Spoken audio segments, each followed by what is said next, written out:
Okay, what's up guys? I think we should be live. I think I should have music this time. Let me know if you can hear the music. Live arena is gonna start in like 50 minutes, so waiting for that and doing other stuff meanwhile.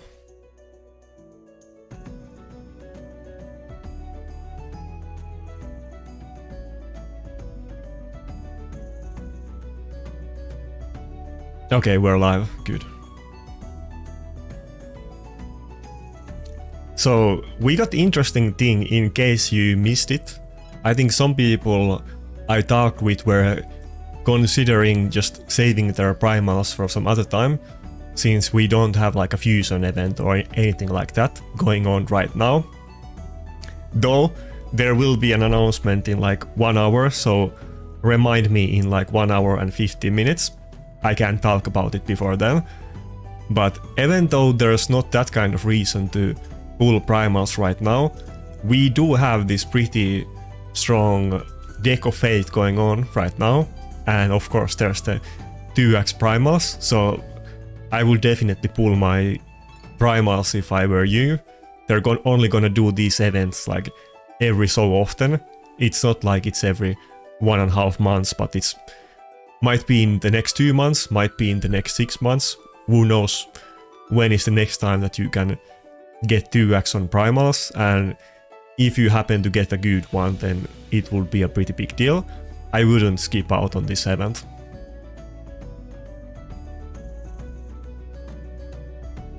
And by the way, we will see how it goes today, but I almost went with my Wukong being naked, because I was doing some Cur City floors just yesterday and I did like one today. I kind of saved all of the harder ones actually for the stream, but it's super nice now that you can swap out the items from your champions. Right now it's just for free, but soon we are gonna get the presets.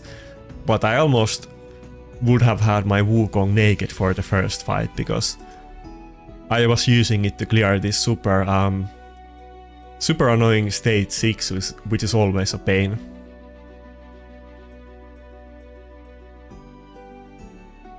Wait, how many people do we have? Okay. Anyway, I might as well pull what I get from the deck of fate. I wasn't quite sure how many pulls I'm gonna get, but 14 pulls we're gonna get with the primals. Ah, okay, come on. Tube Calatir. I almost feel like you're just saying that to mess with me, but if you did really get Tube Calatir, then grats. I didn't get anything this time. I'm not sure exactly how many voids I have pulled. We're definitely above 100 at this point. I hope I get it as soon as possible, and it's not gonna be like with voids that I get the primal every 200 pulls, which is gonna be maybe every other year or something like that. But yeah, I hope you guys get good luck with the primals, because they are... Oh, nice. Okay. They are so rare that you really don't want to get unlucky on them. How many...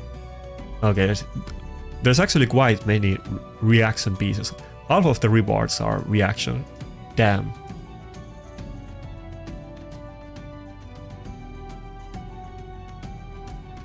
But it's not that big deal. I mean, I might not have gotten primal, but I mean, most people are not gonna get it, so I'm not gonna call myself unlucky yet, unless I get my unless like 3 years into the primals I have like 2 primal champions, which is what happened to me with the voids, but surely it's not gonna happen.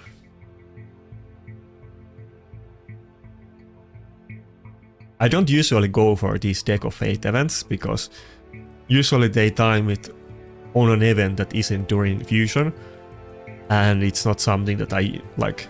I'm not gonna go out of my way to pull on 10x or 15x to get these, but for this primal event for sure I'm gonna do it. Would have been better if it was stone skin accessories, to be honest. Reaction isn't quite as attractive as it was a while ago, but reaction is still good. Like, don't sleep on it. You don't want to have every single champion on your account in stone skin, otherwise you can get destroyed by like bombs and burns. Okay, double roll, but wasn't in speed. Imagine if that would be already sick piece if that was on speed.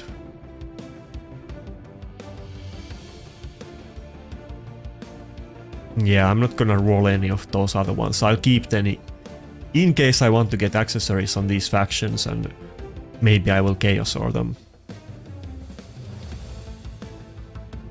By the way, is the music too loud or is it okay? Because I didn't have any music the last time I streamed.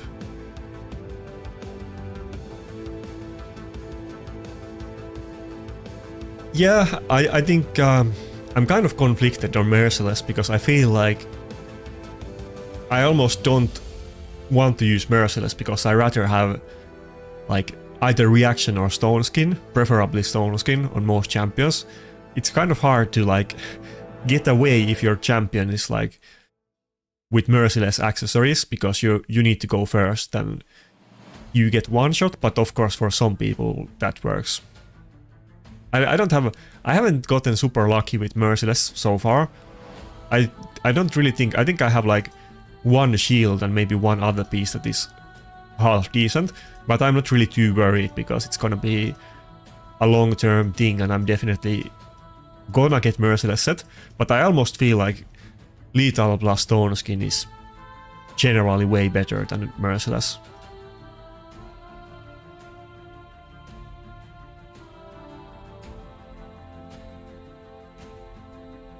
Yeah, that's like one good piece, but really the hard part is getting bottom pieces. I guess I have one defense piece, but I mean, Merciless is kind of, it gives you a lot of attack, so ideally you would have it on attack nukers. But I'm definitely gonna Chaosaur a lot of bottom pieces on Merciless, and I have saved a bunch of 6-star pieces in like boots, chest and gloves, but I'm waiting until I have like couple completed sets or almost completed sets, and let's say that I need boots, then I'm gonna Chaosaur boots, but right now I'm not even close to full set and I'm not Chaosauring random Merciless pieces, but I will do that down the line. That's what I recommend for you guys as well.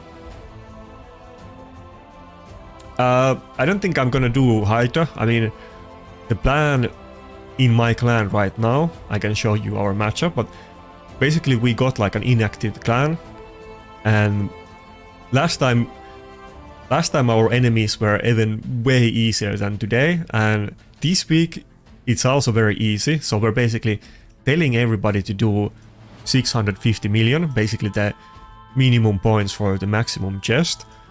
If we look at the enemy teams, like the final boss of our enemy clans did like 2 billions, but there's plenty of people that are doing like in the numbers of tens of millions like points, and I think most people in our clan can do like couple billion damage, not points, if they want to.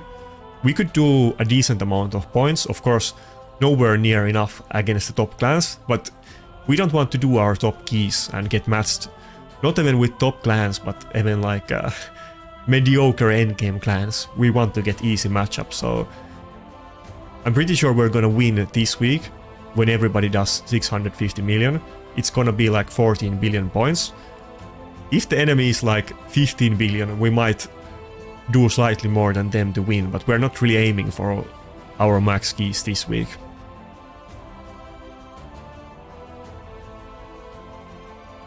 But yeah, I mean, I'm planning to do a very long stream today, so I'm gonna do some live arena and some hard Cur City floors, especially since we got the free item swap. Maybe I'll do Hydra, but it's literally gonna be me like outdoing a key and cancelling it in like a couple minutes into it because I'm not gonna complete it, so. I hate Hydra. I mean, this is no secret. I hate Hydra. I hate like people doing like manual keys and doing multiple 1-2 hour attempts to get like 300 trillion damage with their Tranda keys. I hate that. I don't think it's competitive or interesting, and I just focus on PvP. Of course I want to get the maximum stone skin rewards, but I really feel like unless you really want to win every single one, which you can't do unless like everybody in the clan is like a millionaire and spends mass amount in the game, aka IPR, like no diss to them, but unless you're like IPR and you're gonna win every single CVC and Hydra CVC, I don't think it's really worth putting that much effort into it. You're gonna get pretty much the same rewards that other people get, who do way less work, but they might be slightly smarter and sometimes not go for rank 1 even though they could, just so that they can get easy matchup in the future. But feel free to disagree with me. I feel like that's the way to go. Some other people feel that way as well, but of course some of the top clans, it's not just about getting maximum rewards for them, but it's about like how would I say it in a YouTube friendly way? It's about comparing the sizes of your body parts, let's say. That's how I feel about it. Maybe they will disagree, but I think that's what it comes down to, the big boy clans, and I definitely don't care about it enough, so. Okay, live arena is about to start.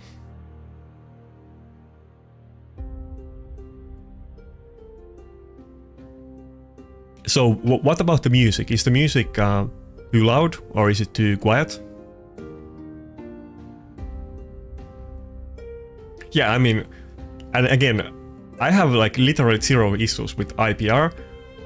I'm just saying, I mean, they are the uncontested #1 clan in Hydra and normal CVC. There's no way around that. And they're the only clan in the game that wins every single battle, I'm pretty sure. Maybe there's a time that they lost, but practically they win every single fight, if not literally every single fight ever. Even Mad doesn't win every fight.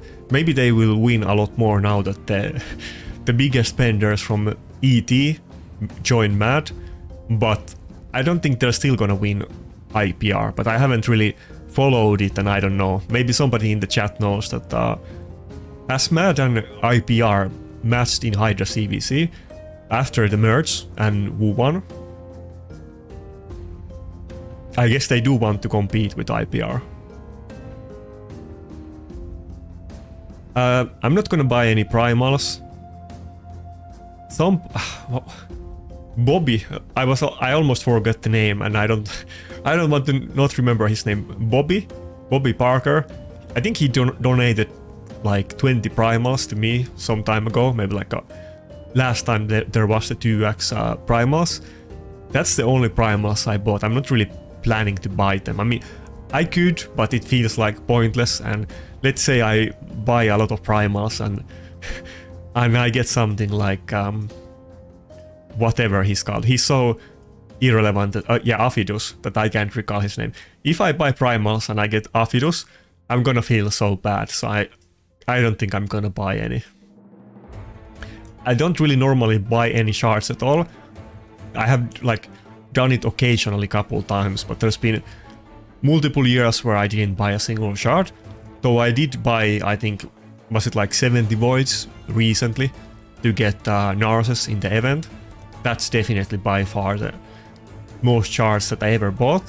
And it's not like I'm against doing it. If there's a really good event, I would do it. Like, let's say there's a primal event that is reasonable amount. Let's say like 50 primals and you can get a guaranteed champion. I would do it, but I'm not super keen on like buying primals all the time. I mean, I haven't bought any soul stones and I haven't bought, well actually I did buy those 20 primals but basically didn't, so anyway, let's see how we do today. Hopefully nobody is naked. I was doing those Cur City runs where I took some gear off some champions and I almost forgot about my Wukong not having any gear on, but I don't think there should be anyone else, but maybe we will find out. Oh, is that oh, okay, so I don't even know how to say that in English. HWC? Yeah, HWC, what's up? I have pretty sure in this stream's description as well, you can see my optimizer link, so you can find out all of the builds in real time that I'm using.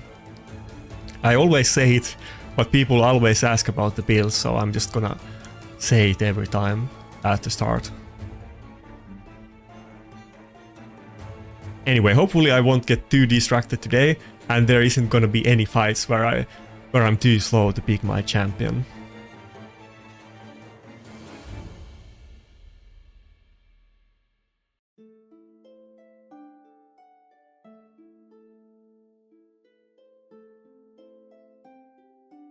By the way, are you still playing Dragonair HWT? I know you made like tons of Dragonair videos.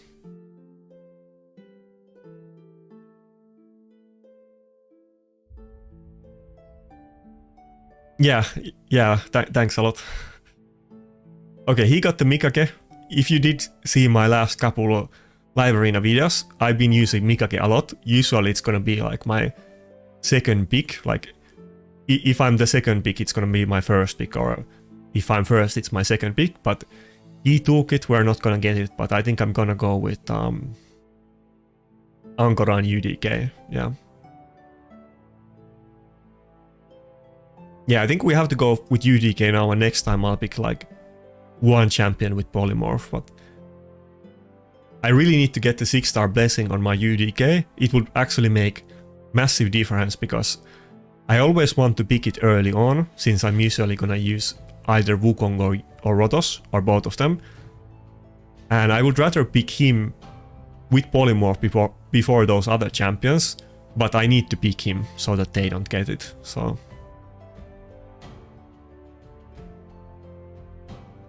Okay, he went with Harima, Mikage, probably last champ... Wait, he has to go with one more nuker. I guess I'm just gonna go with Wukong. If he picks Taras now, I don't think I can beat this double reviver team with Wukong, so I think I'm actually gonna go with Rotos, but I almost prefer Wukong these days, to be honest. I feel like he can actually work pretty well even against local teams, since I do have him in a pretty fast build, and day 2 is only 3 turn cooldown. But I guess we'll go with Rotos and Angora, or should I go with Necrot?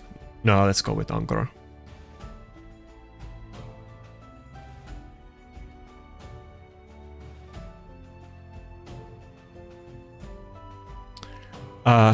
What's up everybody? Lucas, Azur and Francis, I'm doing well. I don't want to be like a Debbie Downer, but like, in case somebody noticed, I was kind of inactive, not like this week, but a couple weeks ago, and I was terribly sick for a few weeks, like not just a couple days, but a couple weeks, but now I'm totally fine. Okay, I almost feel like banning the Ronda and not the Harima, to be honest. There's no way he's gonna ban one of my nukers, right? Surely he has to ban the Armans. Let's see what happens. Okay, he banned the Armans. With double nuker, I don't think Ronda is issue. If he banned like Narses, it might be issue, but I do have 2 nukers and revivers, so I don't think Ronda is gonna be a problem.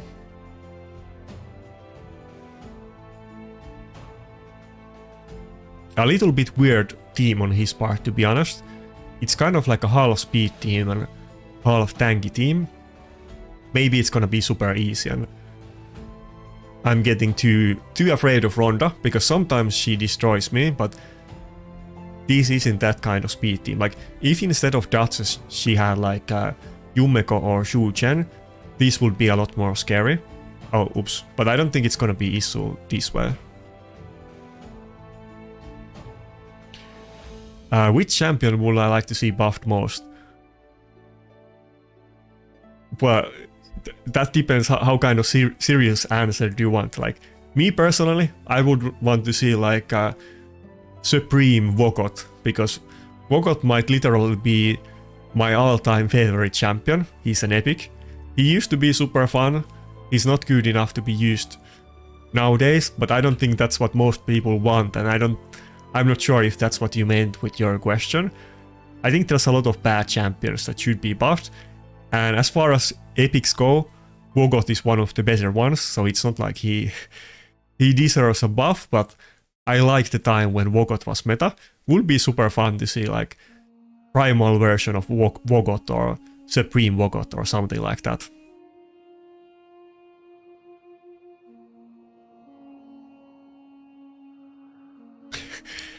Thanks, Sphinxy. I'm kind of, I think it's most people, to be honest. It's not just me, but I'm very self-conscious about my voice. I feel like I sound totally different when I speak English than I speak Swedish, when I speak Finnish. My Finnish voice sounds like, I would say good, like not just normal, but it sounds good. But I feel like my English voice sounds completely different, and I hate how I sound when I speak English. But I know everybody hates their own sound, so...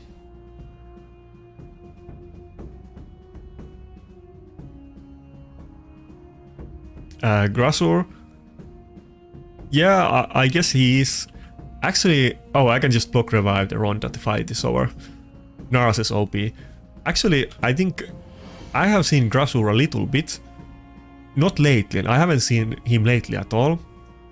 But just a while ago, before Naras's, I feel like Grasur was actually kind of popular in live arena. I did see him a good amount. He was usually in those kind of tanky teams with like Harima, and he actually was super annoying. Like, they usually ran like triple nuker with Harima, Grasur, and then like one more. And sometimes I struggled a lot against those teams. I mean, to be fair, it was like, it's not like everybody was using it. Grasur is a pretty rare champion.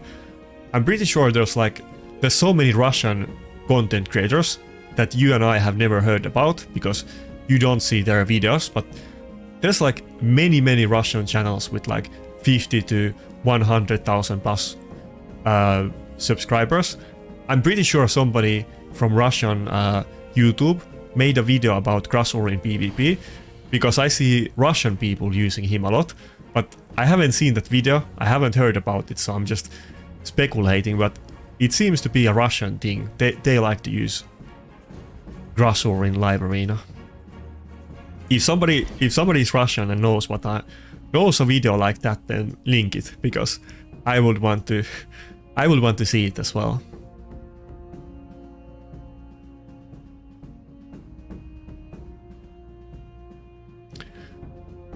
Yeah, I didn't have webcam originally, but you know, when I started out, I basically originally I was just posting Classic Arena videos without any commentary or webcam, and I wasn't really planning to make videos.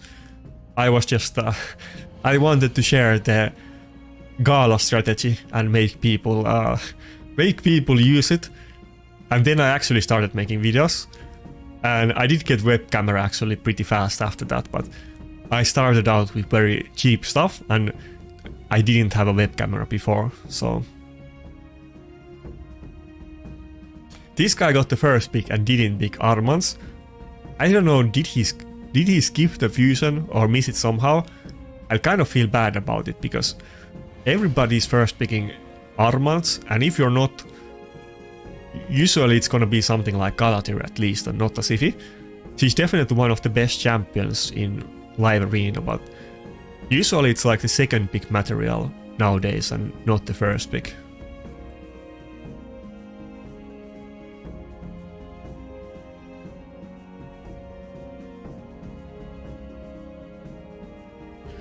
I don't know anything about Othorion. I'm not really... Let me double check. Oh, I briefly saw... I guess there was like an event for him just recently. I think he's like a Hydra champion. I don't think he was like a PvP champion. I think he's a pretty good Hydra champion, but I didn't look into him that much. I just briefly saw him when the event was up, and maybe Bronco is a better guy to ask that question, because I'm not trying to be like try hard about PvE. I'm very dedicated to PvP. I do the minimum effort in PvE to get max rewards so that I can be competitive in PvP. And that's about it. Okay, I think we're gonna go with Rotos instead of Wukong. I kind of wanted to go with Wukong, but I don't know what he's gonna pick. I prefer Wukong, like I said. Almost could go with triple nuker, because I don't think we can really survive the Garrel with Rotos. He can only... Yeah, maybe this can work. I kind of want to get Ankara. This would be better if I had Ankara instead of Rotos. But he can either ban the Armans or UDK. I don't think he can really go for the UDK ban, so maybe we're fine. Though he does have triple reviver, so we will see. We have super weird teams. He has triple reviver and I have triple nuker.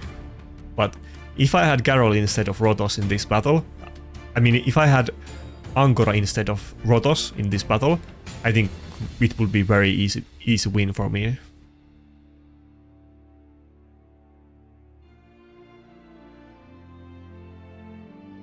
But it's a weird team. I have never seen anybody pick this, and we were actually talking about in official content creator Discord today about like revivers, and I was checking out the revivers from the Hell Hades website.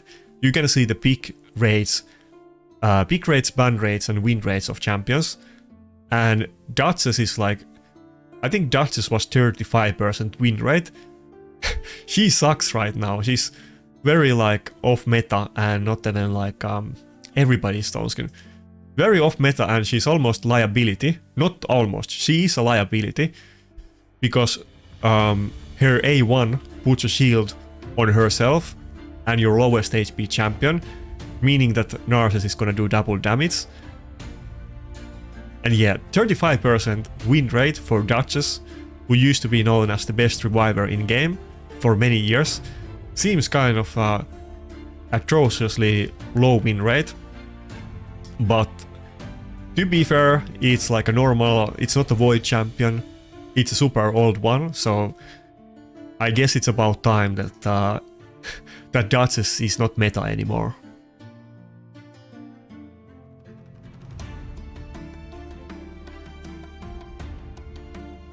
And I use Duchess, but a lot of the time I'm picking my Duchess because she happens to have 6-star blessing.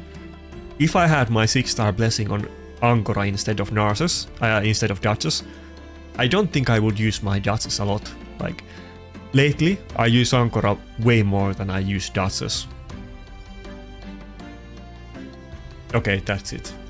It was pretty easy fight. I kind of expected this. I think if we didn't get Wukong, we could have easily lost this, but with the UDK Wukong combination, it was gonna be pretty guaranteed win, I guess. Garrel does insane damage, but usually this guy definitely doesn't have Necret. They always pick Necret with him, and you usually have like Lockout plus Armans or something like that, so that you really have a lot of protection for him, but his damage over time is super good. Okay, so 2 wins, okay, nice.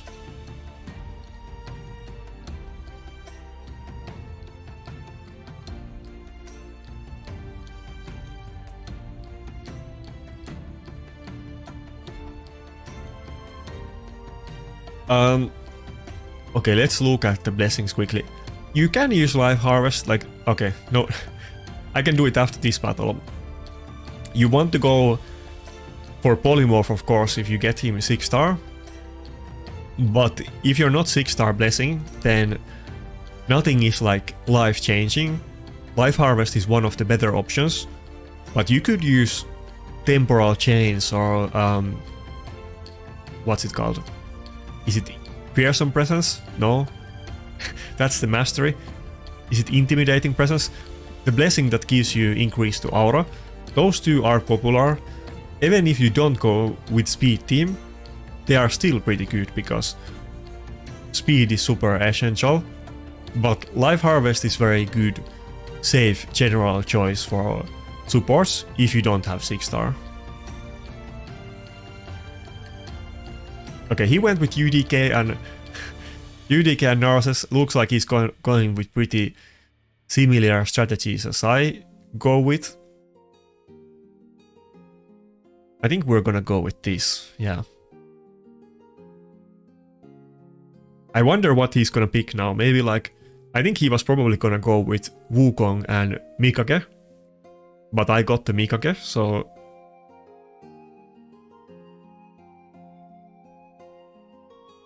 Wukong, Mikage and UDK is super popular combination right now in Live Arena. I feel like it's almost like... I don't think there's any videos about it. Everybody just always picks that team, and I always struggle against it when they pick it as well. But it feels like naturally everybody came to the same conclusion that you always pick those champions together. Yeah, I guarantee you, if I didn't get the Mikage, he would definitely pick Mikage in this team. We're still gonna go with Rotos, of course, even if he has the UDK, because what am I gonna use? Taltus? No, not good enough. I don't really ever want to go with Duchess here, though. I think we're gonna lose this battle, to be honest. It's not looking good. I'm kind of running out of options, because Duchess is just gonna be liability and Necret as well. Maybe I'll go with Arbiter. I don't think... Wait, what? I need a nuker. Oh my god. I forgot I didn't get the second one. Okay, we lost. He got me in a pretzel with those champion picks. No way I can kill him with Helicat. He has two buff trippers. I should have picked Staldus. That was the only champion that I could pick at that point. But Staldus wouldn't have been good against him, so I lost. I don't have my Ronda geared. I don't have any like speed teams, and I don't have 4-piece stone skin accessories on her. She doesn't really work for me, but I think she's one of the best nukers actually in Live Arena, but basically it's mandatory that you need to have 4-piece stone skin on her. And usually it's used in like speed teams. It destroys Wukong and Rotos that are the typical nukers in Go-Second teams. Now he didn't ban my Rotos, I guess we had the Armans, so I guess he didn't want to go that route. Maybe we could have killed him, to be honest, with Helicat if he didn't ban the Armans. But with Rotos and Helicat, maybe we can do this. Especially if we get Polymorph on the Wukong, maybe we can do it. But I kind of panicked with the last pick. I forgot that I needed another nuker. Should have gone with Staldus, but if I can survive for a while and wait out the UDK, Helicat might actually be the better pick.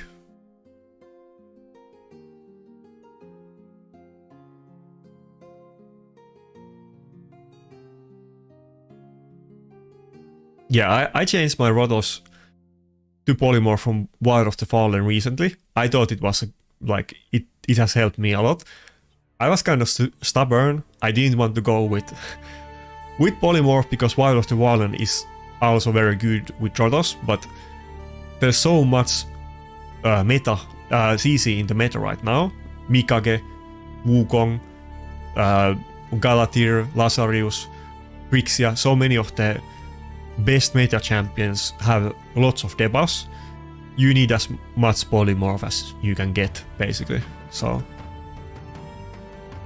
and stuff like Ronda, I mean, polymorph could save your Rotos against Ronda, so, and Ronda is one of the best counters against him.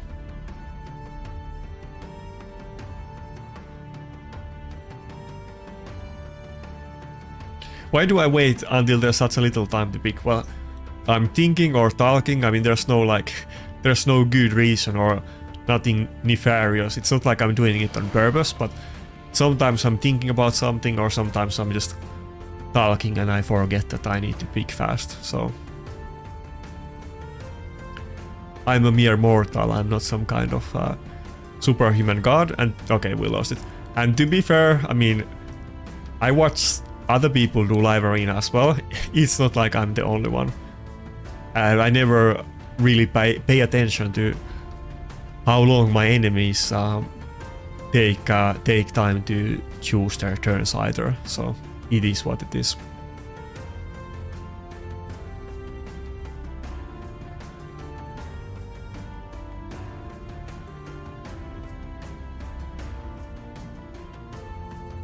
What is my ranking? Let's double check it.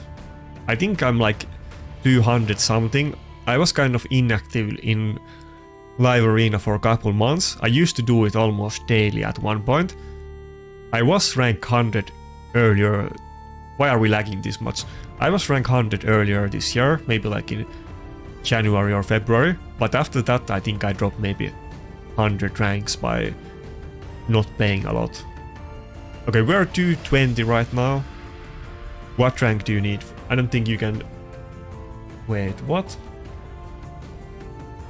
What's up with that? I had those weird white spots on the video. I didn't even realize it. I think there's like... I need to change my settings on the video depending how much sunlight there is outside. No? Damn, how can I fix that fast?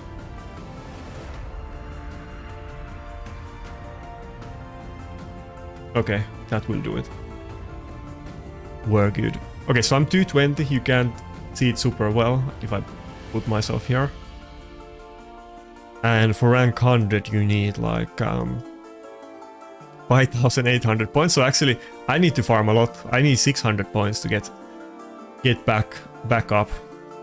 But I think if I play actively, I have been doing much better in the last week than I was doing just a while ago. I can definitely get there if I'm active, but of course it's still generally an uphill battle, because most of the people, well, if I battle against people that are lower rated than me, they might not have insane champions, but obviously people that are in top 100, they are generally gonna...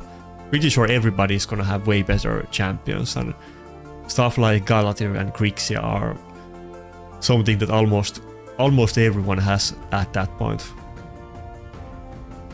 But I mean, the rank in live arena, it's not that big deal. I think if there was some reason to be top 100, I would be a lot more motivated to do it. Of course, other people would as well, but I haven't really been like splitting hairs about what rank I am in live arena. I mean, I don't think there's too many content creators that are higher ranked than me. I guess Drock and Biohack and probably some like IPR content creators, but I don't know if any of them are higher rank on their own accounts, but possibly. But I think that's probably pretty much about it. It's not like it's not like I'm worried about being too low rank or something like that. I kind of do want to grind. I think I'll definitely get top 100 in summer when I'm more active again with the videos. I can definitely get there, so it would be a nice goal. Okay, he has Harima and White Duo. Probably the last pick is gonna be Lockout, and we're just gonna go with the Harima ban.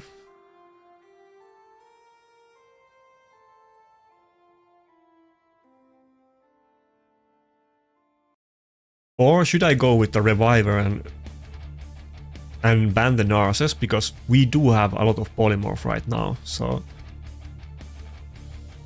maybe I should just go with this route. No, let's go with that, yeah. We have so much polymorph that if I could survive for a while, I probably could... Oh, he went with triple nuker. Okay, now I kind of feel like I should ban the Ronda.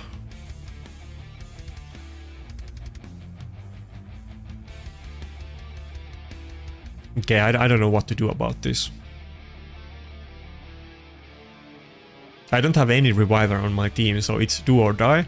And he has like Angora and Maritska, so obviously he's gonna outlast me and I need to get get some kills fast, and Marichka passive is kind of bad for Wukong. It's not like I can just one-shot him and that's it, because he's gonna get revived, and he has 2 revivers, so it's gonna be a cycle. I kind of need to have my Rotos alive to be able to finish this. I don't think if Rotos dies early on, I don't think I can end this battle with Wukong. Okay, how many reaction procs does he get? Can we kill the Ronda? Come on. Oh, sweet parry. That's interesting. Maybe I should have gone for the stun, but Angora caught in at the perfect time and could have done cleanse, so I was hoping to get rid of the Ronda instantly. I hope she goes before my... Actually, I don't. I hope my Rotos goes before Ronda, because Wukong is gonna get block revived and then it's over. Okay. I think that's probably it. I don't have any reviver. Even if I could one-shot the Marichka here, but I'm not gonna one-shot the... Should I actually go for the... No. I was thinking about killing the Narcissus, but he's gonna get revived with full turn meter. Yeah, nothing I can do here. Even if I did kill the Marichka, I definitely didn't get Helm Smasher proc right there. But if I did, I still wouldn't have killed the Angora, and we would lose, I think.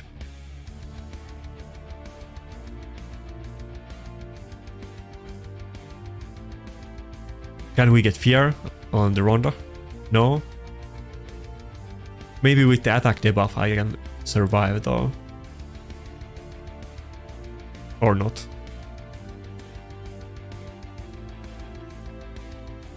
Oh, nice! So that's the polymorph proc that we were talking about just now. It does help with the Ronda matchup. Yeah, I was very stubborn about it for a long time, that I swapped to polymorph a couple times, to be fair. It's not like I haven't used it on Rotos before, but the meta kind of changed after the release of Narcissus, and with all of the new primals that have been creeping in, and people have slowly pulled them. I feel like polymorph is much more necessary than it was a while ago. Okay, 2 losses in a row, that's not good. He kind of picked a very bad team against me. Maybe I should have picked something else instead of Mikage.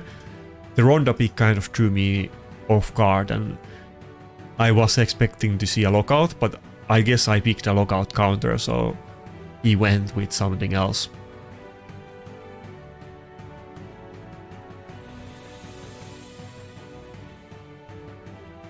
Wait, what about Pusor?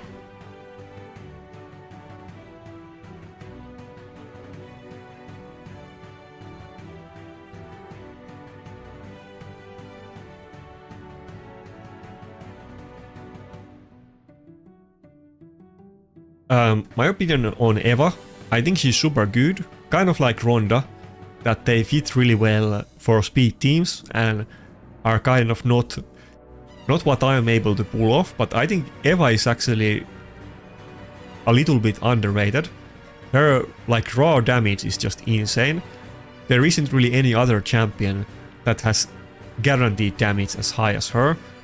The only other champions that can put out as much damage as her have like conditional, that like Wukong A2 or George is blocking his passive and so on. None of them have guaranteed damage. Eva has the highest guaranteed damage, and it's a double hitter with block revive, so it even goes through UDK. And if you have good gear on Eva, it's enough damage to kill a tanky reviver like Marichka through UDK taking one of those 2 hits. So, but you kind of want to have 4-piece stone skin and a speed team on her for sure. Okay, we have to go with Rotos in this fight. Wukong is not gonna have good time against the Taras passive or Marichka passive. Yeah, okay, yeah, Cruiser might be higher. I know he mostly plays on other people's accounts. I don't know what his own account is, but that makes sense. That's why I said that Probably some IPR guys might be higher than me. I mean, like, we people who make videos, of course they have multiple accounts that are way higher than me, but maybe Chasap might be as well, but I'm not quite sure.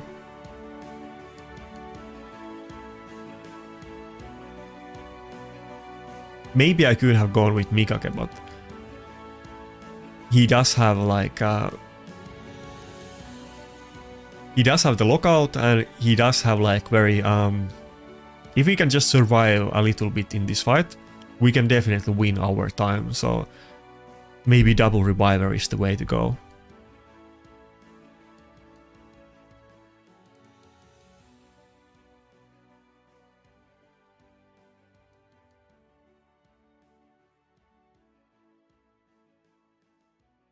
To be fair though, like, Biohack has way worse account than the people that he fights, and he's running some very unique strategies that he's only himself doing.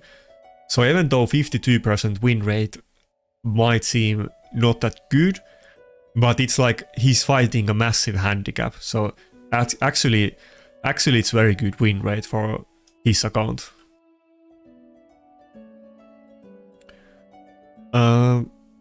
Yeah, I think I can kill Marichka if I get the proc, but if I don't, it's not gonna be even close. Not with the defense buff. Okay, I think that was with the proc because it was a tanky build.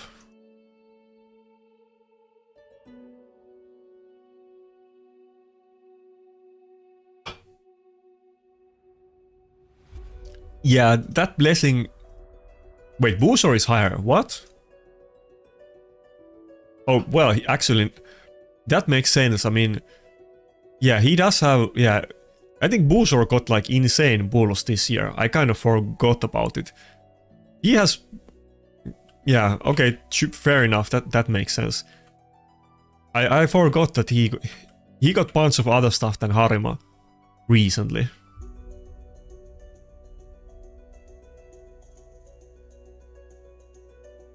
Wait, Woo's tied up for the lowest win rate in top 10.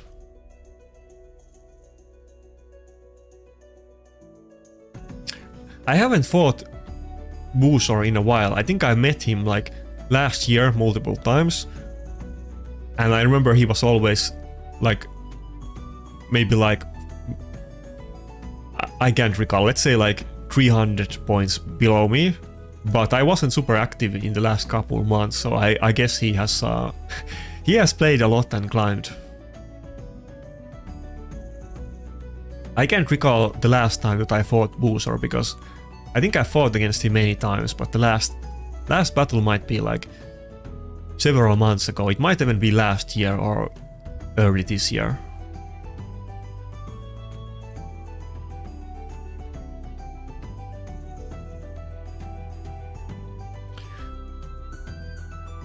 Yeah, I mean, I'm definitely down to do a video with Boozor. I kind of want to do a video with Chasap as well. I'm just, I don't know how much collabs Boozor does. I don't think he does a lot collabs either. I'm just not the best at coming up with collab ideas, to be honest. I'm mostly just doing my own thing. I think Boozor is kind of the same. I'm sure we will do some videos down the line though. I kind of had this plan lately. I mean, I just did a video with Final Kenpachi, and I did couple other collabs some time ago. I'm kind of planning to do more of them. I kind of want to do at least couple of them every month. It will be kind of fun and interesting to talk with other people that might have some different perspectives on some issues. So I think I'll probably talk with Boozor sometime soon, but we definitely should do something, but I don't have like some burning idea that we must do video about this topic this day. I actually had an idea like that with when I did the video with Noobs a while ago, that I saw a video of his when he visited the Larium studios, and I DM'd him instantly after I saw that video that I want to talk about it. Maybe I will get that kind of idea for a collab with Boozor, who knows. But we should definitely, I agree, we should definitely do do videos with Boozor. He might be the most like I think Final Kenpachi, me and Boozor is gonna have like very similar perspectives on the game, maybe slightly different. Like I'm maybe more into PvP and Boozor might be more into like min-maxing, like just like events and that kind of stuff, but I think we have very similar perspectives on many things, let's say.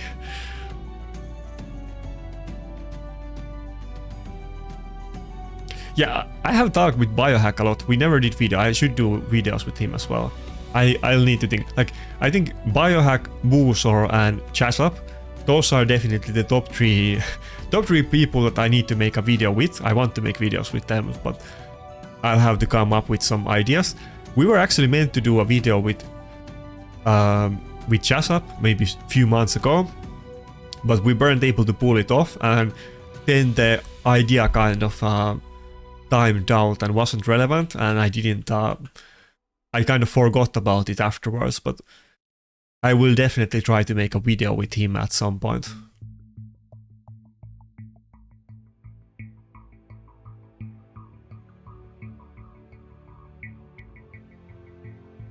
Both Chasup and Cruisen are like two of the most active Classic Arena players, because they have been doing very active pushes for like 3-4 years.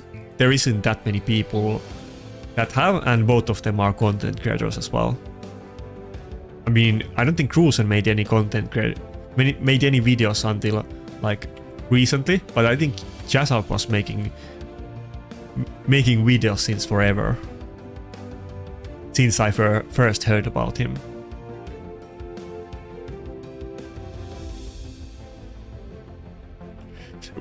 We should make a video with Biohack about BDO, because I used to be a super hardcore BDO player, but I literally quit the game after the first year of BDO when they made the game pay to win. But it will be kind of fun to talk about BDO. Yeah, I actually said to Drock that we could do like weekly videos about game balances and stuff. Who knows? Maybe we could do something like that. I agree that it's pretty easy to talk with Drock. We are both super into PvP, so it's easy to come up with conversations. Maybe getting a little bit distracted with all of the content creation talk. I guess I didn't really narrate that fight, but it was basically like a slow marathon that I just needed to get through all of the revives and lockout, and as long as Rotos survives long enough, I'm definitely gonna kill any team with him.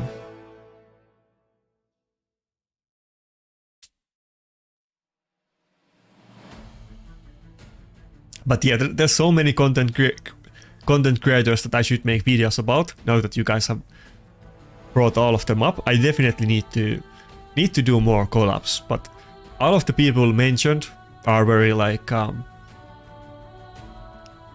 very good people that like I think we can make videos with all of them for sure. But there's so many content creators that it's gonna take a while if I want to make a video with everybody. I'm not as good as somebody like Ash or Noobs that they can just come up with ideas on the fly and they do multiple collabs with people every week. But maybe we will get there, who knows. I guess that streaming is start and doing active collabs is the next way to go. I did pull, I didn't get any mythicals though. Wait, I wasn't paying attention. Is this the same guy that I just fought? He's going with pretty much the exact same team. I wonder if he's gonna pick Ankara. No. Maybe I should have picked UDK and Ankara instead of Rotos and UDK, but I wanted to get the polymorph up in the team order.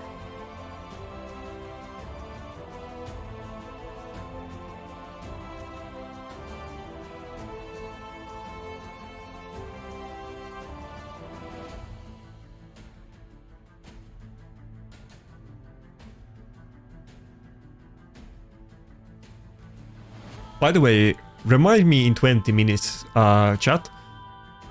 There's an announcement that I can make then, but not yet. Need to wait 20 minutes. Otherwise I might forget to do it, but there's some interesting stuff that I can tell you about upcoming raid events in a bit.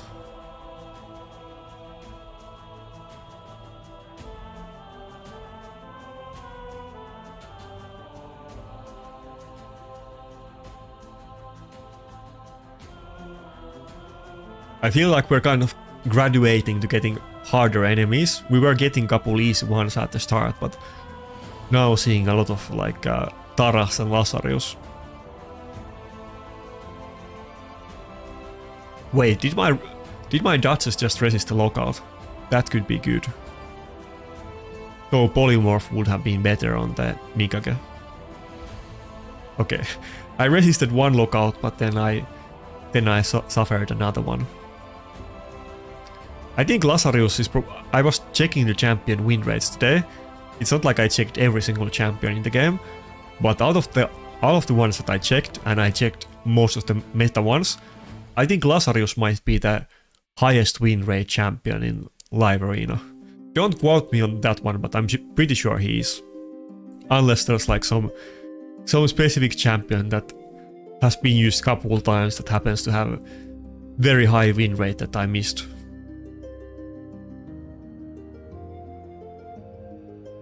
Usually they pick Necret with Lazarus, but Warlord, Mikage and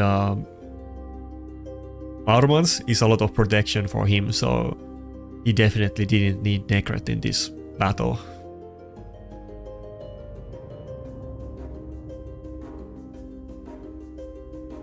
Yeah, it's an announcement, it's one of but you will see, I can't talk about it. I mean, it's a Plarium announcement, but they tell us a certain time and you can't talk about it until then. But it's something that you guys will want to know about, let's say. And something that you might expect, but that's all I'm gonna say. Okay, we lost. The double lockout with Armans and Mikage is too hard. Think about how much CC that guy has. He has 2 lockouts, Mikage, who is basically a lockout champion with stun, and then also Armans, who is better than most lockouts in CC, so what can I do about that if he goes first?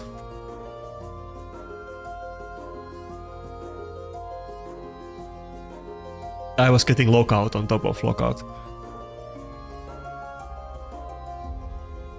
Okay, that's a hard name to say. Buhokpad. I'm doing good. I was kind of I did the collab yesterday with Kenpachi, and today I was just chilling and doing all of my chores and waiting for the live arena time slot to play. And I was kind of planning to stream the entire evening. I think we're gonna do a super long stream today, so I was kind of looking forward to this. This is basically, I did 2 streams before. One was this stream on Sunday, and then I did the Plat Arena stream on Monday. But this is the like first real stream, let's say. We have the music, and I'm gonna do like a longer normal stream where I do other stuff as well instead of the just the Plat Arena push. So. And to be honest, I wanted to stream long time ago, like last summer. I just, first I didn't have the items to do it, and then I just, I had random reasons why I was too scared to do it, but now I'm gonna do it every Monday and Friday, at least. There's this one Finnish streamer that I like, Monni, maybe some of you guys know him. But yeah, I like his streams. I should have tried to do it myself long time ago. I think streams might be more my thing than videos, to be honest, but I'm definitely gonna do both of them. Why am I picking UDK when I was looking Necret when I was looking for UDK?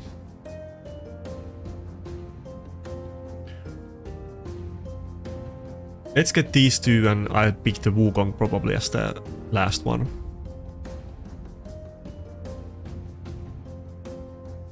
Kind? What do you mean by that, Moshi? Okay, Buho, sure.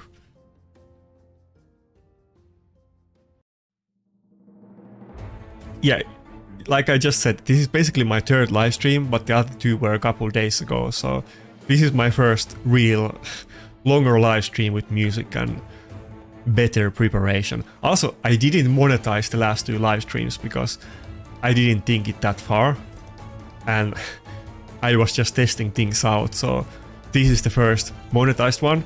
If you see a lot of ads, I'm kind of sorry, but not really, so it is what it is. I don't think there was any ads in the last two, and I only realized it afterwards.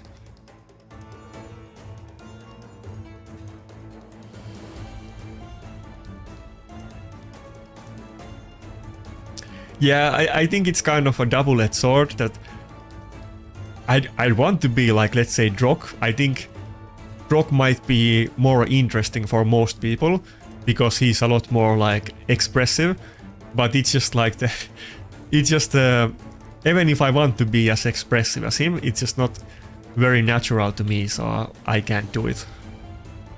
But I think most people will find Drock's temperament much more interesting than mine, so it's not really for everybody, but I think it's a lot like cultural thing, because for instance the guy that I mentioned, Monni, I'm pretty sure he's like the most popular Finnish streamer, and he has temperament very similar to me, and pretty much most of the, not everybody, but most of the Finnish streamers that I know are somewhere along those lines. Like, I have one, I don't really want to name drop him because he's not like close personal friend, but let's say a very good friend of my brother is a very big League of Legends streamer, and he also is like, he's maybe a little bit more expressive than me, but on the scale of like Drock to me, he's pretty much like me as well. So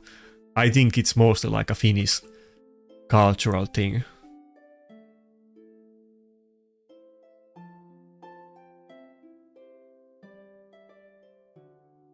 Yeah, I mean, I like Drock's streams for me personally, but it's like kind of the same with your like voice.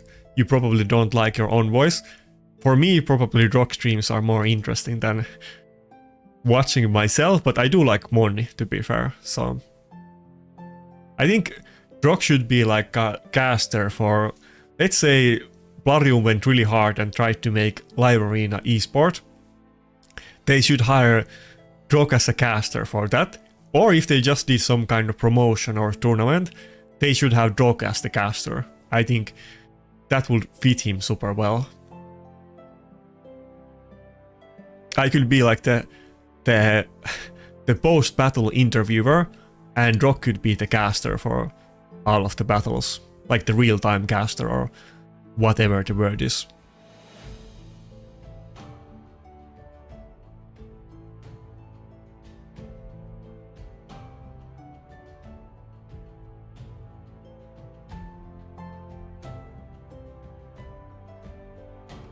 To be honest, I have no idea how the ads work, other than the fact that they sometimes pop in, and I didn't put them up on my previous streams, so there wasn't any at all, and you can't apparently do it retroactively. So because I didn't do it, and some people do watch the stream afterwards, but I can't actually put the ads on it. Not that it's that big deal, but it's not like I want to do all of the streams without any ads, of course. Oh, damn. Speaking of ads, thanks a lot for subscribing, D-Sama. By the way, I'm a big One Piece fan. I actually haven't read the manga or watched the anime for like 1.5 years, but the thing is that the plot moves very slowly in One Piece, and it gets very frustrating if you read the newest chapter and watch the newest episode every week. I kind of like to take like 1 or 2 year break and then catch up like bunch of episodes and chapters, I'm gonna do both of them. Watch the episodes and read the manga, but I'm gonna do it in like 1 month, and I'm gonna go through like 2 years of updates, and the plot is barely gonna move because it's so like he takes his time in like finishing the plot in One Piece. But I'm super big fan of One Piece. I do recommend it a lot. Though I think there's like, I can't recall the number, but there's like 1,000+ episodes on the anime, so it's gonna take you months or years to actually catch up if you want to, but it's totally worth. It's a good show. And probably some of my favorite One Piece, not like the manga, but the TV episodes, some of the best ones are those filler episodes that are not even part of the actual plot, and probably some manga readers are not gonna be happy about hearing that, but I do both of them. Anyway, I don't know how many weebs there are and how many people hate anime, but it is what it is. I think, I don't know how long, but let's say that I don't know when One Piece started, but it's probably like 30 years ago. I think I've been following One Piece for, let's say, like 20 years or who knows how long. I'm like, I'm 30, and I started, I think, I don't remember which one. Probably I was reading the manga first, but I think it was like either in like the upper stages of elementary school, or maybe like first year of high school, but it's decades ago.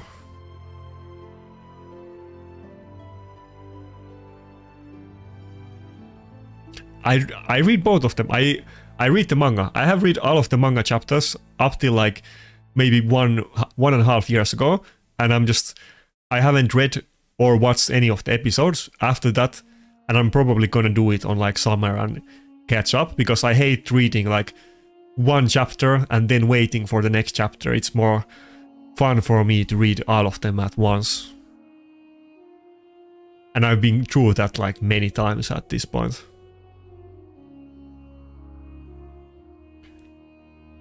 Should I go with... I can't decide. Okay, I might regret picking the Wukong early on. I should have just picked Mikage instead of the Wukong.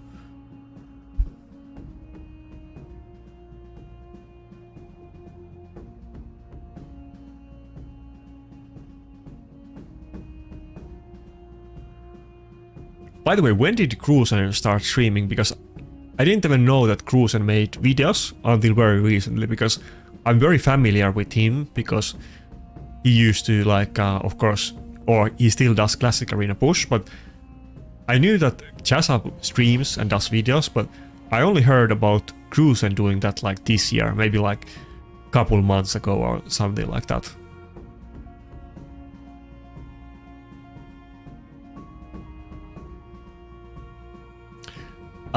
I did open primals jars. I had 16 and I didn't get anything, so it is normal. I shouldn't really get too sad about it, though I'm definitely past 100 pulls on primals, so I hope it doesn't go all the way to the pity pull. Okay, it's gonna be a pretty hard battle. He has both Lockout and Harima. I definitely should have picked Protoss instead of the Wukong, but we do have 2 polymorphs, and the lockout is not gonna be that big issue, but when we're both getting locked out and we need to polymorph the Harima, and they have Tara's passive. What? He didn't ban Narses. Okay, maybe it's doable. I thought for sure he was gonna ban Narses, and he will just win us in long battle, but maybe we can get the early win with double nuker. I feel like if he banned Narses, it would have been guaranteed win for him if he just played it safely, but now we might have a chance.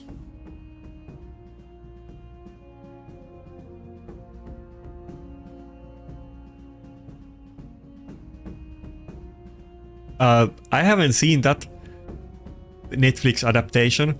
I heard it was like okay, but didn't see it. I have a friend that was like a Chinese exchange student, and he's a bit like, he didn't really watch anime per se. I think he had seen some animes like years ago, but I think in China many of the anime like live adaptations are super popular, and he had seen many of them. I didn't even know there was so many anime adaptations, and I did watch bunch of them with him, but I'm not generally a big fan of those. Maybe I'll watch the One Piece one later, but I think there's been couple ones about Death Note as well, and there was a Death Note. And we needed one more reaction, Brock. I think there was a Death Note adaptation by Netflix as well, and I heard that was terrible. Correct me if I'm wrong, but I'm kind of afraid to see those Netflix anime adaptations, especially on like my favorite shows.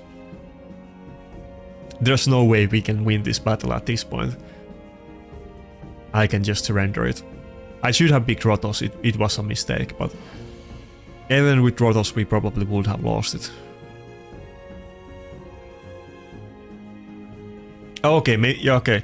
If it's 2 months ago, then yeah, then I heard it pretty much when he started, I guess. I was thinking that he had been doing it for a long time, and I just have not heard about it for some reason.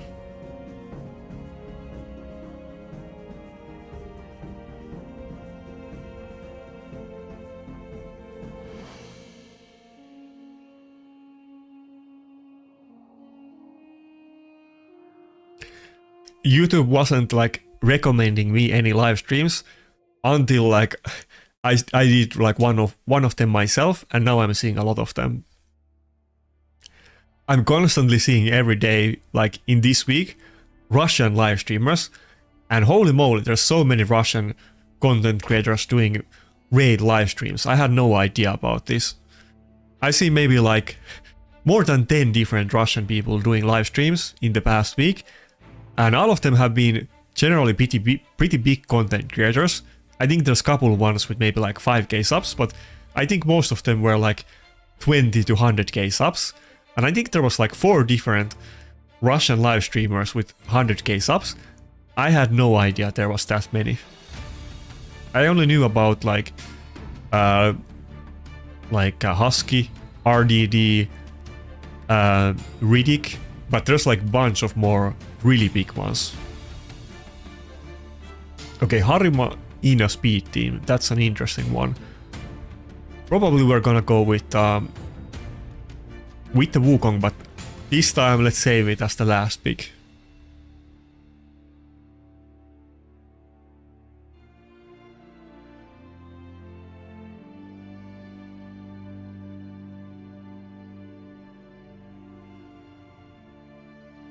Wait, I have to double check. Is Rurouni Kenshin the like really sad, really old show? If it is that one, I have seen it, but otherwise I don't know which show is that. Is it that, like the really sad one? I think it's some kind of like revenge story or something like that.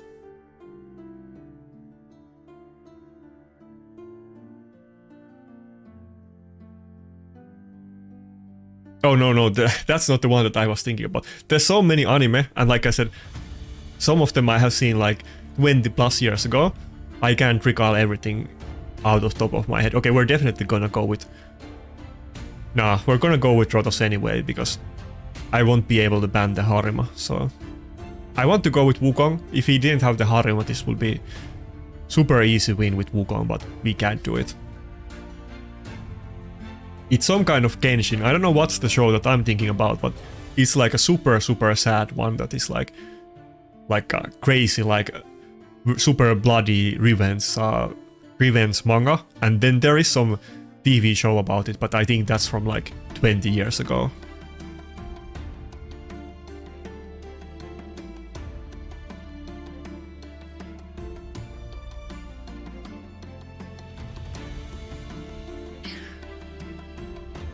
Yeah, I get what you mean, Tycho Psycho, but I think that's how it also is in my head. But when you actually look my live arena in practice, for instance, even if the top whales are using the same few champions, I'm doing the same thing. Like they are using their best champions and I'm using mine, and there actually isn't that much variation in the teams. There's definitely like strategy and variation, but I wish there was more. I wish more champions were viable, even if they were not like the top tier, but they were good enough that against some champions they would be worth picking to counter. But there's like the top champions are so much better than the rest right now that often like counter picking isn't even a thing, and you're just, I think we need to open with the stun. You're generally just best off picking your best champions and of course countering the enemy team a little bit. But for instance here, I'm picking the Rotos against Harima, who is like a massive insane counter to Rotos, but it's still better than picking, let's say, Staldus or Tormin. So, and I feel like it didn't used to be that way, or it was less bad before, but I mentioned that like thousands of times, so I'm sure somebody's gonna get bored hearing me saying that, but I feel like the PvP was better like 2 to 4 years ago, when we saw a lot of epics in top PvP. I think that was much more interesting.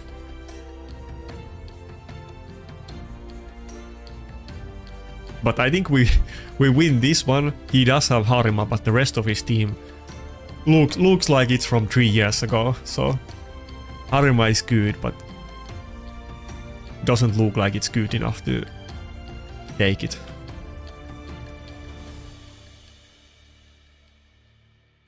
Out of the current ones, I can promise you, no empowered epics is gonna show up in high level arena in any sort of stuff, because it's not just about the stats, but the mechanics is just so much better.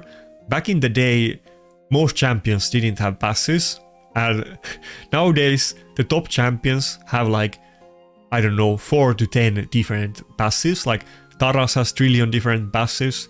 Like his passives have multiple different passives.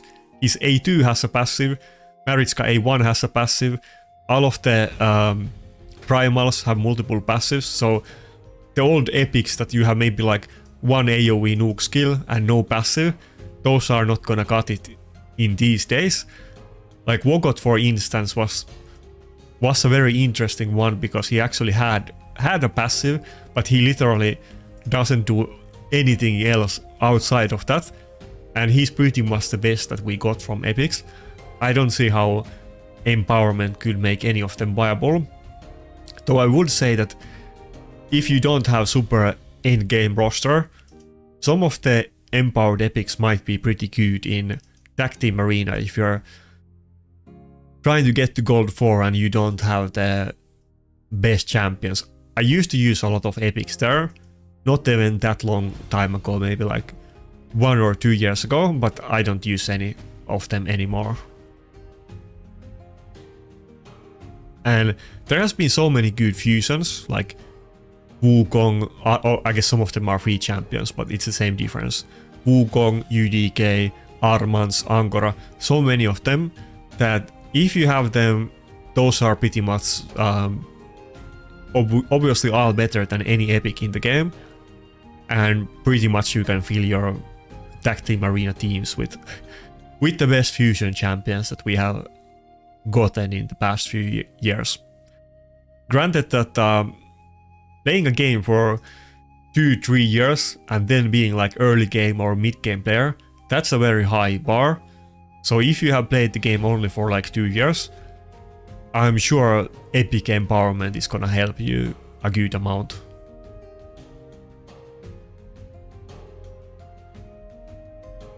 Okay.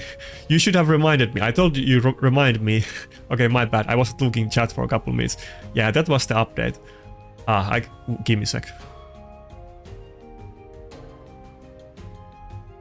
I think we're gonna go with both Armans and Angkor here. Okay, I'll show you.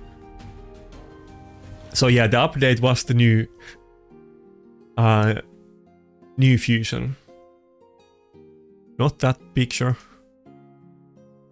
Okay, here we go. Damn, if I noticed the chat before I picked the fight, we could have taken our time on this, but we have to look it after this battle. But TLDR, it's very meh champion. It's okay if you're progressing in the game. It's not like end game new meta champion for Hydra or PvP. That's pretty much all you need to know about it. It has some synergy with Arbiter, and it does like some buffs and protects your team, but not that big deal. So maybe a little bit anticlimactic. But we can go through his kit after this battle in more detail. But hope you got a screenshot if you wanted to look at it. I'll show it one more time. Okay, I think he has 3 supports. We don't have to go with UDK. Maybe I'll just go with Rotos and Duchess. Or should I go with Mikage and Duchess? Is Mikage gonna be that good with the double reviver though? UDK might be good, to be honest. Maybe I'll still go with UDK. It's gonna be good against both Taros and Sivir. I think I'll actually go with UDK, even though we don't really need it.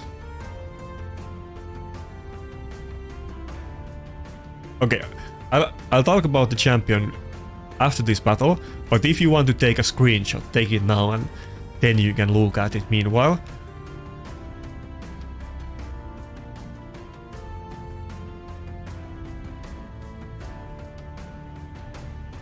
To be honest, Senpai, Armans and Warlord in the same team is often like every single battle that I do, and just a couple fights ago we fought at one guy with four lockout champions. He had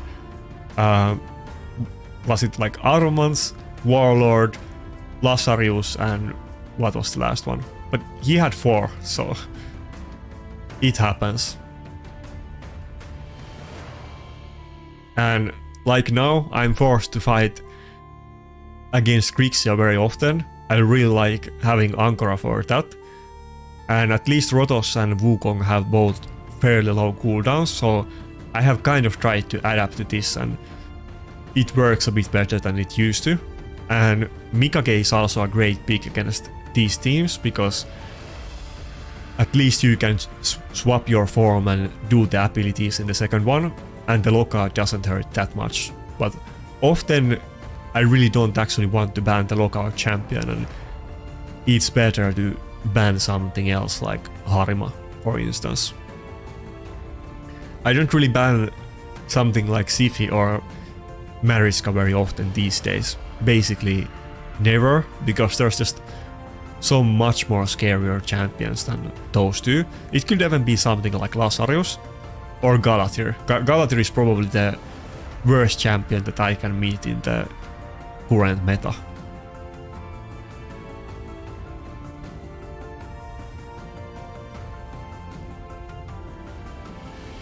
Wait, what? I wasn't paying attention. Is Grixia Spirit Affinity? Oh, it is, so... Did I just...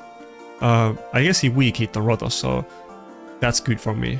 Okay, and we haven't got the Helm Smasher proc, I think, so... We're off to a good start. Basically we won at this point. There's no way we can lose. I hope the Mariska is at full turn meter. If Mariska now moves before my Narcissus... yeah, he does. This is perfect. This battle is over. He had a very strong team, but it wasn't like the hardest counter to us. I think we're at a very good position at this point. The UDK pick was correct answer. I almost didn't... Do I want to go for A3? He might kill the UDK. This might be risky. I almost didn't go for the UDK because it wasn't necessary. He already had 3 supports and I didn't have to last pick UDK. But then when I thought about it, I was thinking that actually I should pick him anyway, because he does have good matchup against both Taras and Siphi. and the team seemed like very good matchup for Rotos. I used to farm these teams a lot with Rotos. As long as they don't have UDK, it's actually very good matchup for him.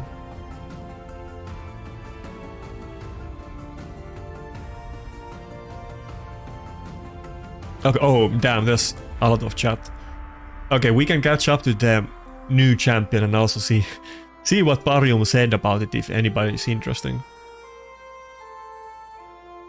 Okay, here's the announcement that Parium put about it. It's some people might not care about this, but I always find it kind of interesting to hear their perspective. Okay, I'll put myself out for a second. Remind me to put my camera back on if I forget about it, but Parium or the CMs always type these introductions about the new champions, and sometimes they're very comical. So, like, often they say that this champion is gonna be super good in arena or whatever, and it's like completely irrelevant in arena and so on. So, let's see what they say. On Thursday, June 6th, we're launching a mixed fusion event champion, the Incarnate. And I think mixed fusion event basically is because sometimes the fragment fusions are too easy, I guess, and they want to make it harder, and that's why we get these. In the world of Teleria, the Incarnate is a perfect soldier and an immortal being. The sole purpose of her existence... What? It was a she? Okay, I'll look at it later. I didn't even realize it was a she, but... The sole purpose of her existence is to serve as Arbiter's guardian and a resolute warrior, a duty reflected in her skillset, which unlocks additional abilities when they are both on your team.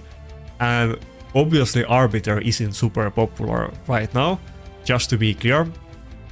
Even in speed teams, if we talk about Classic Arena, people mostly use either Mikage or Shu Chen instead of Arbiter. Arbiter is kind of losing popularity over time, even though she kind of kept her position as a top champion until maybe like 6 months ago or whatever. She will obediently join your Arbiter in arena or in a battle against Hydra, and nobody uses Arbiter in Hydra, pretty much. I mean, you might have to use Arbiter if you don't have any revivers, and you could use it in your Tranda team, but even in Tranda team, like I just said, Shu Chen is better option, and Mikage is also a popular choice. Arbiter isn't really the #1 pick anymore, but it's still a good champion. However, even when not paired with the Arbiter, the Incarnate remains as a formidable champion on her own, capable of standing her ground and being a valuable addition to your roster of champions.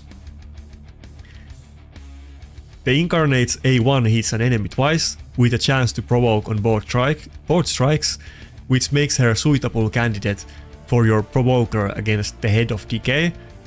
Additionally, when the Arbiter is hit, the Incarnate has a chance to counterattack. That kind of sounds like it's just gonna make the battles very slow in Hydra, but maybe it's useful. A2 will prompt her to attack all enemies and remove all shields, and one random buff from them. Following this, she will protect her team with a shield buff scaled from her defense. The skill is particularly useful against the Head of Mischief or heavily shielded enemies in arena. Shields suck in the arena meta. I feel like that's a topic for an entire video of its own. I have kind of spoken about it on many videos, but not only do shields suck, but they're like a liability right now. Bolster set is complete trash. It only makes your team burst, and it's the same with Duchess. Not only is her passive ability ignored, but the fact that her A1 puts shields on your teammates just makes them take more damage, and it's not just Narses getting extra benefit out of them, but something like Lazarus, for instance, ignores them, and there's a few other popular champions as well, but shields are not it right now in the meta. the only way to make shields viable again, and I'm not saying that shields need to be the top meta, but we would have to get some kind of passive ability or item set that makes champions not able to ignore shields, but right now there's too many good champions that do it. The Incarnate's A3 provides a reliable ally protection and strengthen combo for all of her allies. She also has 2 passives, each with their own separate cooldown. The first passive grants the Incarnate bonus accuracy for each ally under the ally protection buff. Additionally, if she dies, the Arbiter's A4 will be reset, allowing the Arbiter to revive all fallen allies and fill their turn meters. The second passive grants her bonus resistance for each ally under ally protection buff, and she will receive 20% of the damage directed at Arbiter. Arbiter isn't very tanky, so that doesn't seem super big deal. And I'm not saying that it's like a horrible champion, but I'm thinking of like the super in-game and competitive perspective. Shields suck and protecting your Arbiter isn't relevant. So furthermore, if the Arbiter is going to be hit with a fatal blow, the Incarnate will protect her by casting an unkillable buff for 1 turn. That would actually be a good effect if he was otherwise a good champion. Okay, so let's actually see the champion now.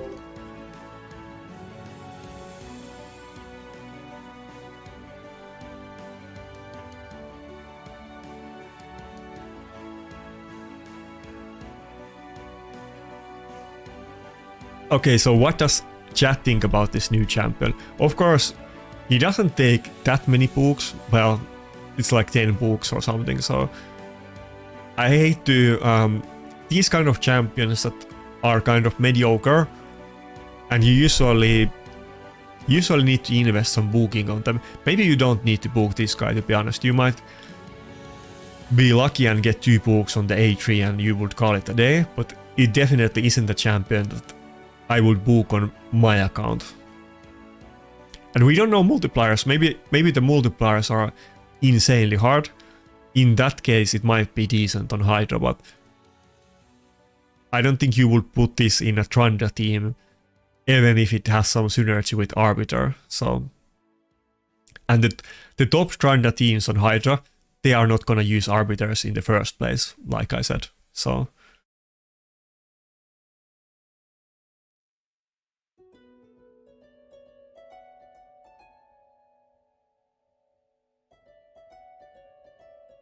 But yeah, if I miss something, like, if you can instantly see something great about him, then let me know.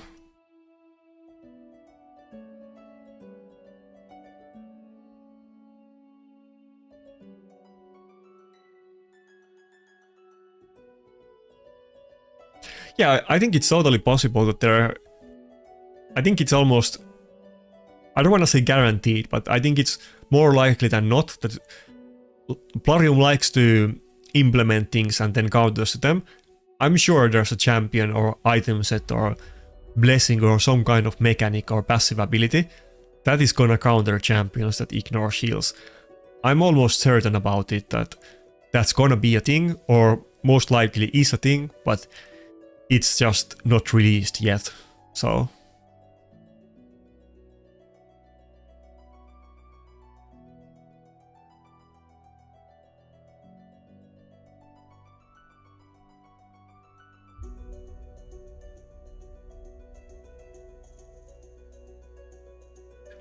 Oh yeah, it's a she. I guess it's a she when I'm looking at her closer, but I didn't realize it at the start, to be honest, but not like it matters.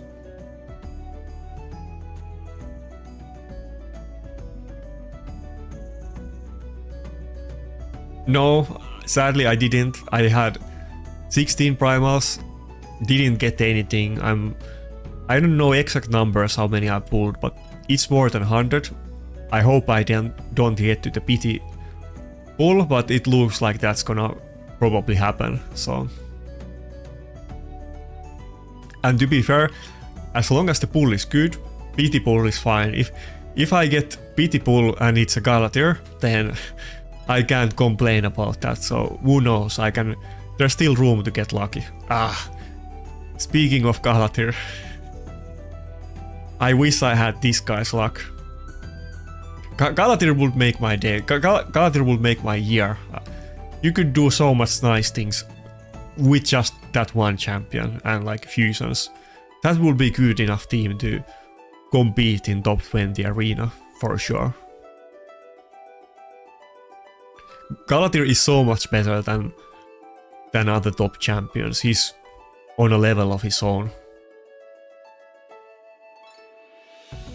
Okay, he got the Narcissus. What are we gonna do then? I definitely want to get as many polymorph champions as possible against the Galatir. So probably I'm not gonna like pick his Ankara, I don't think. Nah, I have to go with UDK because I'm gonna run out of good nukers to run. I need to get Wukong and UDK. That means that I can't get more early polymorph. I guess I'm gonna have 2, but I would have wanted to pick 2 more polymorph champions and have 3 of them on my first 3 champions. As you may know or not know, but the polymorph is like all of the attacks are calculated in team order. If you do AoE attack, it doesn't actually hit everybody at the same time. So if they do AoE attack that procs polymorph, and let's say that my Rotos procs it, that means that the champions in the team after Rotos, they are not gonna be affected by that skill at all. That's why it's super important to stack polymorph early on in the team. Of course, if you have a Giga account, then you're gonna have everybody in polymorph anyway. So I feel like this is gonna be a long battle. He has like a very tanky Stali team. I probably should go with Dartses instead of Ankara. I don't think I can instantly beat him. I wish I would have gotten the Ankara, but I knew that if I wasn't gonna pick it early on, like during the Rotos UDK pick, he was gonna get it. So, but I would rather have the Ankara than the Dartses in this matchup. Not only because of her cleanse, but her passive as well. We would need it against the Galatir.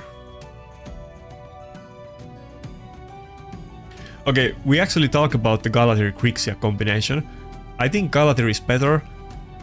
I probably would rather take Grixia, and that was kind of controversial and some people kind of were weirded out about it. Okay, I guess I can just ban Galatir. He didn't have like multiple lockouts or Harima or anything else crazy.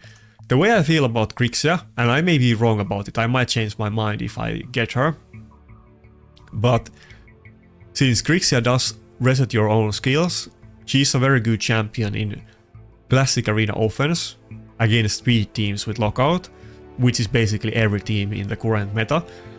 And I'm not gonna beat any speed teams with my own speed team, which is the best way to beat them. So I think with Grixia I could do a lot better in offense, but it would also be great in defense and live arena. So I think maybe I would get a little bit more use out of her overall, but I think if you have a good account, like better than mine, Galatir is better champion than Grixia, and it's not even like a debate really. Galatir is the best champion in the game by far.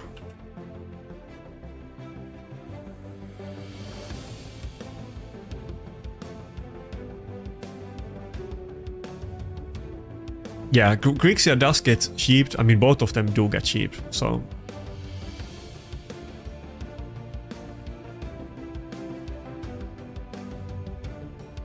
I know that the Grixia offense, like I said, might not be as good in practice as I think about it, because it will still be a bit unreliable with getting polymorph, but everything is pretty RNG these days. There's not a lot of guaranteed matchups.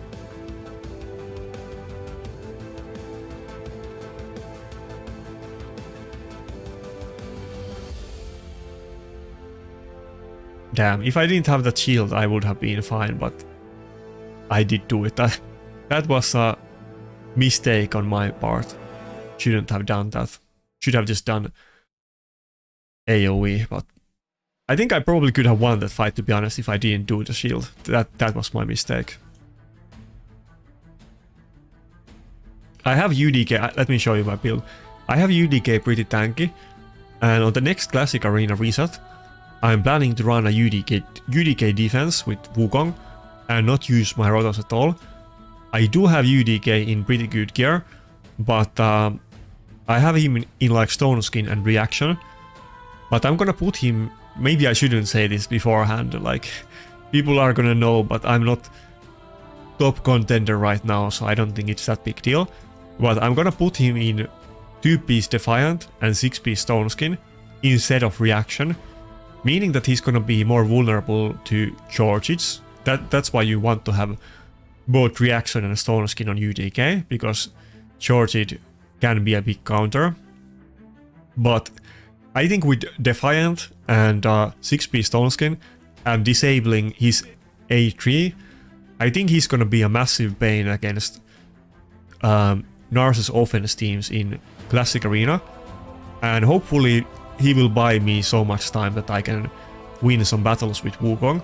But I was testing some battles in Classic Arena offense and it seemed kind of like doable. Okay, let's try this team. I mean, obviously this is a very scary strong team, but let's see if I can... It's definitely not guaranteed, probably I'm gonna lose, but this team definitely can beat that team with good RNG. Let's see how it goes. Probably I'll lose though. But right now he's not in Defiant.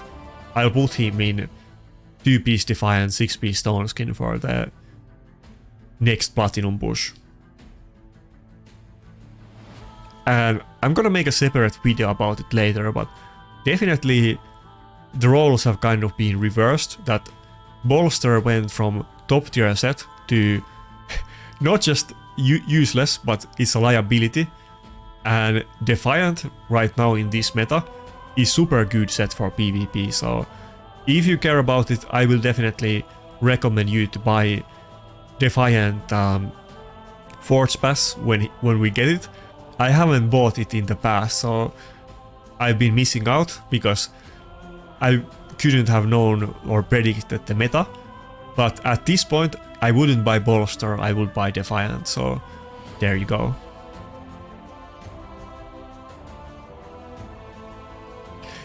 Yeah, of course, I'm not saying this defense is like insane, but I would generally say that my Rotos defense is better overall. Like, let's say that I put like Duchess Rotos Necret and then one champion. That's definitely generally way better than my current defense. But this defense is specifically made against the current meta, where people use Lockout or Armans, or both of them, with White Duo. This is gonna be better against this offense team than my normal Rotos teams, even though it might not be better against, let's say, Charged offense or many other ones, but the Narsus offense is the best one right now and the most popular, so I'm trying to adapt and counter it. If the Narsus offense wasn't this so, then I would still happily run my Rotos and bolster Duchess, but obviously that isn't like something that you can do. And this team is of course an incredibly strong offense team, so the fact that I can beat this with my UDK Wukong on full auto, meaning that in defense it might be able to beat them, that I'm hoping that's gonna be enough to like help me a lot on the next Platinum push. Maybe I can get top 50, who knows, we'll see. Maybe I'll get farmed a lot by Charged teams, that might happen, but not gonna know before I test it out.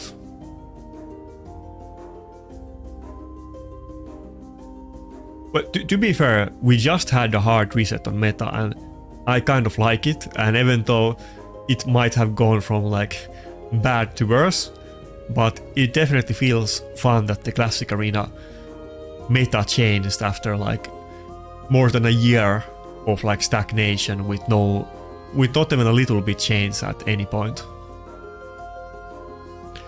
I'm like 60 points away from platinum. I would get a little bit stat boost, but if I'm gonna have to fight this UD case, do I have the patience to... Nah, I should farm the 40 points. I'm sure it's gonna be the difference in some battles. Pretty sure I was in platinum, but it probably... yeah, it went up during this push, I guess. At least like 30 minutes before I started streaming, I definitely was in platinum.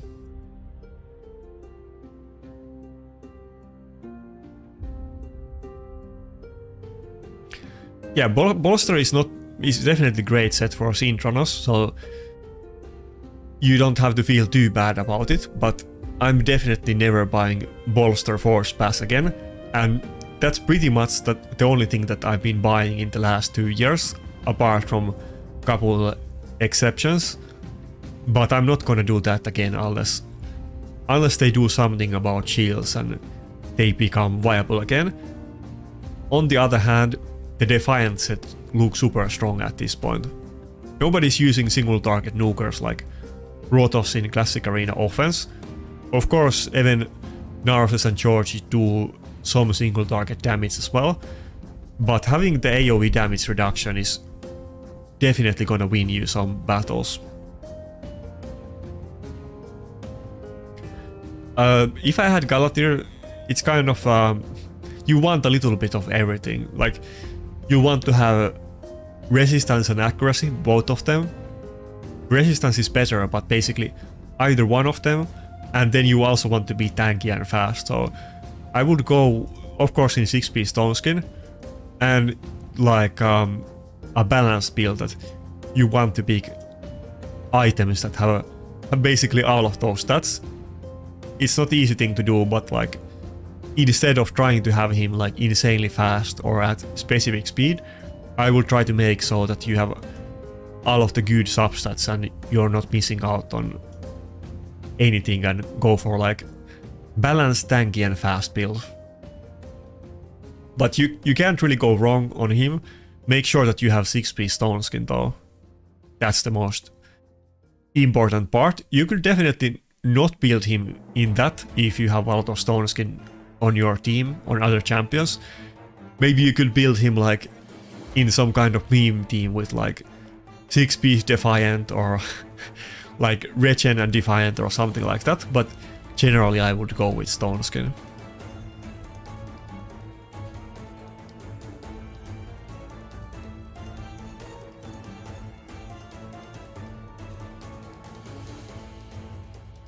Oh no.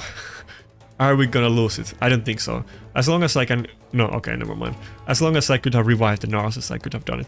God damn it, I don't want to like take 2 hours in climbing to Plat so we can do live arena. Maybe I'll do a couple refreshes so that we can get back to live arena fast.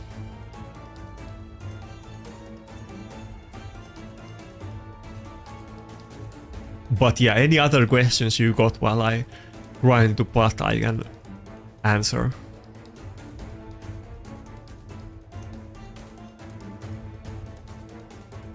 And big congrats for bullying Galatir. Like I said, he's definitely the uncontested best champion right now. Definitely it can change, but I think some champions like I don't see how some turn in meta. Like, I don't think one specific champion can really counter Galatir unless there's like something that like punishes you for like doing debuffs on enemies really hard. But Galatir basically does everything. He's a reviver, he has some damage mitigation for the team with the whales, he has a passive that makes it so that you can't one-shot him, and then he also does like buff strip, lockout, immunity, bunch of other things, but he's just like universally good.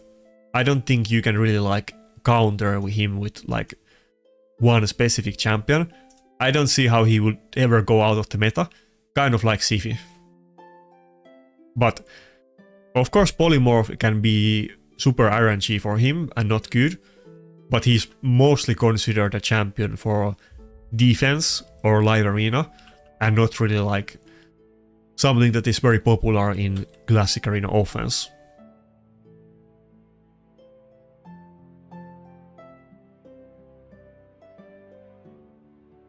Yeah, exactly, yeah. You want all stats on him basically. It's kind of a weird thing because all tank stats, you want him fast, not slow on purpose, and both accuracy and resistance, which I guess Mitrola is the other one where you really want to get both of those.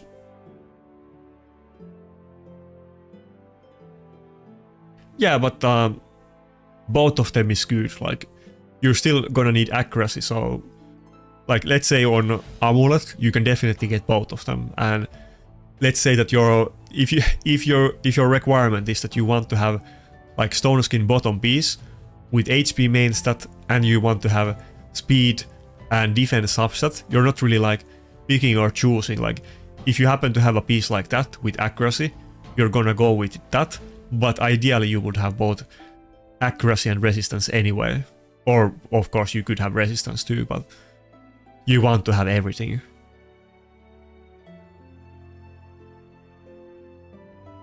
Wait, are we gonna lose to this Wukong team? This is the last battle, then we can go back to live arena.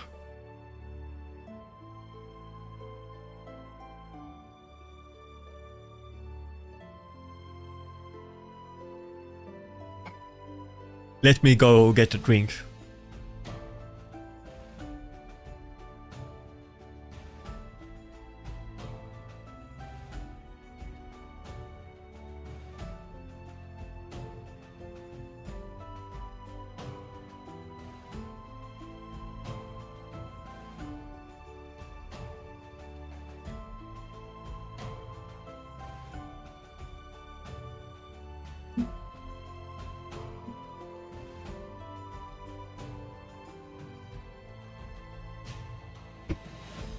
What?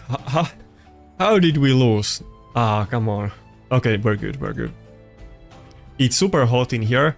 I don't really deal well with hot climate. I'm kind of like used to the, like, you know, Finnish weather. Most of the year it's like winter or like halfway to winter. But right now we have especially warm. It's like 25 Celsius, which might be not that warm for some other people, but it's super warm for me, and I'm very uncomfortable with this this weather, let's say. I don't have like strong AC in my apartment because usually it's cold and not warm, so... Okay, back to live arena.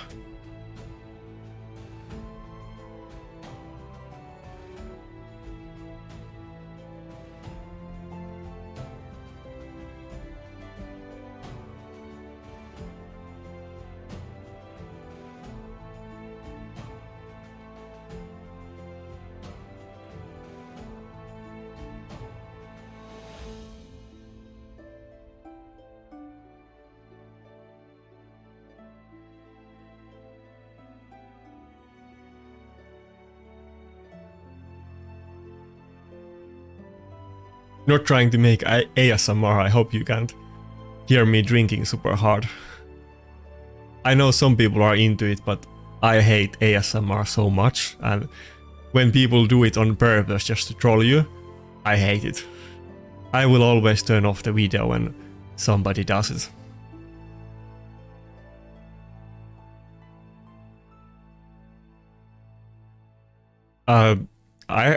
I haven't seen increased use in Fatalis, to be honest.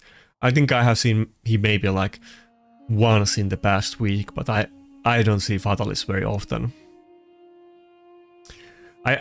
I know many people want to get Fatalis buff because he's almost very good. He sounds insane on paper, but his damage isn't that high. And many people kind of want Fatalis to be top champion, because he almost could be if he just did do a bit more damage. He could be a meta nuker. Not in classic arena, but definitely in live arena.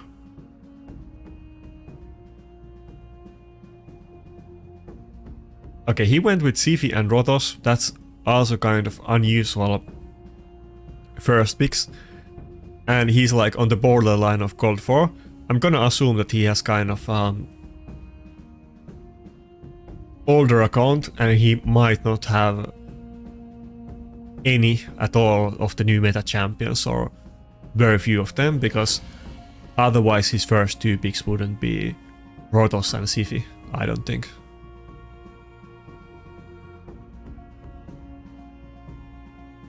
Yeah, I agree. I think if he had really high damage, he would be one of the best nukers. And that kind of got me in trouble, because when Fatalis was released, all of the CCs, I can't say that word, unanimously, you know what I mean. All of the CCs unanimously complained about him in CC chat, and then I said something like, he's better than average like, they were asking for buffs for him, and I said that he's better than average champions, and some other champions need buffs more than him, and people got super mad at me. Even though I wasn't trying to go at it that hard, but he's definitely not the top champion, but he's definitely well above like average champion, let's say. He does get some use in live arena, and he could be top tier live arena champion if he had higher damage, so it's kind of up to you. But based on who do we want to ban here, I think I'm just gonna go for the Taras ban. I feel like there's no threat as long as we ban the Taras. I could... yeah, let's go for a Taras ban. But Plarium basically said that they're not gonna buff him, and like, not directly, but pretty much they said that, and the reason is that he's like a limited time champion and they don't want to make those two OP. I would say that if you compare Fatalis to Xena, they are similar, and probably Fatalis is better than Xena, and there isn't like a massive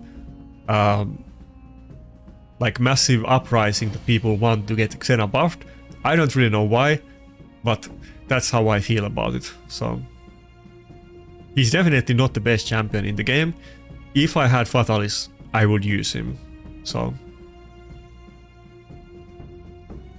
I would probably use him a lot, to be honest. Like, I could use like a tanky nuker, even if the damage is low, it will be better than not taking any turns at all in some battles. So I would probably use him a lot, to be fair, if I had him.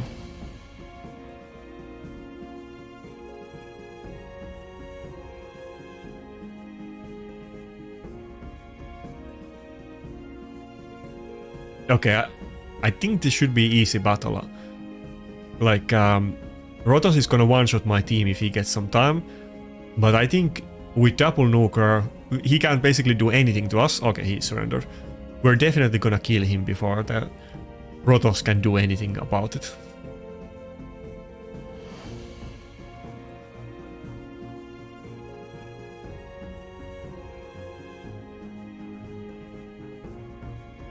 Yeah, our base is very good. I think our base would be one of the most wanted primals for me. People might not really consider her like a top 3 primal, but outside of Galatir and Grixia, she's definitely the best support primal, and because you can't fully lock them out, it's a very good utility.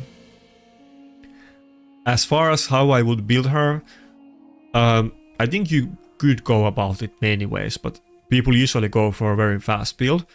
She of course does do the stone skin on her own kit, so you don't necessarily need to go for stone skin, but you could go like 4-piece with the 5-piece supersonic like you said, or you could go just full speed. You could go with Defiant and some speed sets. I feel like Defiant is gonna become a meta set, and people don't know about it yet, but it is gonna be. I mean, obviously, I'm not in MAD anymore, so I don't know what IPR or MAD are having in their private discussions. Both of them like to be very private and not leak their strategies to the public. By the way, which is the opposite thing that I'm trying to do with my clan. We're trying to have all of the discussions in open channels in my Discord, that non-clan mates can see them. But I'm sure Both Mad and IPR are probably salivating about Defiant in their secret conversations about him stalling Narses a lot in the current meta, and I think over time Defiant will be a lot more popular because we don't really see any single target nukers in the classic arena meta right now. It's all about Narses, then you see a little bit Georgid and bombs, and that's pretty much all of the nukers that you see at the higher levels. I'm sure there's some exceptions, but it's pretty much only those three.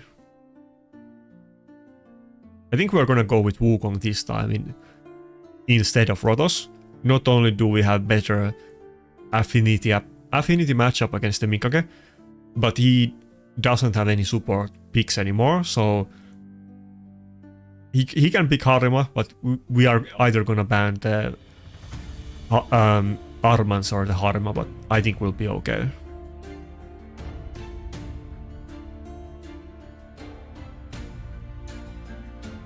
Oh, what? He pulled Grixia? Nice.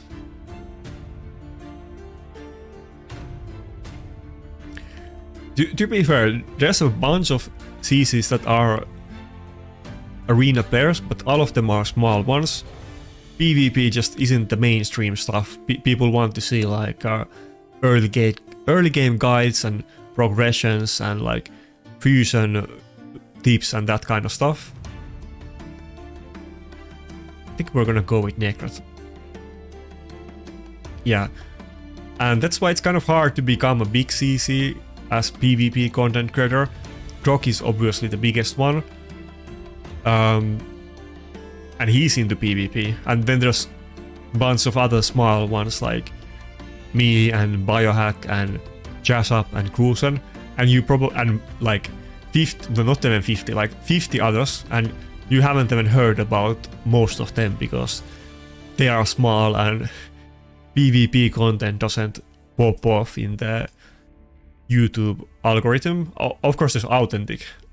Shouldn't have forgotten about him, but there's like a bunch of others, and since I make PvP videos, YouTube also does recommend me other channels that do Classic Arena, Reset and so on. And I'm probably subscribed to like, let's say 30 channels that have less than 100 subs, and they only do videos about Platinum Arena Push. There's way more channels that you even know about. I didn't know about it until I started making content, but now I realize that there's so many of them, and every time I see one of those channels, I subscribe to them, but it's pretty hard to like make PvP content and be mainstream. The most mainstream PvP content creators definitely were Manibal and Machan, but both of those started doing content like long time ago. It's kind of harder to do it these days. Okay, I was talking about making videos, and we basically just steamrolled that opponent. No offense to him, but it wasn't the scariest team, of course, as you can see. It's kind of the nukers are the old meta from 3 years ago, and then he has 2 good supports, but it's not really good enough to defeat a tanky Narses team.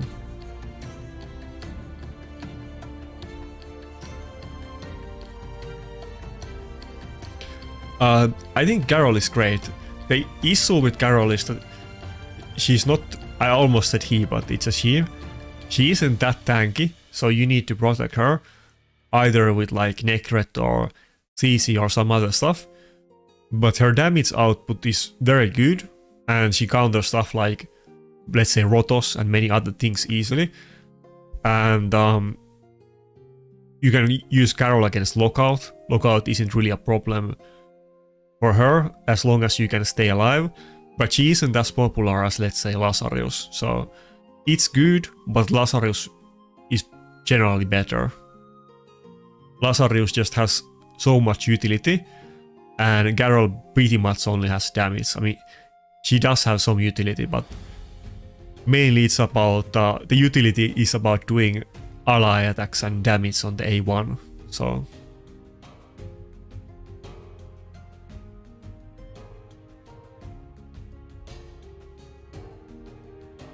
almost thought about going with Mikage, but let's just go with the Duchess. We're not gonna have issue facing Narses if we pick both Duchess and Narses together, so it's not that bad in this situation. And we get the polymorph.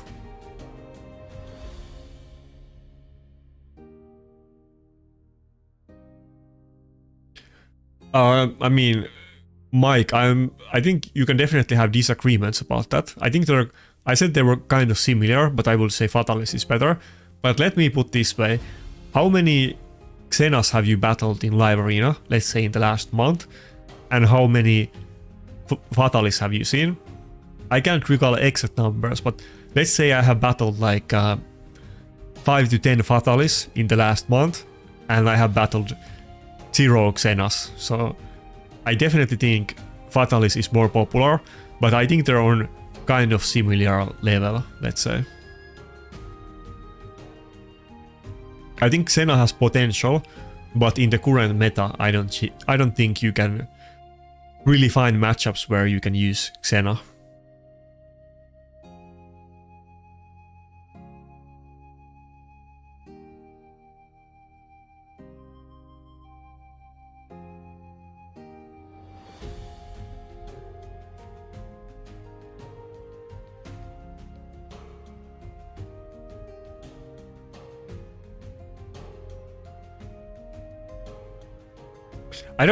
I mean, not to start any drama, but I don't think Scratch really is that into PvP. He literally said on his Discord to me that he doesn't care about arena, so I don't think Scratch really considers himself like a PvP content creator, and I don't think he really cares about PvP. Like, he literally said it, so...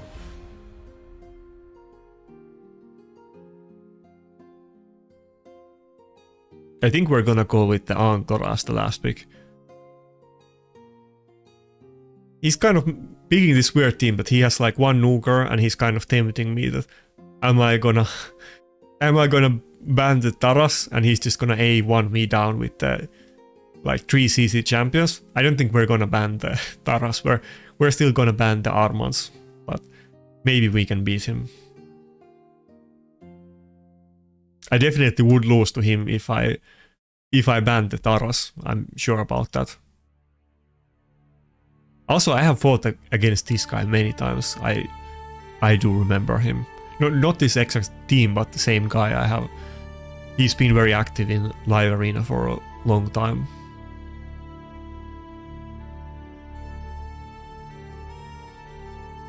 Yeah, I can show it, but also in the description of the video and all of my videos, you can find my optimizer link and you can see the build, but I will show it after this battle.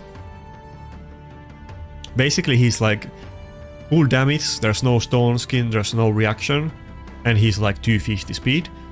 So it's kind of like just full damage and fast build, and I'm trying to get turns when he revives at the right time, instead of trying to get a turn at the start of the battle with reaction or stone skin.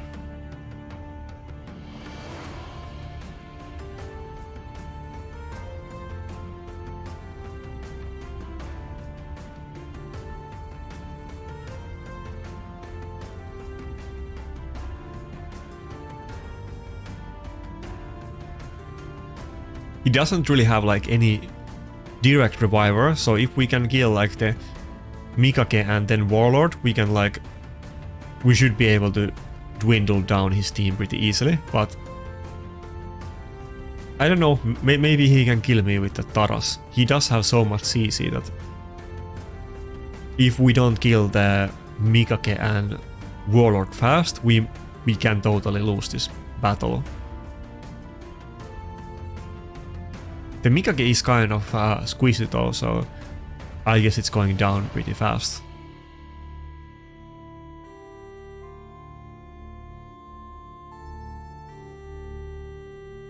I haven't discussed the new blessings on this stream, but I literally made a video about it. It was with Final Kenpachi and it wasn't very popular at all.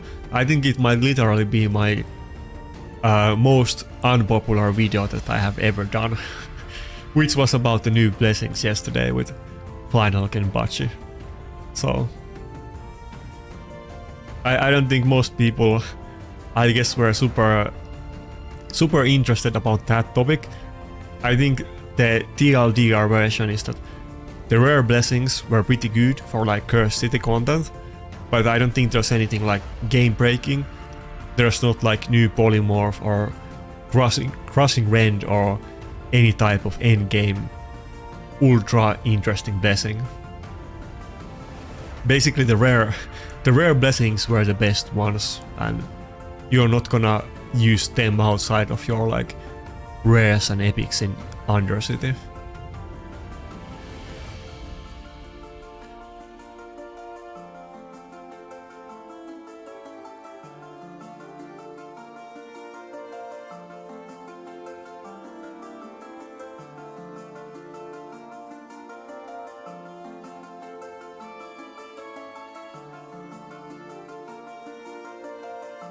Oh, 69 likes, yeah. Thanks. I definitely... Oh, come on. It's over. I don't think... There's no way Wukong can beat him with the Taras passive, so we might as well surrender, I think. Even if I get a turn to do the A2... Well, okay, let's give it a go. He doesn't have double reviver. Maybe we can do it. But yeah, any likes on the stream, of course, is very appreciated. I mean, I'm gonna do regular streams, so of course I want to get as much viewers as possible. I'm not really great at healing my content. I kind of started doing it lately at the end of my videos, and I think it sounds kind of annoying always asking people to comment or whatever. It kind of sounds wrong when I do it. Like, I don't really feel like it's even like it feels bad, let's say. I'm not like, I could never be like a salesman. Here's a funny story. So when I was in like, I guess in US it's called like high school, but in Finland it's not high school, but like the thing that you go after 12th grade, here it's called college, but there you call it high school, I guess. But when I was in that, I think I was like maybe 16, I worked like couple weeks on like a phone advertising company, and like I hated it so much. Like basically the job was to like scam people and lie to them about the stuff, and I felt so bad about it. I couldn't read the scripts that they wanted me to read when I was trying to sell stuff, and I just quit because I couldn't do it. I'm not a salesman, and I hate when people try to like scam people or try to like embellish or sell stuff. So I'm not cut out for that stuff.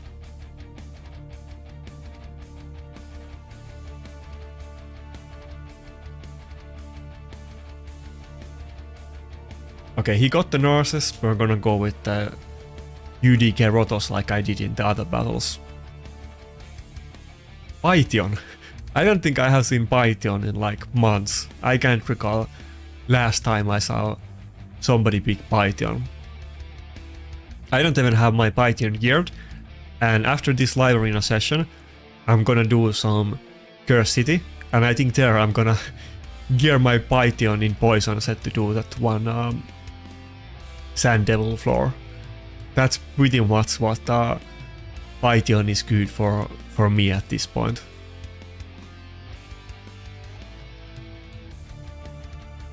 Okay, probably we don't want to get the Mikage if he's going with Python. I'll just go with Duchess, I guess. Nah, I can't do it, he has the Angora, I mean the Narcissus. What do I pick as my last champion? There isn't really any choices. Helicat? If he picks like a lockout, which I think probably is gonna be his last choice, I don't really want to ban the lockout, I kind of want to ban the Harma. But if I don't ban the lockout, then the Helicat is gonna be useless, so we will see. I do have the Armand though, and what? Art Drake? I feel like he's like memeing to me at this point. I have never seen anybody pick Art Drake in live arena. What is this? I almost, I don't know if this is like a secret tactic. Maybe I'm gonna lose to it or what is going on. But I almost feel like he has the Padrake as avatar, and now he's like thinking that maybe I already lost, and then he's just memeing with the Padrake pick. But maybe this was like a secret tactic that I'm not aware of.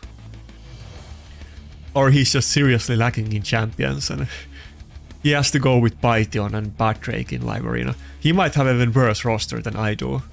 He might have the Harima, but some of those other champions don't look very good.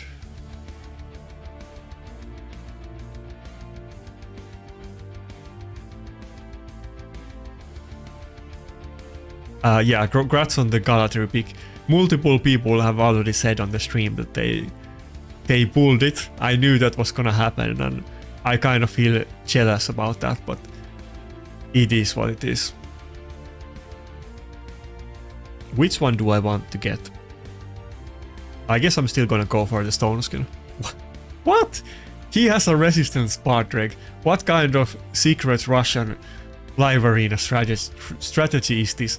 I have never seen Padrake, and why is it in resistance stone skin? Maybe I just represented. He's making this very, very mysterious and weird to me. Why is he running a resistance Padrake? What? Okay, that doesn't make any sense.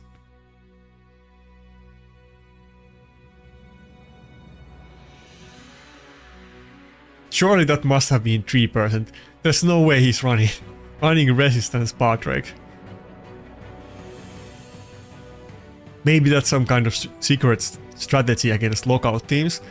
But I don't even have a lockout champion, so even if it was, why would he pick it against me? My only lockout champion is Basher, and trust me, I'm not gonna use it.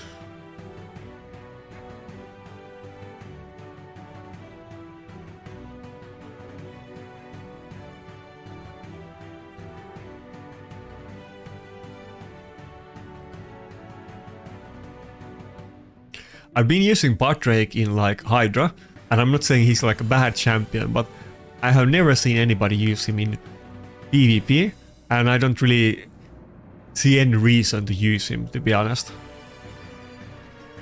What's my favorite champion? I think we probably have to go... I have to say Gala.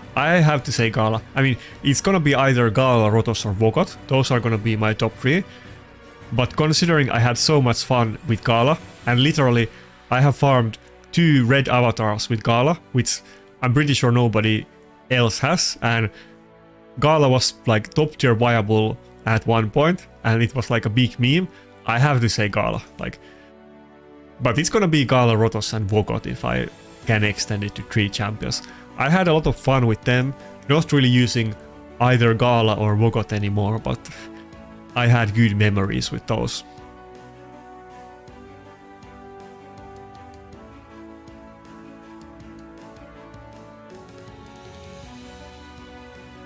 Ah, come on. We're not able to end the battle because of the affinity, but I feel like it should be over. But he can definitely still beat me if I can't kill the Angora, so this could actually go bad. If I just didn't get the weak hits, I would be fine, but it's starting to look scary. We might lose to the Grand Oak Padrake. Though if we do, it has nothing to do with him, but the weak hits on the Angora.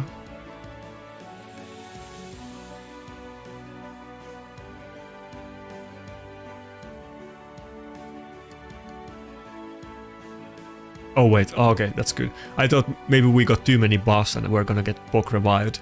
That could have been very bad. My UDK is super strong, as you can see though. And if you heard me talk about the... Do I want to use the... I don't think I want to go for the heal to get the shield. If you heard me talk about the plans for the next Classic Arena push a while ago, right now my UDK is in Stone Skin and Reaction, but I'm gonna put him in 6-piece Stone Skin and 2-piece Defiant, which is gonna reduce the AoE damage by 15%, and give him more defense, it's gonna be super painful for these Narcissus teams, because he's already very tanky, he's super annoying to deal with when half of your team is dead, and his passive increases his stats, and then he gets healed when the enemy team heals. It will take long time for the Narcissus to kill him. Like you see it right now. I've been just with the UDK for a while, and the Narcissus can't kill the UDK. But I think we're literally gonna lose to the Padrake team. That's kind of ironic.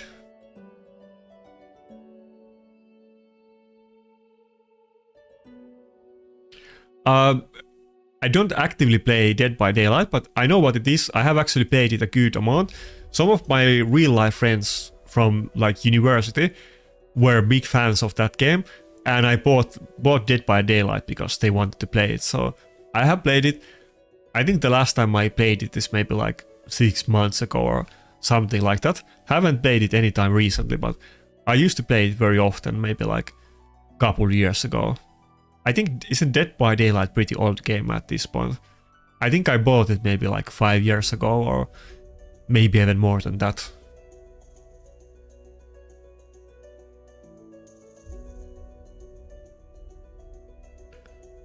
Yeah, what's up? I think next we're done with the live arena session. I don't think it went that well. I think we maybe got like maybe 2 wins more than losses, or maybe 1. But we lost to the Padrake, and then we had some hard enemies and close battles, but didn't get like impressive win record like I did last time. I think I got like 50 points in my last session, and that definitely didn't happen today. We were kind of going back and forth. Wait, somebody wanted to see the Wukong build. My bad, did I do 1 battle after that, or was it before that battle? Actually, it's better to just show it from the optimizer. Like I said, wrong tab. Like I said, you can find this on the descriptions of... Ah, fuck. Well, it's not that big deal. You can see it on my YouTube channel. Anyway, so you can find my optimizer link in my video descriptions, always, but it's kind of better to look at the stats here than in game. But this is what I'm running. It's a basic build, just lethal and fast, or I guess I have 2 Beast Layer, but it's just for the damage. I'm not going for any Stone Skin or reaction here. I have ran him in both Stone Skin and reaction, and like more damage and less speed. But right now I'm going for like maximum damage and speed, but like little bit more priority on the speed. I do have him in attack boots and not speed, but I'm trying to make him really fast and basically hope that he gets a turn when he gets revived, because often he still doesn't get a turn. You might see I have too much crit rate, but he actually does have the attack mastery, not the crit rate one, and I couldn't make a better build with less crit rate. Like, I need to get some different items, so I just happen to have a massive surplus on crit rate on his build.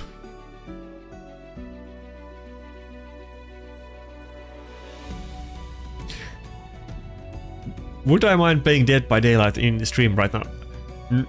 Not really. I mean, we're doing raid, and to be honest, I would have to download the newest update. I'm sure I don't have the newest update on Dead by Daylight, and I'm no expert player on it, and I would have to have like headset on and so on, and this was gonna be a raid stream, so can't really do it. But I have played it. It's a pretty good game. I don't think Dead by Daylight is something that you really... I mean, you can do it, but I feel like it's a party game, something like Among Us that you play with your friends, and that's what I did, that some of my real life friends used to play it. I don't think I have ever played Dead by Daylight like by myself without a pre-made team. I think I only played it with my friends, so... Okay, let's see, can we...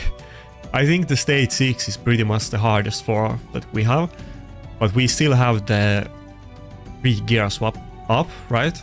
Okay, for 2 days, so I'm hoping that we can clear some of the... I think I cleared most of the other floors on both normal and hard. Maybe, right? Yeah, pretty much everything important.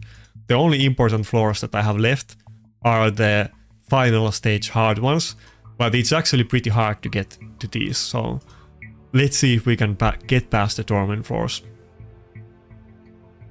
Thank God for the free gear removal, because you're not gonna have enough gear even if you play this game for 5 years to have 200 rares and epics gear on for Cur City while doing other stuff, so I have to re-gear them again every time, and it is kind of annoying, to be honest. Everybody's missing like a gear or two because, you know, I have to rebuild other champions, so...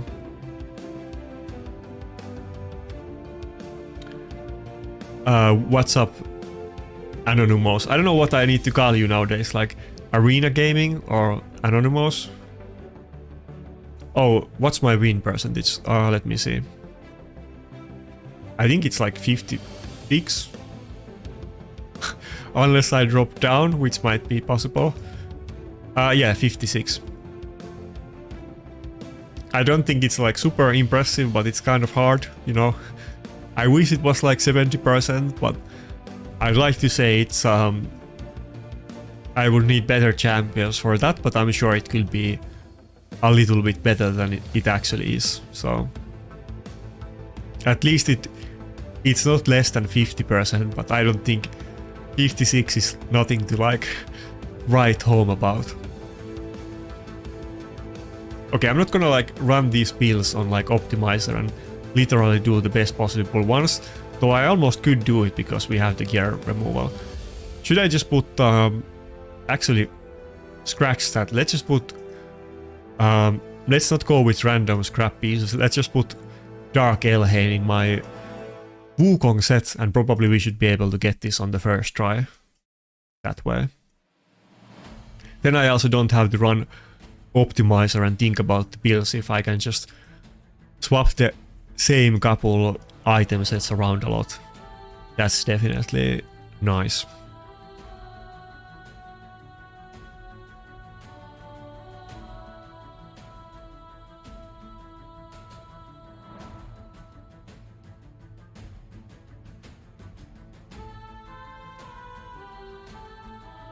What's up, Bobby? There's so many Bobbies in Raid that I don't know if you're any of the Bobbies I know. I think I know like 3 different Bobbies in Raid. No, 4 Bobbies. 4 Bobbies. Oh, okay. Why did I put the Narcissus chest on him?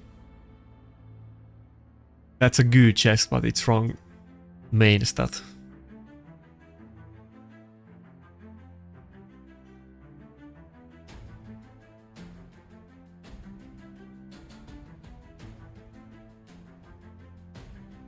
Next time I do Cur City or dungeons or whatever, half of my champions are gonna be ungeared. But it is what it is. At least I don't have to pay any extra money, but it might be extra hassle. Wait, I have like 2 pretty much the same banner twice.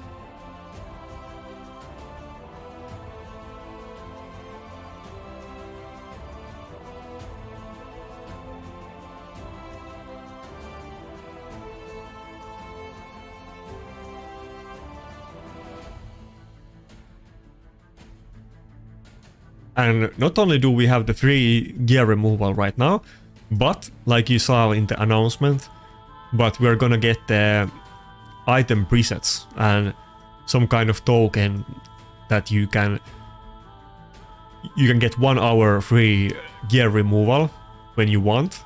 That's gonna be super nice. That's gonna make this a lot easier, but I still feel like the concept that you're forcing us to clear like content with our like I don't know 400 best champion and item set. I think that thing is ridiculous. I don't feel like, as somebody that played the game for 5 years, I should be forced to use like some, I don't know, Ogdrun only epic champions or rares on like some specific floor and grind through that when I have farmed a lot of fusion champions and played the game a lot to actually pull shards and get something good. Even if I don't have everything, but I definitely have better champions than rares and epics.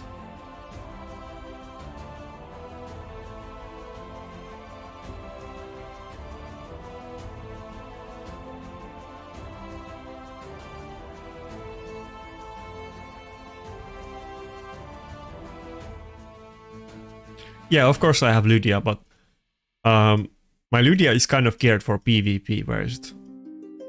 Oh, there, in the middle of screen. It's kind of unconventional build. I don't think most people would build it this way, and it's not in like good gear because her stats really don't matter. I have it in the Armand's Angkor and Narses offense team. She's just there to proc her passive, and her stats or anything else doesn't really matter because she doesn't need accuracy for her passive, and she doesn't really need to even be alive to proc it. But I do have her in stone skin, but it's not the best stone skin, it's just some random pieces because it doesn't matter. Of course that makes her unusable for PvE content, but I don't want to get any accuracy on her because then she can get polymorphed, and in that case you actually can't proc the passive. Getting polymorphed is worse than dying, so... Okay, is that enough? I guess we can take like one more champion. Should I get Royal Guard or Seeker?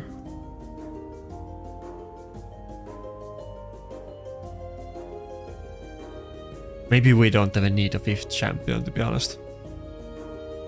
Or maybe... Okay, maybe I can just go with Apothecary. He used to be a super popular champion early game in the raid.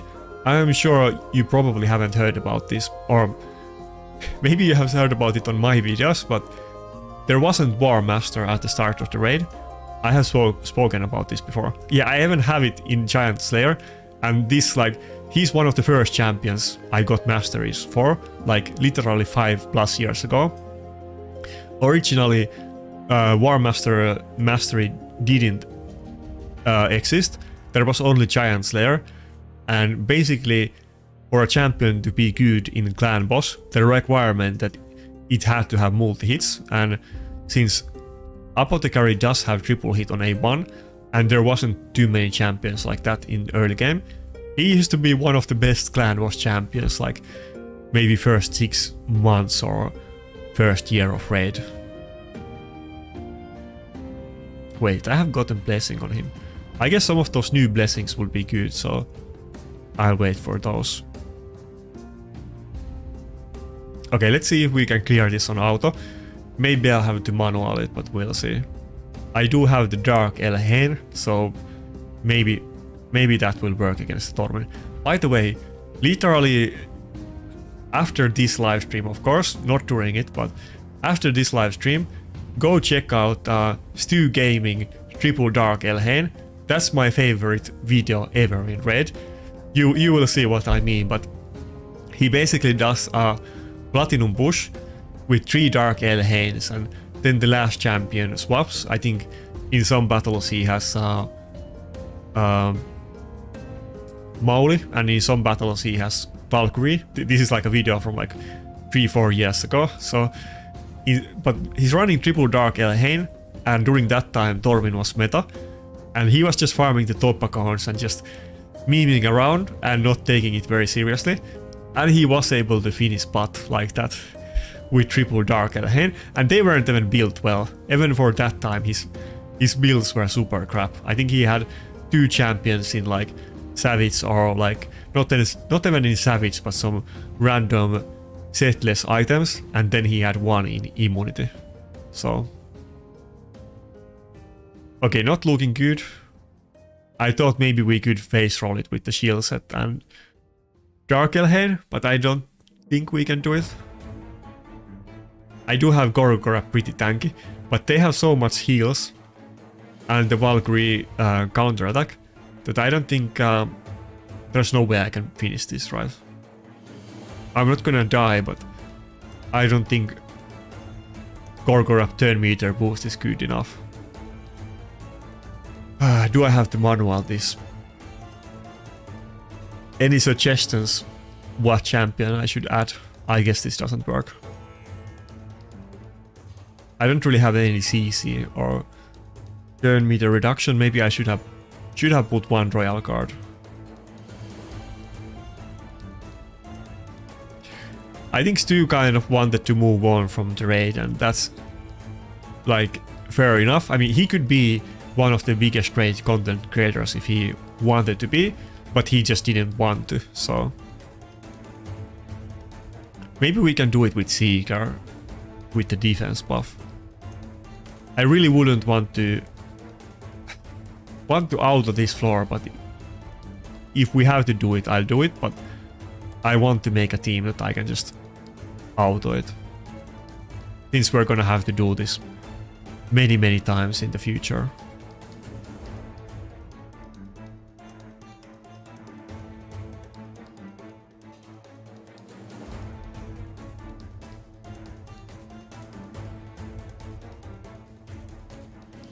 Yeah, I like Stu Gaming. I know he many people hate him though, so he kind of divides people's opinions.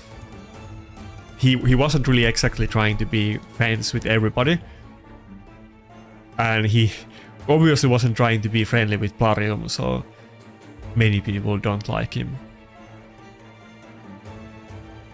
I can definitely beat this floor. I have done it before, but I might be forced to manual it. That's the issue. I think if I just do the first... Let's do it again. If I do the first floor so that I have the cooldowns on everybody ready, I think it should be easier. I need to just A1 the rest of this.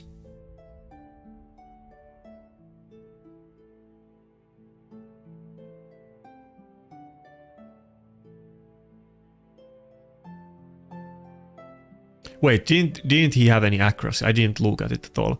He was already built. I thought he had accuracy, but I guess he didn't. I think he was in shield set, but I thought he also had accuracy.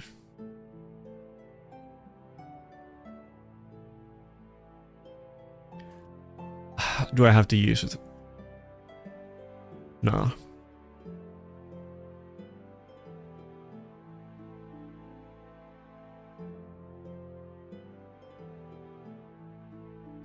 Okay, I need more CC or more heals, or I need to... Maybe I'll have to use the Tauriel cooldowns at the start.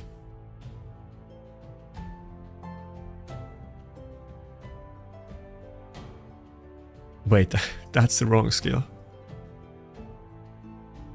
But yeah, I hate this. I feel like this should be outable. If I played the game for 5 years and I have decent gear and champions, I shouldn't be able to, or be forced to manual some kind of random stages with epics. I hate this. I don't want to auto these floors. Okay, okay. I don't have accuracy.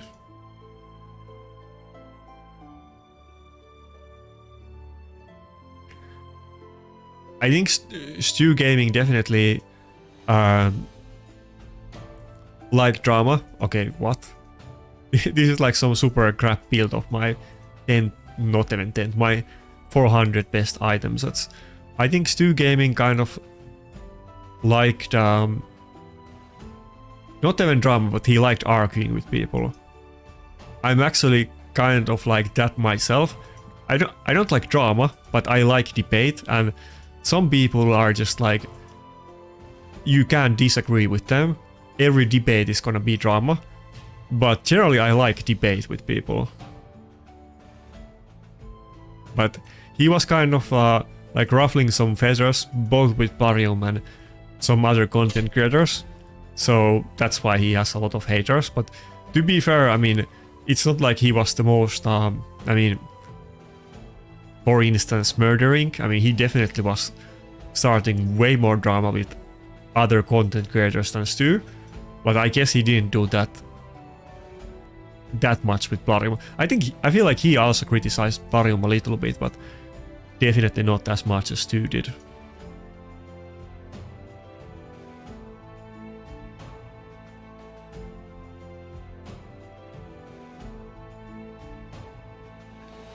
By the way, is the music too loud or too quiet?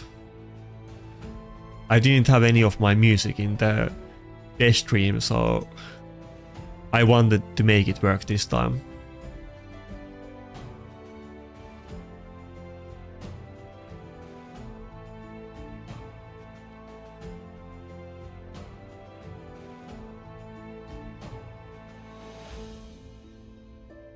Wait, why don't I have 2B's perception?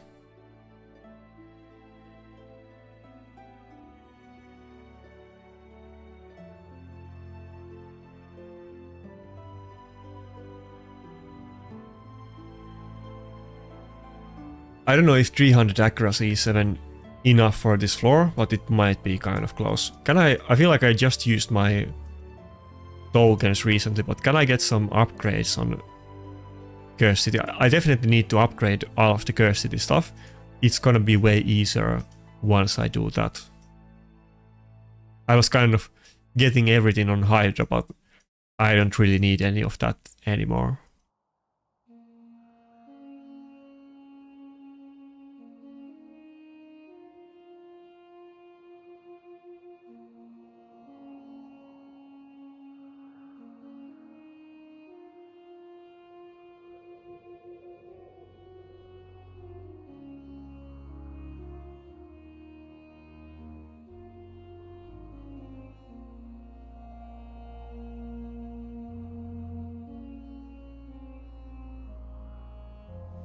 Oh, weak hit, that's not good. I was gonna do that and then just A1 the rest of it, but maybe this is good enough. Or not. Yeah, I can't A1 the first room, I need to use my cooldowns. I'm not tanky enough for this. And I probably should have my if Tyrell was just faster than why did I forget her name? Whatever champion I just talked about Steve's video of. If it was faster than her, then I would like one-shot. I think at least most of this wave. What was the name?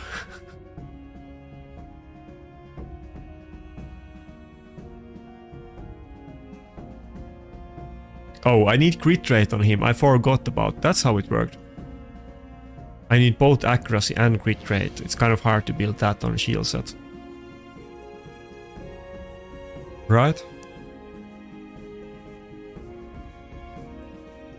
Yeah, it needs to be critical. Forgot about that.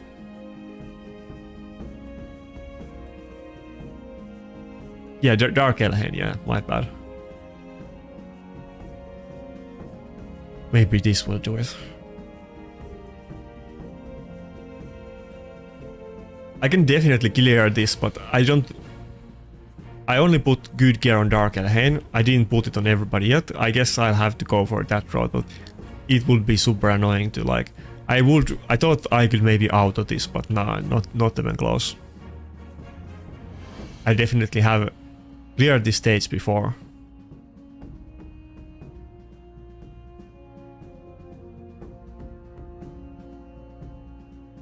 But I guess I need to level up some new champions, which you don't have resources to level up everything because you need to save them for fusions, but I need to eventually get good champions or like level up good champions on all of the hard floors and so that I can actually auto them. Some really hard floors, of course I can auto them if I happen to have good champions on them. Maybe I should put my Dark Elhain in stun set. I think the last time that I did this, I actually had my Dark Elhain in stun set and not Savage, but now I put her in my best nuke gear.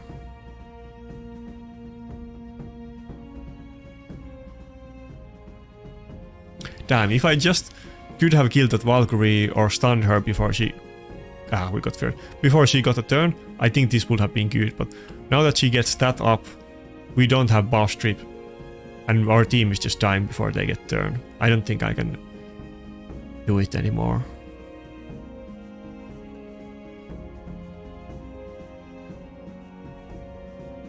Yeah, I need to make Tyrell faster. Again, you can see I didn't even touch his gear. I think I definitely have to have multiple... yeah. That's good enough. He's 230, and what speed is the Dark Elhain? 236, okay. I need him a little bit faster.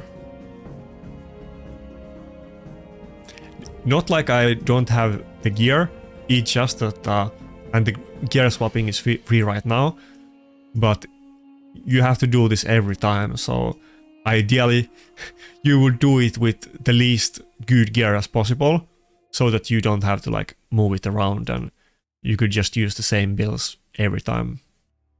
Okay, now he's fast enough. I think maybe this is good enough. If I just use the Tyrell A2 and Dark Elhain A2, and then I save the stun from Helmut for the next round, maybe that is good enough. Yeah, now I didn't have to use any other cooldowns.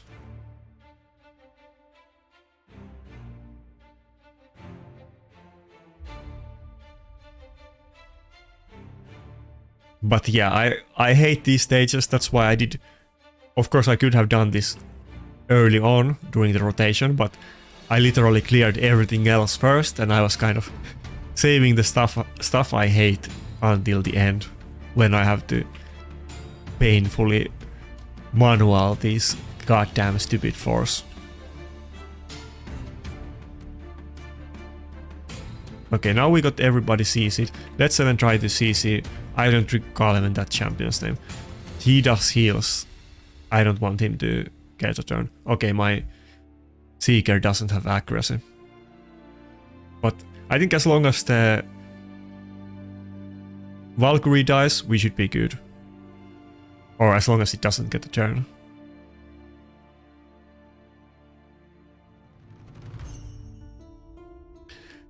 No. No. I think it's gonna get a turn. And it's probably gonna be full health by the time that... maybe? Maybe I can kill it with a Dark Elhain A2 since it does have the defense buff. My Gorgorab is definitely not gonna die, that's not the issue here. He has regeneration set, it's gonna keep my team alive, but if my Nukers die before they get a turn, then I'm stuck here. Okay, we're good, we're good. Now we're just gonna A1 the rest of it, and I think we're golden. I think the last floor is probably gonna be the easiest, because I think my Dark Elhain is just gonna wipe the floor with those, with the Tormin wave. That's why we have the Dark Elhain here in the first place.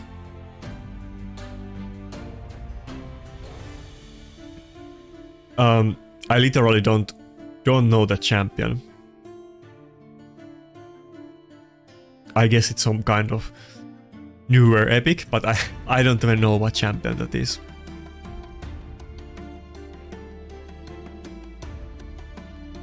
I didn't level up any new champions on this floor.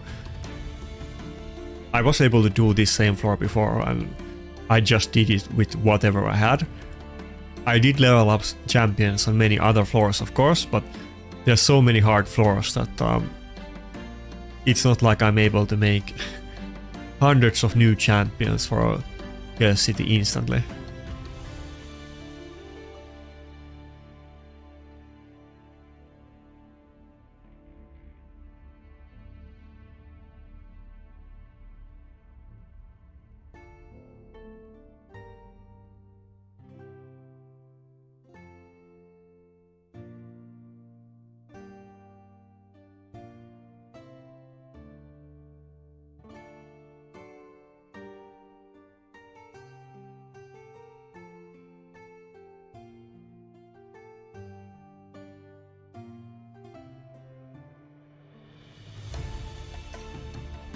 Yeah, catching up on the chat, I was focusing on the floor. I kind of didn't read it for a little bit. But go watch the two Dark Elhain, triple Dark Elhain video. That's a super funny video. I wish something like that was possible in the current meta, and you could just cheese the Platinum Arena with epics, but sadly, that's not a thing.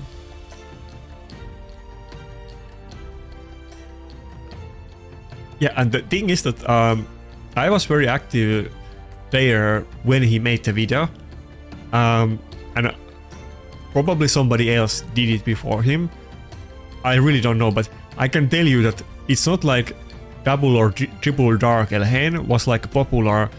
It wasn't like a meta thing. I had not seen other people do it. Probably somebody had done it, but as far as I know, he was the first one to do it. Definitely on the video.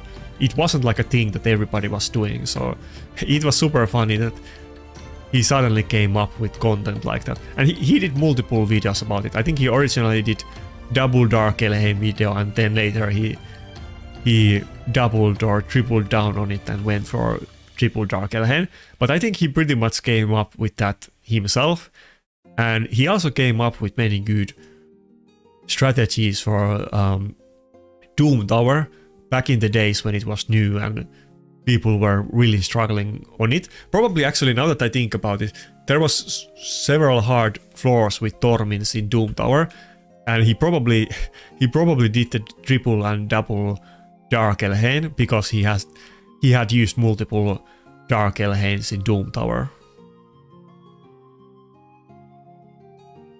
I think I only have one leveled up, but to be honest, double or triple Dark Elhain might be good on Cur City floors like this, so might be worth leveling up another one.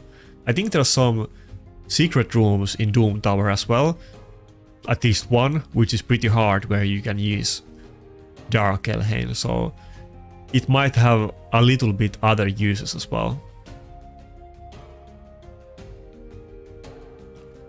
I hope we're good. We're super low HP. His team is almost done. This is kind of looking bad. I do have the regeneration set, but he has multiple of those Tormins, so that's kind of scary.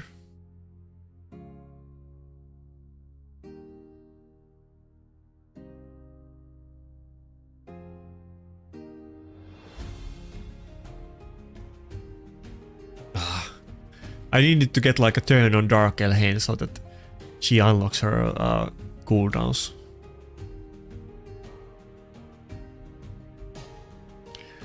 I would hate it if I have to redo this, but it's kind of looking bad.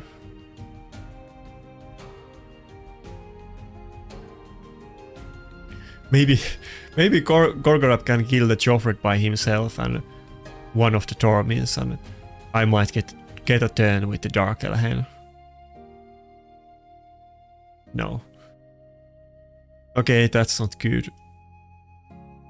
Do I have to regear somebody, or I feel like I almost should just try it again. Let's try it again. It was so close. I really don't want to like change gear on everybody just to get this one goddamn floor done.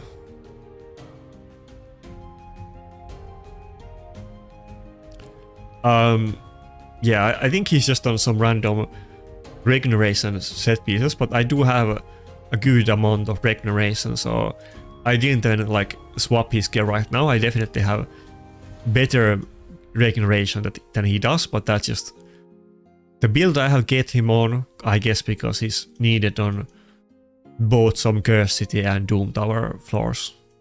But even with the amount of gear I have, it's still not enough for the Cur City.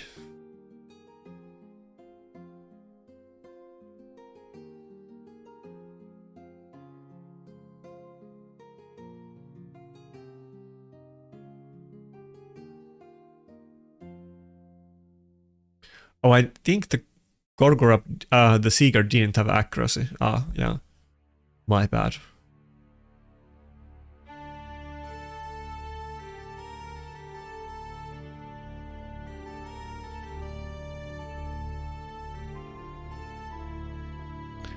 Oh, hi Kenbachi, interesting to see you on YouTube. Yeah, I didn't go on Twitch, I'm only on YouTube for now, but I might do the dual stream or try it later like you suggested. This was just a lot easier than going through all of that. I had to figure out everything for this too, but if I were to dual stream, I still want to see both of the chats, so that sounded a little bit complex.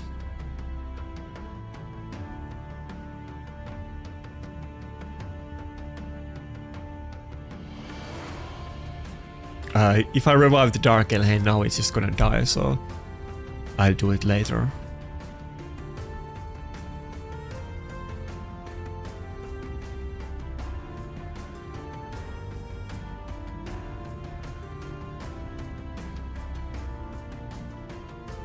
What do you think about the music, Kenpachi? I think, didn't you say that you don't want to stream on YouTube because it's harder to put any music, but I'm obviously not. I'm using like elevator music basically, so, or a little bit higher evolved form of elevator music, but I'm not using any kind of remixes of popular songs or the kind of stuff that you generally see on Twitch.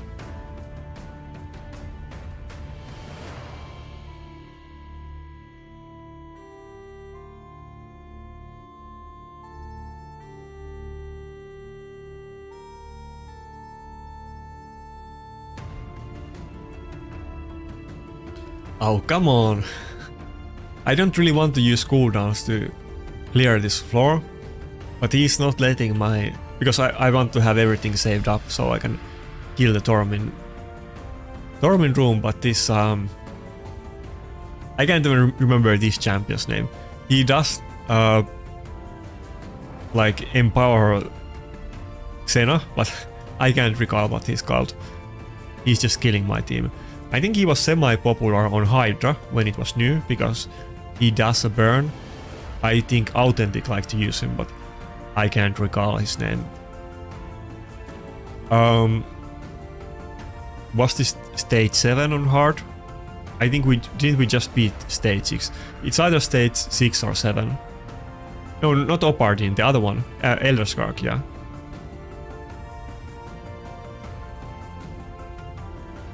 He's not like one of the oldest champions, but he's kind of pretty old champion at this point. He's not like maybe like 4 years ago released, not like new, maybe 3 or 4 years, I think.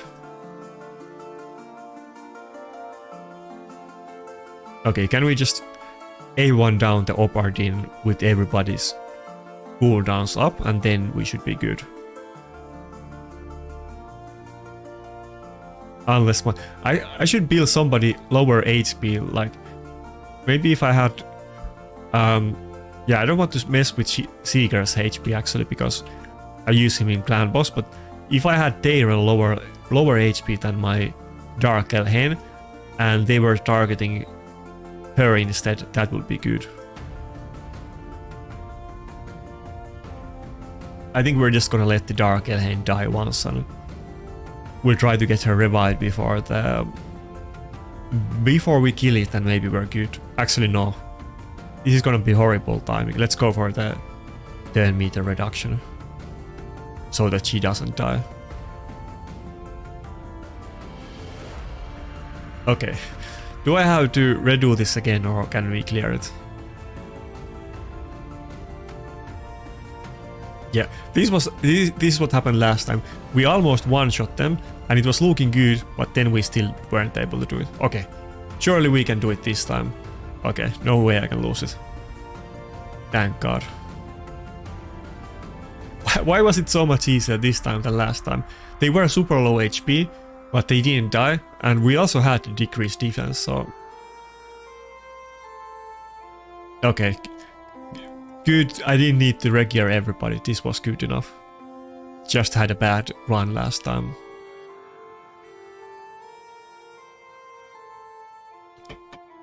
But yeah, Cur City is pain. I don't want to manual this every time, I need to make a team that can auto this without putting my best gear on it as well. Which doesn't seem something that I can do right now, because I literally had to switch the gear on Dark Elhain and give more accuracy to Helmut, and we still had to manual it and barely did it. Is there some... I don't think this is a good champion. Maybe there's some of the other epics that I could level up for some other time. Funny thing, I don't have a 6-star Catacomb Counselor. He was kind of popular at one point because he does have ally attack. He's pretty old champion. He wasn't, I don't think, right at the start of the game, but I think he was released maybe like in the first year or something like that. Maybe second year. But he used to be considered a very good champion.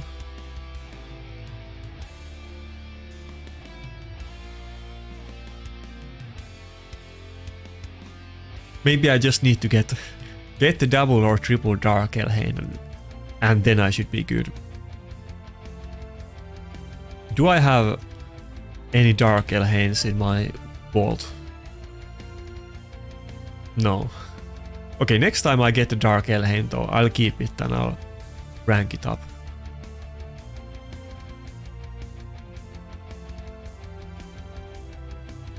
Okay, so it was stage 7 and I did the stage 6 today as well.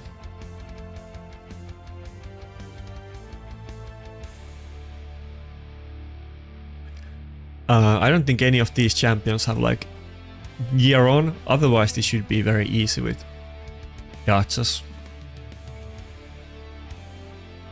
Okay, Stack Knight has gear. Everybody else is naked.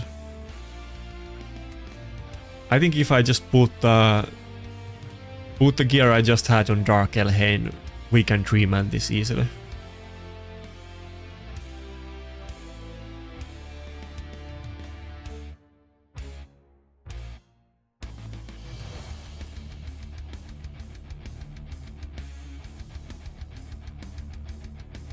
But yeah, imagine if we didn't have the free gear removal. This is already pain as it is, but without free gear removal it would just be ridiculous.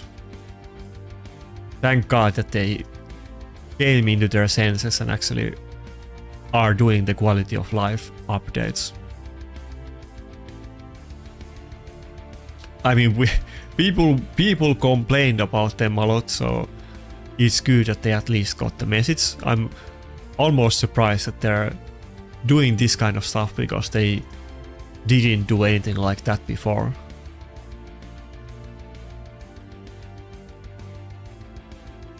So maybe crying on Reddit can actually be productive at times. People always make fun of Reddit, but I guess Reddit did something good by crying about the game. So okay, those other champions are not geared, but I'm pretty sure definitely Stack Knight, Duchess, and what was the third one? Royal Huntsman. They can 3-man this, so it's not gonna be like the other floor. I used to use Royal Huntsman in Fire Knight early on in the game when I didn't have the best champions. He was pretty good there, and then later on I used him in Classic Arena offense a lot during one meta. So I actually have used him a good amount. He's one of the first legendaries that I ever got on my account. Even though he has never been like a top tier champion, but I actually have gotten some usage out of him. Oh yeah, you can definitely do it. I don't really usually do it, but I should probably.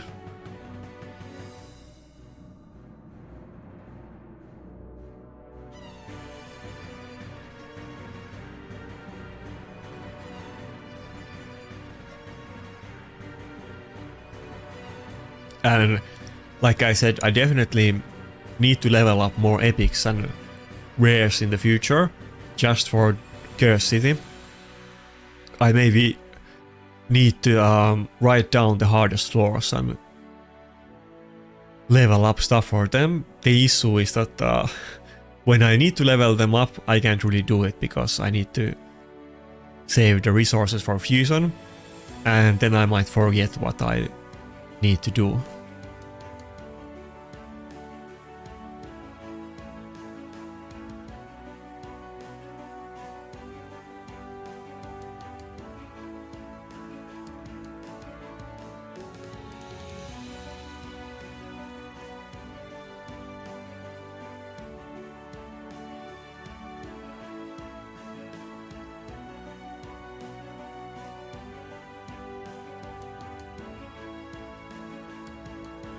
I think my first legendary was actually Marshall, but Royal Huntsman was one of the early ones that I got. I can't recall the exact number.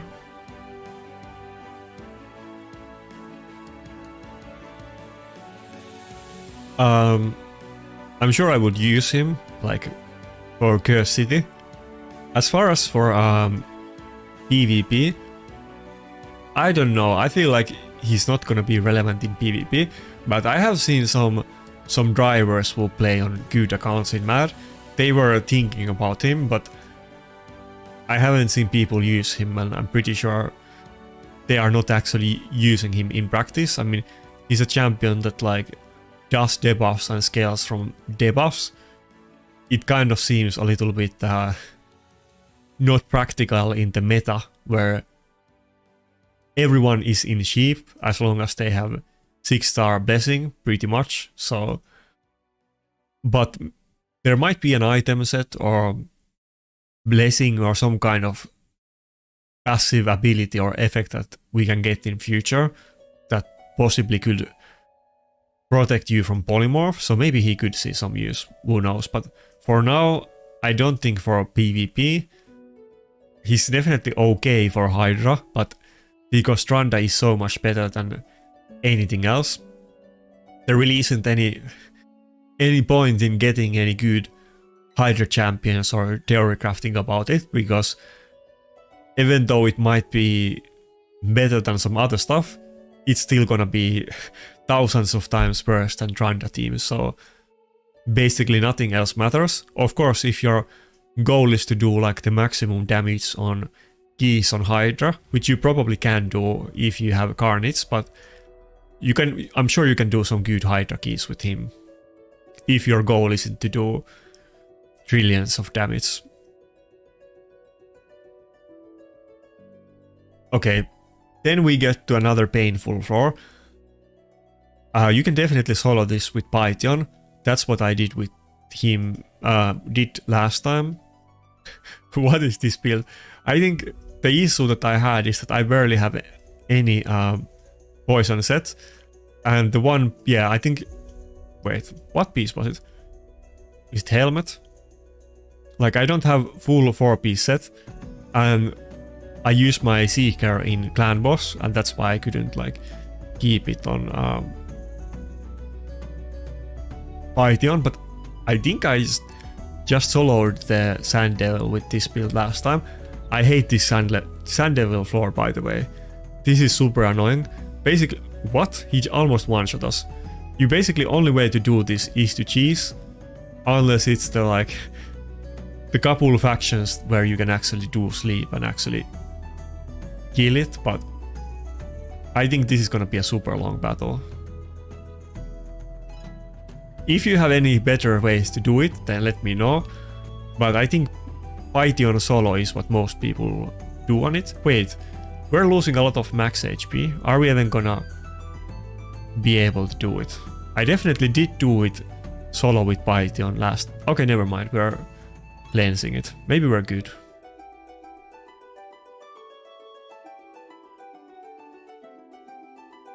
Be right back, but if you have any better ways to do this, then let me know. I think it depends on the rotation, but I feel like Python was the only way I can do it on this one.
No, what happened?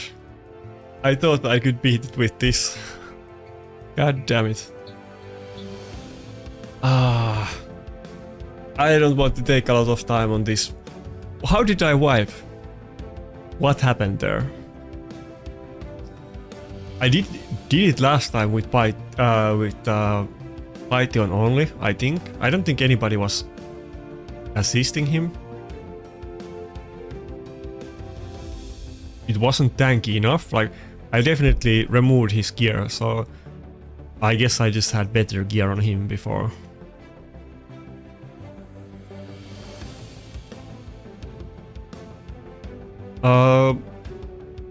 I can't recall if I did it with Defiant last time. It's totally possible. Okay, does the speed matter on this? Maybe I have some Defiant pieces if they don't have to be perfect, but I would probably have better pieces on other sets that maybe it might still be better.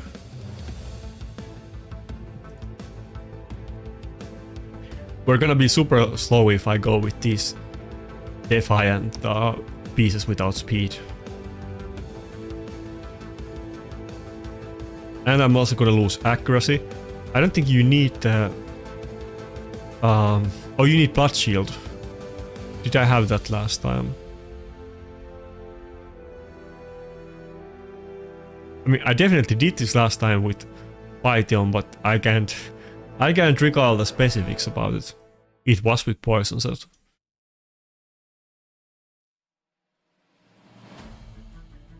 But I would...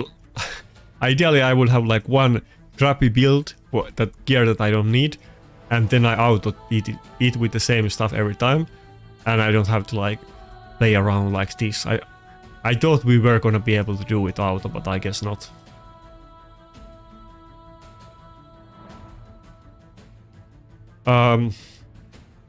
Maybe I can put another damage dealer there, but when I like opened the screen, it showed only Python, so I thought I soloed it with him last time.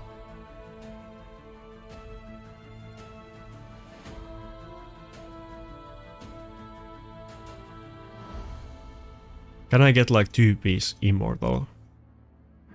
I can, okay.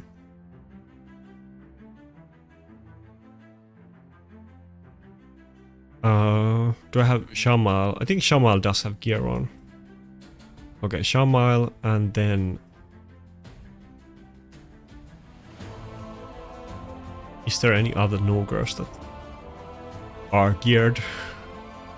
Can we just duo it with them?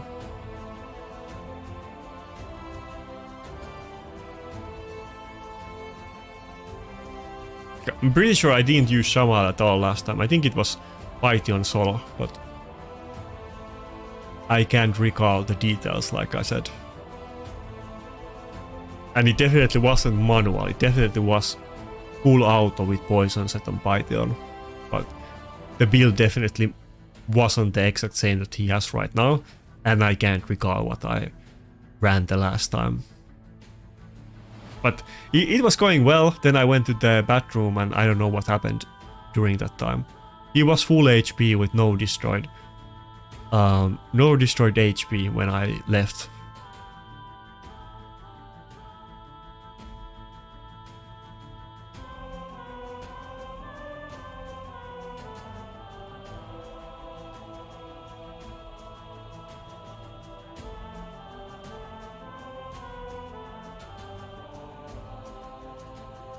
Wait, the colors look kind of weird on the video. Do I have some kind of color settings up?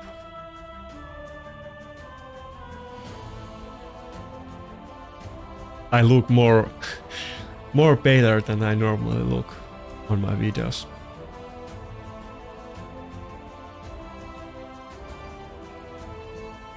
Okay, this is way better.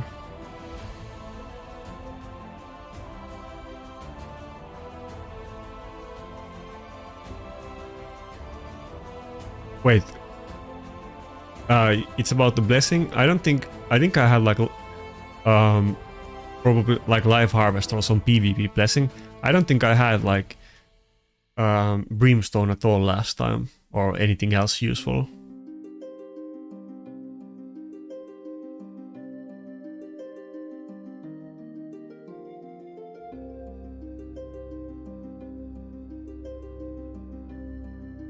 It's working well so far, I think.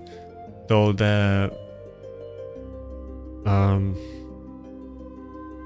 don't know if it's even good to have the Shamal in the team. It kind of feels like he's he's never getting a turn and he's just making Python not heal himself.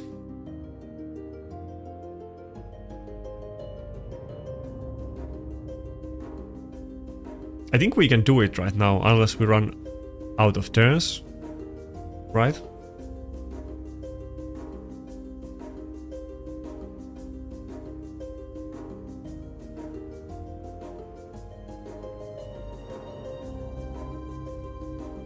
No.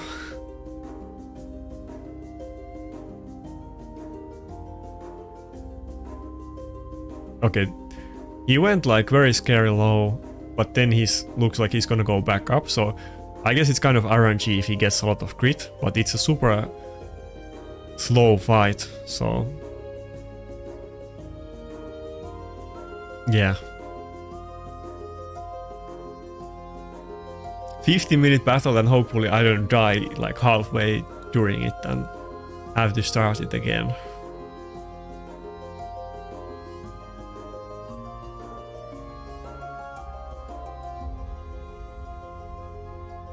Yeah, this is why I hate Cur City. This guy, by the way, they are nerfing Sand Devil at least. They literally just said that Iron Twin, Sand Devil and Phantom Shogun are getting nerfs. That's a good thing. I guess it's gonna indirectly make Cur City easier as well, because for sure this and Fire Knight I think are this Fire Knight and Stage 6, I think those are the hardest Cur City floors, so like the final Fire Knight is super hard as well. I hate that floor. I can't kill it on every rotation. Maybe I can now if we get like free gear swap, then probably.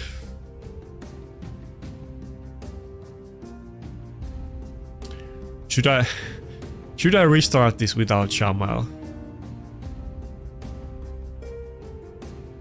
We already did like 4 minutes of this and it's nowhere close. This is gonna be way more than 15 minutes if I can even do it, and we have like 1500 turn limit.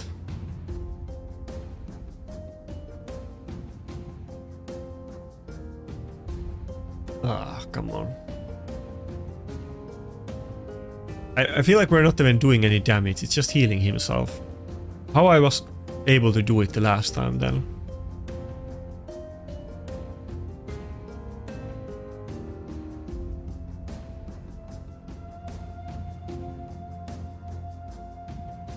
Okay, other people are not soloing it. Gizmak and Python duo, that's interesting.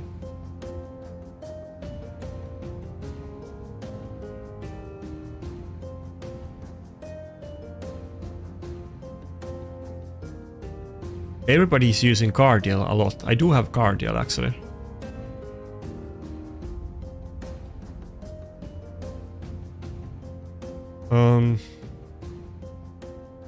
Do I have any HP burn champions?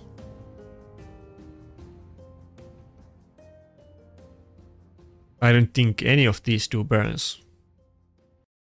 Unless I missed somebody. Even Holzring doesn't do it. No. He does Hex.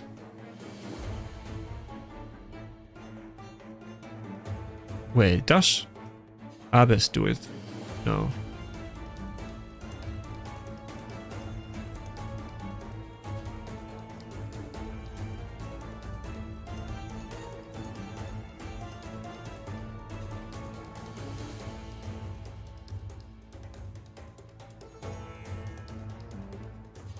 Okay, I don't want to get stuck on this floor, but I also don't want to like do 5 hours of trying to deal with this on stream. If I can't get past it, I'm gonna do Cur City off video. Was the issue just that the Python wasn't tanky enough to solo it? Maybe it can do it now that I put the Immortal on him. I don't think it even has enough accuracy for the Brimstone.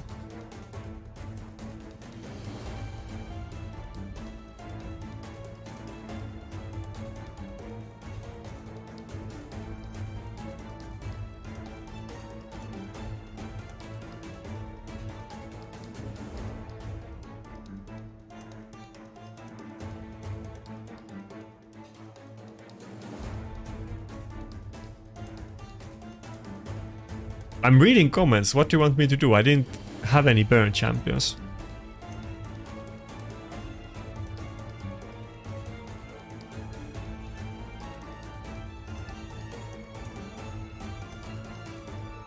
I feel like he wasn't in that good gear last time. So you're saying that the issue isn't tankiness but just speed, and if I make him faster I can still stay alive.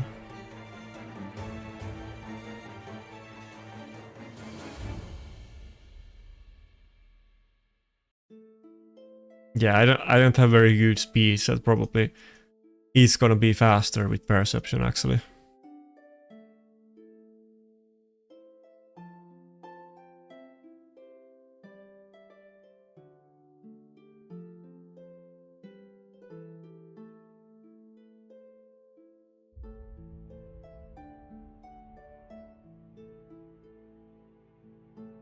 Okay, this still isn't 250. I don't know if I even had 250 last time, because look at my like gear. I don't have a lot of poisons. So I don't think I have any faster pieces than I'm using.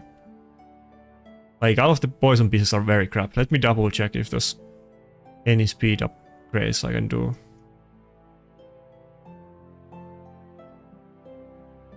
There's no way I had like way different wait, I'm running HP boots. Okay, I'm just being dumb.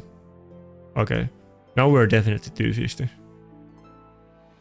So you're saying that this should definitely be enough. Now we got a little bit more tankiness with the gloves that had HP as Genshin, and we also got 250 speed. Oh, again, we're landing the Brimstone. Looks like we have enough accuracy for it.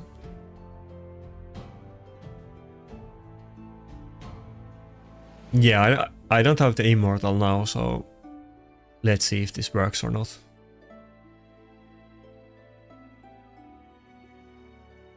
Wait, you can't make presets for this. Will it be easier if he's doing the A1 only instead of A2? But I don't think you can make it only use A1.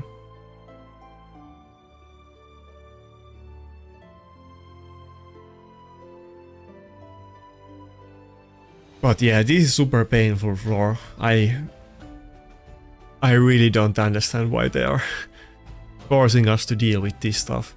I just want to get my Merciless for PvP. I don't want to do like 40-minute Sand Devil battles for to get this crap done.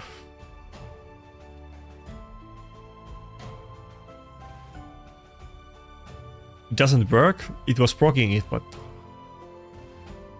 does it have some kind of passive that it doesn't work on it? I didn't even recall that.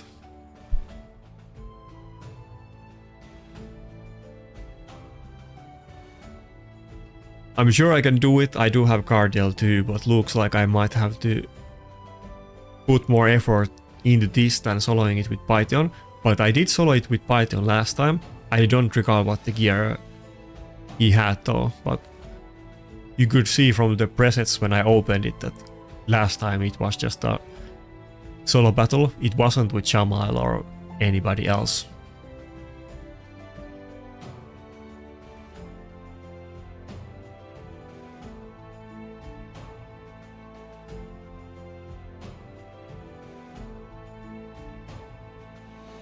But it feels like we're not even doing any damage to the Sand Devil.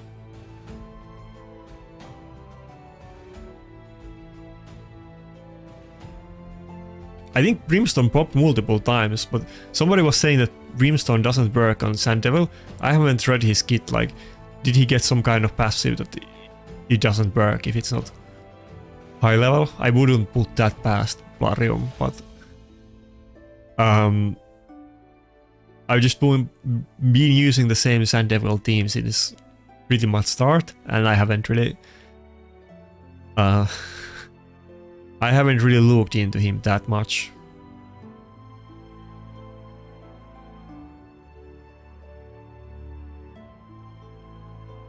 Okay, so that's the annoying deal that is making it very iffy if I can even kill this battle in time.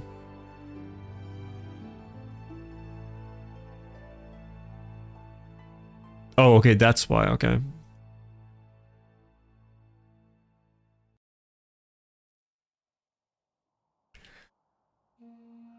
I think the way that this is going, if we have like 1500 turns, looks like I can do it if I don't die during it, but I think it's gonna come down to if he gets a lot of crits and one-shots me. Like, we got pretty low there, but he's getting back to full HP. But if nothing bad happens, I think I can do it. It's just gonna be painfully slow.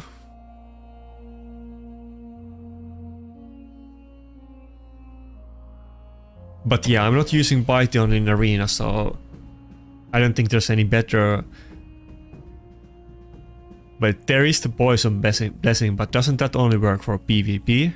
I don't think the Poison Blessing affects PvE content. Oh yeah, I kind of don't want to cancel the run at this point. I don't think he's in War Master. I totally could swap it though, because I don't think I'm ever gonna use him for PvP again. But we're 4 minutes in.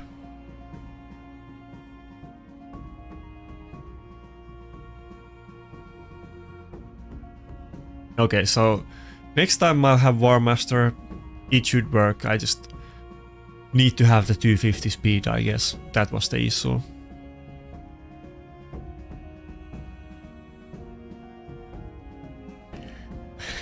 Yeah, well, what's up, Biohack? I think you were playing live arena just now, right? But now it's kind of boring part that we're doing like 60-minute Sand Devil battle with Python. This is not exactly the kind of content that you want to see, so. But yeah, I'm gonna be streaming from now on Fridays and Mondays Plat Push. That's the plan at least, but not every day, but I'll do it every week at least.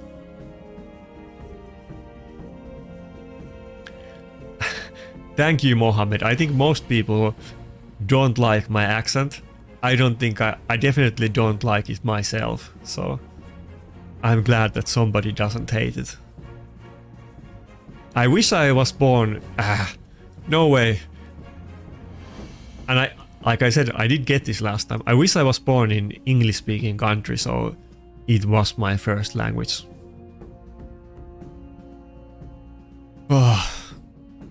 Okay, this is gonna be so painful. But we didn't have anybody in the clan who one-manned it. Everybody else was doing it with a team, and I guess they had some burn champions. Damn, Mordecai would be good, but it doesn't look like I even had the Mordecai. I wish I had the Mordecai kept on my account.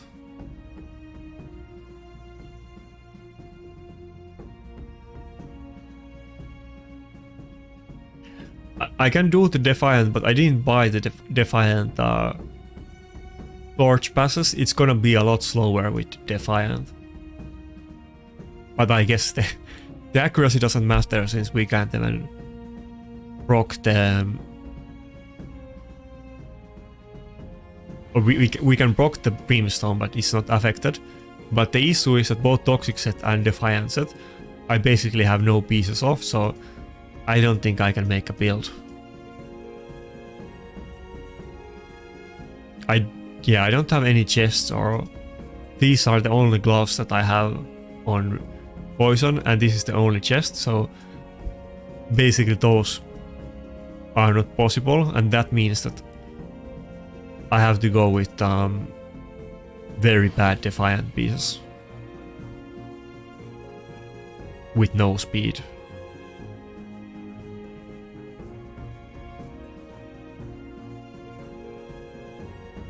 I'll definitely buy Defiant set next time, and I'm not gonna buy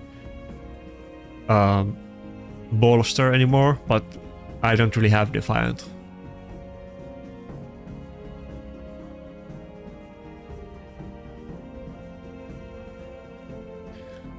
Okay, I'll see what you sent on the Discord.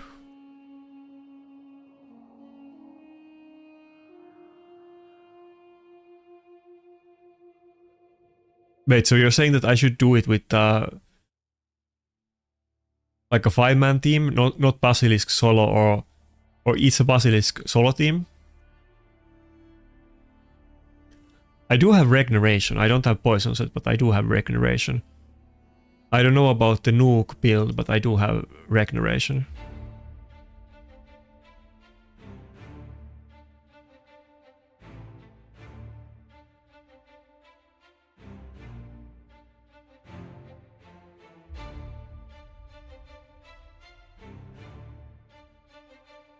Okay, so this Basilisk build should be able to solo it.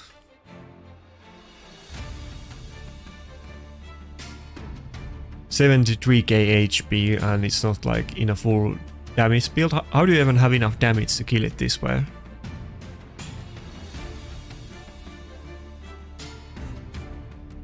Isn't Basilisk just like a normal damage dealer? He doesn't have burns or... What? I'm kind of confused. How were you able to do it with Basilisk, Vigargo?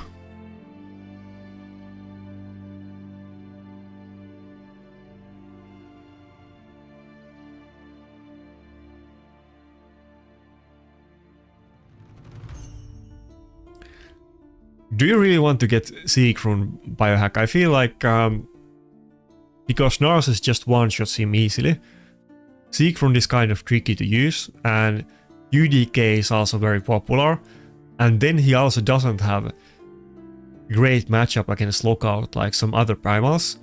I feel like Sigrun is better on paper than it is in practice, but some people have used Sigrun defense in Classic Arena, but it's always with another nuker like either Lazarus or Narses.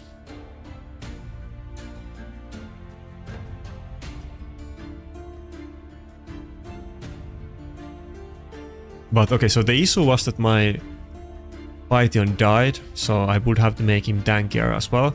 I can definitely put him in Bar Master, but the tankiness... I have to use games. I mean, I don't mind using games for it. I guess I'll do it, but we need to get him tankier as well.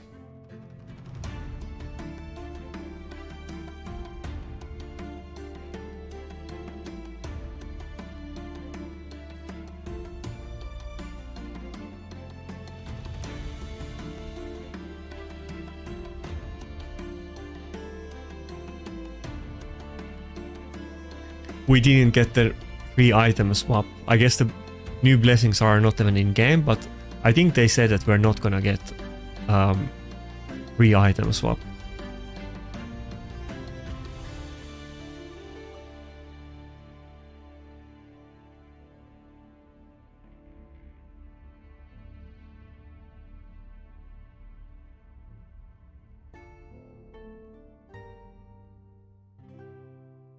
I don't think anything else here matters.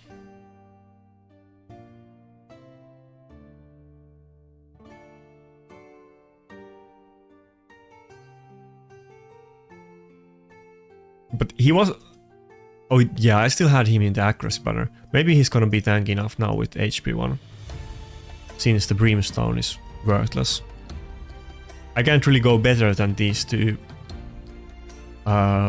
pieces pretty much on the gloves and chest, since I can't get Defiant with speed.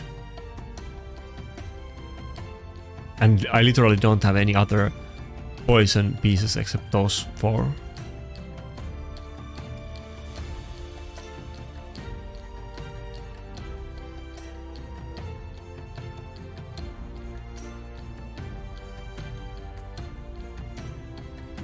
Oh, okay, we We have a triple speed here.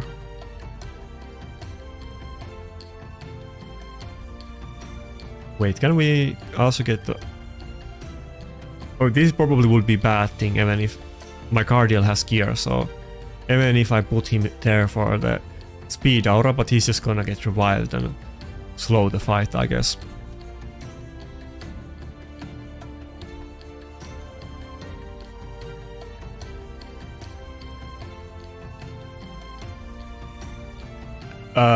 Biohack, you don't have Lazarus, I don't think, unless you pulled it recently. Wouldn't you rather have Lazarus instead of Siegfried?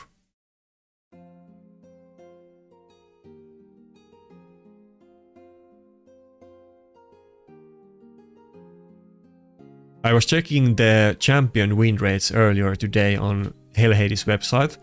I didn't check like every single champion in the game, but out of every single champion that I looked, Lazarus had the highest win rate.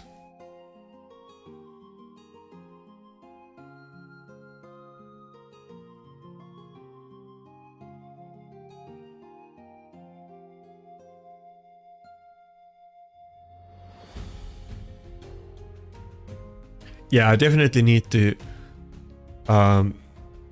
upgrade the Raid Hall on Cur City, and it should be way easier.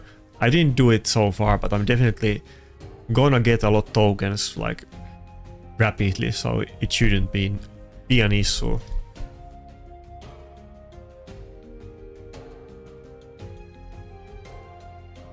And Biohack, I heard in chat earlier, maybe like 1 hour or 2 hours ago, you got Grixia today.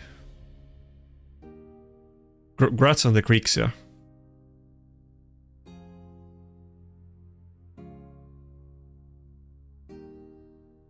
Gizmak is kind of interesting one because when I was speaking with Doc, I said that Gizmak is super good and I hate him, but Doc was saying that he never sees anybody using Gizmak at his level because everybody has everything in 6-star polymorph.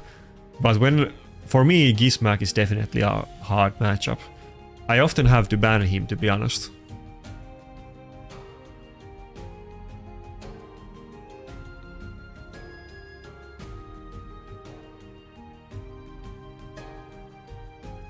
We're definitely killing it way faster with War Master, like double the speed if not more than that. But can we survive it this time?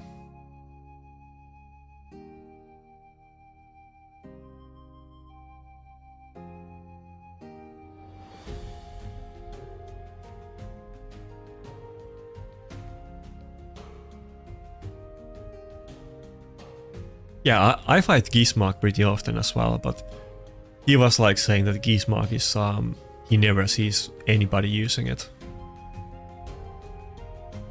He was like surprised when I said that I think Gizmak is very good.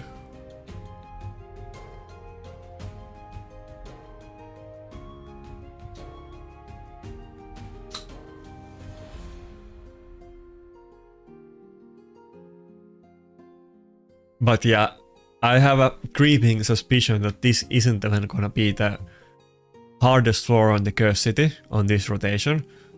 The Fire Knight is probably gonna be even harder than this one. And pretty much every boss floor after this, if I even get to them, are gonna be pretty hard, so...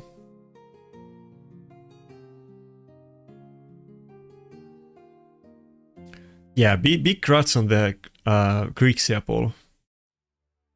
I am sure you can definitely get a lot of use out of that champion. I mean, it's gonna be good in both speed teams and go second teams, so it should give you more options. Do you ever push for a classic arena? I guess it's a horrible like time slot for you, but do you ever do it? Because Grixia is very popular in the defense there.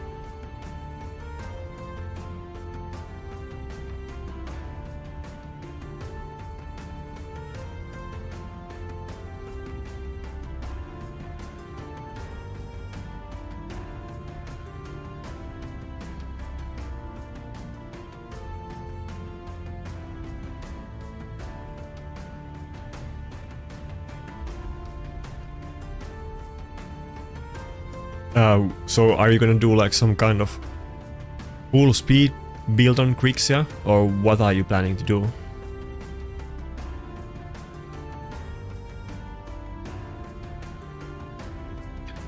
Yeah, I kind of like Classic Arena more, but I'm kind of like at a deadlock right now. I don't think there's too much to do in Classic Arena without getting new pulls, and I know that's super cringe thing to say. I don't really want to say it. I would rather just come up with better stuff, but I am gonna go with like a Wukong defense next week and try with UDK. I think I'll do a little bit better, but I kind of do like classic. I think the meta in Live Arena is better than Classic Arena right now, but overall I do like the Classic Arena, and it might be because of actually a bad thing, but Live Arena is maybe more fair and competitive, since you get to pick real time and ban each other's picks and pick champions that the other team might. But because Classic Arena lets you like choose the team that you battle and the exact team that you have, there's kind of more leeway to do well with without all of the good champions, unless the meta is super like that there's only a couple specific champions that are used, or it's a speed meta like right now. But I think there's more like leeway to do well in Classic Arena on Verse account than there is in Live Arena, even though like Live Arena is more fair than Classic Arena, let's say. Classic Arena is super the offense team has a massive advantage, let's say. And I think that benefits like smart players, and that's why you can get higher rank in Classic Arena than you can in Live, so...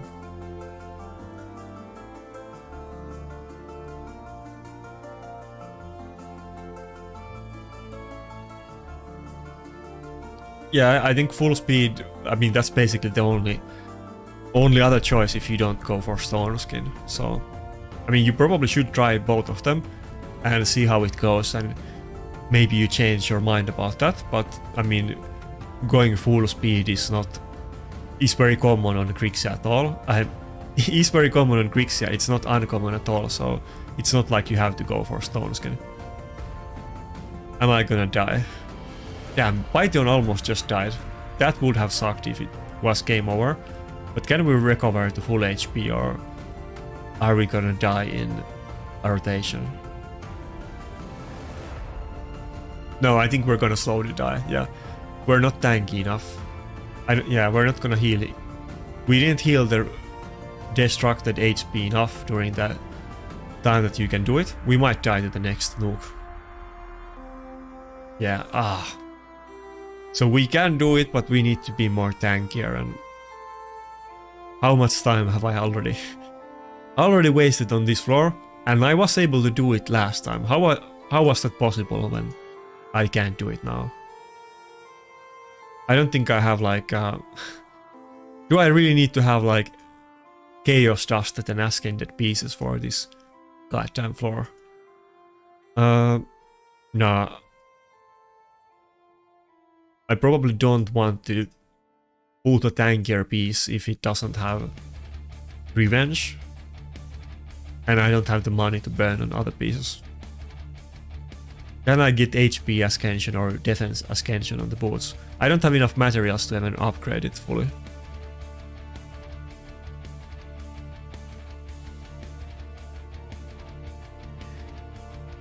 Yeah, I guess I have to manual it, but this is not a great long-term solution. I really don't want to manual it every time, so...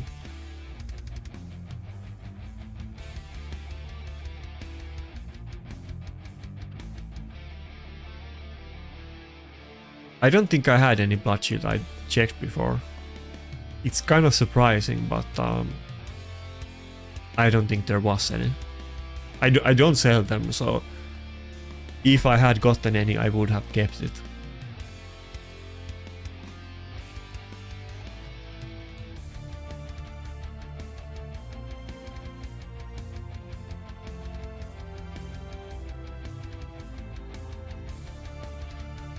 Okay, so these gloves didn't have defense substat, so if I get one, maybe I can do it then.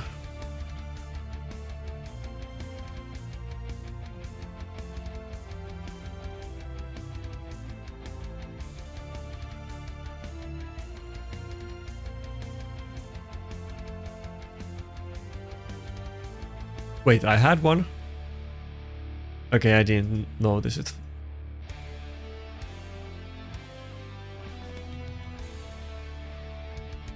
Maybe the Mikage one is better. It has less HP, but it's gonna have more defense. It might actually be better, but I need to recall to put it back on.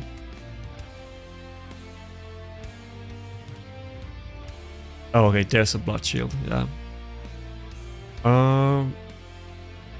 Is it gonna be better than my quad HP ring?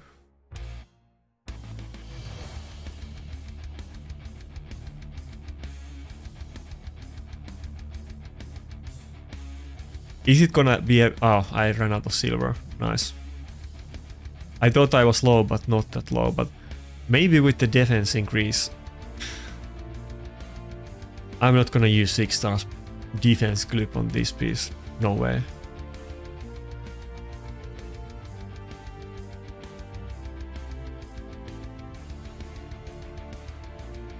Maybe I'll need to farm more poison set, but like I said, I literally don't have any pieces on it, so I don't have choices to like switch around here.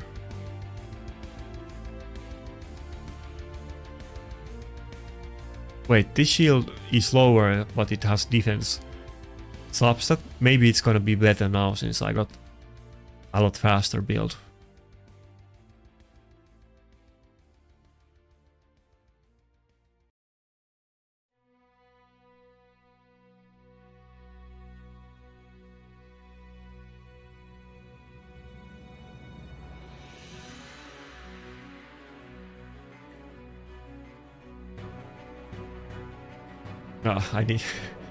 I need to get some silver to actually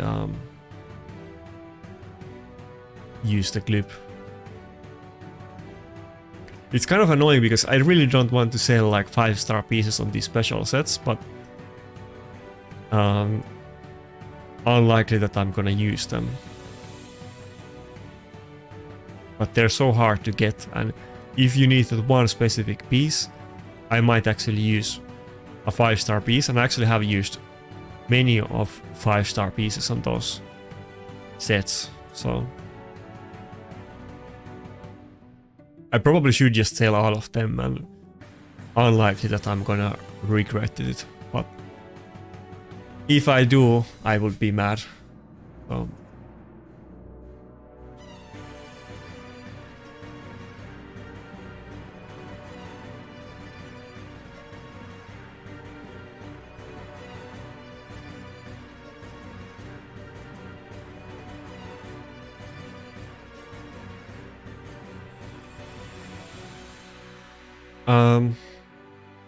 I mean, it's a lot worse than my current one, but is the increase in defense still better than the 10k lost HP? Because I guess the destroyed HP is the big issue here, so maybe it's still better. Should I switch the ring? We talked about Galatir before. I don't know what you mean by full resist, but like if you actually mean that you don't go tanky or fast, definitely not. It's kind of like a balance build that you go for everything. Tankiness, speed and resistance and accuracy even. But I think the like speed is big part of it. You want to have everything, but I think most important is that you actually have him in 6p stone skin and it's semi-fast, but you also want everything else as well, like tankiness, resistance and accuracy. If you can't get resistance, accuracy is still good and you need it, so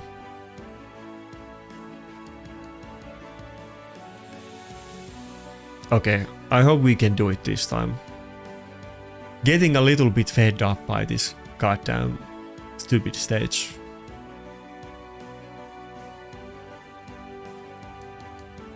Why does the damage of it ramp up over time? I feel like it does, or do I just marginally barely not have enough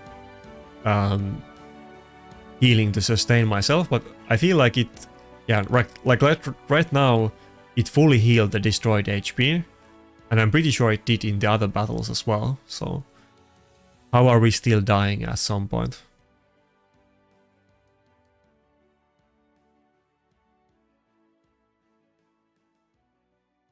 I think the most, like I said, the biggest deal is that you definitely want to get your Galatyrine Stone Skin if you can.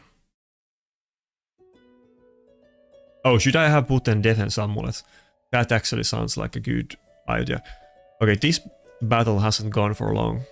I do have him in the Revenge though.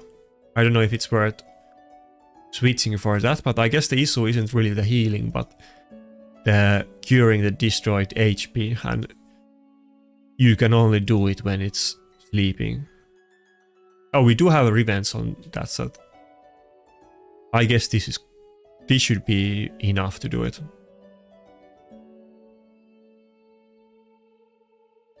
Oh, I didn't have the materials for the normal items, but I do have it for accessories, so I can just willy-nilly upgrade that random crappy piece for this stupid stage. Okay, we got double defense upgrade.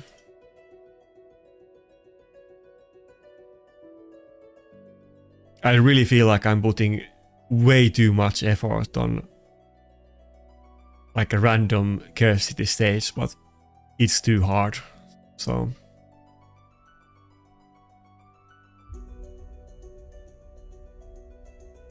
Okay, surely there's no way that I can die this time.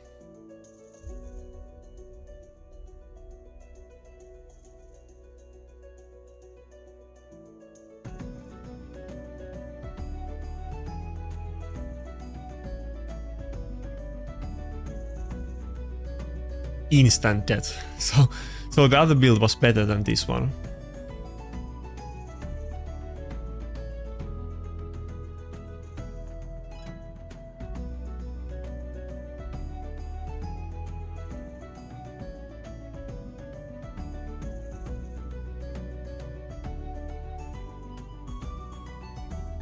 Yeah, that was what I was gonna do, because it's like 10k HP, so it's actually a massive deal.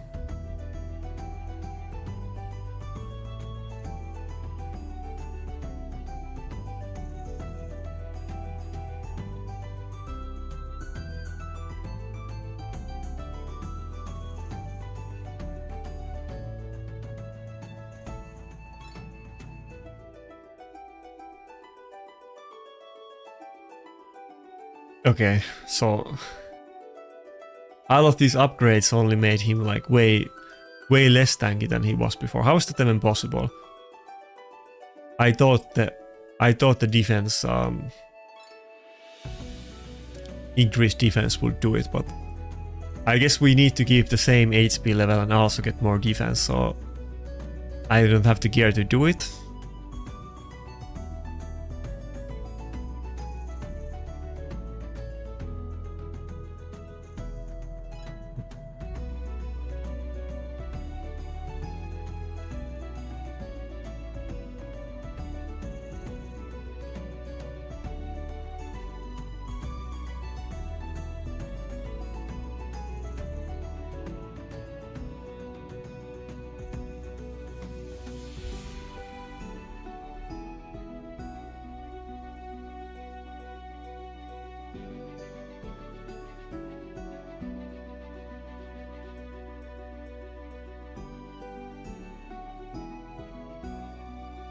Okay, so we're gonna be slower than the 250 that was said before I need, but it's gonna be way tankier now, so let's try this.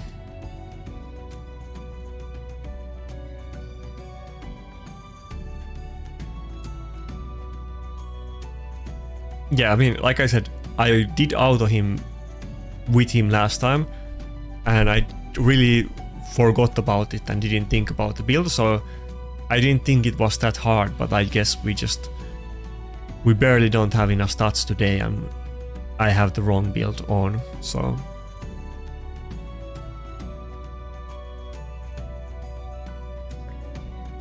The link to my Discord is in the description of this stream, so.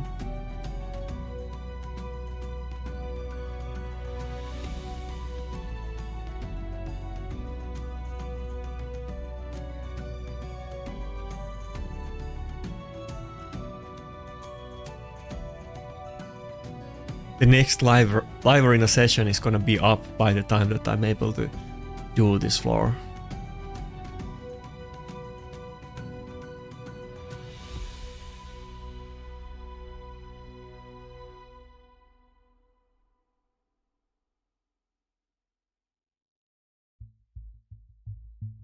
But I guess it's a good way to shield for my Discord by making you post links there to help me get this floor done. I guess that's actually a big brain strategy. Maybe if I play super bad on purpose on live arena, everybody's gonna join my Discord to help me out. I think he's gonna die again. That was so low HP, so I don't think this doesn't look as good as the build before, or not the last build, but the one before that.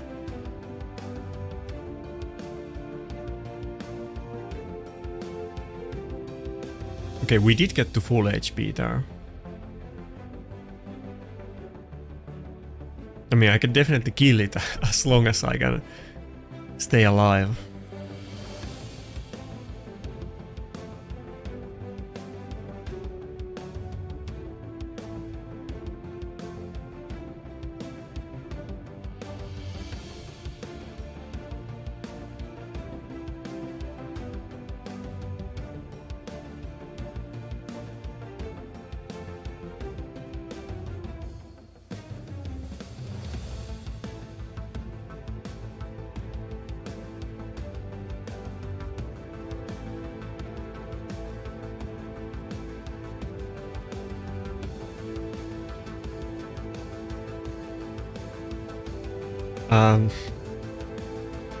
I disagree with that. I think primal shards are super big deal right now, and the meta is very dominated by them, and people care less about the other shards at this point.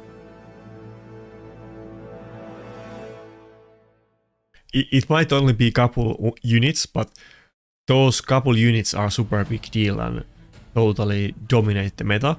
Sure, there's some other Void champions like Sifi, Maritzka and Taras, but the top accounts generally have all of them and probably empowered as well. So really the thing that people want nowadays is like Galatir and then some other stuff like Grixia. And if we talk about like live arena, then Arbase is very good, Lazarius is maybe the best nuker and the champion with highest win rate.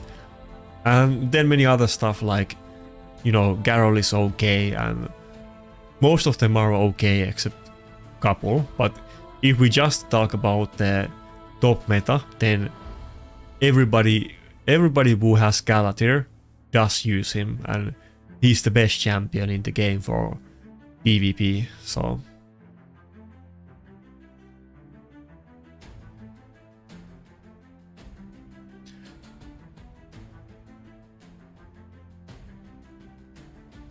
Yeah, I think there's a good ratio for what are good ones on the mythicals, and to be honest, they added a lot of average or bad mythicals lately. Just a while ago, almost all of them were good, so. And the ratio probably will get worse over time, so.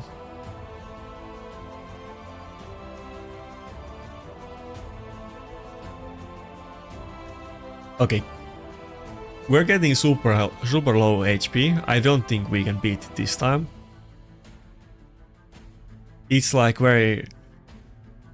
It looks close, but then I die at some point, so...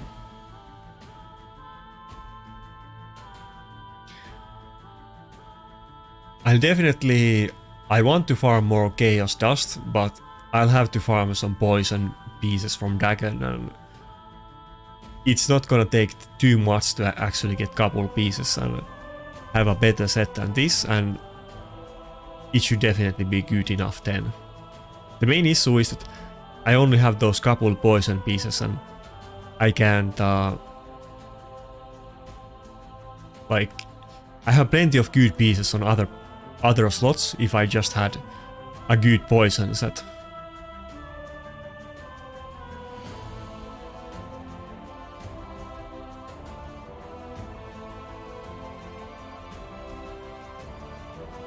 No, they definitely have been adding burst mythicals. I'm like, I don't think it's even conspiracy to say that they're definitely doing it on purpose. I mean, they're not stupid. I'm sure they know that they added good primals at the start, and I feel like the whales also like knew it or predicted it, because you can see that a lot of the top like whale accounts, they have all of the original primals at +4. When they saw that we have like Grixia in the champion pool, they were buying those primals like mad, and now they're just mostly releasing mediocre or bad primals. But those top accounts, they already have like the original ones at +4. But I guess Galatir is fairly new one, and I'm sure there will be other great new primals, but I'm very I would be shocked if they were to like release more good ones than bad ones. I'm sure the ratio will get worse and worse over time.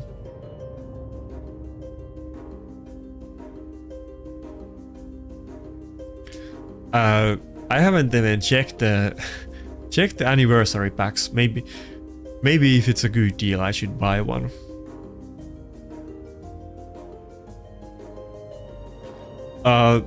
Nugen, I guess it depends on the spending tier you have. I haven't checked this, but probably people have different spending tiers like for other packs. I probably will be in the lowest spending tier, so I can check it out after this battle.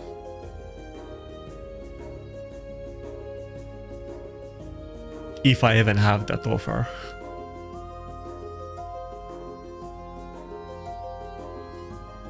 Okay, I think this build seems like it's gonna do it, because we're getting low HP, but we're healing the destroyed HP to full. Looks like all the little changes and the advice from chat might have been good enough to pull it off. I don't think I really struggled with this last time. I think it was just like one and done, but I guess I just had better build than this time.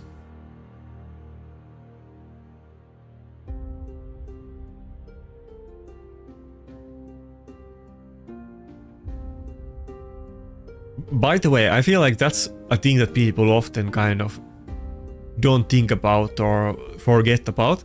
I would definitely say Mikage is top 5 primal champion. She's super good and she was the free one, so it could have been way worse. We could have had like Aphelios as the free primal.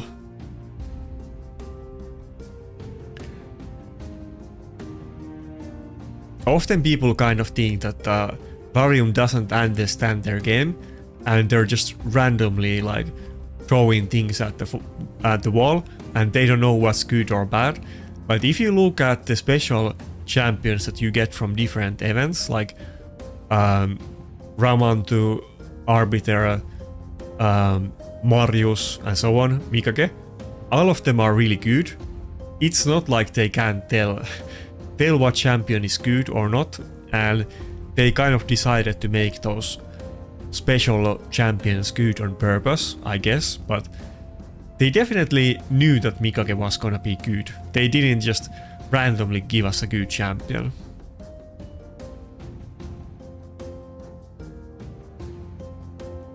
I think you could even argue that Mikage is top 3 primals, but definitely top 5. There's no way that she wouldn't be in top 5.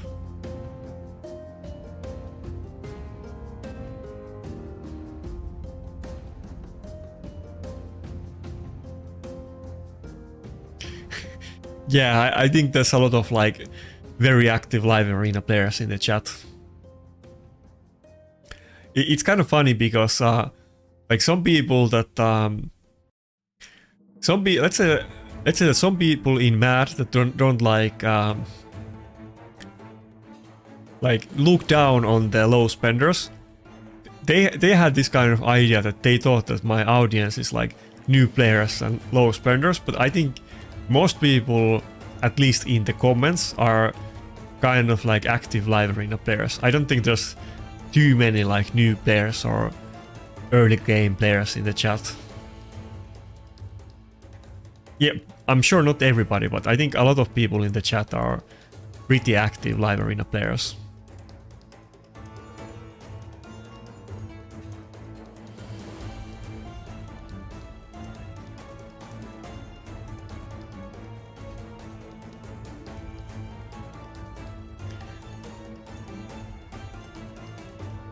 Yeah, and like, of course, people DM me, and I talk with people in DMs, and I can tell you that, of course, there's some newer players that DM me, and by newer players, I mean like people that have played the game only for like 1 or 2 years. But usually when people DM me about builds and stuff, they are like super good accounts. They are not even like, they are way better accounts than mine, and they are accounts that definitely can finish plat and maybe even like very high plat. So I think there's very specific type of audience that is into PvP, and some of them might be new players, but generally they're not.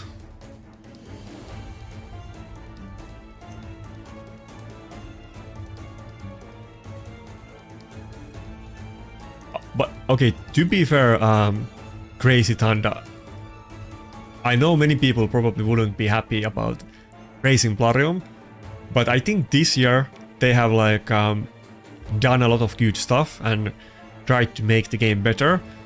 And I feel like on many specific things that, and of course it's gonna be very personal, so you guys might not like heard about it or felt it, but many things that we talked about in content creator chat, they actually fixed or are working on it. So I kind of get the feeling that they are trying to make things better this year, but maybe you guys are gonna disagree. But we're getting the quality of life stuff, and they have been like responding to comments about champion balance and game balance. They did finally some kind of nerf to Narses, and I mean Taras, which was Narses, and there has been a lot of discussion about polymorph and stone skin and other like issues in the game, and they have actually been responding to us and talking about them. Yeah, okay, and like Biohack, I have suggested it, everybody else has suggested it. They have, I don't know if you played not Dragonair, what's the other one? What's the other new game? Not Dragonair, not AFK Journey, but the third one. In that game, they have this exact same system that Raid is doing right now. Like the UI is the same, and they're literally copying that. And I posted screenshots of that game in CC chat, and I think somebody else did. I think, was it Odd One Gaming? I think he also posted pictures from that game. But like, many people have been talking about it, and I feel like, I guess it's working, that they're actually listening. Oh yeah, Watcher of Realms, that's what I'm talking about. I was opening my phone to find apps and find out what the game was. Yeah, Watcher of Realms. Watcher of Realms, did you play it, Biohack? They have the exact same UI for gear swapping that they posted pictures about yesterday, and they are just copying it, which is good, But in Watcher of Realms, it doesn't even cost money to swap items, and there is an UI that you can just instantly swap items on. Yeah, sure, on 2 champions, so it makes sense that Raid would copy it. I mean, all of the games are copying the stuff on other games, and Plarium kind of had really good start with Raid, and it kind of felt like they weren't fixing issues with the game for a while, but if they just copy the good stuff from other games, then I think we're not gonna... the game is gonna be a lot better, let's say. Yeah, thanks a lot for help in the chat. I guess we got the floor done, so... Oh yeah, we have to check the packs. Oh nice. Free to play pack right there. This wasn't the pack that I was talking about, but the packs for the primals that you guys were asking.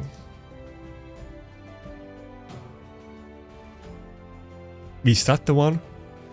I guess this is the primal pack that you guys were talking about. I don't know. It doesn't sound like a good deal. $5 for one primal.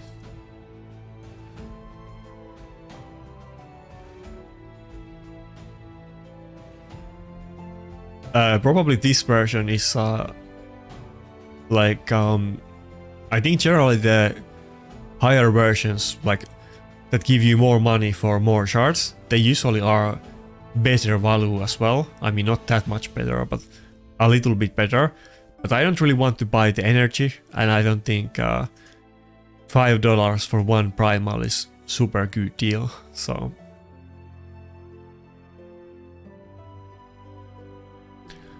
I don't think I've ever seen anybody talk about that DOSA, to be honest. They might have, but I can't recall it actually. I would say that obviously it might be a bit obnoxious. Yeah, obnoxious depending on your perspective. But a lot of people in the CC chat, they do make a lot of suggestions and complain about the issues. And I'm sure the Plarium CMs will sometimes be a little bit overwhelmed by that. But that specific one I don't think I have ever seen. But a lot of the quality of life stuff, like what Biohack was talking about, the item swap UI, like dozens of CCs have made that suggestion many times, and I've been doing that many times this year, like in the recent months. So I feel like they literally did it because people complained about it, but it's totally possible that they already had planned to do it long time ago, and they just happened to do it now when lots of people have been talking about it there recently.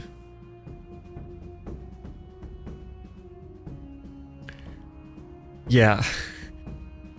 I don't think I got Grixia or Galadriel this time, sadly.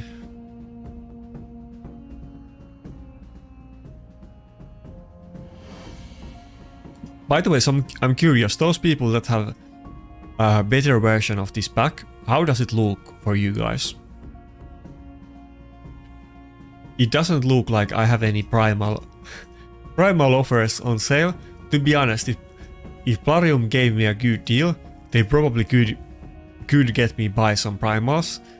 But this doesn't really look that good deal, and I don't want to buy any mythical tomes. They first need to give me primals that I can use them on, but I definitely have enough tomes. But yeah, I'm not gonna buy any mythical tomes, that's for sure.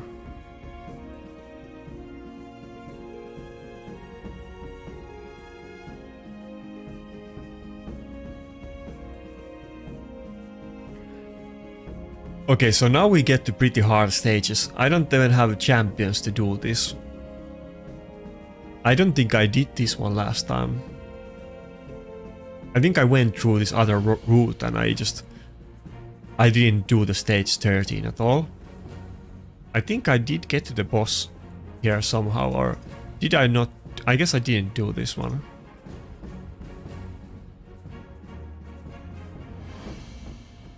I guess this was a bad rotation where I didn't get super far.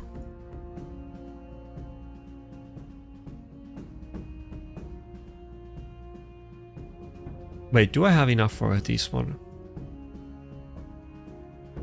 Almost with the... Wait, I do have enough.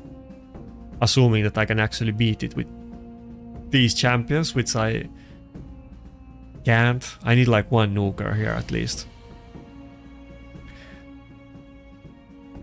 Maybe if I put like nuke build on what's his name? Scartosis. Maybe I can do this floor. Okay, let's do the other one first. This one I can certainly do. I think. I mean, there's no reviver here. But since I can just put the best gear, I don't think it's gonna be issue. Finally Gala gets to go back on the stage.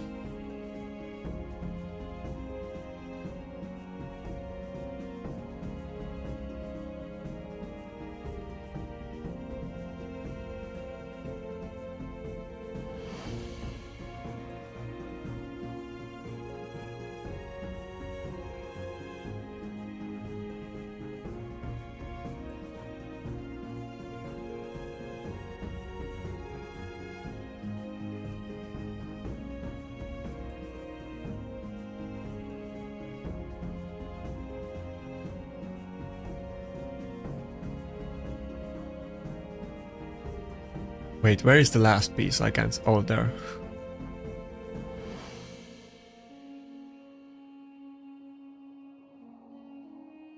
Yeah, free item swap is super nice though. When I can actually put my best nuke here on these floors that aren't like boss battles, it feels super nice to like get to go for max damage with Gala and stomp couple floors, though we don't really have a lot of support here, so it might not be that easy. And I will probably forget to re-gear my champions later, and I'm gonna do like clan boss or something and have my champions naked and not able to do it. Should we actually... Let's go with the reaction. I don't think... Nah, we're not gonna need it. There's no way any floors are... Any of the champions on those floors are faster than us.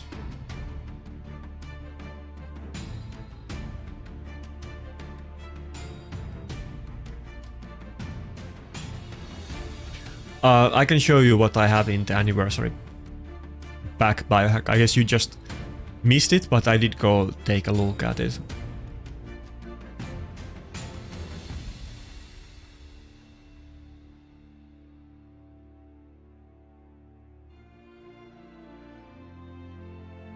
Yeah, this is what I got. $5 for one primal. Doesn't sound like a good deal to me.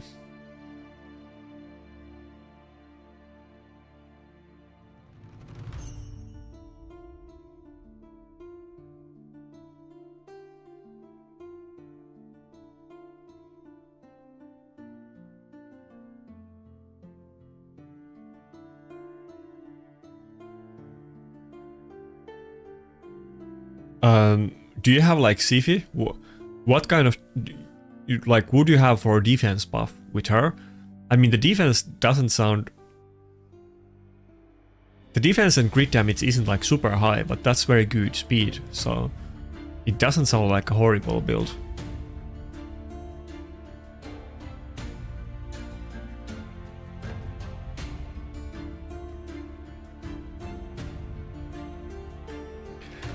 By the way, Biohack, we were talking about it earlier on the stream when you weren't on. I guess it was too early for your time. But if you ever want to do like any videos, I'm not like the best at like coming up with collabs, but we definitely should do some kind of videos.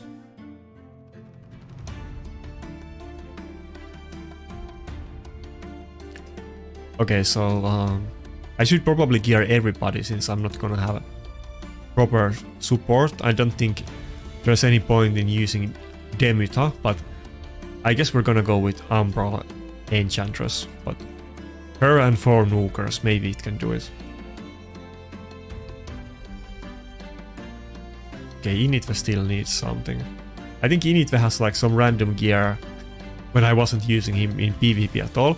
I think this was literally for some Cur City floors or something like that, but we're just gonna steal one of my actual item sets.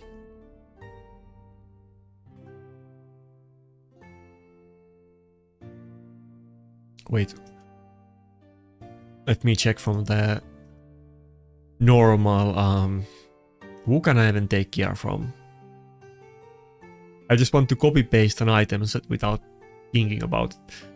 Do I have even anybody in items? Nobody has items except the Wukong set that we stole in a normal attack build. I definitely have the pieces, but nobody is on it.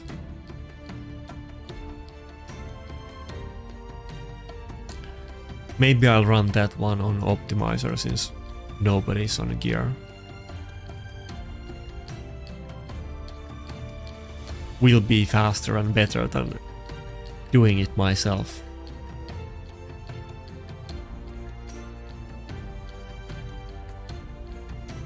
Or can we just... Maybe I can just do it by putting one chest piece on this crappy build.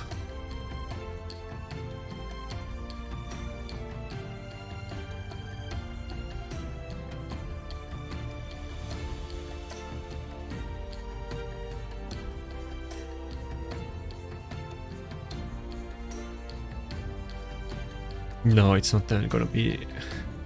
Not gonna be crit cap this way.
Yeah, when I take gear away from like Hydra or whatever other champions that I used to clear other floors, then I have to do this crap next time again, and that will suck.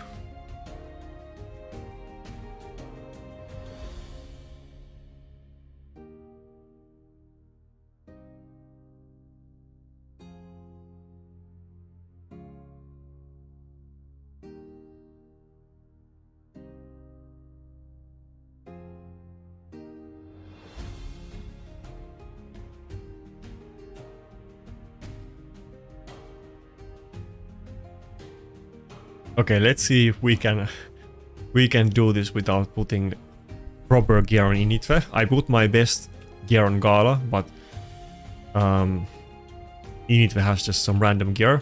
We can definitely improve it, but I don't know if it's gonna come down to that. Okay, let's see. It's without attack buff. Yeah, Gala still hits hard.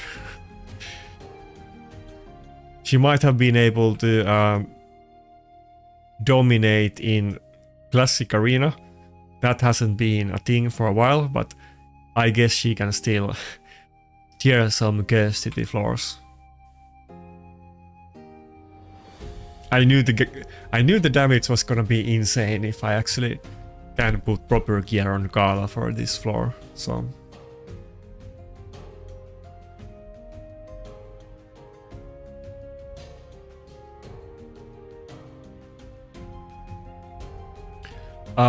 Hi Stamp, have I ever went against Rock? Yeah, I don't recall how many times, but I think I had like 2 battles against him, maybe like month ago, maybe 2-3 weeks ago, something like that. I definitely have fought against him more than twice, but kind of recently I had 2 battles in row against him. I think, pretty sure he won the first one and I won the second one. Or maybe it was the other way around.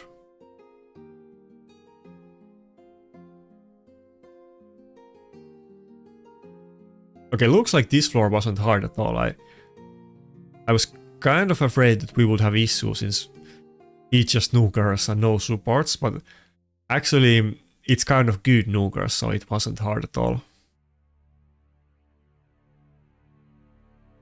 And since we have the free gear swap, we can definitely make most out of that. As long as we don't have to cheese some Sand Devil with poison set on Python that I don't even have any poison sets, but nuke sets, PvP gear, I definitely have those. I don't understand why swapping items costs money. We don't need any free gear swap removal tokens, they just need to make it permanently free. I don't understand why they can't do it. I would have much less complaints about Cur City if it wasn't an issue that you can't use your items or champions and you need to use some random like Ogrun rare HP scaling champion with your 400 best items. If you could actually use your gear and champions, it will still be a grind to do this every time, but it will be much more doable than this. But if I can swap items, it's still gonna be annoying, but it's way more doable at least.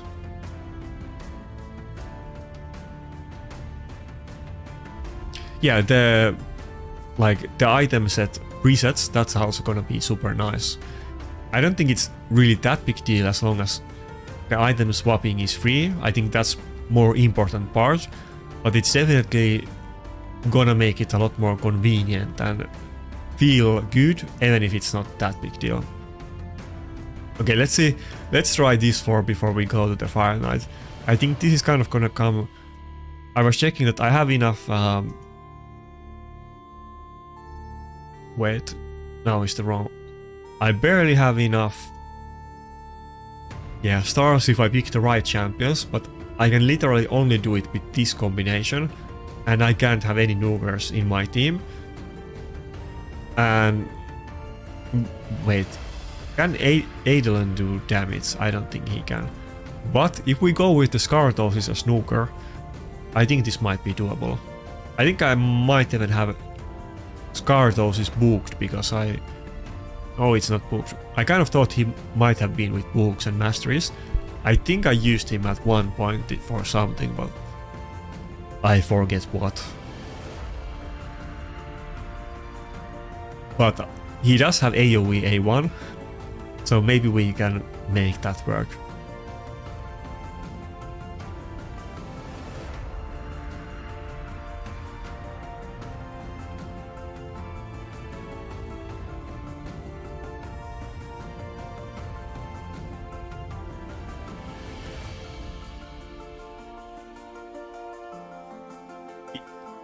Yeah, I don't know why it cost silver. I actually ran out of silver while summoning primals today on video, so I forgot that I was low silver, and I guess I ran out of silver again just a while ago when I was trying to level up some Python ring to 12, but I didn't even have enough money to do that.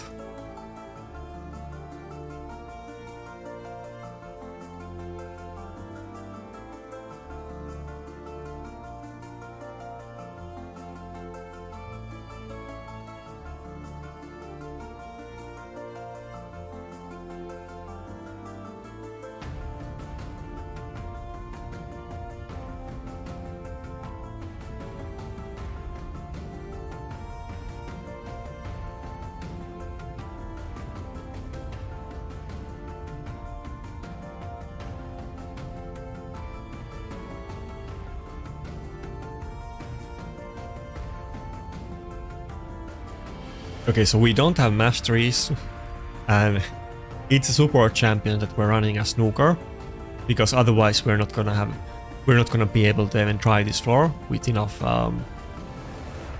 stars. I think we can do it. We have double ally attack, we have UDK, we have little bit heals and everything, but should I put some gear on the Adolin or should I just run it without her? I mean, I have her at 6 star, no gear, I have never used her. Maybe I'll quickly try one run. We can definitely put gear on her if we need to, but I don't think we ever need it, to be honest.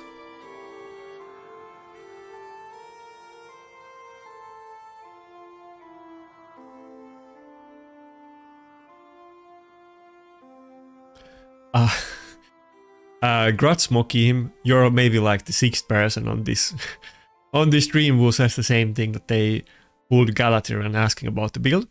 Grats on that. I would, like I said before, you kind of want to get all stats on him, like HP, speed, defense, accuracy, resistance. Everything is usable, so you want to have like your best pieces with like, you basically want to have HP, speed and defense, and then either accuracy or resistance. But the important part is that you go for all stats. You don't want to go full speed with no tankiness or full tankiness and no speed. You want both, and you want to be in 6p stone skin. So I would basically, he's the best champion in the game. He deserves the best stone skin, best stone skin on your account. So I would put that on him, but it kind of depends on the specific pieces that you have. But I would put your best balanced 6p stone skin. It really isn't like too complicated on him. It's just your best stone skin with all stats. It's not some special secret build.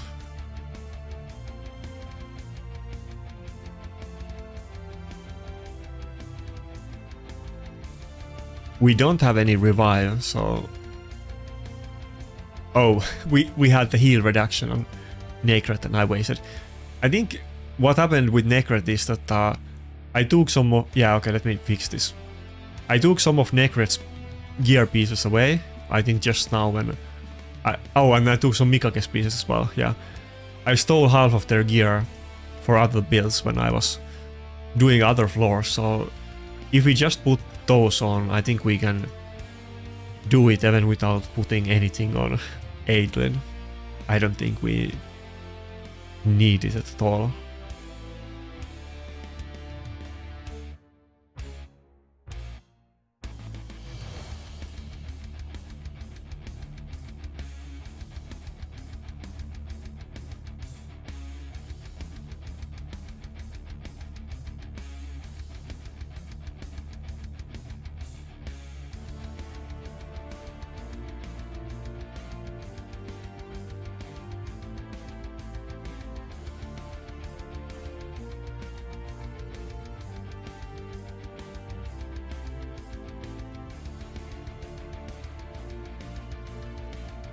Oh, was Seer available? I didn't... No.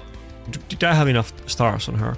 The issue... I didn't look at the epics. The issue was that I didn't have enough stars, but I forgot about the epics totally. Yeah, I have 1 star on Seer. I can't use her. I could certainly use... Wait, no. I'm like 1 star short. But there's some other options.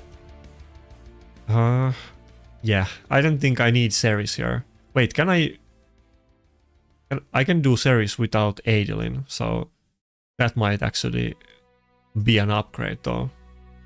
Oh wait. I can do it this way? Never mind, maybe I should go with this build, of course. Okay, good point. We can definitely do it with Seer. She's not in good gear, she doesn't even need it, it's just random crap. I already put the nuke gear on Scartosis, so surely this is enough. Do we have enough buffs though? Not that many. Maybe this is not even worth since we don't have any buffs. Or like not a lot. I guess Yeah, okay, Skartos is fastest and he does some, so maybe it's enough.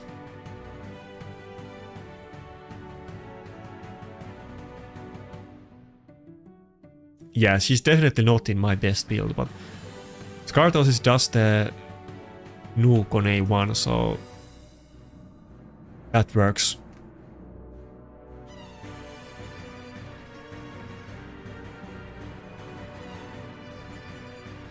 Can we just auto this? I feel like we should be able to auto this, to be honest. No, they're doing big heals. Maybe I should focus on the Elva.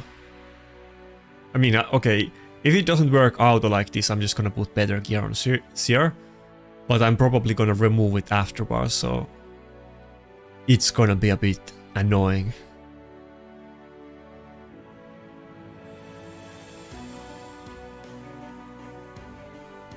Yeah, maybe it's actually gonna be better with Skartos and Ceres instead of Seer, and then I don't have to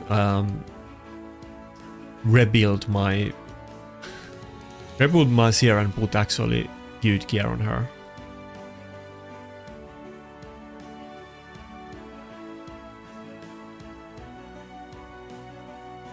Should we go with Battle instead of UDK? Sure, probably we should just go with the Mikage, to be honest. Yeah, let's go with the Mikage. I don't think I have any gear on Ceres though, but I'm sure... What gear is this? I'm sure she will be usable in something, so... What is this gear? She hasn't seen a lot of use. She's getting like trolled by the items that she has.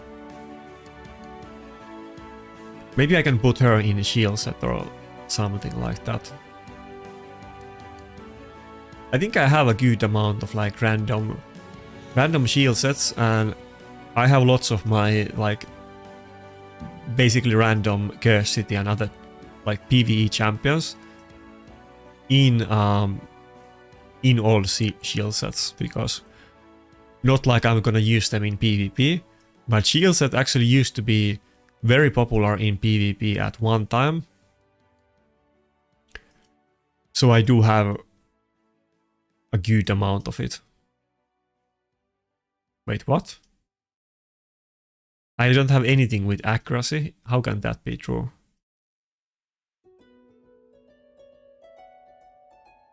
I guess I don't, but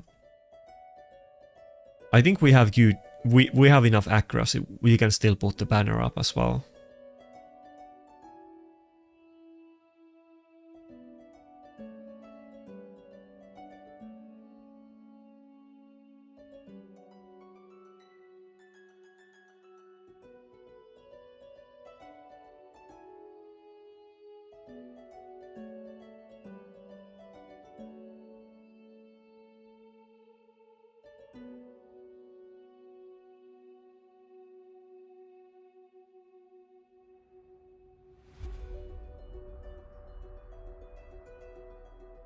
But yeah, doing like these latter Cur City floors is like a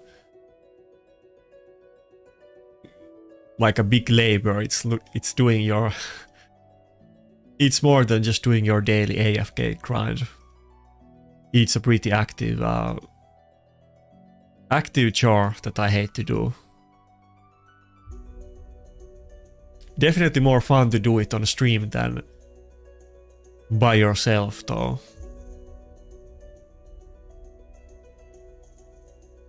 But yeah, thanks for the pointing it out that you can use epics on this floor.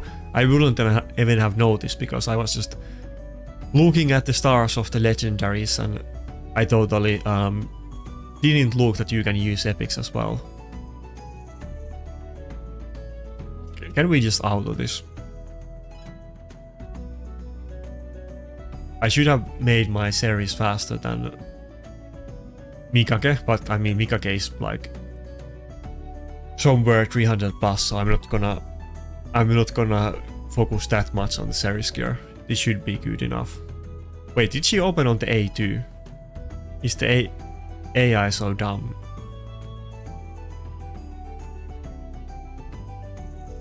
No, I guess he cleansed. Okay, never mind. I'm dumb. I can't. I can't open with the A3.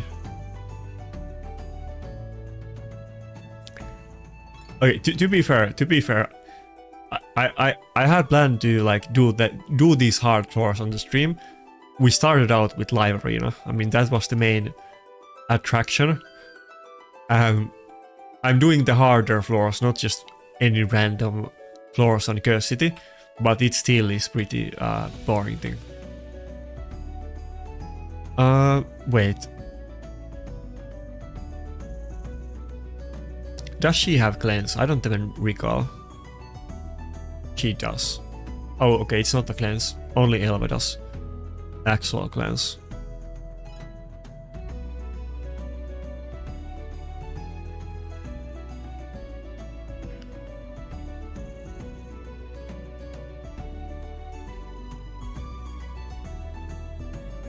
I mean, this is not a hard floor, it's just how many champions do I re-gear and how I do this puzzle.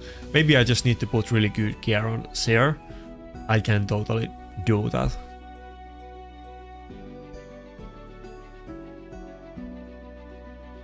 If I just put the... To be honest, I should just put the gear I put on Scartosis on Seer, even though it's like an attack nuke build, but it's still gonna be much better than the Seer build. And that should do it. I'm sure if I run the optimizer, I can do like way better build on Seer, since this is just optimized for attack nukers and not for her, but it's definitely gonna be a massive upgrade. And I guess the Scardosis multiplier was so low that it didn't work out as easily as I was hoping it to.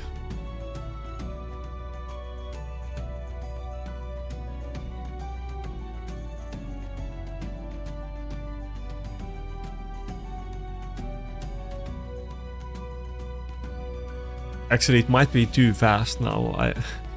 I need to get the Scardosis fast as well, so that I get the boss up. Actually, it's not even better. We lost crit damage.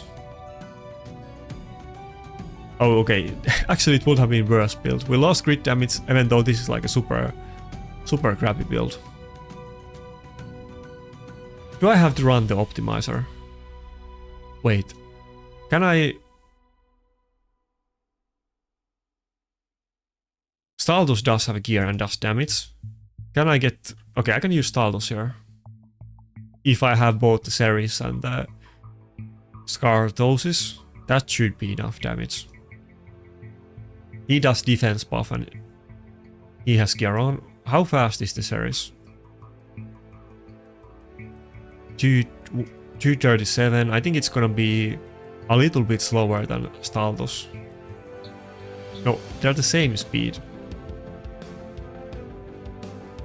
Okay, I wonder who goes first, but maybe this works. I don't know if they are the same speed, does it go through team order or how does it work?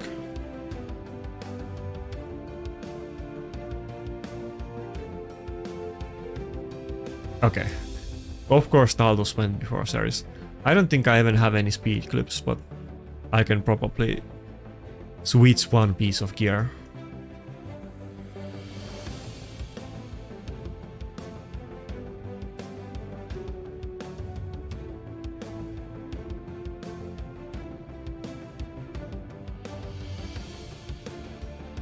Yeah, I mean, it's not like I put the best gear on her. She has a 4-star boot, so we can easily fix that.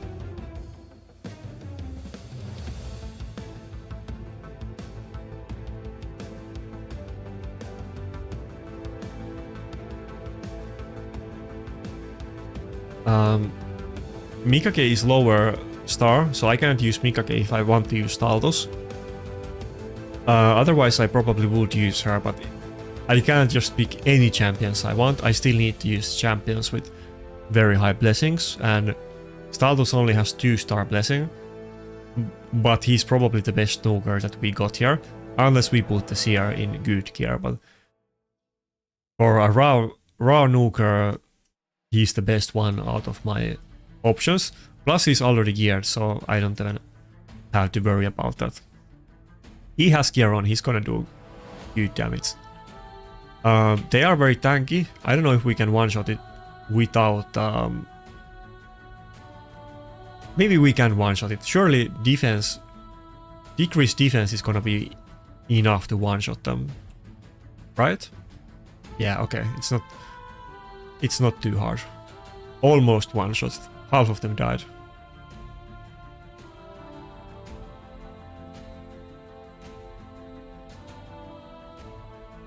I mean, I don't think this is the hard floor. This is one of the easiest floors on the last stage, so as long as you actually are able to attempt it, because you need those 20 stars, but I don't think doing the floor itself is the challenge. I don't think I was even able to attempt this floor last time, but now I was lucky enough to get couple, like I have like 6 star blessing on this guy, so I think I got that pretty recently. Wait, okay, so Staldos got speed from Whirlwind of Death, and now he's going before Ceres, and they do have 2 champions with buff strippers. This might not go as fast. I mean, not buff strippers, but cleansers is what I meant to say. Maybe the AI will, since I didn't have the cooldown up, maybe they both will use it before Ceres' turn. I don't exactly recall if Cardiel does the A2 or A3 first.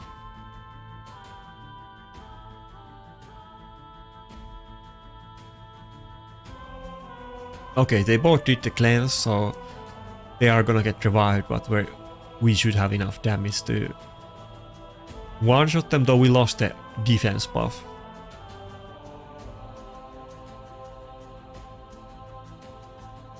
Wait, can't I do defense buff on this guy?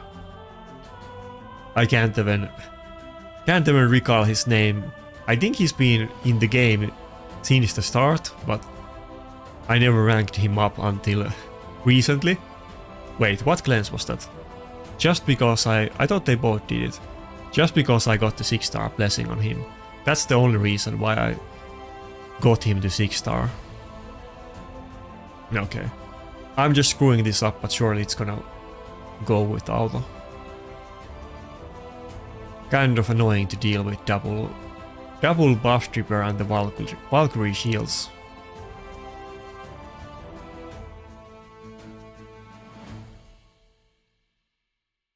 Yeah, I thought the Scartosis did the cleanse, but I guess I saw it wrongly, so I made a mistake.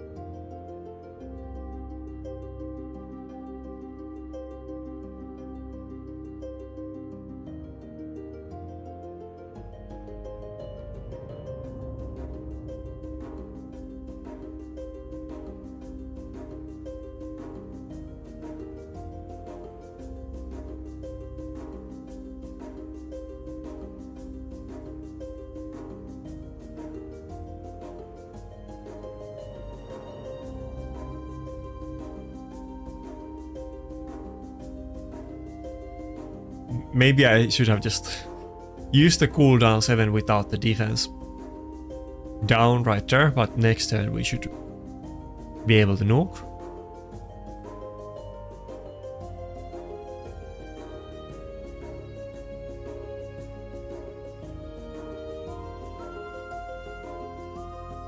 Okay, that's it.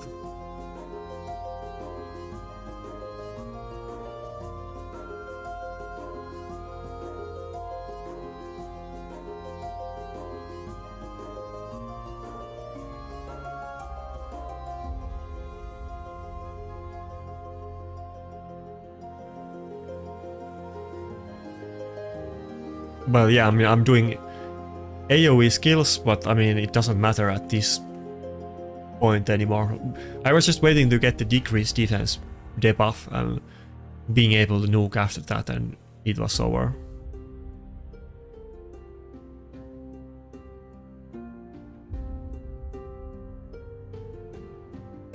Staltos is kind of low HP.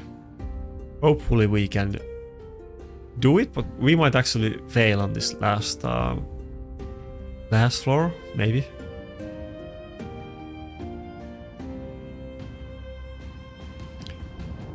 If I had the Ceres buff strip up right now, it's instantly over, but I think it's still 2 turns. Okay, 1 more.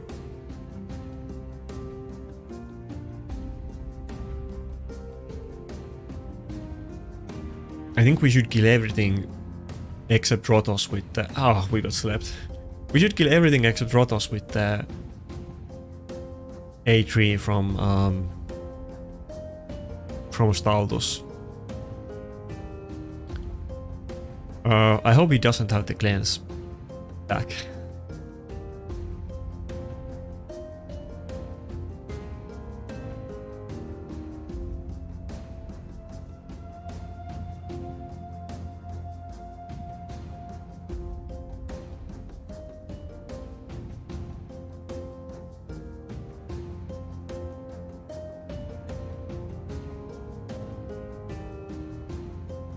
Okay, we're making some progress, but I think Fire Knight might be hard.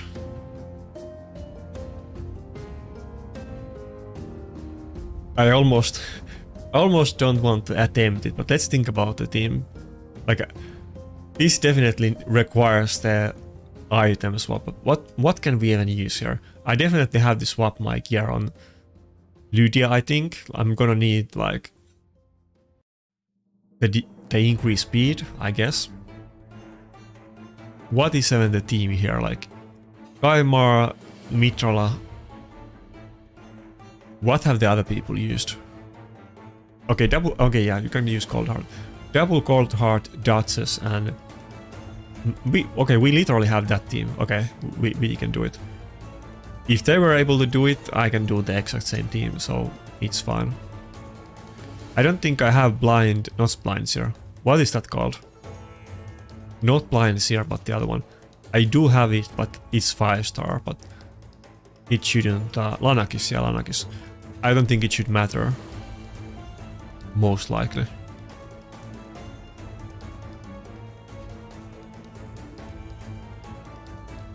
The annoying part is that I use my gold hearts on Phantom Shogun and I need them at specific speed, but I think I literally just switched the gear on the other one for some other stuff, so it's screwed anyway and I have to redo it.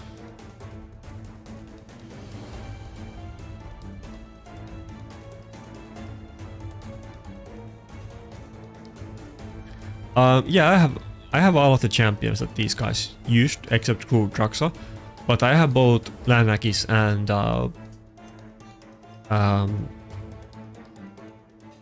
Shamrock. Yeah, I was gonna say Shankers, but that's an old clanmate. Shamrock, that's what I mean.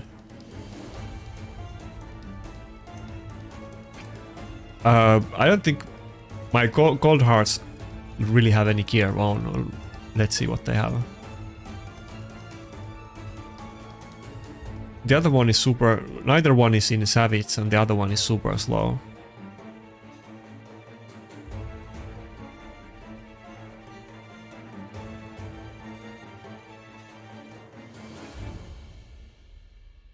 Maybe we can do one roll attempt. We can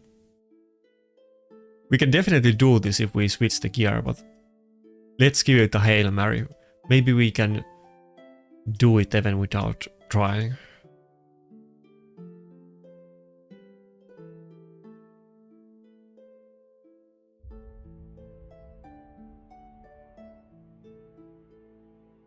I don't think this is gonna work without switching gear, but let's see.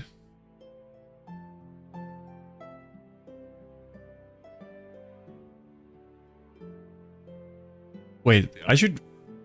Yeah, I need to wait like one nuke before I can go for that.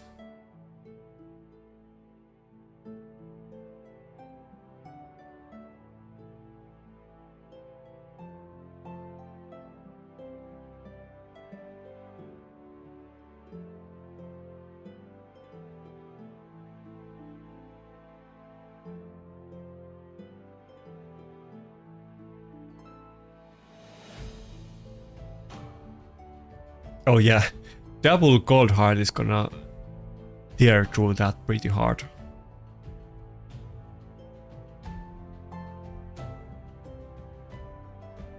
And I actually made my dodges a bit slower just like yesterday or 2 days ago, but I think she's still like 250 speed, so looks like it's gonna be enough to even if somebody dies, I think we can do it.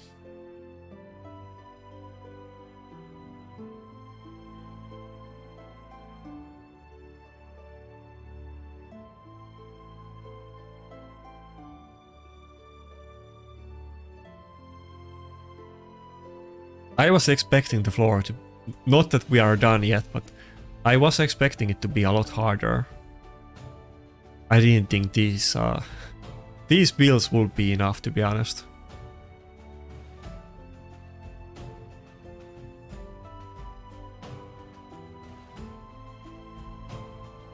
Can I just auto it at this point?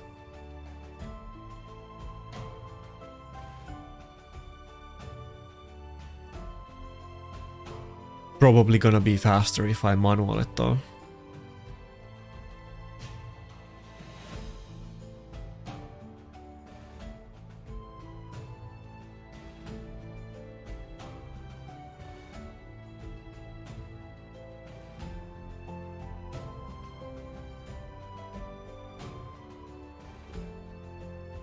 Yeah, must be. I don't think I got to this spot last time, but I did do Fire Knight on some of the other ones, and it was super hard. So I was kind of shocked it's this easy.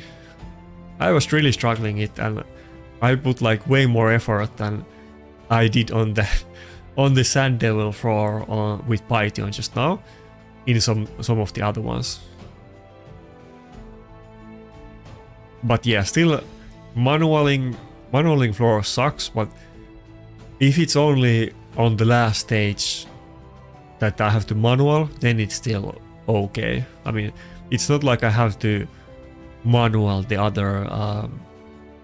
other stages except the last one and the couple like the stage 6 and stage 7 leading up to this.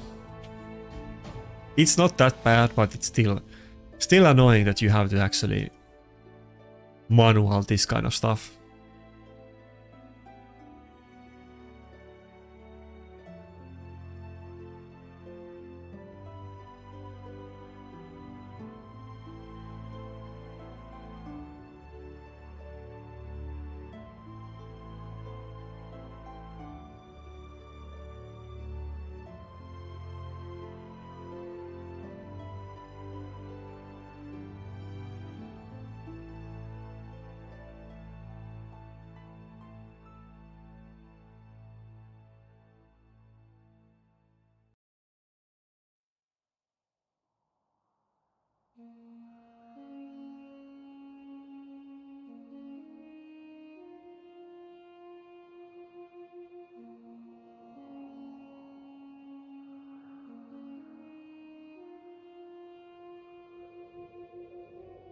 Oh, the gold heart didn't even die to that.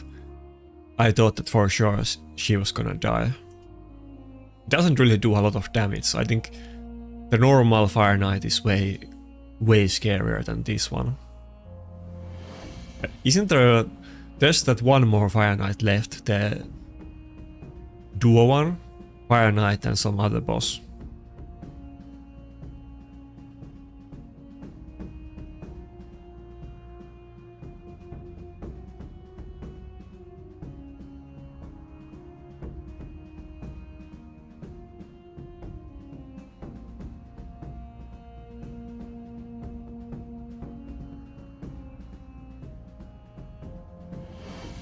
Yeah, it's like the tier 2 tokens is pretty big deal. It's kind of hard to get them. I was just complaining about it with Final Kenpachi yesterday on a video, that it takes you, like, assuming that you don't buy tokens, but you do Iron Twins every day and buy gems on Sundays, it takes you like 6 to 8 months to get one champion with 6-star blessing, and then that champion can become bad at some point. It's pretty pretty rough grind. Like, me and Final Kenpachi, we both had the same thing. Like, since we haven't bought any soul stones, both of us have 2 champions with 6-star blessing, and for both of us the first champion that we got the blessing on was Duchess, which is kind of basically unviable right now because of Narcissus. Putting any kind of shields on your team, which she does with her A1, is like a liability. You take more damage, and then her passive is ignored, so Duchess is basically useless in Classic Arena, and in Live Arena it's useless if they have Narcissus, or more than useless.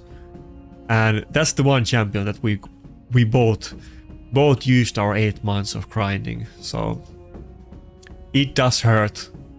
I feel like you should be able to get way more champions with 6-star blessing just by playing the game normally.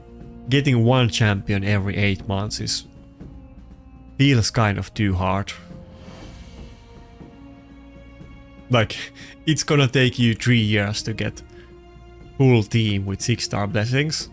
I think that's a bit too much.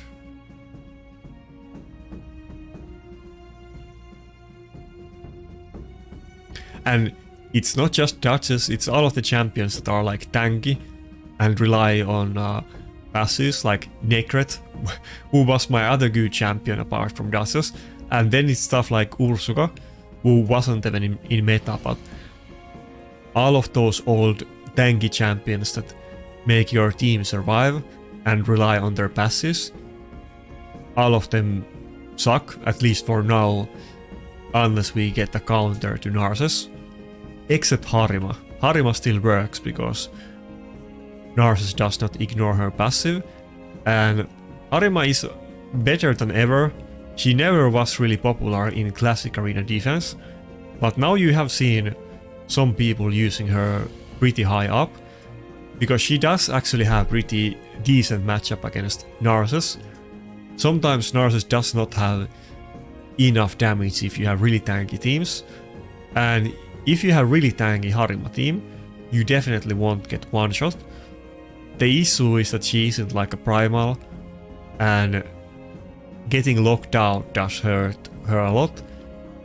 Some of the other like nukers that you generally see in Classic Arena defense, they either are not bothered by lockout, or it at least isn't too bad for them.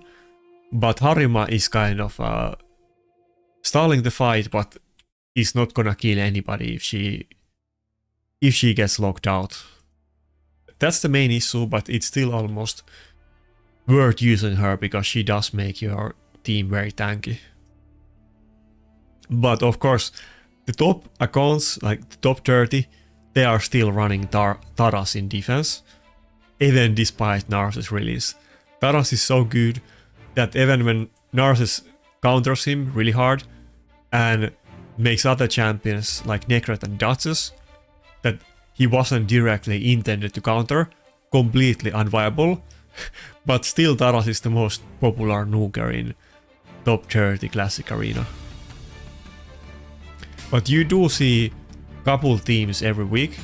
They might run either Narcissus, or some people are running like Siegfried and one other nuker. You can't run Siegfried by himself, because if he can get locked out and he doesn't do anything. Usually they run like a speed team with Lazarus and Siegfried, or Siegfried and one other nuker. I can show the top 30 of last week after this battle.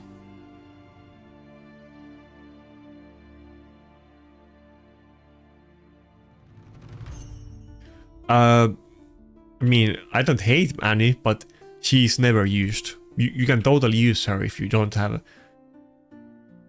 other champions, but as far as Classic Arena goes, people don't use single target nukers. It's pretty much only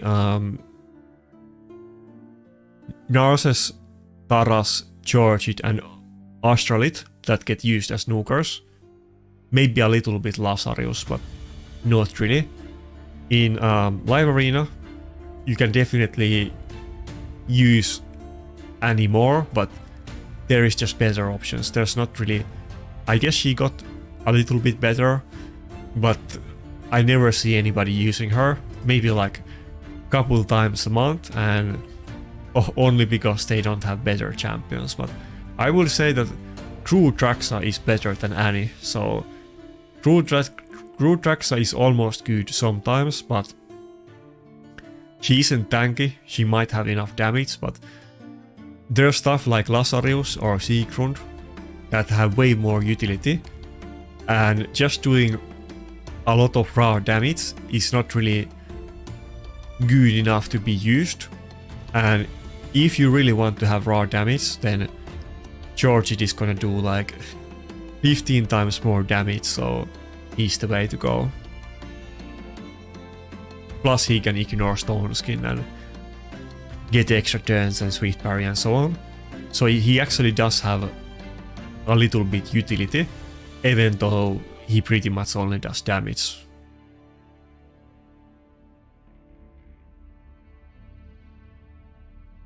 Damn, we're doing like... Even though it's kind of easy, but it's still gonna be like 10 minutes. But I think if I auto this, it's gonna be even longer, and we might actually lose this if I go full auto. I don't have the gold hearts in Savage, so we're not actually doing the max damage. If they were, this would have been over a long time ago.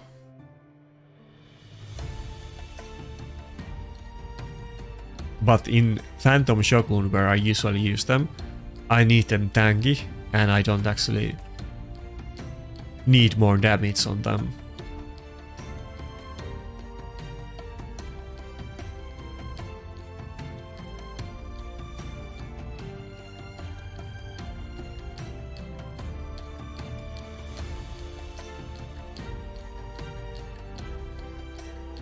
Don't I need to get something to drink? I mean, I have a drink here, it's almost done though.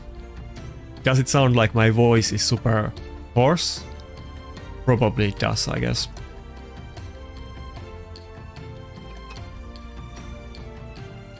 Yeah, it's been a long stream. I did get a drink at one point, but I'll probably get one battery after this. Actually, let me put my battery in what's it called in English? Not refrigerator, but the colder one. I have it in refrigerator, but I'll make it even more cold.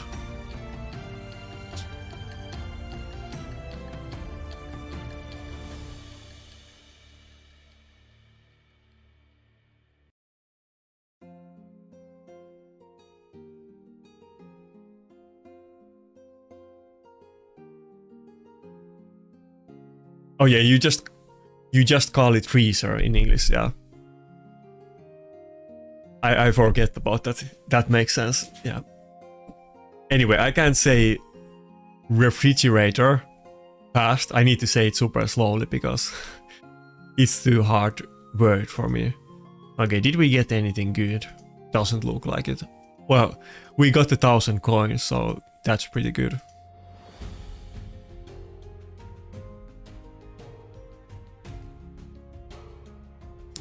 Okay, how does the final boss floors look like?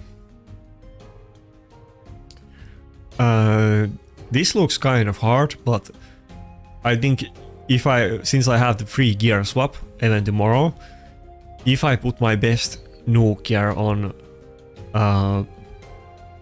Mashaled, this is probably really easy, so probably it's not gonna be so.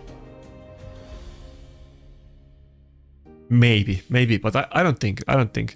We don't really have a great team here, except the Mashalet, and I guess we can get maybe a decreased speed from Stack Knight. That probably is good enough to do it. What about the other Fire Knight though? Okay, so only one guy did it in my clan. That probably means that it's gonna be harder. Yeah, there was many people that did the normal Fire Knight, but on the duo floor only couple people. I mean only one, only one person. Let's see. We do have Burns here, and we have Angora maybe for survivability, but I guess the issue is, are we gonna have enough damage? I mean, we do have one ally attack and 2 Royal Guards. They have terrible A1s, they would have... Maybe I use 1 Royal Guard for the decreased speed, and then somebody with a good ally attack. Maybe it's doable. He used Tranda, what?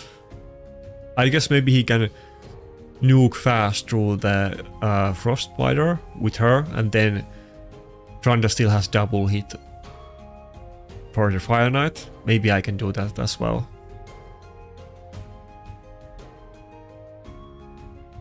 Oh, okay, it's easy. Okay. Fair enough. I mean, I do have ally attack and burns, so as long as you can just do it with raw damage, then probably I can do it. There's not too many champions here that I have at level 60, but like I said, we do have not Lanakis, what's the name? Kreela, yeah, Kreela. Kreela was a fusion maybe 3 years ago. It's been a while, maybe 4 years ago. I feel like, I want to say Kreela was the first fragment fusion, but it might have been the champion before the first fragment fusion. I can't exactly recall, but I think she might have been the first one. Oh, okay. You're not talking about this boss. I link it to you, wait. Normally on all of my videos I have the specific songs listed. Not on this one because it's just a random mashup of multiple songs from the same guy, but wait. It's a guy that does like free, well, you can of course pay for them as well, but he does free videos that you can use on YouTube and whatever, and he has like a website for it. That's his website. Normally, on my normal videos, I have all of the specific songs listed, not on this one because we're listening to a mashup of maybe like 15 songs or whatever. So I can give you the specific songs too if you want to though.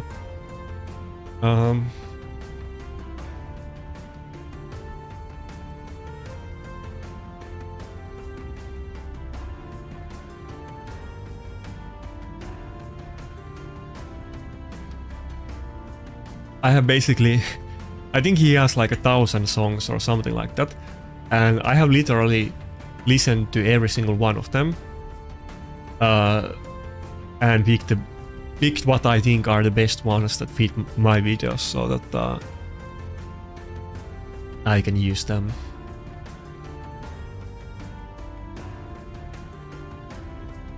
Okay, in that picture there is all of his songs that I use, but he has way more songs and they are listed by like category and style, so you can search for very specific stuff from his list, like fantasy music or like a positive mood, and he has very specific like tags that you can put on them.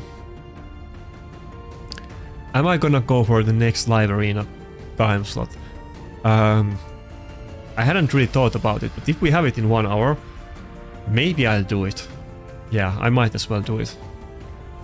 That's gonna be a lot of live arena for one day, but I think I could do it, yeah.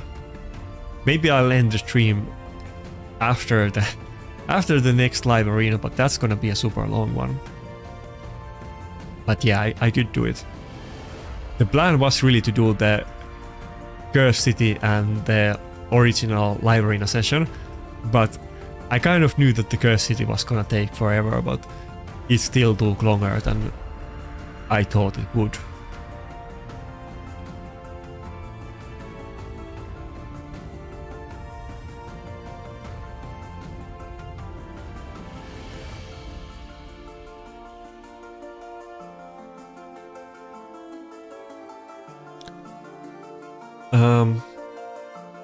I do have Ankara for cleanse. I don't know if she's gonna be that good otherwise, but no, it wasn't on this. I saw on the other one.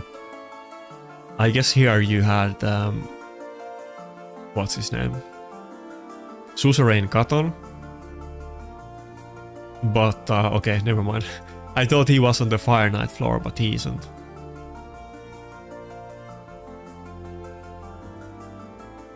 Okay. Tormin floor, that's gonna be maximum pace. This is actually gonna be hard. The champions that we have here doesn't look very good. We can't do Dark Elhain like I did on the other Tormin floor.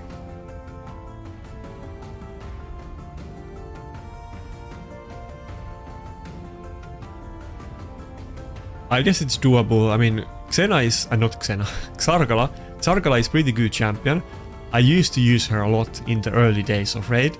She definitely carried me in like early game and mid game.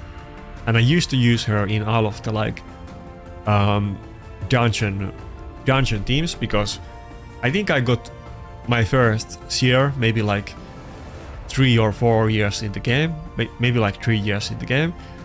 I was way past mid game by the time that I got Seer, and I had to use a lot more like raw Nugers in dungeons, and I used to use Tarkala a lot. I think basically in like all of the dungeons up to like 1 point. But obviously she isn't super relevant these days, but she's actually pretty good Nuker, since not only does she do the decreased defense on one of her skills, but then she has execute on her A2 with very low cooldown that does her A3 again. So in the old days of Raid, I feel like she was kind of a top tier champion back then. Very good epic.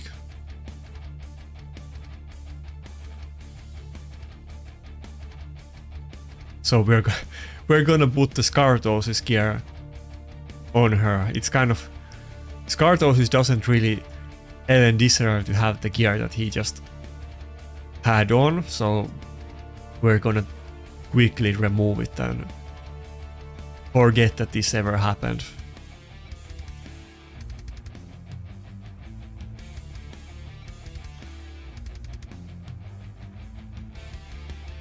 I think Scartosis, correct me if I'm wrong, but I'm pretty sure he had a buff at one point, but it was something completely irrelevant that didn't make any difference.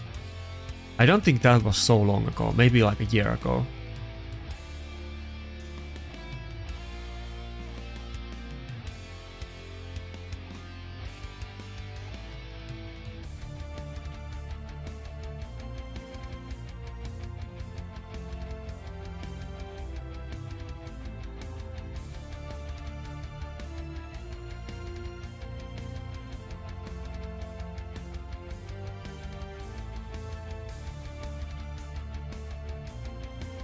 What?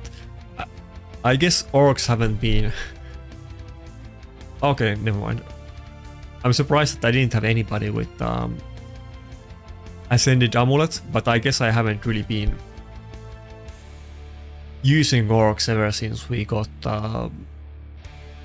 Ascension, and definitely not since we got the Chaos Dust, but I might as well upgrade this, since I do have plenty of materials when I was trying to rank up my Narcissus banner.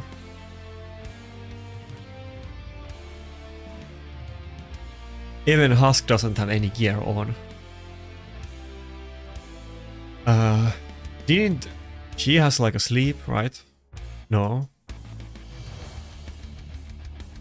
Okay, she's useless. Achak is gonna be good though. I think Chargala can pretty much solo this as long as we can keep her alive. Maybe with the Achak support it's gonna be enough. And I guess we do get stun from Husk as well. Could I just do the same thing for Achak, that I just steal somebody else's gear? Maybe we can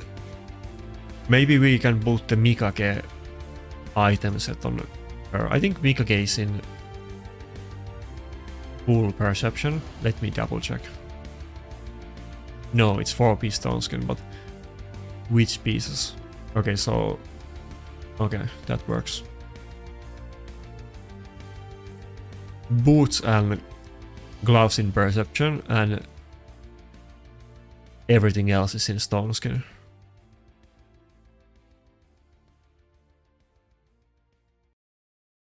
If I run every single build through like optimizer, it's pointless to do that.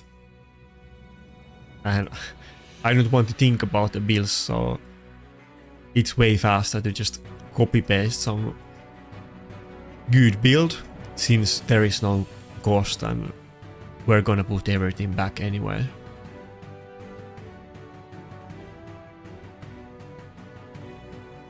Not that I really need the stone skin, but I know the items are good.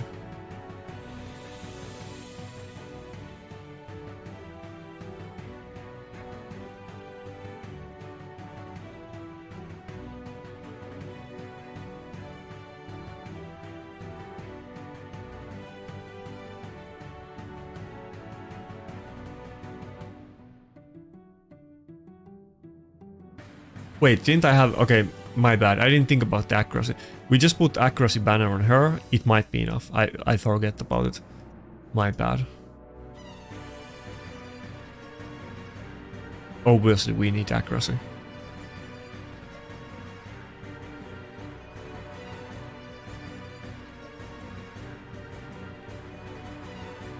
I don't know if that's enough with accuracy banner.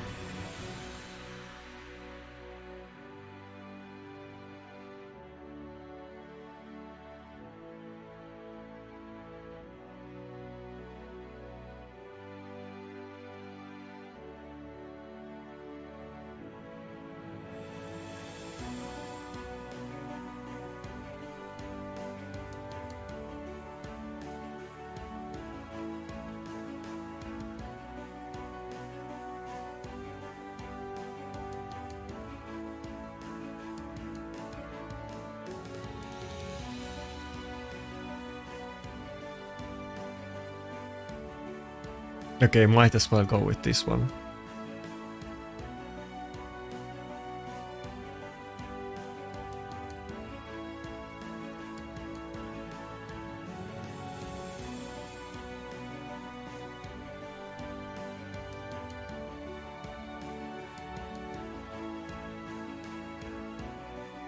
Yeah, I'm gonna do that, yeah. But I'll still put some gear on Husk. We will see, maybe I can 3-man this, but I feel like I might be able to do it. I mean, double Tormin and Brockney is still gonna be pretty hard, so maybe it doesn't work. I'm sure if I level up Nasana, then it definitely will work, but let's see if we can just 3-man this.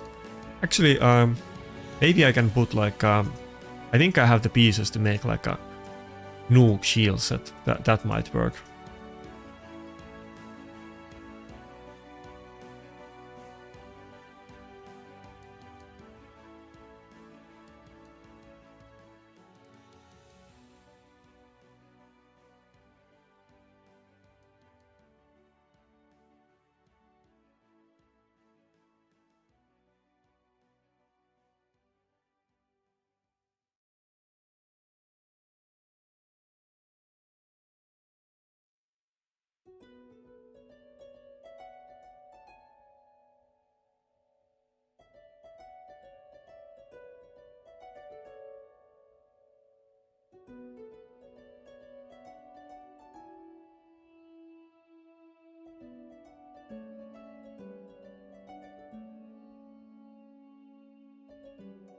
Surely I should have some nuke pieces on shield. I guess I can't be too picky about it.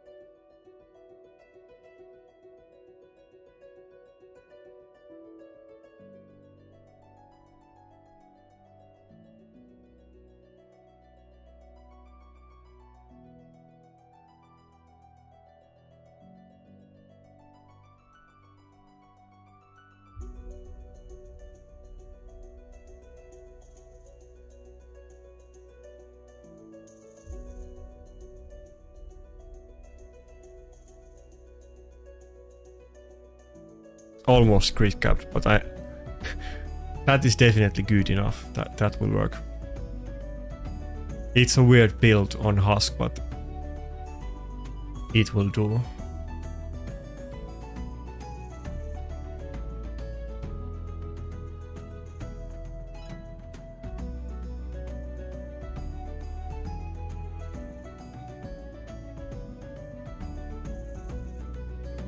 Okay, can we 3-man this? Let's see how it goes.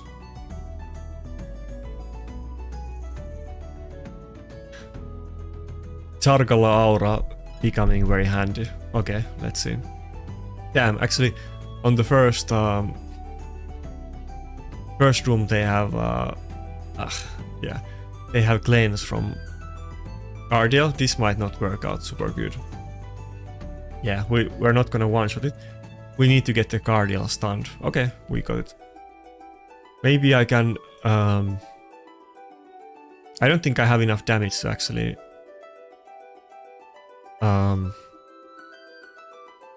proc the execution from... Okay, never mind. Not even close. They one-shotted our Chargala. I guess I'll need more champions.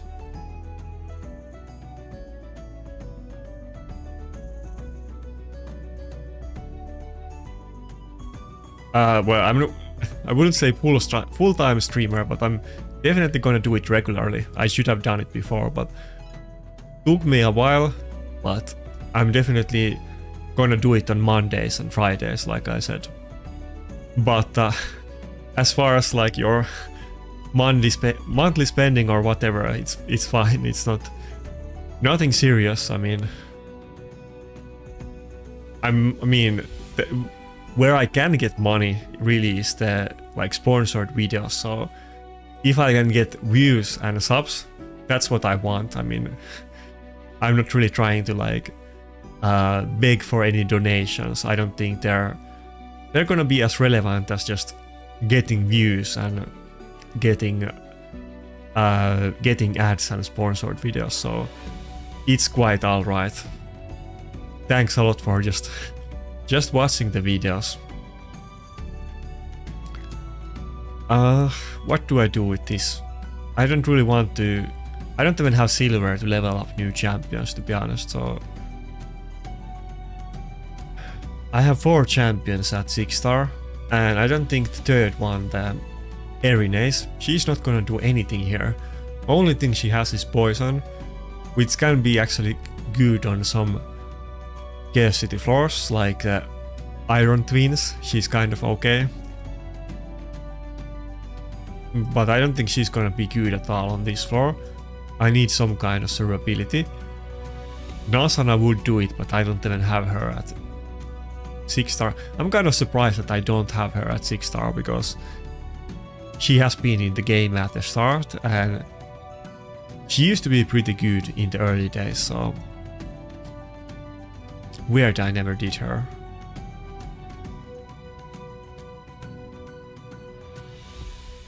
And I don't even have a soul drinker at 6-star. It would be kind of funny. You could totally cheese this with soul drinker if you had a reviver, but I don't think there's any. Maybe I will just skip this floor, to be honest, and... Nah. You get the remnant essence, there's no way I can skip this floor. How can I do it? I just need more damage. What is the multiplier on Erinase? Maybe I'll just have to put her in my best. Okay, let's give it a go. I don't think it's gonna work, but let's see. Okay, so wait. Sargala is in that gear. What do we put on Erinase?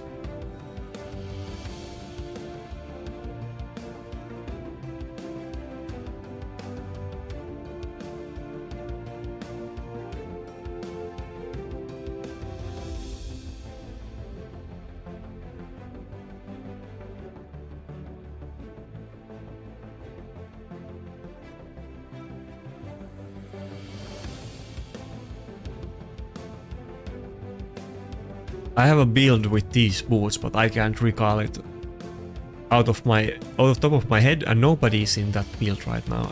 I know it's with this cruel shield. Where is it? This one, yeah.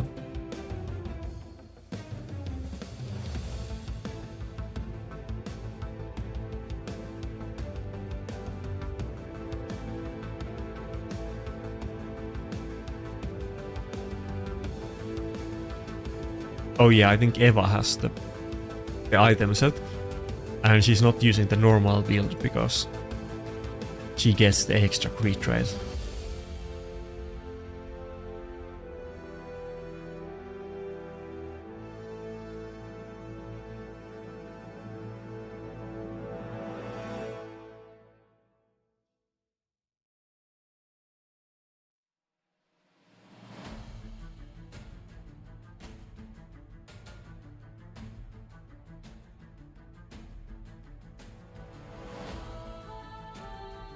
Wait, this build has nowhere close enough crit rate.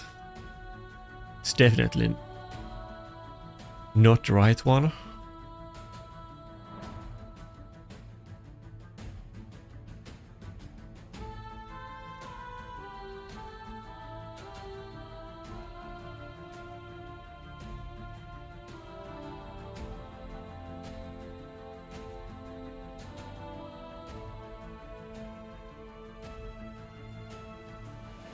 Okay, I have to run it on optimizer.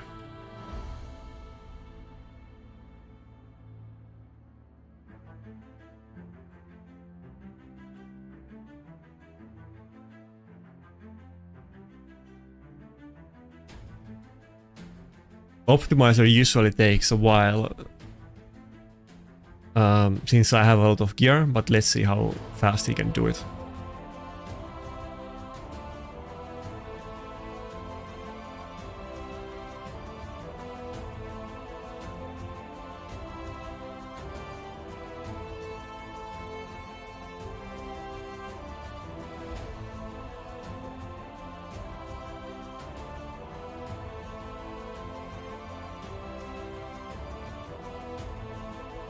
This is definitely not gonna work though, so it's too much effort.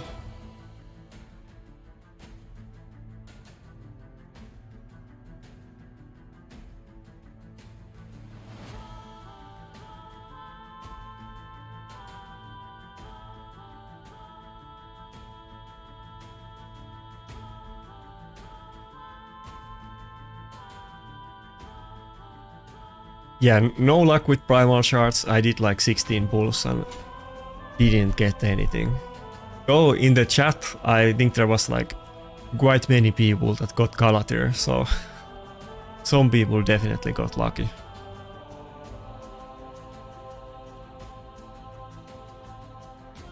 Okay, so I almost remembered that build, but it actually wasn't with the shield. Wait, that's not the build, not the Chargala build.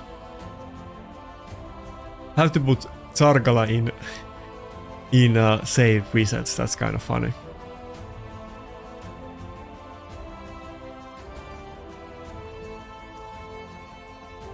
Yeah, maybe I should put shield set on the Natsana anyway. Okay, this is definitely the build that I was thinking about. So it wasn't with the shield, it was with different chest, but this is what I was thinking about originally.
Wait, that's way too much grid rate.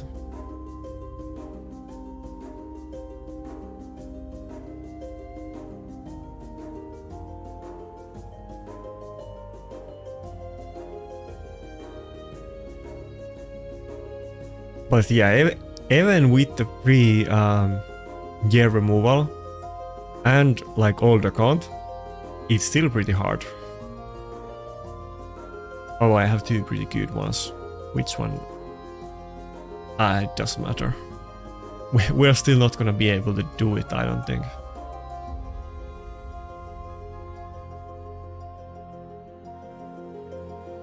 Erinase is not what you would usually use as a nuker.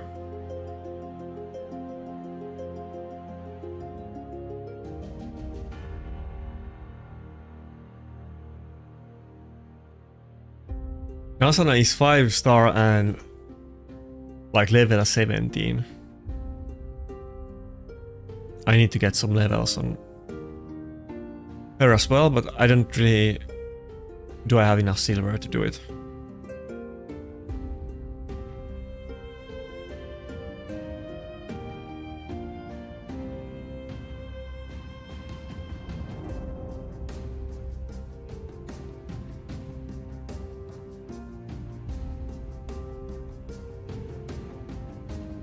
Okay, we'll try it with that. What do I think about the new fusion? I think it's like a filler fusion, if we're being honest. I'm not super excited about the fusion. I'm gonna do it. I think a lot of people are gonna take a break and skip it, but nobody's like insanely excited about it. Hopefully, I'm sure some people will find some uses for it, but it's definitely not like Armans or something like that. It might be the type of fusion that many people can take a break and skip it because they are not gonna feel bad about missing it.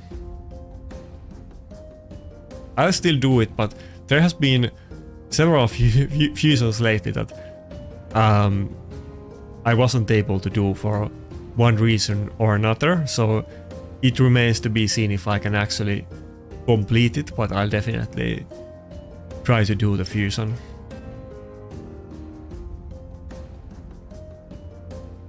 Does anything here matter? I don't think. It does for her. I guess I'll put it in cruelty, but that's not gonna make any difference.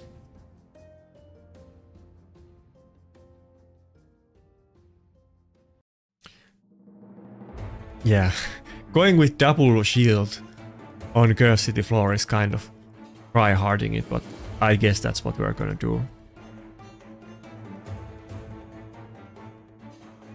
Wait, should we go bolster on this one so we even have it protected? Might as well, since we didn't use it on the other one.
She's not gonna have very high HP though, since we don't have high level and not 6-star, and we can't even unlock the banner. But maybe it will help.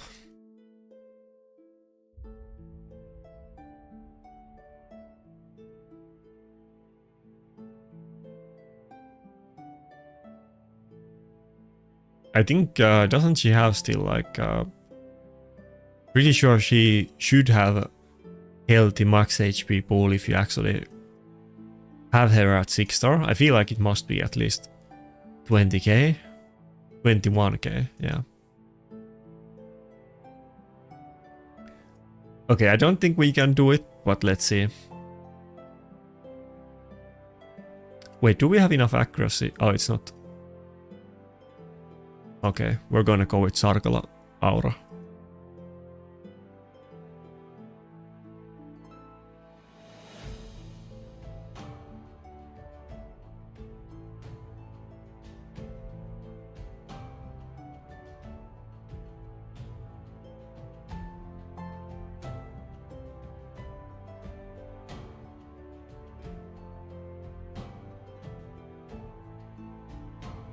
Okay. Got 1 kill, but it wasn't that much.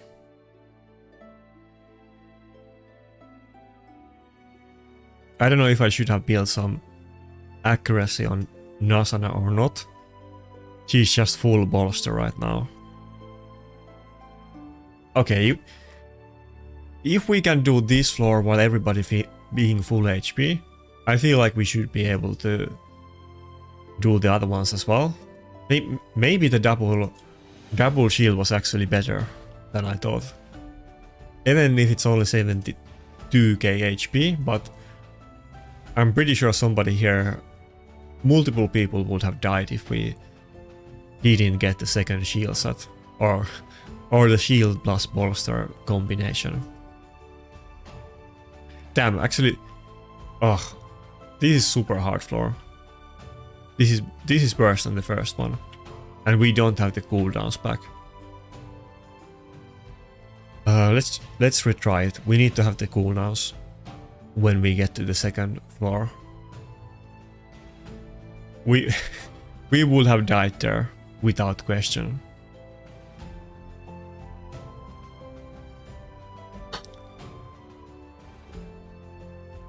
Have I ever finished full rotation? It depends what you mean.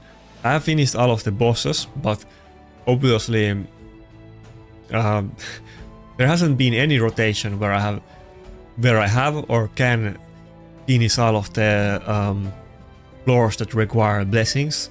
Usually there's quite many of them that I can't do, but in many rotations, not every rotation, but in many rotations I have killed all of the bosses, and I should be able to do it on every rotation in the near future, probably next time, but let's see. There's usually many. Okay, yeah, even this one, you only need 10 10 points, but I don't think I can do it. Can I do it? Okay, I got... No? Yeah, there's many ones like this that... Especially the ones that require more that I'm not able to do. Okay, I can do this one, yeah.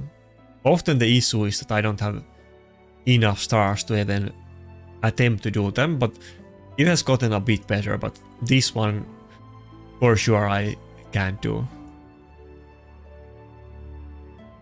But it's kind of arbitrary that you can't even attempt the floor because you don't have enough champions with high level blessing. It's not like I couldn't do it if I were able to enter it, but I think they usually make those floors easier anyway, and the ones that you can attempt normally, they have the hardest ones.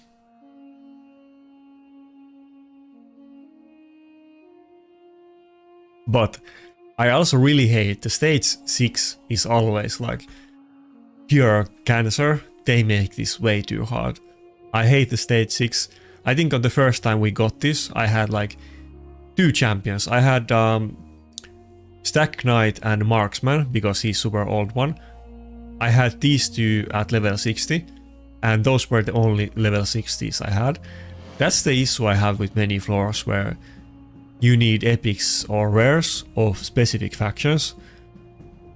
Outside of that, the floors that we did today, like the Sand Devil and the Fire Knight, there you can use legendary champions. These are like the hardest floors for me, like the ones where you actually use champions, so that's as hard as it gets.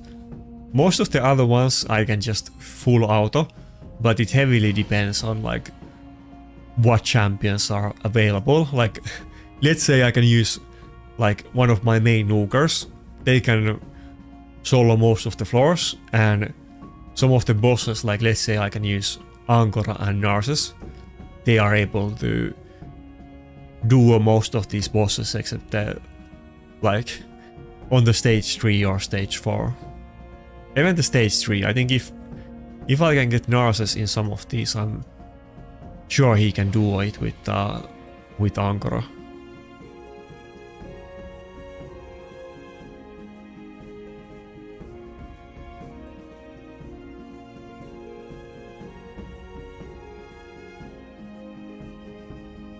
Okay, let's see if we can get it done this time.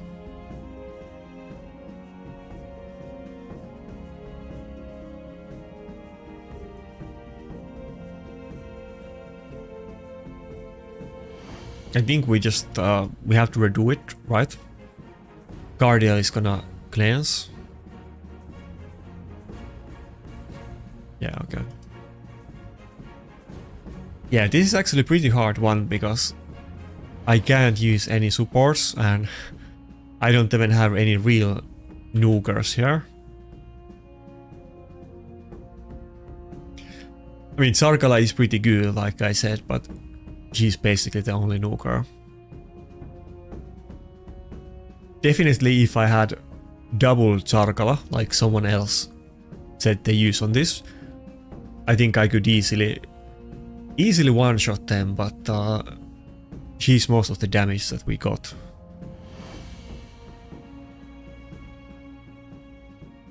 But last time we killed the first floor too fast.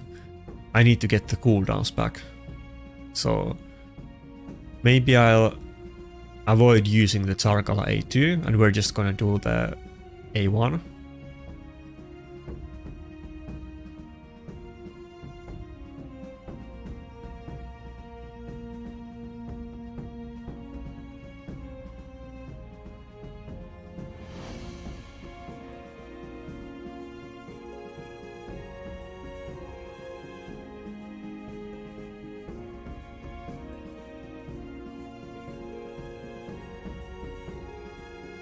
We're still one turn away from doing the A3.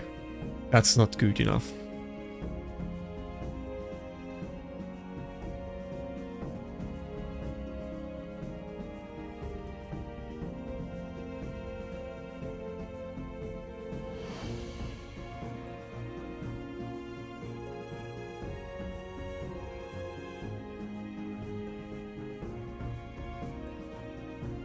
Okay, time to bring up the battery on the long stream.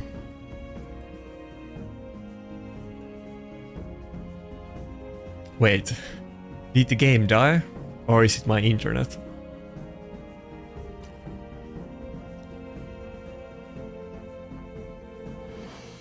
Damn it, I got it to the perfect degree when putting the drink in the freezer. I think if I had it there a little bit longer, it would have been frozen.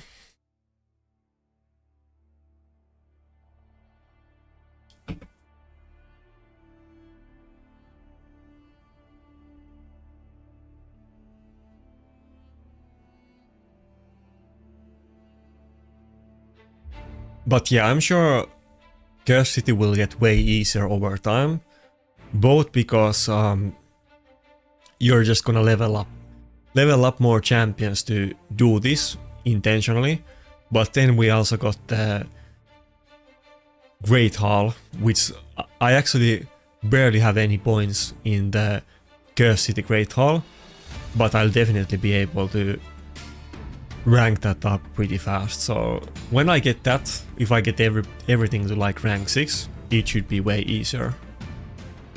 Especially like these floors that we don't have enough accuracy or resistance, or the one where I didn't have enough defense on Python, those could be easier. Yeah, I got like the speed at maximum, but I should have probably, instead of that, I think I got these for the bosses, but I should have kind of done it in balanced way and got everything to 6, but I can actually do that very fast. It's only gonna take a couple weeks and everything is gonna be maybe at 4 or 6.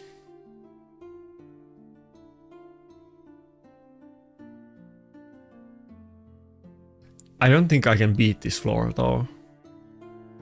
I would need like one more. If I had the Arenace at 6 star, I think it might do it. We would have way bigger shield and we will be able to kill the first floor slowly to get the Sarkala A3 back of cooldown. But now if I don't kill it enough fast, I die. And if I kill it too fast, then I don't have the cooldowns back on the second wave, and then I also die.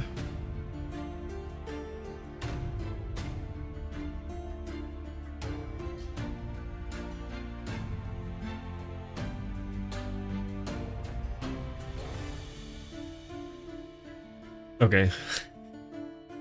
I think that was almost good up till the point that it actually got a turn. Maybe I can do it if I just only hit the Cupidus at the start and kill it super slow.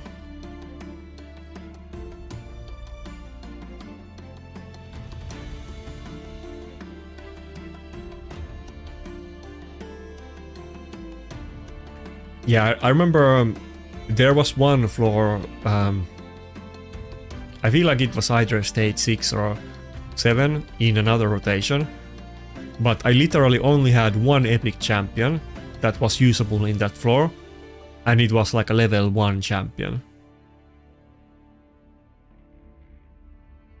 I did get like 2 more champions that are usable on it, and I kept them, but I wasn't able to clear it because of that.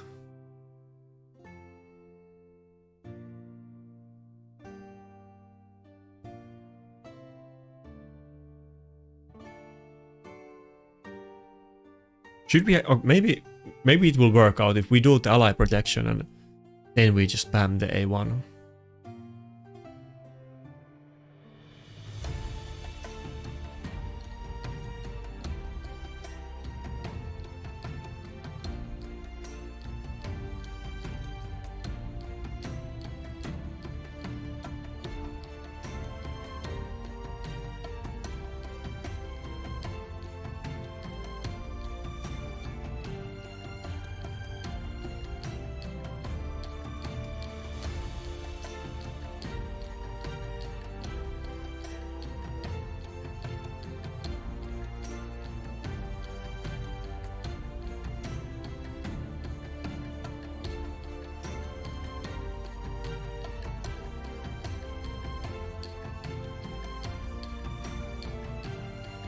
Okay, I think I give up on this floor. I didn't on the other ones, but I don't think I can do this. I don't have to do it right now. Maybe I can try it later after we get the champion training tournament maybe next week, and maybe I will have enough brews to get Nasana to rank 6. Probably I can do it then, but right now it's too hard.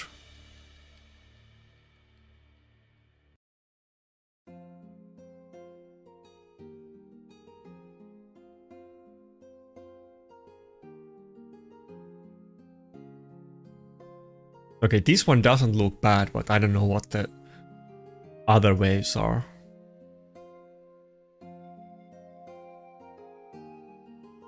But I don't have like anybody here, of course, that one champion. Daryl is good and nobody else is scared. I think I'll put Atel in the good nuke set, and she will do pretty good damage.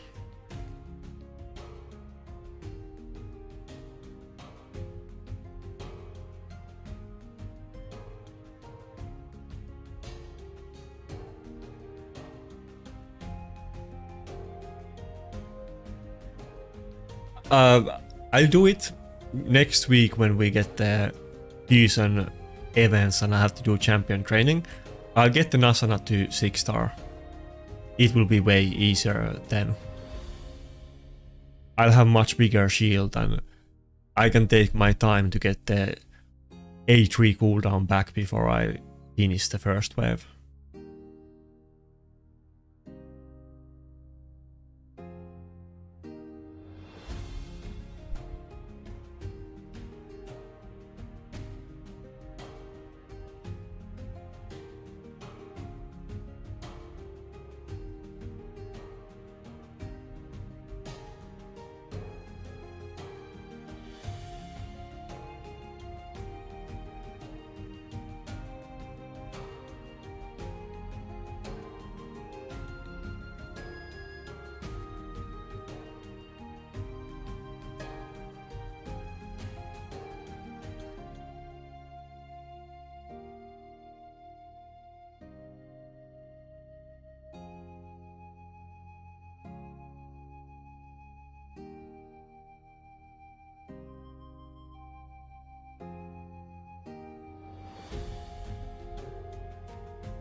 I don't think we can do this just with Atel and Daryl, but I might almost try it. Maybe if I put the miscreated monster on like a shield set or maybe even like a fast build. That will definitely do it, but let's try it once without even gearing miscreated monster.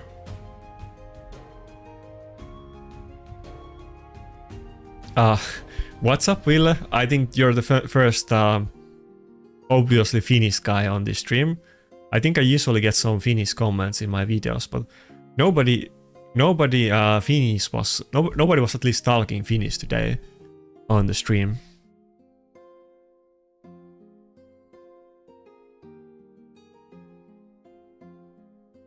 But yeah, I've been kind of struggling through all of the hardest Doom Tower floors. I don't think this is probably not as hard as the other ones, but this is gonna be like the last floor that I do today. Okay, looks like maybe I need to put gear on miscreated monster. Only Atel and Daryl are geared, so this is not like a full team.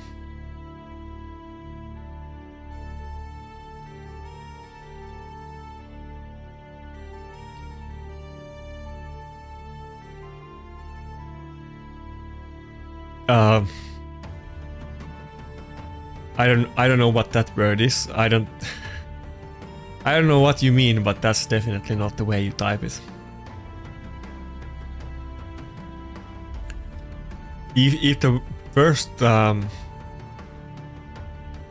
like there's seagull and then some random letters after that, I don't know what you were meaning to type.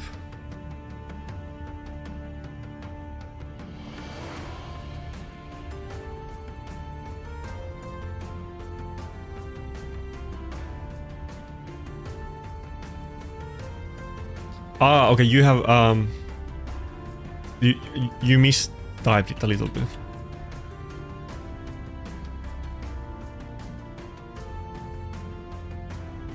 I thought you meant something else. This means seagull in Finnish, and then there was just some random words after that.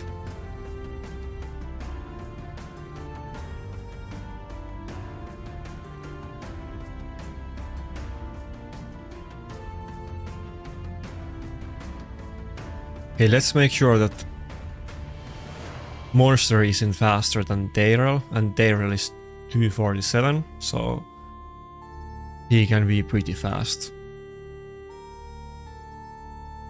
Do I even need him in shield set? I could just put him in nuke build, to be honest. Yeah, let's put him in my Narcissus build. Might as well. We're stealing people's gear, so for fun, let's put him in the Narcissus build. Then it should be pretty easy.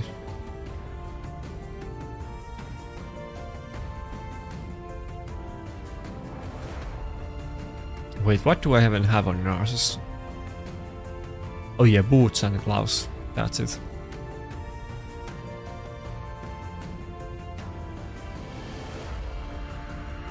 Yeah, this part is kind of fun when there is the free gear removal, and you can put your best gear on random epics. It's kind of fun for a little bit, but then there's so much other pain that you have to deal with the Cur City that I wouldn't want to do this all the time. But this is definitely gonna be the best build that I have ever had on my miscreated monster, and he's not even like a bad champion, so as long as I remember to put the gear back on before I lose some battles in live arena. Okay, that should definitely work. Let's see how hard we can hit with the monster.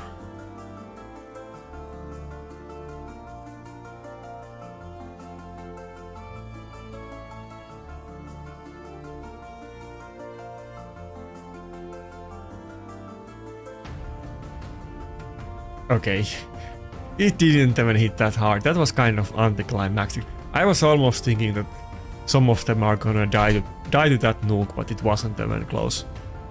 Adel did way more damage, but good enough. Or, never mind. We're just gonna get one shot by Hegemon on the next wave. Nice. I guess I needed the shield set after all. Maybe I can put somebody else in shield instead of monster. Damn, I wasn't expecting a double Hegemon, double charged wave. That's kind of toxic.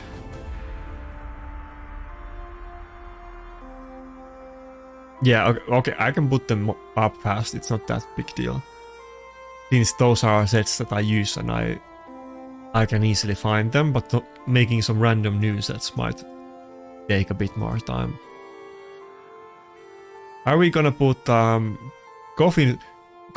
Funny thing, so long time ago, unkillables weren't a thing, and when they became a thing, it was very hard thing to do.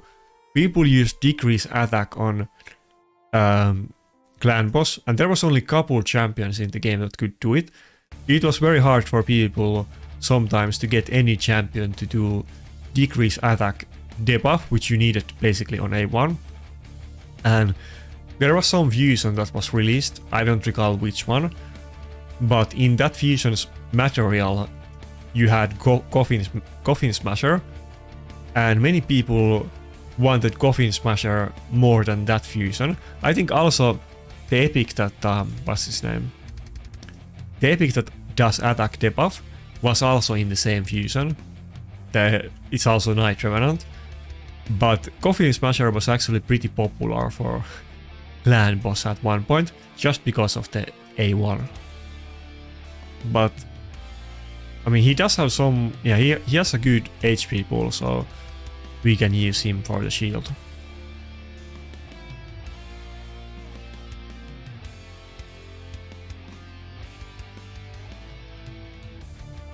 I think I'm just gonna put some random, the worst shield gear that I can find, basically. He doesn't need editing, any speed or anything like that.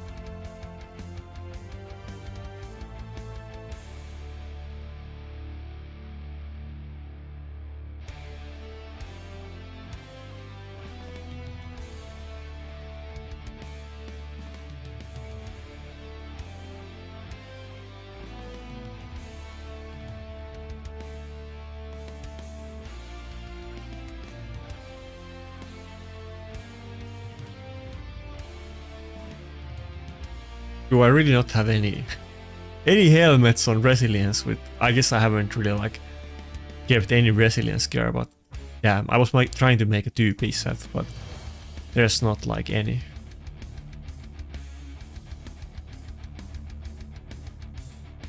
I have some random nuke helmets, but not a single helmet with HP subset on resilience. That's super weird. Okay, I guess we're just gonna put him in broken 2-piece. It doesn't matter.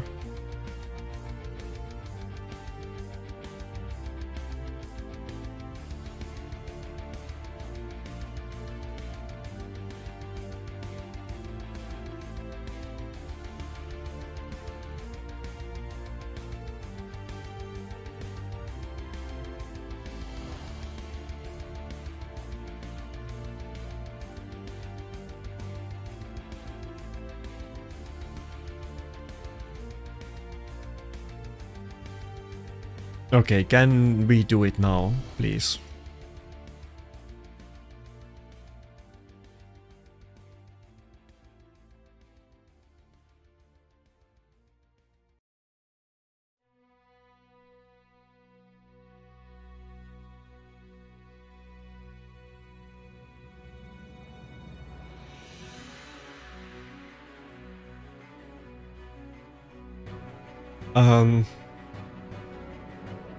Maybe a couple of them will not, die if I don't use the attack buff. That way I can maybe get couple turns in and get my cooldowns back before we get the next wave.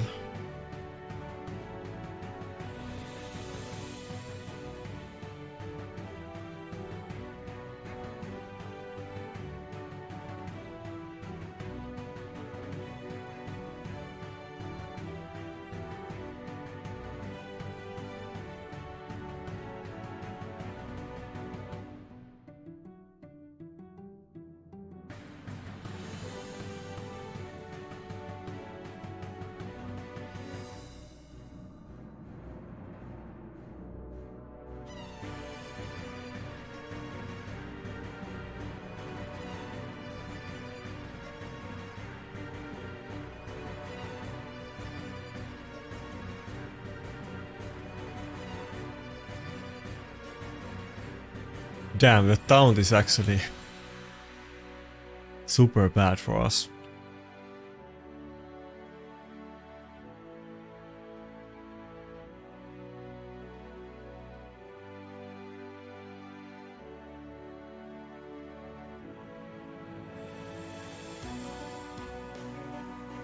Okay, need to finish this fast since the live arena is gonna start. Gonna be a little bit late.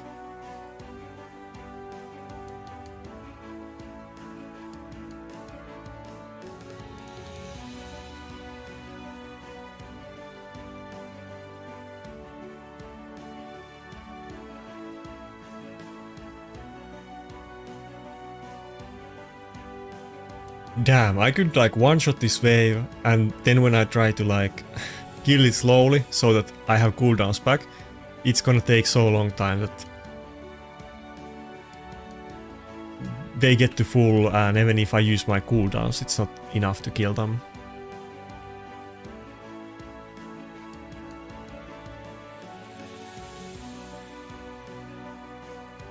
Okay, as long as Selva dies, then it's just a waiting game.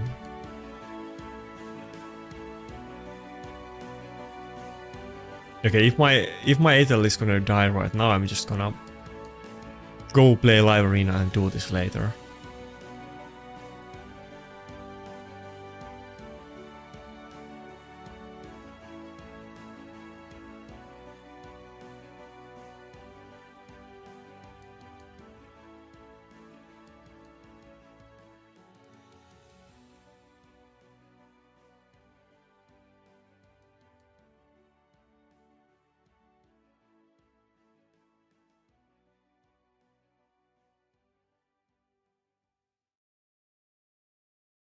Okay. That's good enough. I can do this, but it's just a bit annoying and I'll do it later. we got good enough progression today. I did most of the hardest floors, so I'll finish the rest of it tomorrow, but now I still have like half of my arena champions are naked, so we need to fix that first. Shouldn't be too hard though. I can pretty much remember their item sets. I'd hope at least. I need to chaos dust these gloves. It's not like they're miracle, but they have like a good subsets and double speed. Definitely wish I had better ones, but I need to chaos dust them.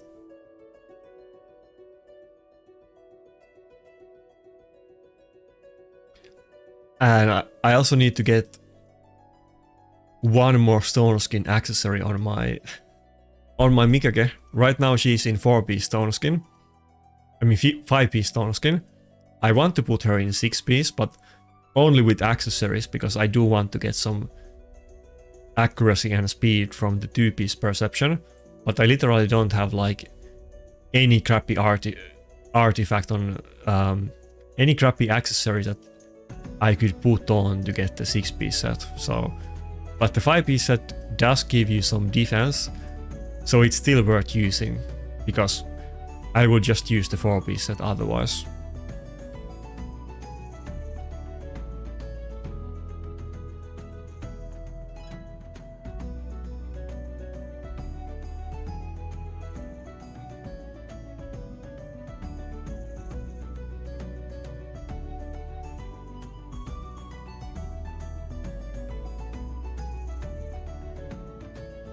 I'm literally gonna go to champions one by one because there's gonna be multiple missing gear. Wukong definitely doesn't have gear.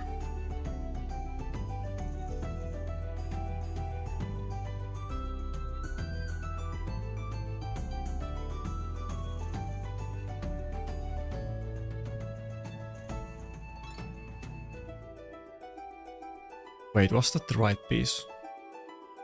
I guess it was.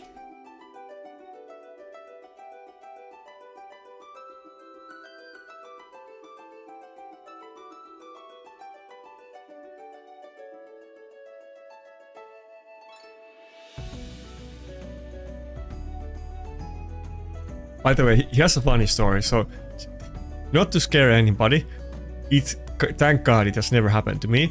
But just so you know, in case you actually destroy a piece, they're not gonna give it back. It's kind of funny because this one time Rats did that. He actually destroyed a piece of gear on stream, and this is like years ago. And then he contacted the support about it, and they were like, "Sure, we can fix it." And the item, I think it was like a weapon, savage weapon with like all of the substats, like perfect noob weapon. And then they just gave him like a random legendary savage weapon that was like completely useless. But they didn't actually give him the same item. They just gave him random savage weapon. So it was like a worthless gesture. And they don't actually give you the item you lost back. So even if the entire thing is on stream and you can prove the item you had, and surely they would be able to see it somehow from their logs or something, but it definitely would be a lot of effort if they restored all of the pieces, and maybe some people tried to scam them. So they clearly, on purpose, they don't give your items. And I guess Rats got like some kind of preferential treatment because he was official content creator, but it was completely pointless gesture that they did to him. Wait, where is the boots? Okay, there.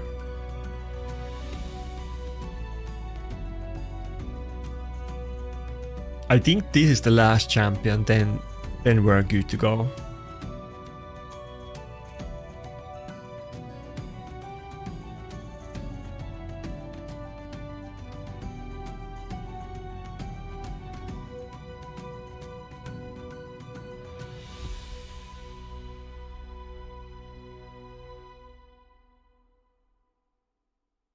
But yeah, don't misclick and don't accidentally destroy your items because you're never gonna get them back.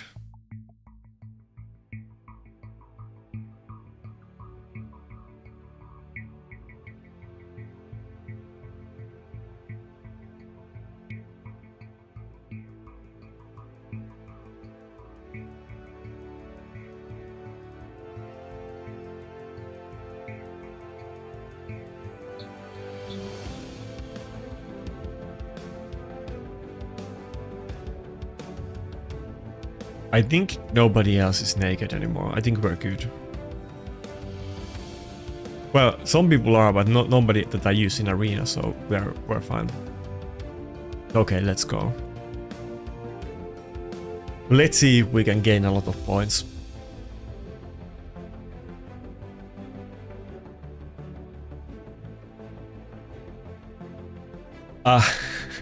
What's up, Jenga, Grats? There's so many people that said in the stream that they got Galadriel, and many people were asking about the build on him and so on. I think you're maybe like the 8th person on the stream that said that they got Galadriel today, so definitely many people got it, but of course I'm sure the people that didn't get anything are not really gonna say about it, so...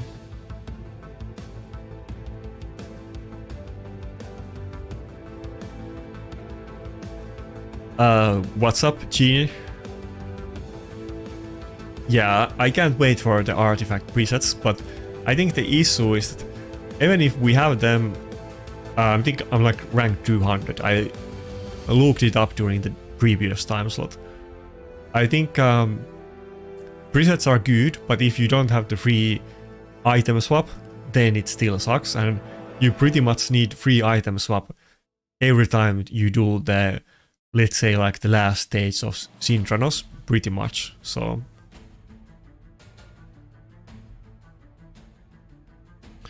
But like I said, wait, why am I picking Duchess? And why didn't he pick Armans? I feel like we're both trolling. He got first pick and he went with Narcissus. What's up with that? Okay, I'll pick his Angora.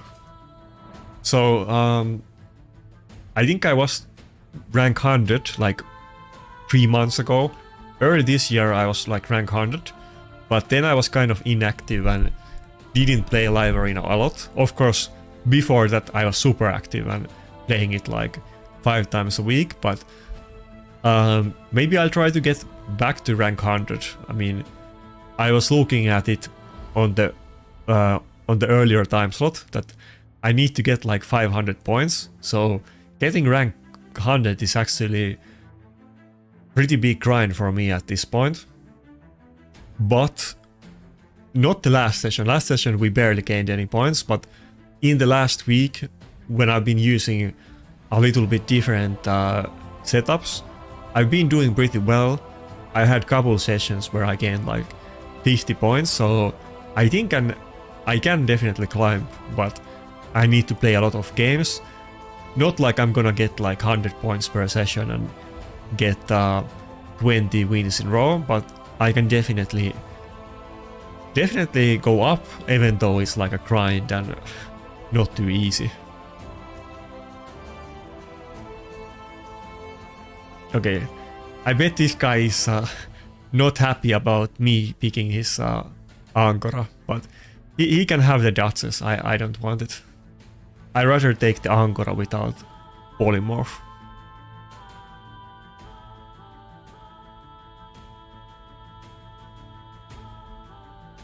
Wait, I can't take both of them. I think we have to go with... Who do I want to pick first? I think we're gonna go with UDK and Protoss. Wasn't even close. Definitely pick those champions well in time. It's gonna be a hard battle though. I didn't get the Narcissus and he has very scary nukers. I already said it before on the stream, but I looked up the win rates of champions earlier today. Not every single one, but all of the popular ones, and Lazarus was the highest win rate. Which doesn't really surprise me, but I was surprised that Sifi win rate was actually way lower than I thought. Guts' win rate was 37%, by the way, so it is what it is.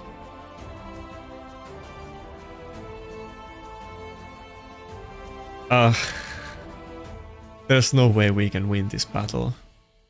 There's no way. We have to go for the Harima ban. Oh, he didn't ban Wukong, okay. I mean Rotos, okay. But we're against double lockout. And like he has 2 really hard hitting nukers, so not sure if we can survive long enough.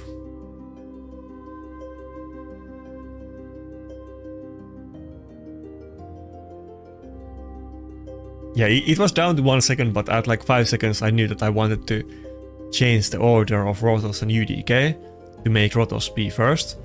I knew I had enough time, so it was fine.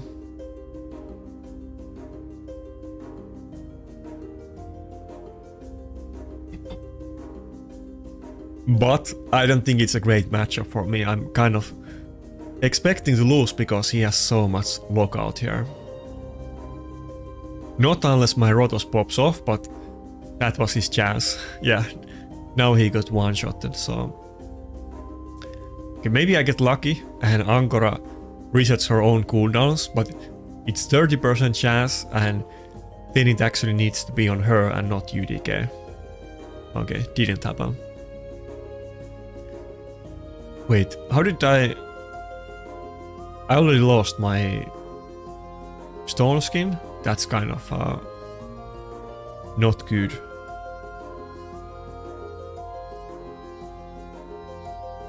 Maybe if UDK kept the stone skin, maybe Wukong would have been revived a couple times and done 1 A2 before he got locked out again, but now it's definitely over. That's why I always, the first nuker that I pick in every fight is Narses. But this guy actually first picked Narses instead of like Armans, which is a bit weird, to be honest. But I mean, I would have banned Armans, of course, if he picked it, and I would have definitely lost that matchup as well. If he had like Armans and 2 other lockouts. And Harima. I mean, I banned Harima in this battle.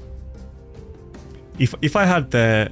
If he didn't pick the Narses, I wouldn't have banned the Harima, but the thing is that if my 2 nukers are Rotos and Wukong, if he would have banned Rotos there, and maybe I should have gambled on it and done it anyway, but I would have never been able to kill his team with just Wukong as the only nuker, if he had Armans in the team, but I mean the Harima in the team, but maybe I actually should have done that and banned the lockout by the Warlord, one of the 2 lockouts.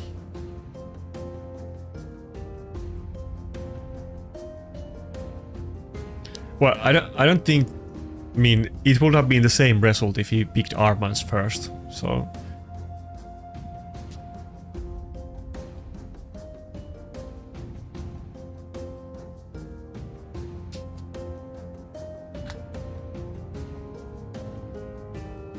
Wait, can't she do it? I feel like she can, but maybe I'm wrong. Maybe I've just gotten procs of the masteries.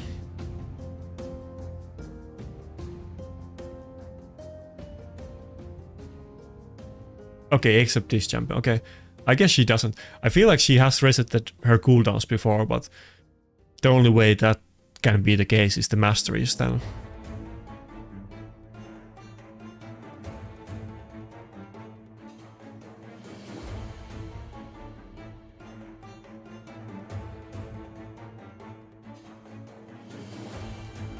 But okay, that in the last session I think I got like 3 wins in a row and then we kind of went back and forth, but this time we started with a loss. Maybe that's a good thing. maybe we're gonna get a massive win streak afterwards.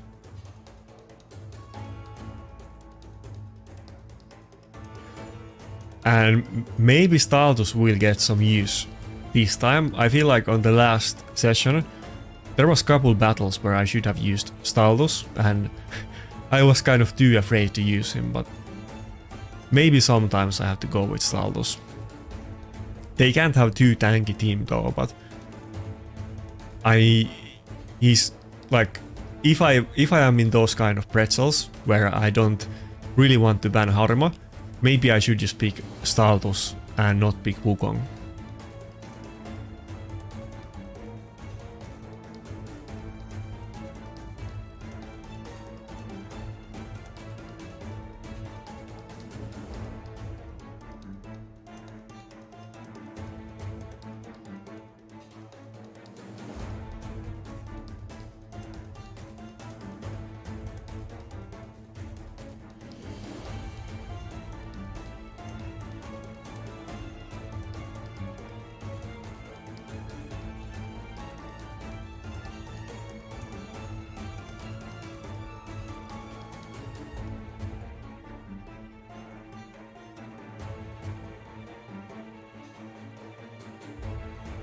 People always complain that I pick too slow, but see, I'm not the only one. Other people take their time as well.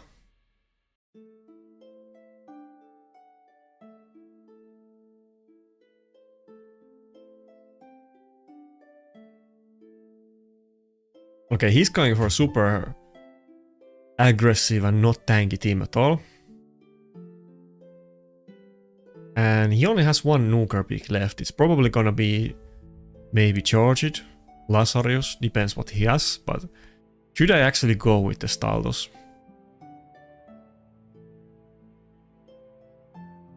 Or he could pick something like Ronda against my Rotos.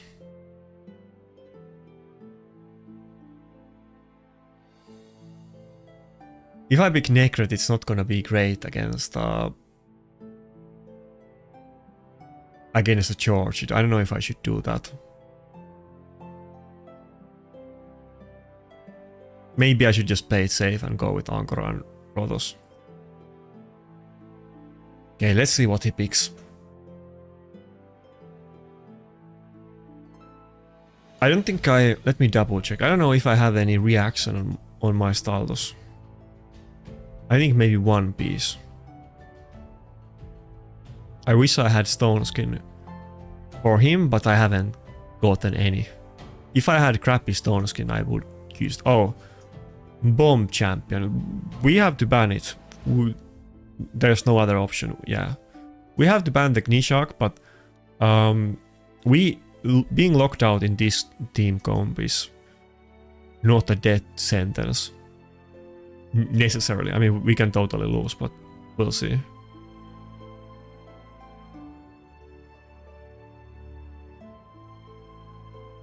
Yeah, Staldus doesn't have any reaction. That's kind of what I remembered. He has very good nuke build, but no reaction at all. That definitely wouldn't have worked out in this battle. Well, okay, we didn't go for the Warlord ban like I was originally intending to be fair, but yeah. I had to ban the bombs, but Staldus would have died to them as well. Damn! He one-shot the UDK. Wait, what? Didn't see that coming. Haven't been using Mountain King. He's not geared right now. I used to use him a good amount, but I don't think he's really usable in the meta. I mean, I'm already using two champions that do ignore defense and are tanky and single target nukers, meaning Wukong and Rotos. And I have my Rotos in Stone Skin, so he can actually be pretty tanky sometimes. And pretty much the same champions that are gonna counter those two are also gonna counter Mountain King. And since I do have Narcissus, I basically have 3 good nukers at this point. So I have a good team unless they pick Harima, but Harima also counters Mountain King, so I don't think there's any good situations for me to use him anymore, or where he's better than other picks. It's not like he's more tanky than Rotos or Wukong. I don't have 4-piece Stone Skin on his faction either.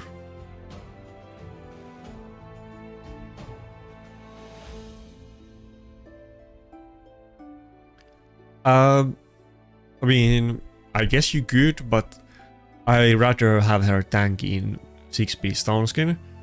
She's just in a very tanky build, that's it. But it's kind of impossible to have enough resistance to resist lockout. And let's say that you had ungodly... Okay, we got locked out, it's over. Let's say that you have had ungodly resistance gear, and you need much better gear on resistance than the enemy has on accuracy to actually resist it, because it's not equal, and if you have 42 more resistance than accuracy, it's a 50-50, meaning that you basically need 100 more resistance than the enemy has accuracy to be consistent with that. That means that your Angora isn't tanky at all, even if you had godly gear to do that, and I don't have the gear to do that, and you need to have like at least 5-star blessing to get 75 resistance and so on. But basically resistance builds are very they are like not practical for multiple reasons. You can't do them, you need insane gear to do them, and even if you can do them, they are not worth using. So resistance sucks. I made a video about it with Final Kenpachi maybe a month ago on his channel, but we were talking about the issues with resistance and maybe Raid should do something about it, but they have kind of gone in the other direction, that instead of trying to make resistance better, we got stuff like Bolster, which are shields that can't be buff stripped, or Stone Skin, which is an item set that protects you and has 50% chance to not get buff stripped. So they kind of try to go to another direction, and they basically abandoned resistance because it's a lost cause, it's not practical, and it's not very commonly used.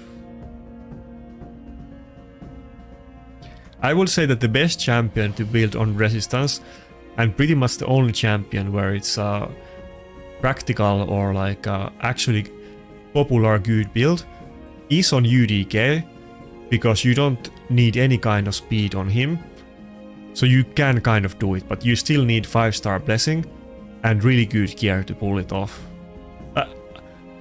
Assuming that you even want to resist... okay, I'm too slow. Assuming that you even want to resist lockout, which you really don't need to resist on him because you rely on the passive, but on something like Angora, it would be pointless to build resistance if you actually can't resist the lockout. Oh, Tairaku, what's up? Yeah, I haven't... this is one of my first streams. I did one on Sunday and one on Monday, but this is kind of a new thing for me. Tairaku gave me a lot of help when I started making videos. Specifically more about like the, how would I say, like on the financial side and on the YouTube things and stuff like that. It was super helpful, so thanks a lot for that.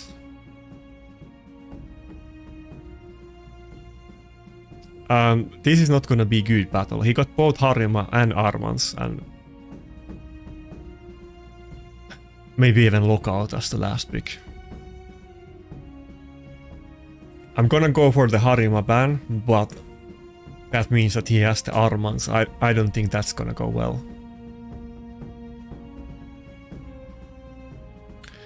I would use 4-piece Stone Skin on Narcissus if I had it, but I don't.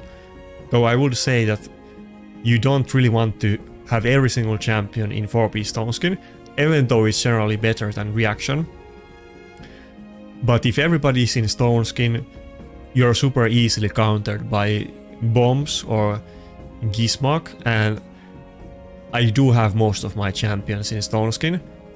And if you're gonna have somebody in reaction, HP scaling nuker like Narses, who might survive easier even without anything, but especially with some reaction procs, they are the best users for it. But I would say that Narses is so good champion, I would still put him in Stone Skin if I could, just because I will get so much use out of him if he doesn't get one shot.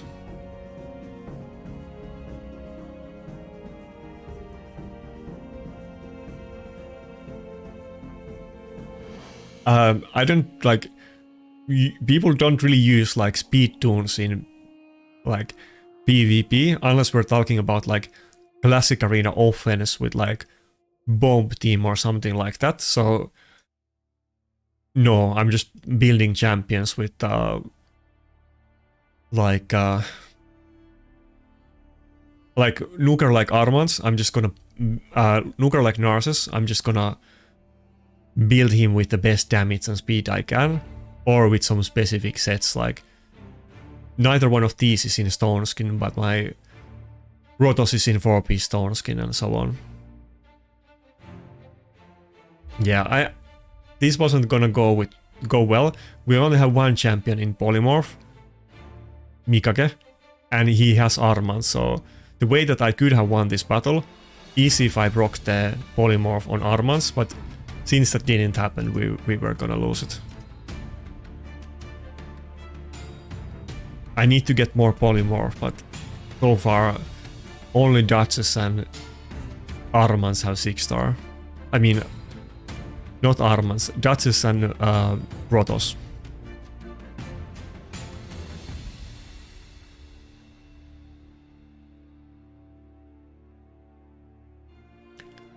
Yeah, I mean, people do build CFs in Resistance too, but it's very niche and it's kind of hard to pull off. It's not like you can't build anybody on Resist, but people really don't do it a lot.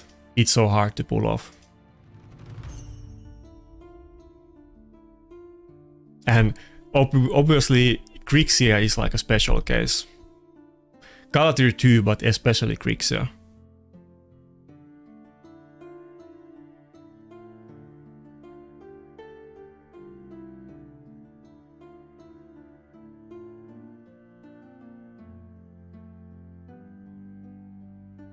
Okay, I guess I'm just gonna go with the Narses and Duchess. Not gonna pick Angkora, just so that we have more polymorph against the Harima, in case I have to ban something else and I'm not able to ban it, which probably is gonna happen. Actually, lately I've noticed that I do pretty well if I have to play with Rotos against Harima. It's not super preferable, but I'd rather pick a tanky team and go against Harima with Rotos than let them have something like Armans or Galatir or Grixia.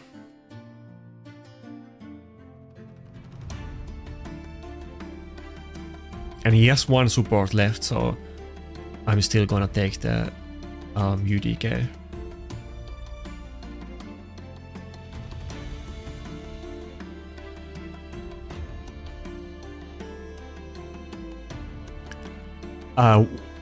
What's up, Joao? I would say our base is one of the better primals. It's not maybe quite top 5, but it's a very good one. It's pretty popular in live arena. You see a little bit of it in classic arena, but it's more popular here. He went with triple nuker.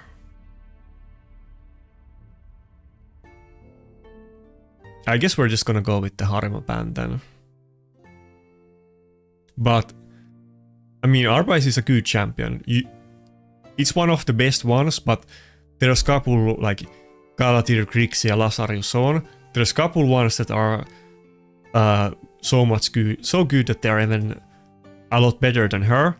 But out of the pure supports in primals, she's probably the third best one after Galatir and Grixia. But she's basically like a UDK that she does the taunt and stone skin on one of her abilities, and she totally makes single target nukers not able to do anything. And then she has other utility that she can do lockout on her A1, and then she can do petrification with her revive on death. So both of those skills are kind of not a direct CC, and you need to go through it kind of hard way, that they can't have immunity and they need to like hit somebody with revive on death. But she does have a lot of CC in the right conditions as well. And petrification is also a buff strip in the right conditions, so if you can proc it, so she does give you a lot of utility.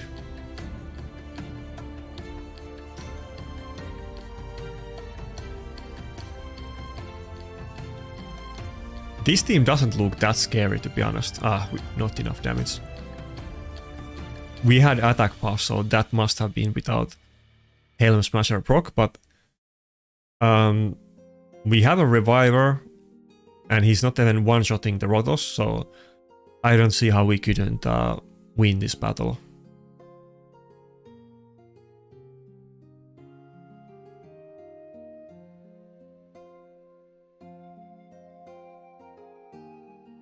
I feel like my Duchess is not gonna die before she gets one turn. Let's see. I mean, Taras just used his nuke. Yeah, I think we're good. Duchess should be pretty much full HP by the time Taras can nuke again. He didn't even use the A2, he used A1 because he really wanted to finish the Duchess off. Yeah, it's gonna be like full health on the next turn.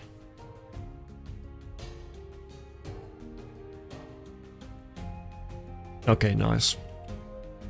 I think that's it. Then I one-shot the Angora. Yeah, nice. Not quite enough damage. Okay, never mind, we're good.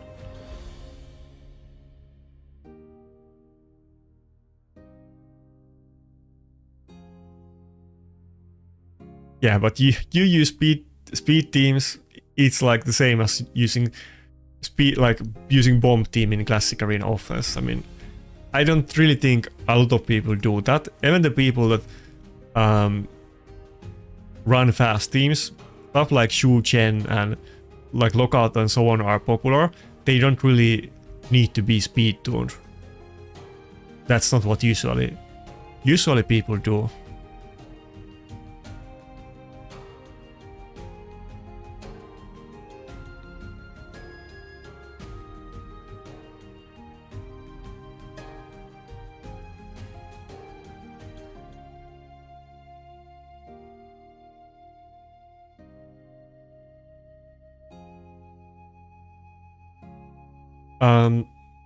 Well, our base does do her own stone skin, so you could build her in 4-piece stone skin. I would build her like fast and tanky, and it could potentially be with 4-piece stone skin or whatever good items you would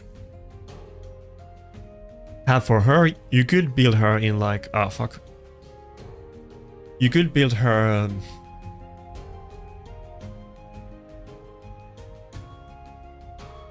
no, I wouldn't even really do protection. I would just do your like fastest tanky build that you can do on her. It could be on protection or basically any item sets, but if you have accessories on stone skin, I would definitely still get the 4-piece bonus and then some other perception or whatever sets.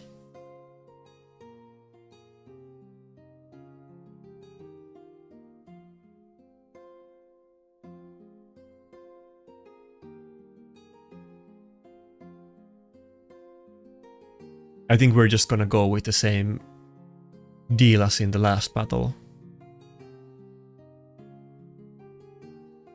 Wait, Biohack, you don't have our base, do you? What primals? Do you have some other primals apart from the Grixia you got today?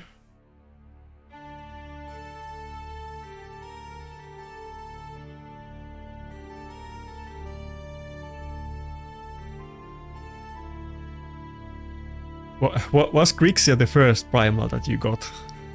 God damn.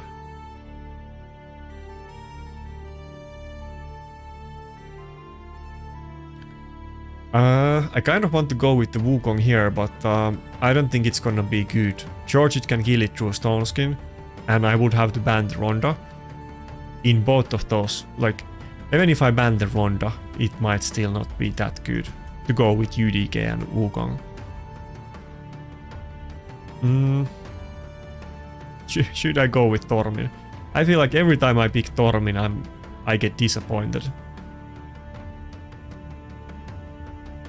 Let's do this. Let's see what happens.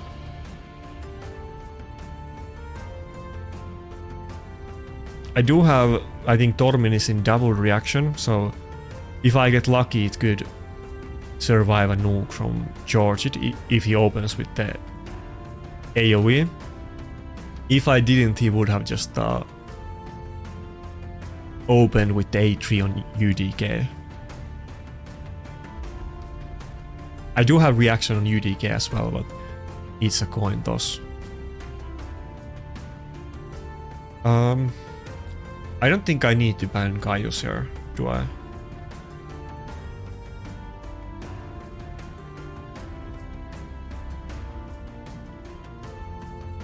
It's a weird matchup, but it looks super scary.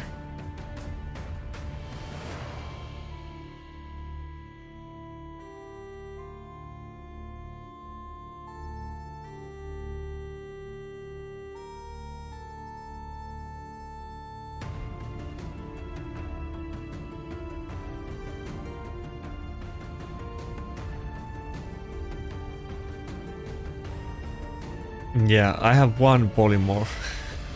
Mikage is gonna be... Oh, okay, we procced it early. Nice. Thank God. Thank God. I really needed that, but there's more. Yeah, never mind. Maybe. If I can get some... What? He went from the for the Tormin? Why? Why didn't he just do the AoE? I guess he was super afraid of the reaction, but I feel like he should have just gone for the AoE. Wait, can the Gaius get another turn before me? Oh my god.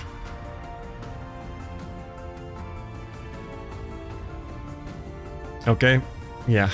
My dad has survived it, but he's just slapping me super hard. Wait. Can I get it? No, I can't even get that one turn. If I could get like one turn, I would kill everybody except the George.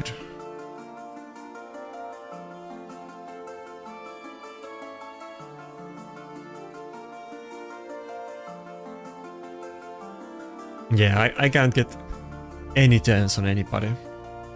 Maybe if the Mikage weak hit there, but George it was still alive, so...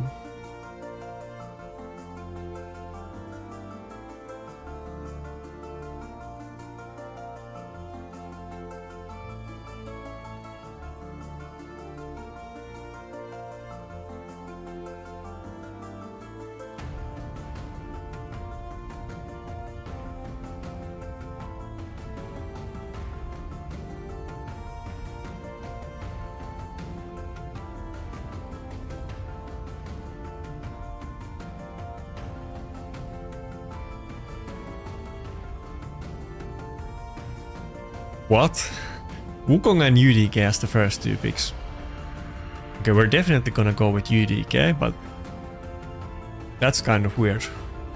I haven't seen that before, I don't think. I guess we're gonna have to go with maybe Staldos in this battle, but considering that we have both Armans and UDK, it does look pretty good for me. I might as well go with the Mikage for good measure. Or should I go with the Bolster Necrot since he got Astralit?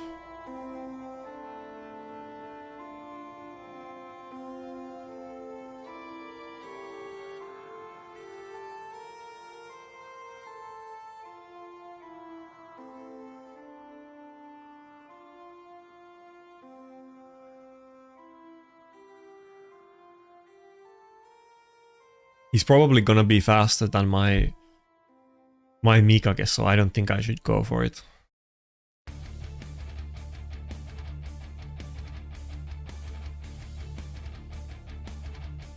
Mitrola instead of Necrot. My Mitrola is in Stone Skin.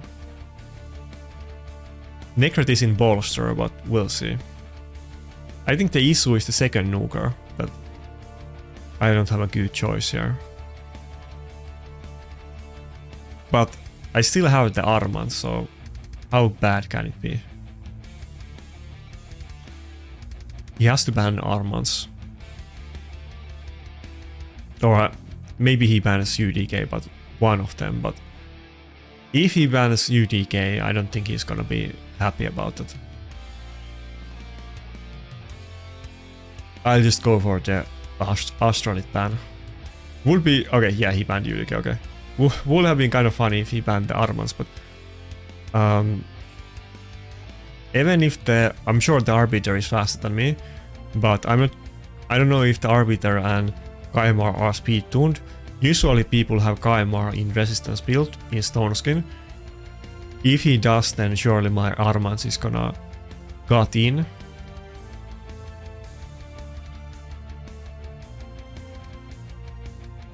What? He has really fast Wukong. But... okay, never mind. Wait, I'm pretty sure I do have gear on... maybe he's really fast. Pretty sure I do have gear on my Armands, so he's just way faster than me, but we survived it.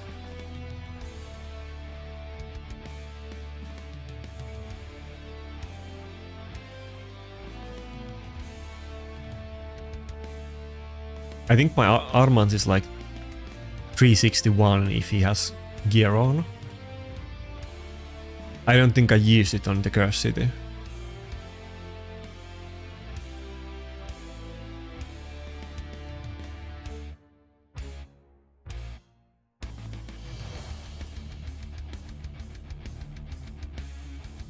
Okay, he was way faster than me. I was not expecting him to be that much faster.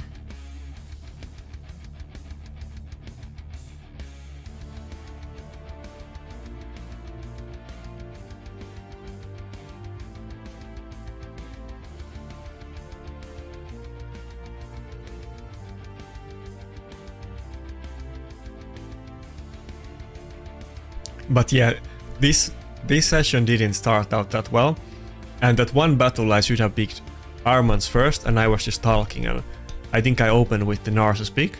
That was a massive mistake. Maybe I misclicked, they're right next to each other. Maybe that's what happened. I only noticed it afterwards that why didn't I pick Armands and they got Armands as the second pick?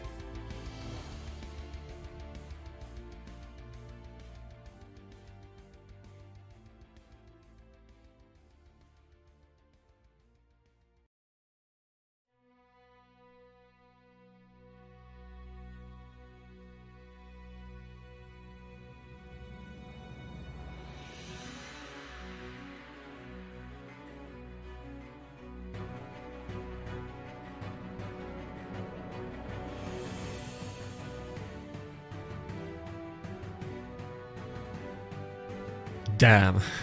Harima, Shuchen, Zifi and Narcissus, that's pretty scary looking team. Though he only has 2 6-star polymorphs, so it's not like a ultra mega well team, but it does look scary.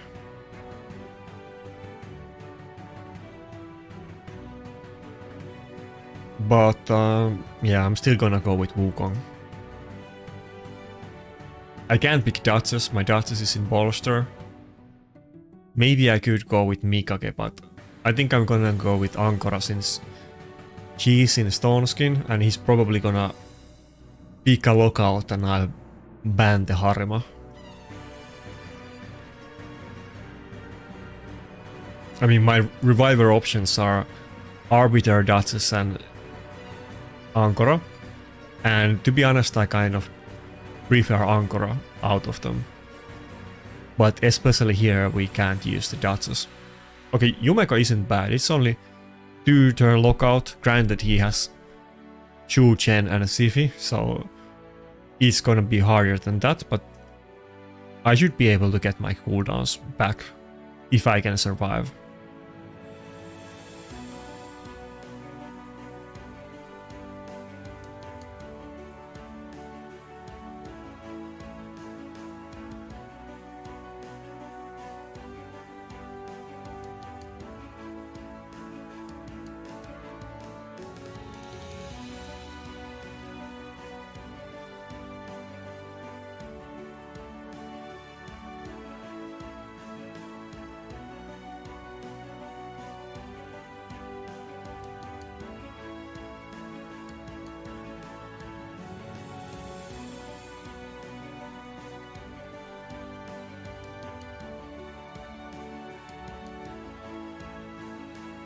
Okay, if I get extra turn here, Sifi is gonna die, so let's see it. Okay, nice.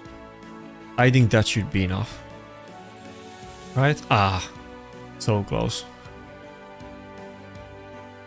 Now Rotos is gonna die, so if I can get him revived, he would get the cooldowns back anyway, so not gonna get an additional benefit out of the extra turn. But maybe I can kill the Sifi with Wukong A1.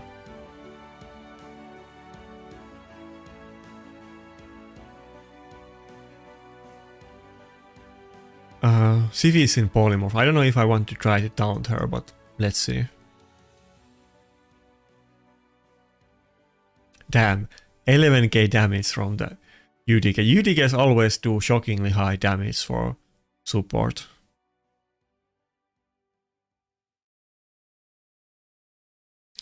If I got the cooldown reduced on Wukong right there, the fight would have been over. The Sifi is so low HP that the Wukong A2 would do insane damage.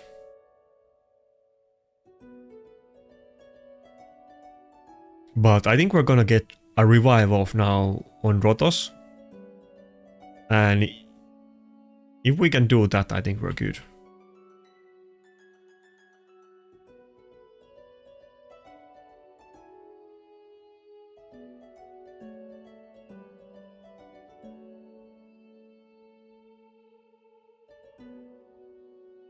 Okay, it's over. Nice. Yeah, Wukong damage is insane. It's super fun to see those big hits, and I mean that was nowhere close to the max hit that you can do. That was without attack buff, and it wasn't that high, but still everybody took like 300,000 damage. Likant YouTube.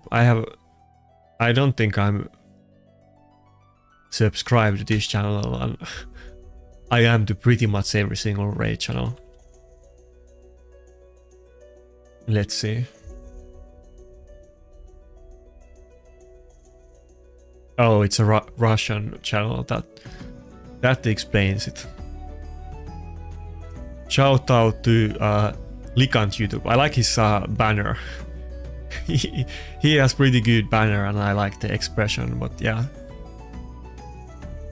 Wait, he has like couple videos and they have very high views. Kind of random, but he made videos like years ago and only couple. But I guess he streams.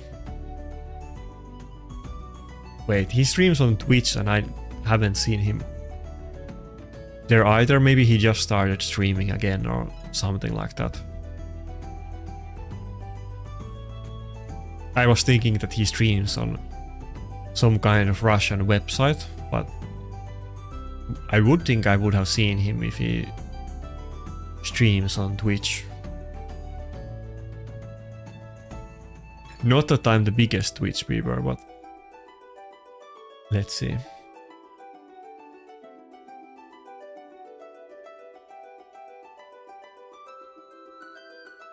Okay, he's not streaming right now at least. Anyway.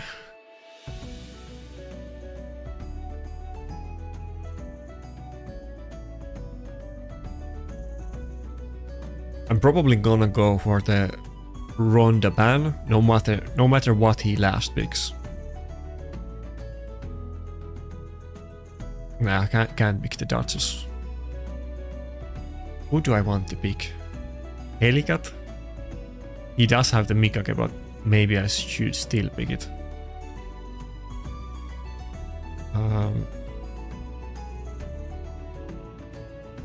Maybe I could go with the Mithril actually in this battle.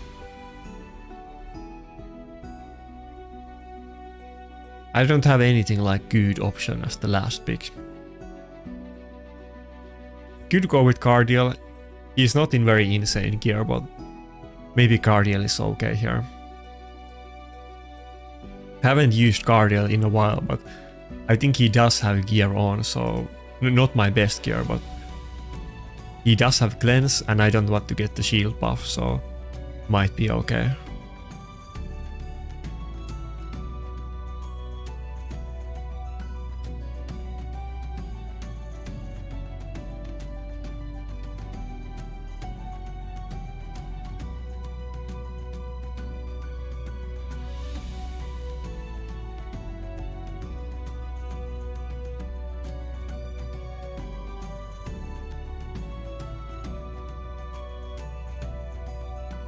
It's not letting me pick any aura. I don't know why.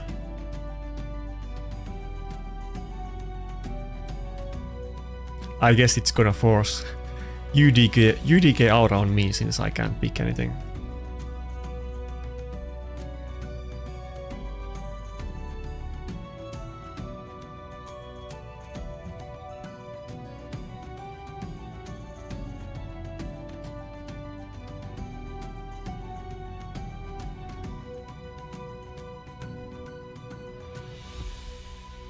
Yeah, hi Lidfoot.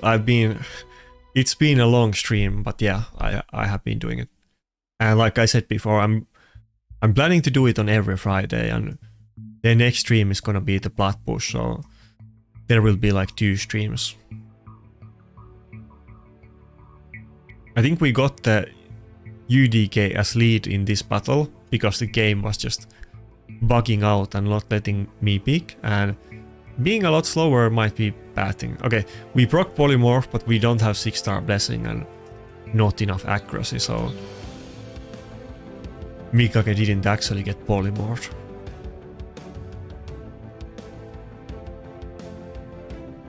I think Cardiel is in Swift Parry and not Stone Skin. Stone Skin would be way better.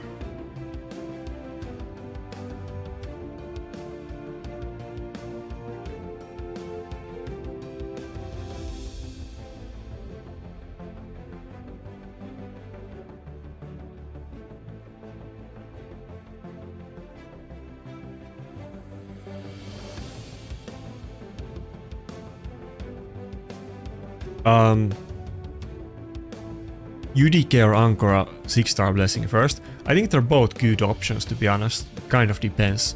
It's kind of hard to predict on the meta, but they are both very good options.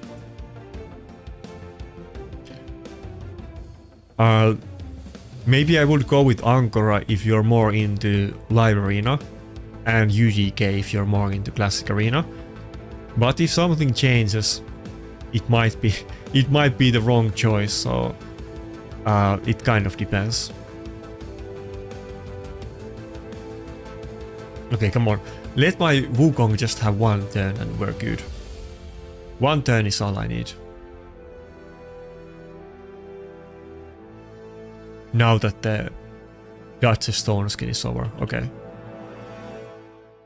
Okay, I just said that, but we need Helm Smasher proc. They are full health. They are not gonna die without Helm Smasher proc. If we get it, they're all gonna die. So let's see it. Okay, that's it. Good enough. Ankora survived it, but not too long. I mean Narcissus.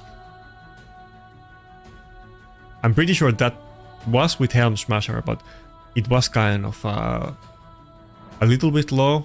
I'm kind of surprised that Narcissus survived it, but we won, so nice. But go subscribe to Likan's channel, I guess.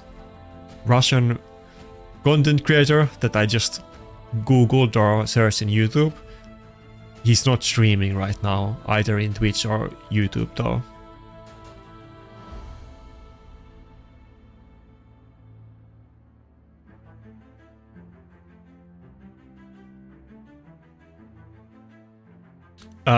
I think I just lost like multiple battles in row, so I think I maybe got like one or...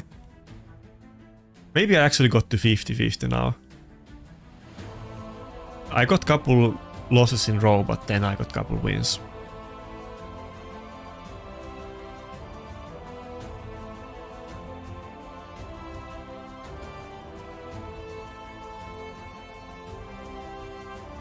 But more than wins or losses, what would have made my day would have been to win lottery and get lucky on primals. That's what I really wanted to happen, but you can't win every time.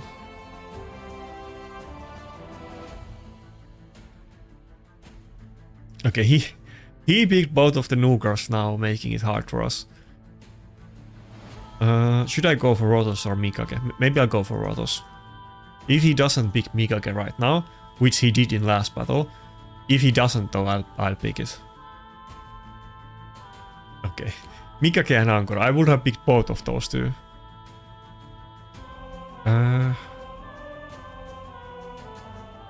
What can... I think I'm gonna lose this one.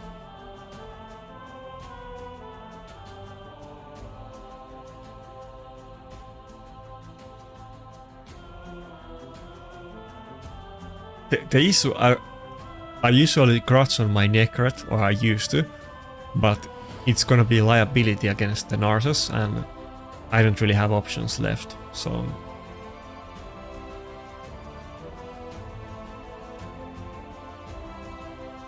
Either Mithril or Cardial in this battle. Okay, we lost this one, I think.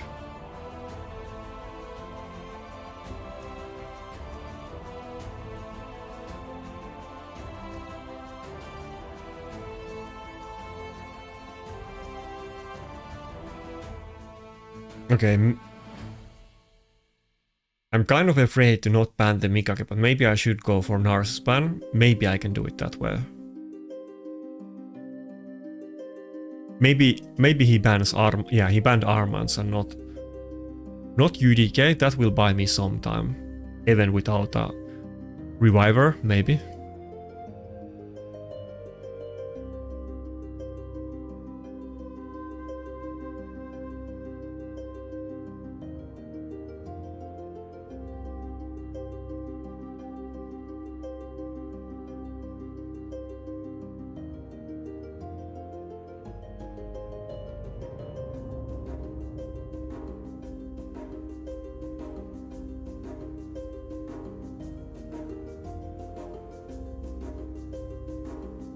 Oh, yeah, he has both of them in Stone Skin, and obviously that kind of buys him some time that I can't do anything. And when the Wukong revives, he's gonna do the AoE. I think Stardust is not gonna get much done in this battle. Unless my Stardust happens to go just before Wukong right now, that would be super good.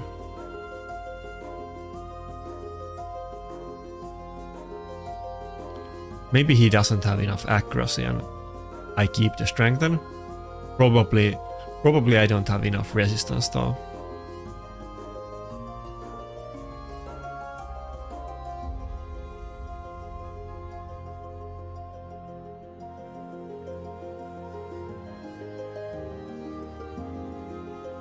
Okay, that was bad. Now I can't even cleanse my Rotos. I thought maybe my Stardust could survive that way, but that wasn't a smart choice. What's up, Sabo? You came up not at my finest moment, because that was kind of dumb.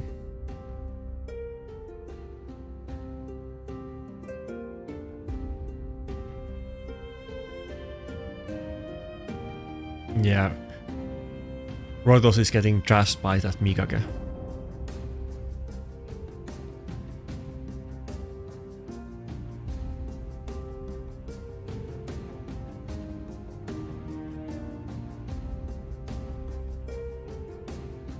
Mikage passive is so annoying to deal with.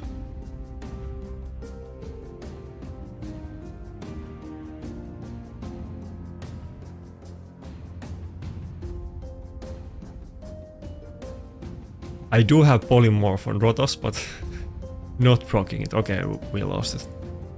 I pretty much needed to get the polymorph proc at some point, but I didn't, and it was doomed.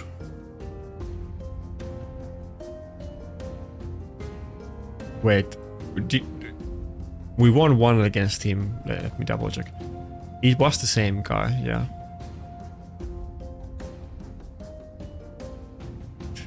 No, okay, that's a different session, but 4 losses in row before. I always like cry that I need nukers, and 3 good nukers, meaning Rotos, Wukong and Narcissus, is definitely way better than 2, but I feel like I always need more. When I get a good nuker, I need better ones and I don't have enough, and in that battle, for instance, he picked 2 of my nukers, and Staldus was kind of...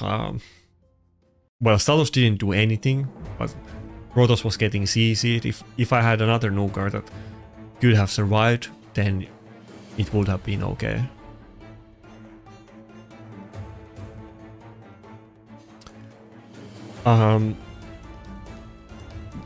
Like in live arena or classic arena. I mean, I was doing the Shamail init the Wukong Chi strategy a while ago in classic arena. I don't think that's super popular right now. Everybody's running lockout in defense, and there's like there's even better ways to do it. You can just use like Armans and Queen Eva, and that would basically do the same thing with less setup, and you can have better team. But okay, we have a fight against Gestal Gaming. He definitely is streaming. Let me double check.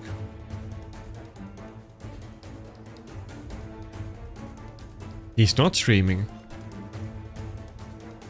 He is a streamer, but I guess I feel like he doesn't. I don't think I have ever seen him. I have battled against him before, but I think he's always streaming when I battle against him, but it doesn't seem like he's doing right now. I don't think he does YouTube, but let me double check. Unless he started streaming on YouTube, but I don't even know if he has a YouTube channel. Okay, he does, but he's not streaming.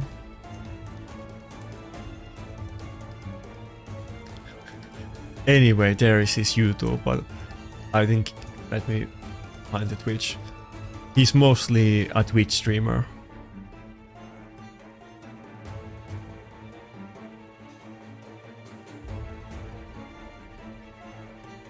What? He didn't pick any nukers.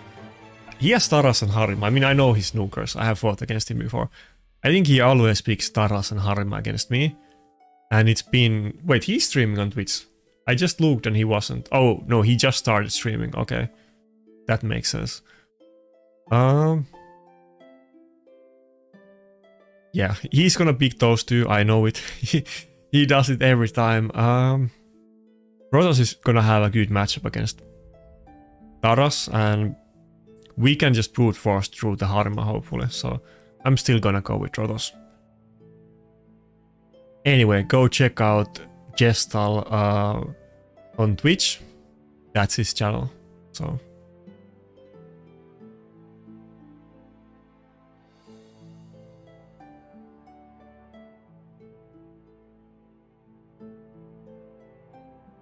yeah, he just went live. Like when I checked his channel, he wasn't live, and then I went to his YouTube, and in between that time he actually went live.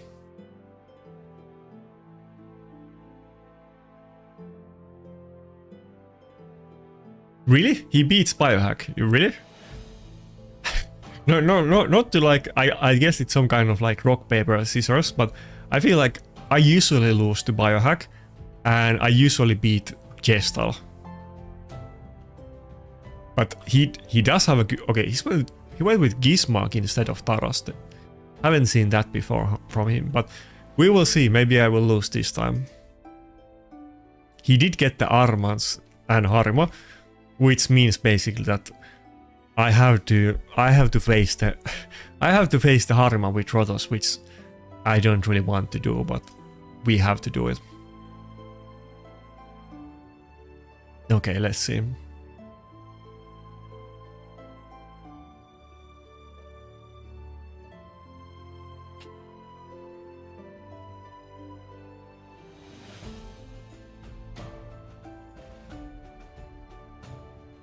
I guess I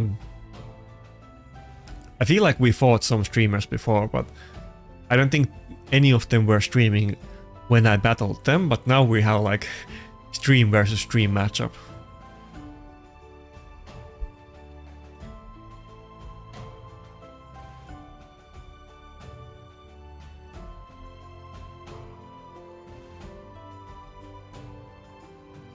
Okay, good start. This is why I switched my Rotos to... Wait, we don't have Rotos, never mind.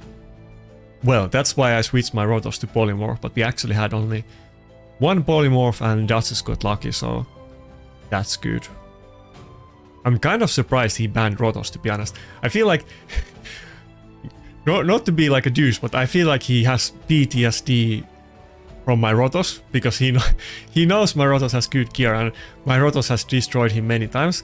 I'm kind of surprised he banned my Rotos since he does have Harima. It would have made more sense to me if he banned my Narses, but I'll take this. I mean, he has Nekret and Harima, and he banned my Rotos. I'm slightly surprised about that choice, but I don't think he's gonna do it next time. I mean, Harima is...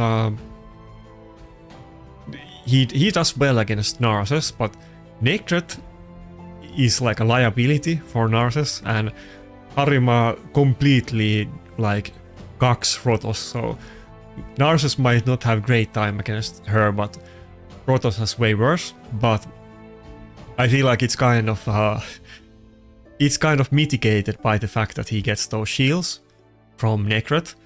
I might even get the block revive on the Harima or something, so really surprised that he banned Rotos. The Gizmark is kind of scary, but we got lucky with the Polymorph at the start.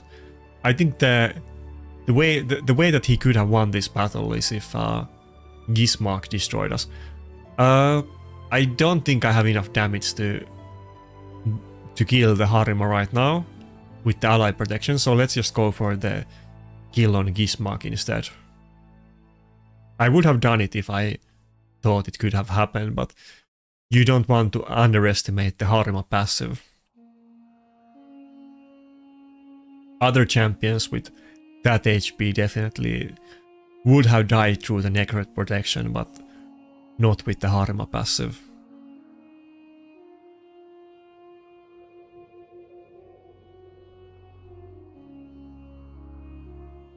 Yeah, it's kind of funny.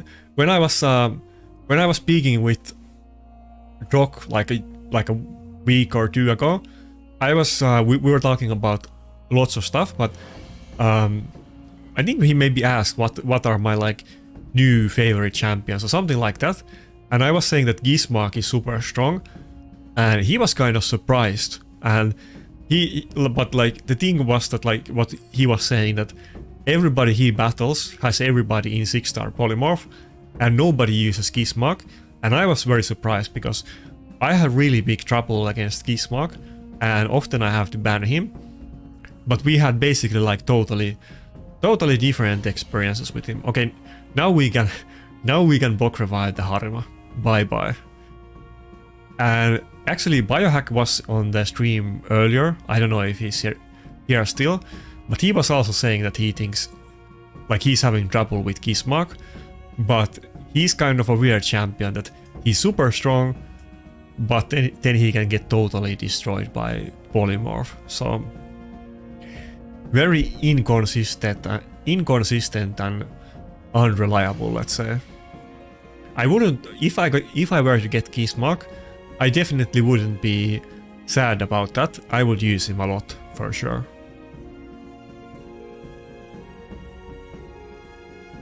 Okay, I got Armans again, kind of maybe unlucky for Gestal. Wait, I got Armans last time, right? Or did he get it? Okay. In either case.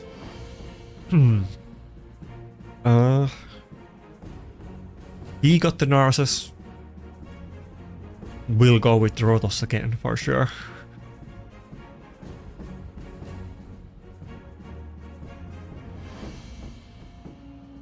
And the other Nuker is gonna be Harima. I guarantee that. There's no way he's gonna go with Taras in this matchup, I don't think. Also, I think Harima and Narcissus is a super good combination together, because Narcissus is kind of pseudo-tanky, but with Harima passive he's actually insanely tanky, and both of them are kind of big threats that counter some specific champions really hard. So it's very annoying to deal with a team that has both of them. Yeah, I'm still streaming. I set out to do a long stream today, but I'm definitely gonna go out a little bit after this session. But I streamed 2 live arena sessions. I'm trying to be active and grind today. Didn't go with Harima. He could still totally go with Harima as the final pick. I probably would do it if I was him. He has double reviver anyway, and Harima kind of doubles down as a nuker and support, but let's see what he picks. If he picks it, I'm gonna ban it though. This could be a little bit bad to... well, actually never mind, it's fine.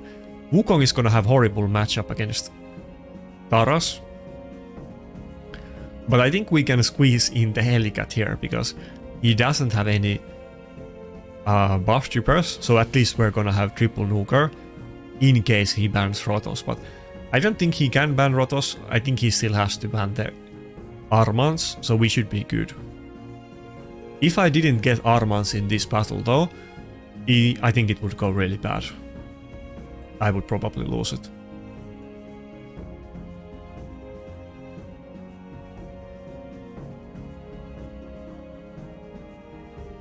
Yeah, I think Gestal has some like good champions, but he doesn't, I guess, have Grixia or Galatir, and he definitely doesn't have like the best gear in the game, so he's not the worst possible matchup. There's gonna be those people with every champion at 6-star blessing and they have +4 primals.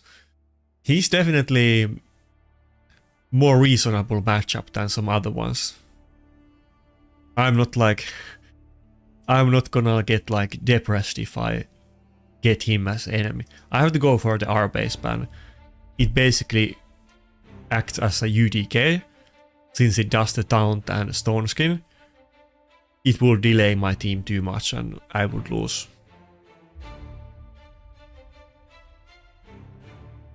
But sometimes I get like battles multiple times against like people with 10k points and they have like +4 primals and so on.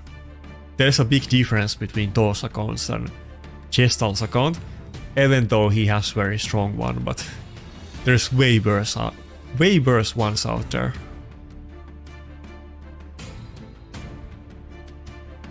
He doesn't even have like oh, he does, okay, never. No, Angora doesn't have 6-star blessing. He has most of them in 6-star blessing, but Angora isn't, so some people are gonna have everything in 6-star blessing and also tons of empowerment as well. I think we're just gonna open with the A2 instead of the A3, yeah. We wouldn't get anything done on the extra turn anyway.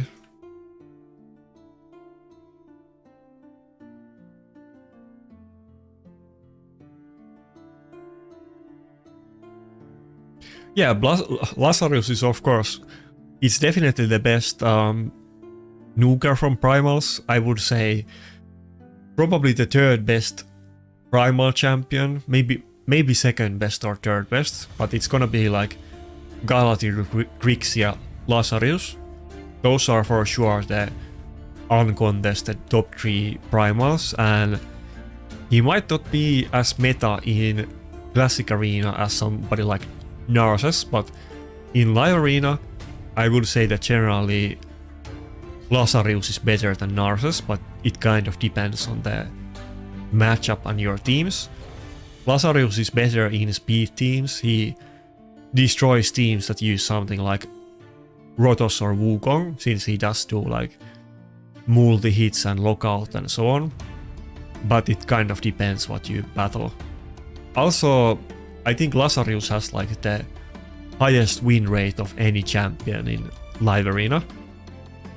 It already came up multiple times in this video, but I checked the win rates earlier today. Not every champion in the game, but I didn't see anybody with higher win rate than Lazarus. I don't want to use A2 because we're just gonna use it later. I'm gonna save the A2. We might weak hit on the Angora, and Taras wouldn't die because of the passive. We can just save it for the revive from Angora. Oh, never mind, it's already over. Okay. We didn't even need the Wukong. Rotos did this by himself.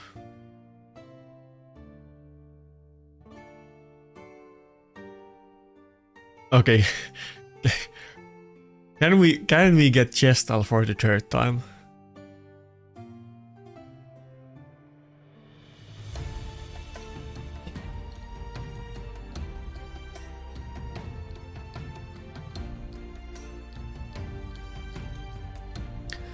I would definitely say that Lazarus is one of those champions that you really want to have him in 4-piece stone skin. You obviously can't really will that into existence, and you either got the stone skin accessories or not. So you should definitely use Chaos Source on random pieces on his faction if they aren't nuke pieces, but you really need to get 4-piece stone skin. It's gonna make him way better. I did summon, didn't get any primals though. Yeah, Bob, I think he knows my Rotos is strong because out of all of the content creators in this game, I don't know how many times I have battled with Chestal, but it's quite many times. I think definitely more than 20 times. I think we had many battles before. So he knows that my Rotos is strong, but it's not like I haven't lost against him before. I think somebody sent a clip out of his stream, but it's like multiple months ago, where he was talking about my Rotos like after our battle or something like that. I can't recall exactly what he said because I think that was like in early this year, but I did see a clip once. What are we gonna do? He got UDK and Narses. He kind of has me in a pretzel here. But I'm still gonna go with the Wukong. Kind of sucks, but we're gonna do it.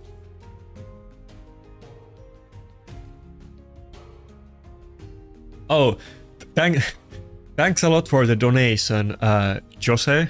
I don't know how you say that. Jose? Jose? I mean, I guess it's a very common name, but not a name that I've ever heard in, like, I don't know anybody with that name, of course. Not in Finland. I don't think I have, I mean, not sure if you're like Mexican, but, or what ethnicity, but I don't think I have ever met a Mexican person, ever. Assuming that you're Mexican, but you might not be.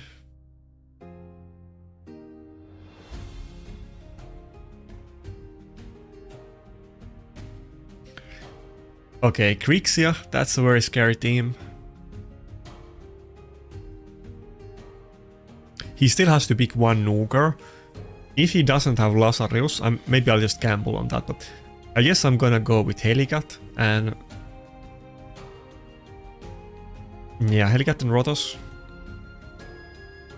Yeah, we're just gonna ban the Grixia and try to brute force through the UDK. Probably not gonna go well.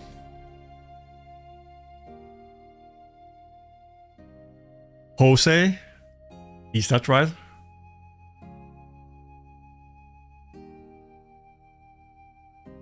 If I were to say that in like Finnish pronunciation, it would be like Jose. That would be like the Finnish way. And that's not like that's not a name that is used by Finnish people, but that's how you would say it.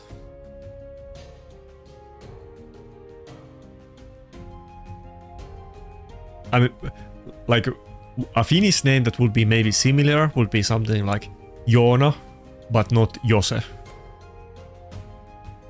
I do know multiple Joonas, but nobody named Jose.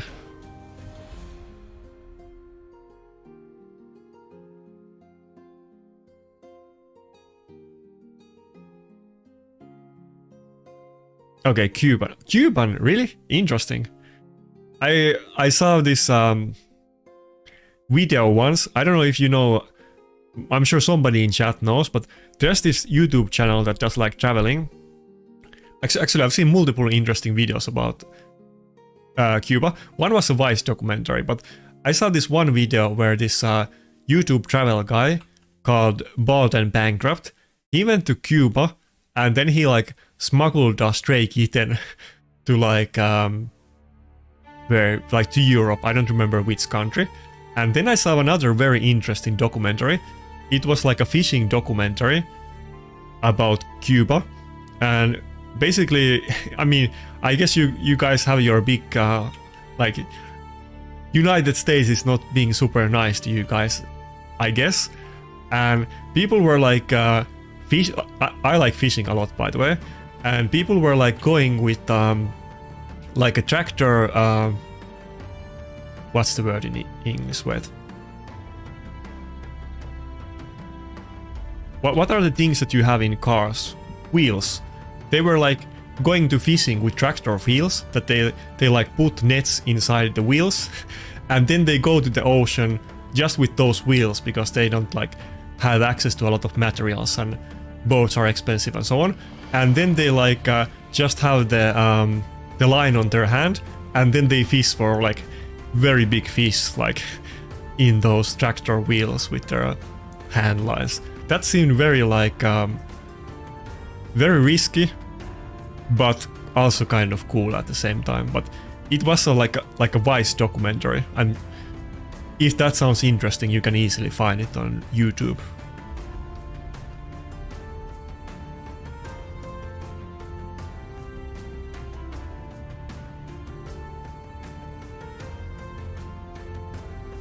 Damn, if that UDK wasn't there, we would be good. But I don't think we're gonna be.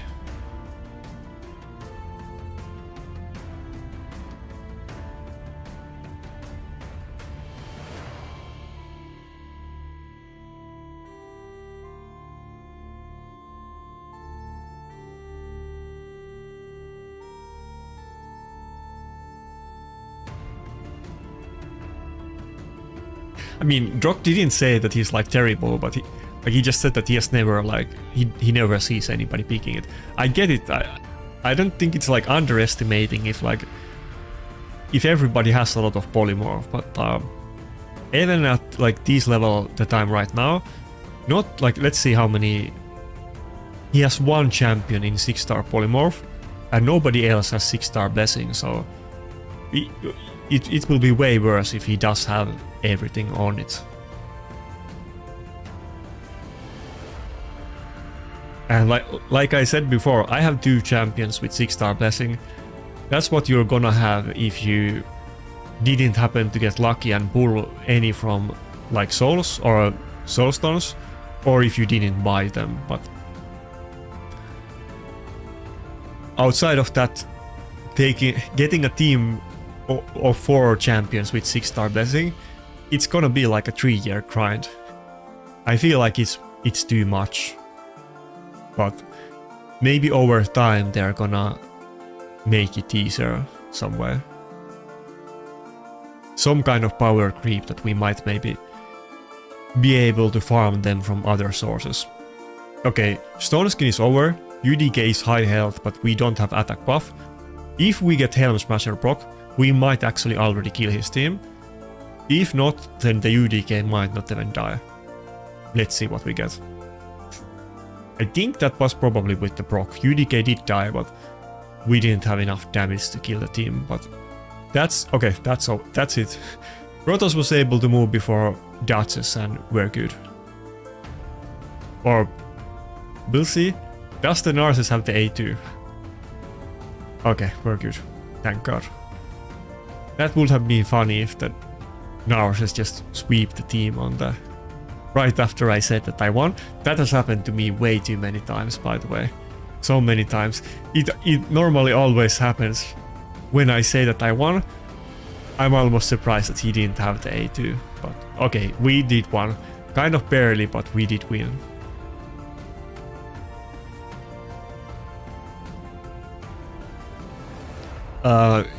Cruisen does what?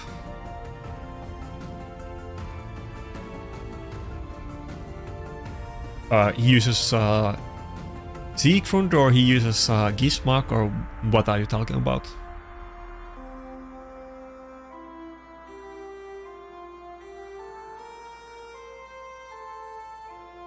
Yes, sometimes you just need to win the battles by luck. I'll take it.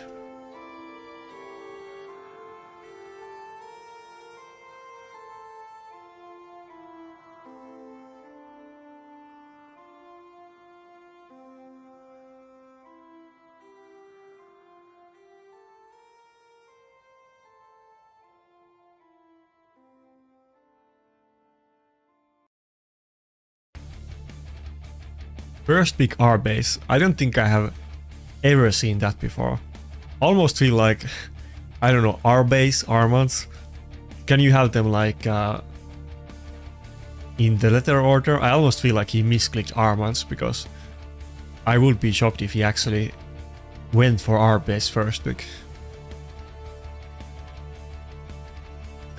I have them sorted by the tags, but I don't think there's like alphabetic order anyway, so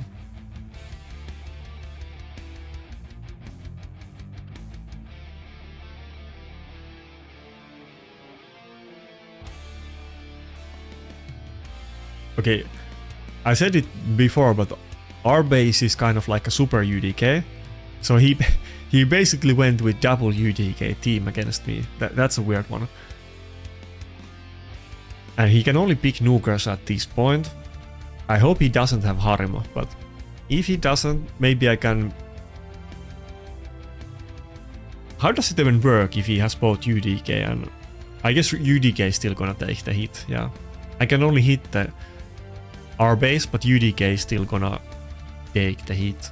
Who can I use as my second nuker? Narcissus is gonna be great, but I almost feel like he's very likely gonna ban it here. We definitely maybe need to go with the ally attack. Do I still go with Wukong? Let's go with Staltos. Let's see if I can get a win with him. No Reviver. I'll probably pick Necret as my last choice. Not like he can pick it. Yeah, he has to go with nukers. Maybe he could have had a surprise R-based nuker.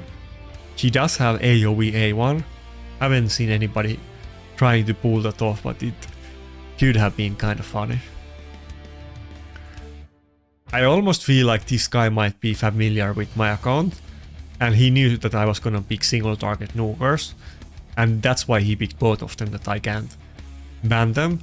But since I did get the Narcissus, this would have worked better if he got the Narcissus, but since I got it, this isn't too bad. Now I'm not even gonna ban one of them, I can just... I think I'll ban the Taras in this battle.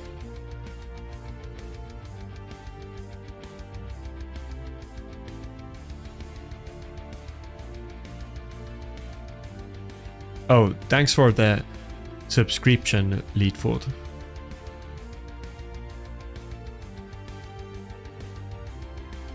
I would say that Grixia and Lazarus are both very good. It definitely kind of depends on the battle.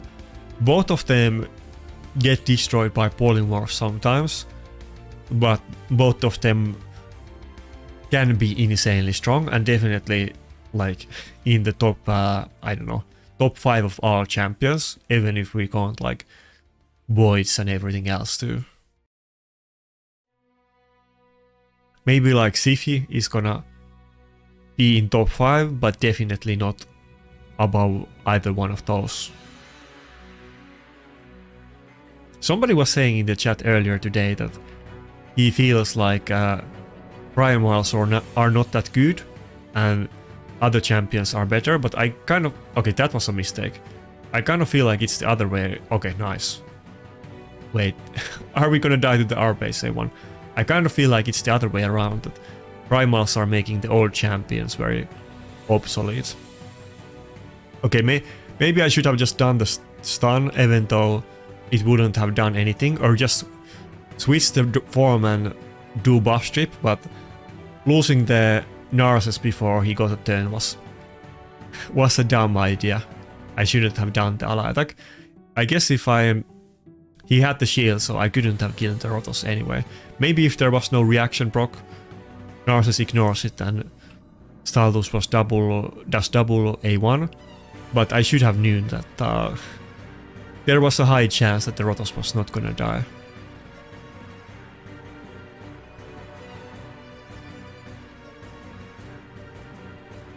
I think we lost it, as I might as well surrender it at this point.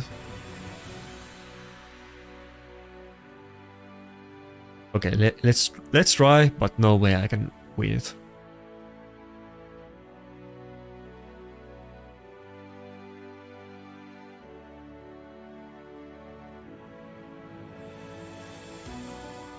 My Staldus also doesn't really have any accuracy at all, so I definitely got a little bit unlucky there. I feel like he must have 200 accuracy at most.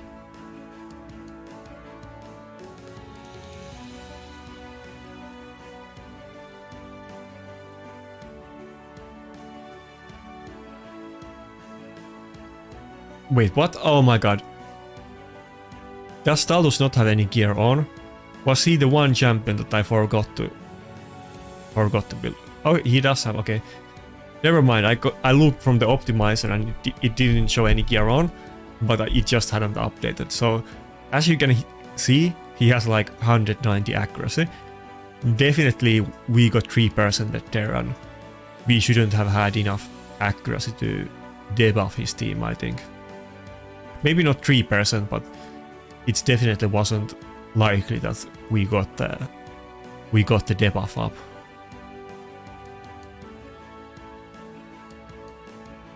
I mean, Staldus does have stun, so sometimes the debuffs can be very good, but I don't even have any accuracy because I don't want to get polymorph, but somehow it happened anyway. Oh, okay. We're against Mursu. You can already see from the clan tag, but he's Finnish and it's a Finnish clan, so... And I do know this guy.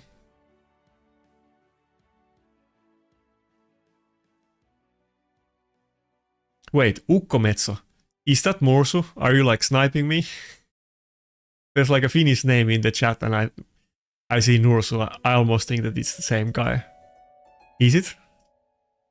Not that there's anything wrong with stream sniping me, just asking.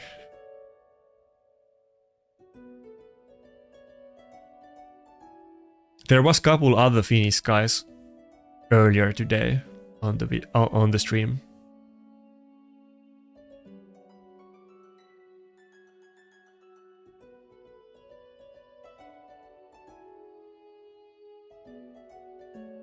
Ah, okay.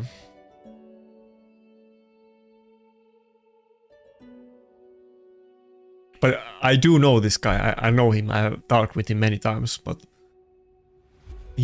I haven't seen him on the stream, and I don't know what his like YouTube name is. So I wouldn't have been surprised at all with your Finnish name. You could have totally been this guy.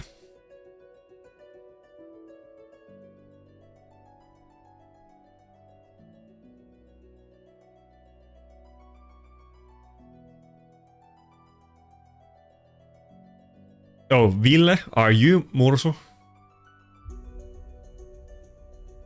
Or you're also another Finnish person?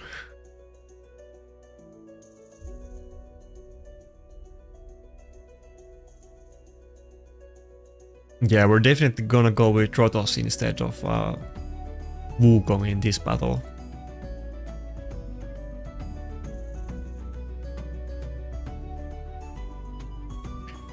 Wait, where do you get that avatar? Is it from like completing Cur City, or where do you even get it? I don't think I have really seen that many times.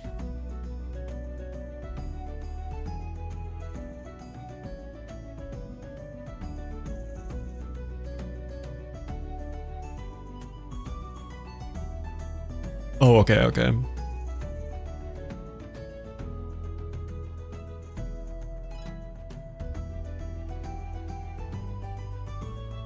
Oh, speaking of Gizmark, he went with it, and I do have everybody except Narses in Stoneskin. We might actually ban the Gizmark. We do have a couple polymorphs. Should I do it? Maybe we're not gonna ban it and try our luck. I guess we're still gonna go with the Armand's ban. We have Mikake. She does both polymorph and has accuracy and doesn't get locked out, or not fully. So we have a chance to win against him, but it definitely comes down to RNG. He definitely is more likely to win, but if we proc polymorph, we should be good.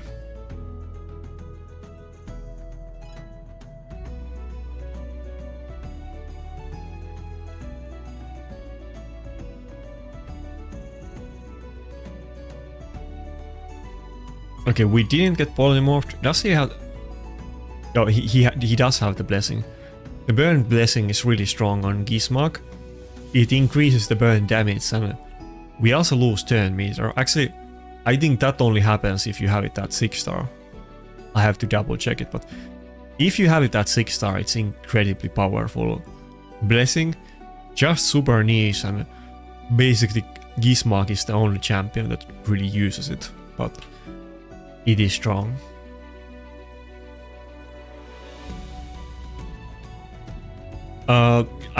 I would guess so. I didn't check that, but I can't recall it out of top of my head, but you can literally look it from Hellhades' website, but surely he does.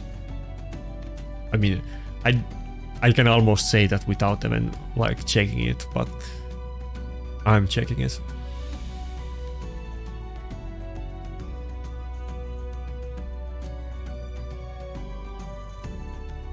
Okay. Armand's has 58% band rate. 4%, 4.6, and wait, that's not called for. Never mind. Ignore those. Okay, scratch that, way higher. 74% band rate, 45% pick rate. So, there you go.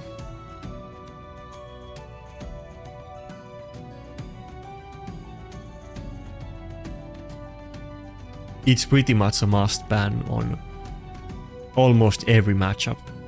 Sometimes if you know you go first, then you might not do it, and sometimes people might just brave him and lose because they didn't ban him. That's what usually happens to me.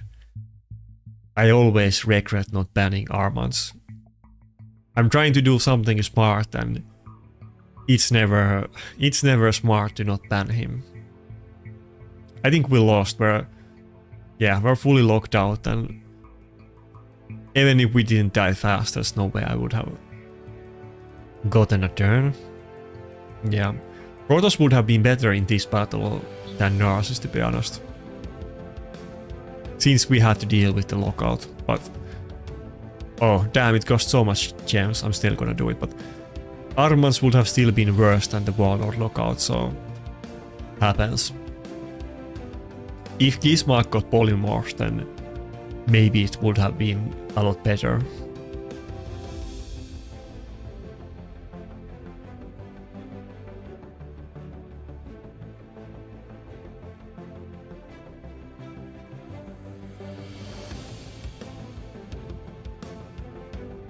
But yeah, whoever gets the first pick always has the advantage. Actually, I feel like before Armans, the second pick was much better position, because then you could counter the enemy and get like two champions that work well together, like maybe pick Protoss and UDK or Wukong and UDK like he did, so that you can counter your own champion. But right now, going first and getting Armans is definitely a big advantage. Practically everybody would do it in every fight if they could. I'm sure somebody is gonna like be special and say that they wouldn't, but basically everybody would. I would do it every time if I could be the first pick.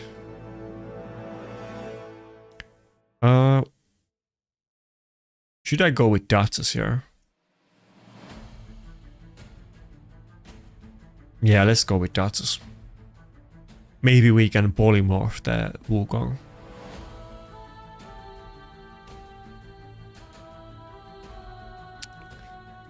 Thanks. And yeah, what's up everybody that just joined? Oh, did I miss some messages? Didn't really look pings or DMs in a couple of hours. What the fuck? Mikage and Galatir and UDK. What am I gonna do about that? I have to go with Rotos, but I mean, I guess I'm just gonna go with Rotos and ban UDK, but this is not gonna be pretty, I don't think. Maybe Angora can save us, assuming that she doesn't get buff stripped and lockout, but I don't have any polymorph on her, so if she gets buff stripped and lockout, then I'm screwed. What? Those are his only two nukers. I mean, I'm not gonna ban Wukong, but almost tempted to do it, but it's not. Oh, he banned Rotos, that makes sense.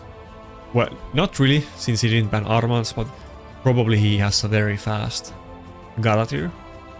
But Rotos could have killed him through the Helicat block damage. Narses might not be able to do it, but we can one-shot his team pretty well. We might be able to block revive the Wukong. He does do a lot of buffs with his champions. Okay, so he didn't go first. Kind of surprising he didn't ban me. Who should I even... I think I'm gonna polymorph. What? The Wukong resisted the polymorph. Oh, come on. Wait, what? He still got polymorphed even though he resisted it. That doesn't make any sense. Did he resist the buff strip even though he got polymorphed first? Whatever. As long as he got polymorphed, it's good. I was already getting mad, but he resisted, but he didn't.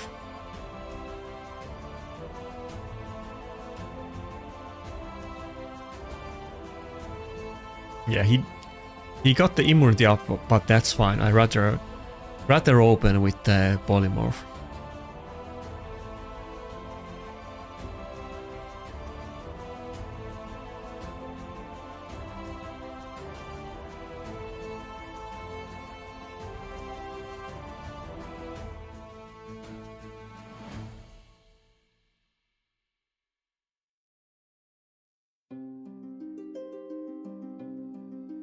He also doesn't have any, there's no UDK, so I can basically do the Evil Eye and the A1 on like all of them one by one, which is probably gonna be useful in the, like, I can control the turn meter pretty well in this matchup.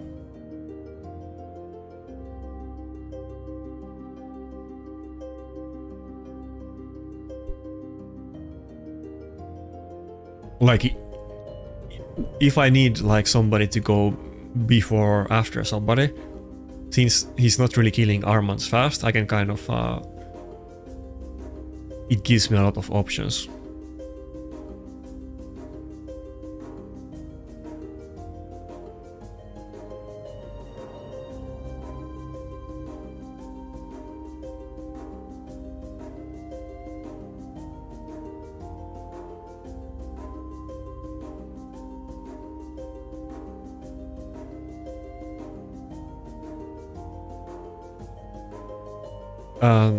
I don't know if I can proc the...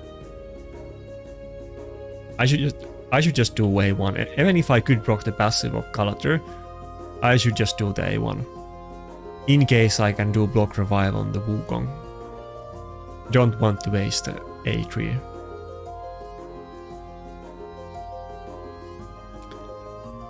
I hate Galadriel passive, it's so annoying to deal with. Who do I want? I think we're still gonna go with Mikage instead of Helicat, yeah.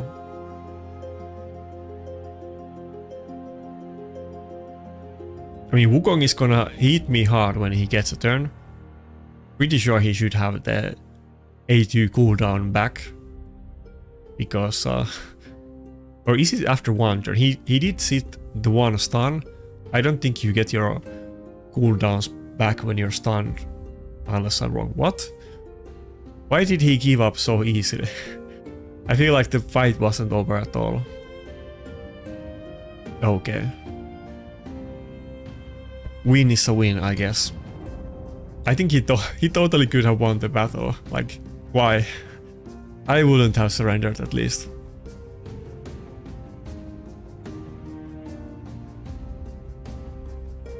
I'll take the points, but I'm kind of...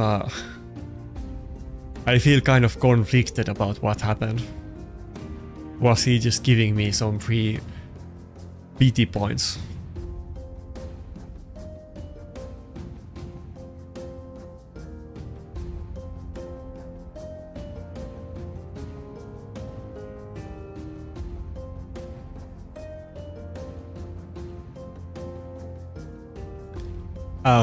I have definitely fought against this guy before. I remember I liked his name a lot. It's actually pretty... Some of the names I can't say, but I can definitely say Dimitri Klimkin. Of course I couldn't say it when I was gonna say it, but I like the name. It kind of sounds... It's fun to say. It kind of goes very smooth when you say that name. Dimitri Klimkin. I like it. Don't know him at all, but I fought against him couple times before. Pretty sure, unless I soon hear that it's somebody that I talk a lot in Discord, but I don't think I have ever talked with him. Let me double check. There's so many people that I talk with that I would kind of feel bad that if I actually know him, but I don't think I do. Yeah, I don't know him. If I know him, it's a different name in Discord, but I have battled him in game multiple times.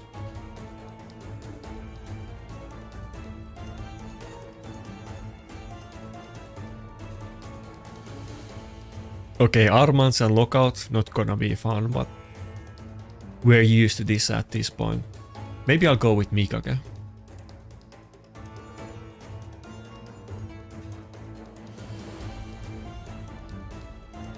Nah, he's not gonna pick it. I'll save it for later. Let's see what he picks first.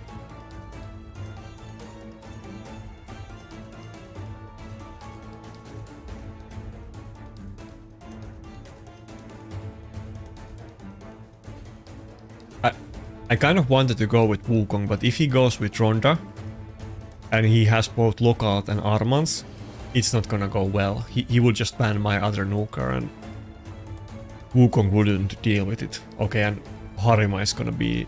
Both of those are gonna be tough for Wukong, so this was good. Okay, so Mikake or Ankara? I think we're still gonna go with Ankara, actually.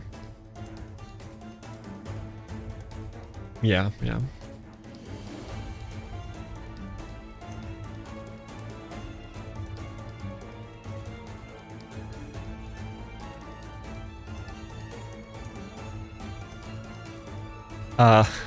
Grats on Windows, I don't think too many people do use him. Biohack does, but not too many other people apart from him, so... Windows can be pretty okay for like Hydra, if you're not trying to be the #1 Hydra killer, but he can be pretty decent there, and he can definitely kill people in live arena, but there's harder hitting nukers and there's much tankier champions, so not very popular.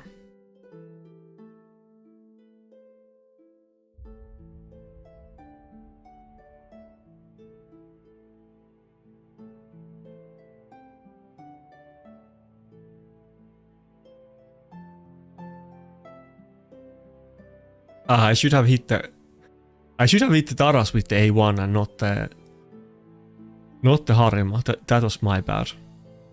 But maybe it's not that big deal.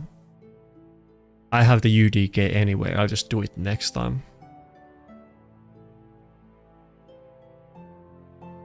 I'll hit Taras with every support so that he can deal the full A2 damage on them.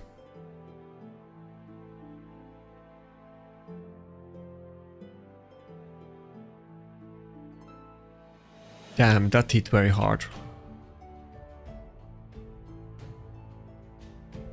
And my Rotos did almost nothing.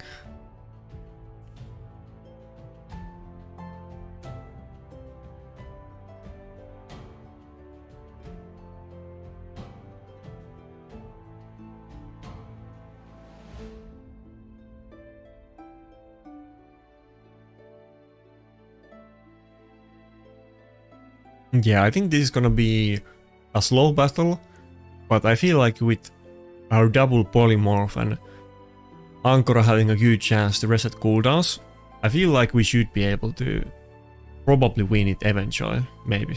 We'll see. Looking bad now. We do have double reviver though.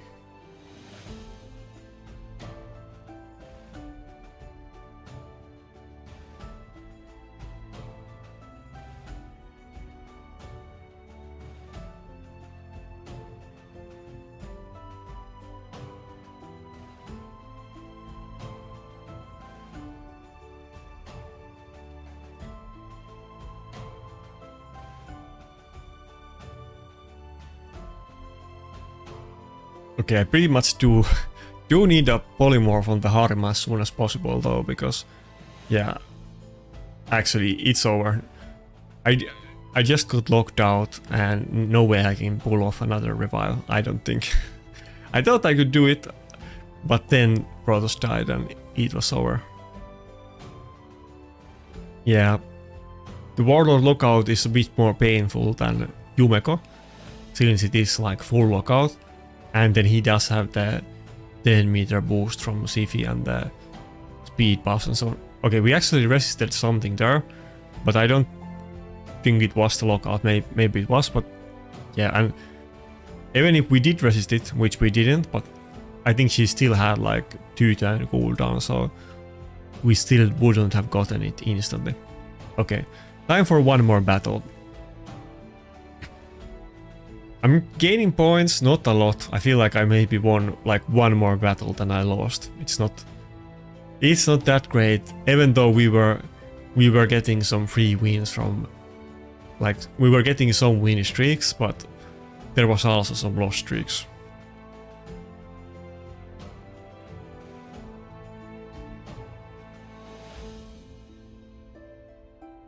Kind of RNG, like depends who I meet basically. Some people I can beat and they might be able to beat some people that I can't beat, but it really depends who do I get.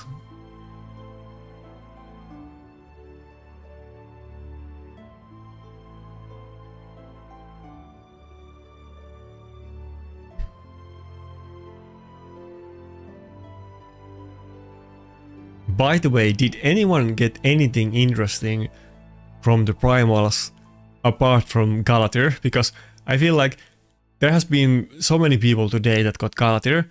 There was like one guy that said that they got R-Base and then Biohack got Grixia. But basically everybody is getting Galatir and nothing else. And that doesn't sound... that sounds kind of suspicious. I'm sure they did get Galatir, but like, is nobody getting anything else good? Just Galatir?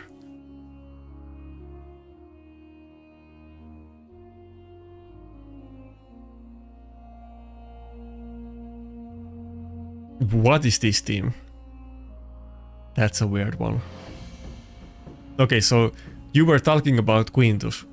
There you go. Let's see if I get destroyed by the Quintus or not. I mean, I might. We will see.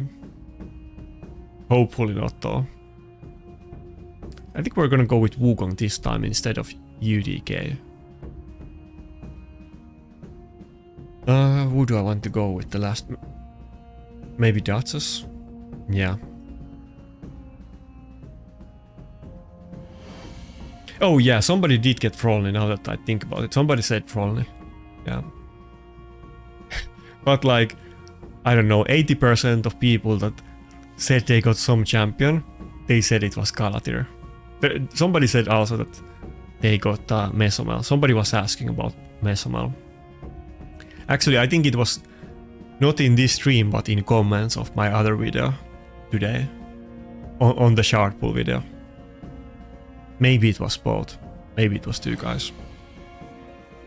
Can't recall.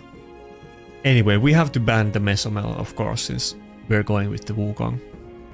I did say that Mesomel isn't that great. It's kind of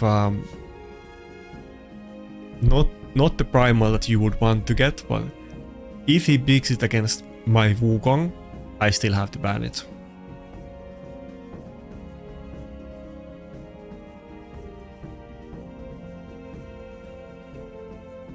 Not really like trying to hear like bad pulls to make myself feel better. I was just kind of curious because everybody's pulling Galatir and nothing else. Should I even do a... I guess I should do it anyway. Let's do it. Weren't both of these in Stone Skin? Did I just kill two champions through Stone Skin? God damn, the Wukong was hitting really hard. I mean, I guess... Oh, he gave up. I guess usually I have my Wukong without attack buff. So I kind of... I forget how hard you can actually hit with him if you actually have him with attack buff. Usually I'm just... No, everybody else is dead and UDK is up and he gets revived thanks to him and does it without the buff. But god damn, we took them to like 70% HP and they had Stone Skin up and full HP. So okay, that's a good win to end the live arena session 4, I guess. That was a funny win. God damn. Yeah, I don't think it was really the Quintus' fault, but not like he did anything there either. If it was like a Rotos, it would have at least gotten one turn after my Wukong nuke, but yeah. Anyway, we got the Cur City done. Maybe okay, I can still do the day. No, yeah, one floor. Okay, I'm just gonna do one easy floor because I don't have the brain power to try hard these two stages that I tried to do before. I can get them done. I need to level up the Mesomel. Nasanel? What's her name? Not Mesomel. I'm getting tired. Nasana. I need to level her up during the next champion training on the fusion, so after that I can do it, but let's just do some easy random stages that I can auto.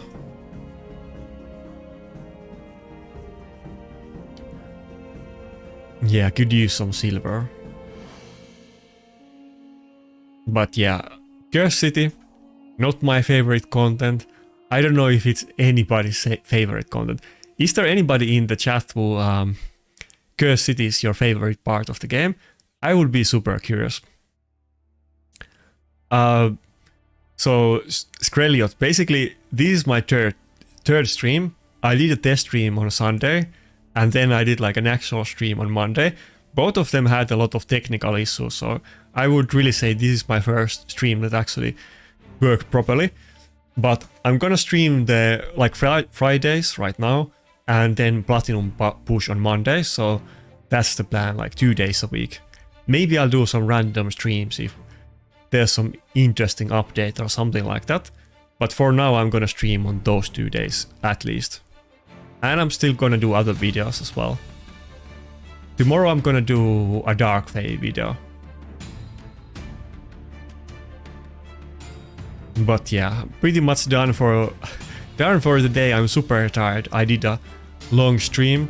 The last stream was for the Platinum Push, and it was maybe like 3 hours, but I was planning to just do like the Platinum Push and nothing else, but I ended up doing it longer, and I didn't have time to do a long stream. I wasn't prepared for it, so I wanted to do a really long one today, and I guess we streamed for like, I don't know how many hours, like, can't you see it from the video? Maybe 6 to 8 hours. It was a super long one. But yeah, I'm super tired. 8 hours. It's 8 hour stream, so yeah.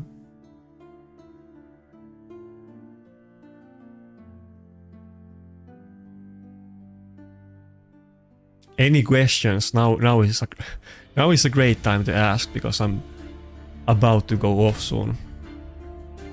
And yeah, thanks a lot for everybody for stopping by. I appreciate it a lot. I should have streamed way earlier, but I just didn't happen to do it. But I should have done it like last summer, like starting from it. I feel like probably streaming is more fun than making videos, so I don't know why didn't I even try to do it before? I was promising to stream Platinum Push for several months, and I just never figured it out and didn't do it, but I think Platinum Push is way more interesting as live than as video, and I have been making videos about my Platinum Pushes. Like, it was what started out this channel, and it's been for more than a year at this point. And when I started doing videos, there was quite many people that actively streamed Platinum Arena Reset on Twitch, but now there isn't that many. Sometimes people do it, but it's not like it used to be. Rats is not doing it every week regularly, so I feel like there was kind of some room for somebody to do it. So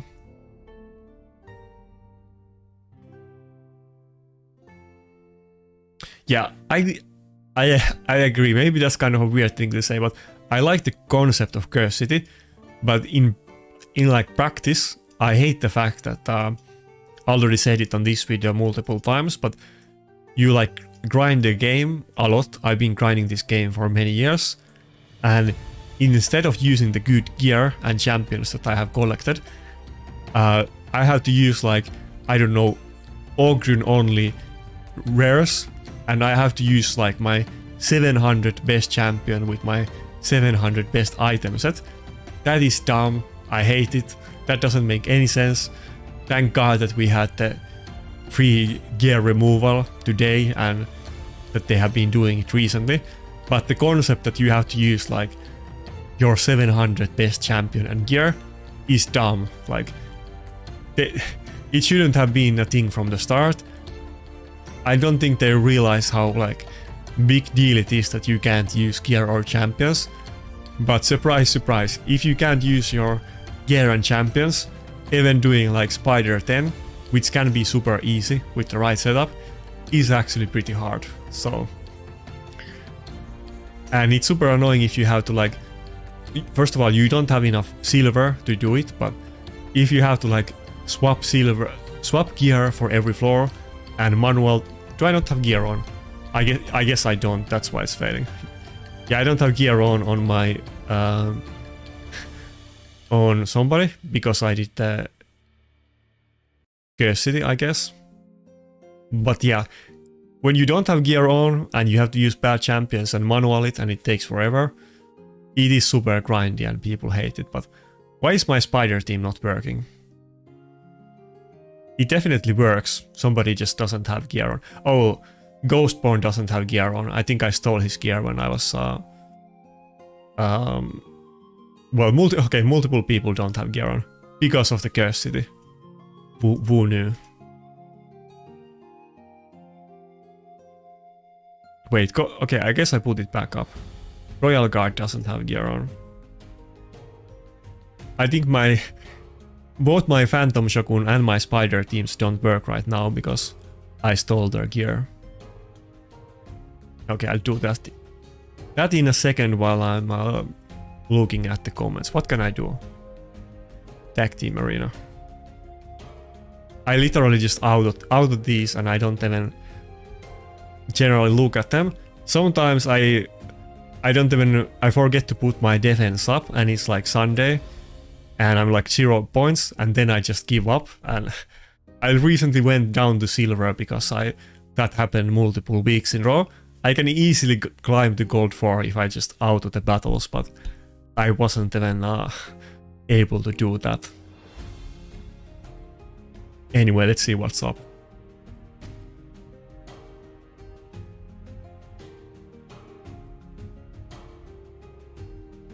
Yeah, I'm not definitely not gonna be up for the next live arena. I don't have.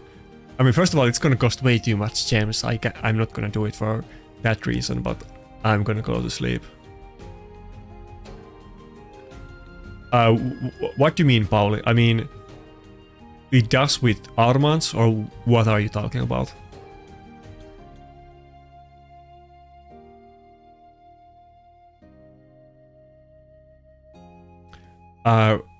Skrelios, what do you mean about the charm priority? I mean, if it depends what you're trying to craft, but obviously, like, if you're going for lethal and nuke pieces, then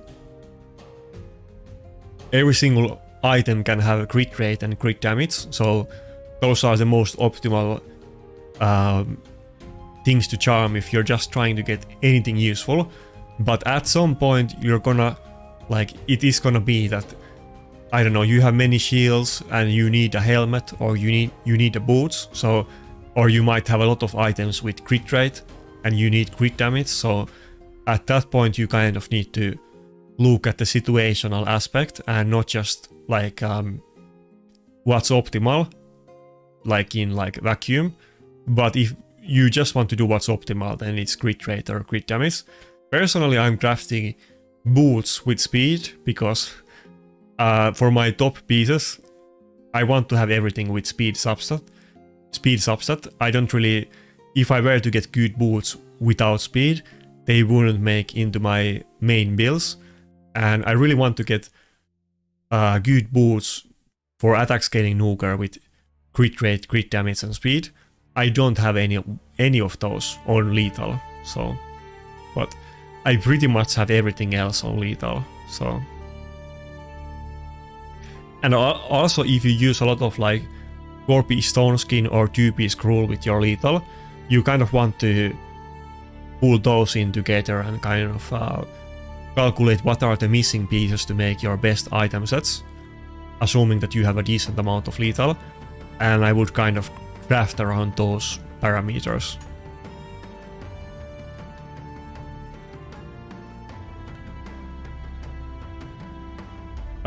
Primals are very new. They were only in the game maybe for a few months until the first Primal 2x, so people definitely did pull before that. And Plarium kind of did like a sneaky thing that people asked right at the start, are we gonna get any 2x Primal events? And they said that we don't have any plans to do it right now. They didn't say no, they said that, so people pretty much called BS instantly and knew that they were gonna happen. But still, of course, the whales need to like be competitive and everybody else too. It wasn't guaranteed, so people were pulling a lot of primals even before the first event. But after we got the first primal 2x event, they have been doing them pretty like not on like a regular intervals, but they do them. It's not like once in a year. It might be every 2 months, it might be every 4 months, it kind of depends. It's not like with the other 2x events.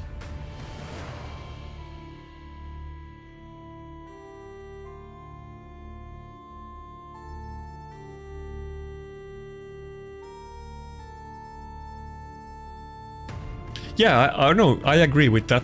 I have literally, okay, that's what you mean. I have literally said the same thing on the CC chat, that why doesn't lockout proc polymorph, or why can lockout go through immunity? Why can it go through stone skin? Why doesn't it proc polymorph? Surely they could make some of them work against it. And if they don't want to do it, then can we get an item set that you can't get locked out, or blessing, or any kind of mechanic? But they could do it in many ways. It could be a passive. I guess, what's her name? There's the one Sacred Order champion that kind of does it, but it's like 50% chance. And I think there's the other Sacred Order Void champion that got buffed recently. He kind of has a lockout mechanic, but there's no champion that really actually counters lockout. They could easily make a passive like that. Or it could be items that blessing basically anything. They can do it if they want. I guess they just don't want to do it. So, and to be fair, primal champions do counter lockout by the nature that they can change forms even when they get locked out. So maybe down the line in like many years when primals are super common, and maybe we have gotten a couple primal fusions, maybe lockout isn't that big deal anymore. Who knows?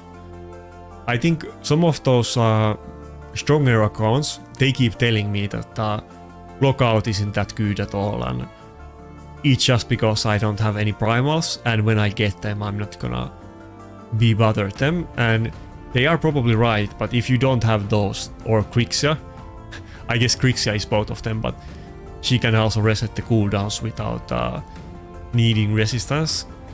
If you don't have those options, then lockout is pretty frustrating to deal with.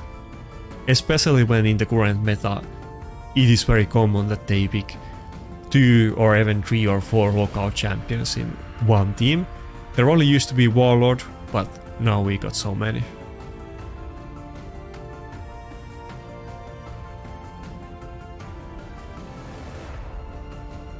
But yeah, that team arena, I could definitely switch my teams around a little bit and make these fights better and faster. I normally just auto them, like when I'm doing other stuff. I don't even look at the enemy teams. I just auto these battles while I read book or do something else. Yeah, I did open primals 16. I didn't get anything, so shouldn't really expect it with those numbers, but I'm definitely past 100 pulls at this point, so as long as I get good pull, if I get Crixia or Galatir, I would be super happy about that. So I wouldn't, if my first primal pull is Crixia after 200 charts, I wouldn't mind ever pulling any primals again. If you just get the right primal, then you're set for life and you will always be relevant in PvP. That's pretty much how I feel about it, but maybe it changes in like a couple years. I did pull like one Prism shard that you got from, was it Champion Training Event? I didn't get anything out of that. I was actually talking about it with somebody, I forget who. I guess the event isn't up right now, but I have never bought any Prism shards. But I think actually when we have Prism shards next time with Harima, I will probably buy them. I think Harima would be so big upgrade right now. It's so hard to get Harima with Ancients or Sacreds, because the amount of champions is so massive. There's much better chance to get it with Prism Shards, and actually the chance is so high that those Mega Whales, it's super easy to get +4 Harima, because they just buy all of the Prism Shards once or twice, and they're pretty much guaranteed to get it. I'm not gonna go for that, but I might just buy some and see if I could get Harima, because it will be a pretty big deal in both Classic Arena and Live Arena. Yeah, I would probably go with a build like that or something similar. I would go with the 4-piece Stone Skin and either full speed with like Supersonic or 2-piece sets, or you could go 6-piece Stone Skin. Kind of depends what you got. I think it's gonna be pretty hard to actually top Galatir, so I'm sure at some point we will get a better champion, but it's like Taras and Maritzka, that it took more than a year for them to release better champions, and that was while the community was crying about them the entire time and asking for them to get nerfed. I think Galatir is at similar level. I don't think, even if they nerf him, he's still gonna be one of the best champions in the game, and even if they release a champion that counters him massively, like they did with Taras, Galatir is still gonna be one of the best champions in the game, and I don't think he's ever gonna go out of the meta, but we will see about that, but I don't think that's gonna happen. Sifi is an old champion, she has gotten a nerf, and she's still one of the best. I think Galatir is better than Sifi was. Like, of course the power creep has gotten into the game, but I think Galatir right now is better than Sifi was even back when she was released, and other champions were much worse than they are right now. But who knows? You don't know. I don't know. I don't know if Plarium knows, but maybe if people cry about Galatir a lot or Lockout, maybe they will do something about it. Not that I'm really like trying to get like Galatir nerfs, but he's definitely a good champion. I think I feel like Taras was maybe more frustrating to play against than Galatir. Galatir is better, but you can definitely play against him, but Taras has like no counters and nothing really to like do about him. Like, Galatir does buff strip and lockout as a debuff, but you can have Stone Skin, you can resist him, you can polymorph him. It's not like there's no ways to beat him, even though he's generally the best champion in the game.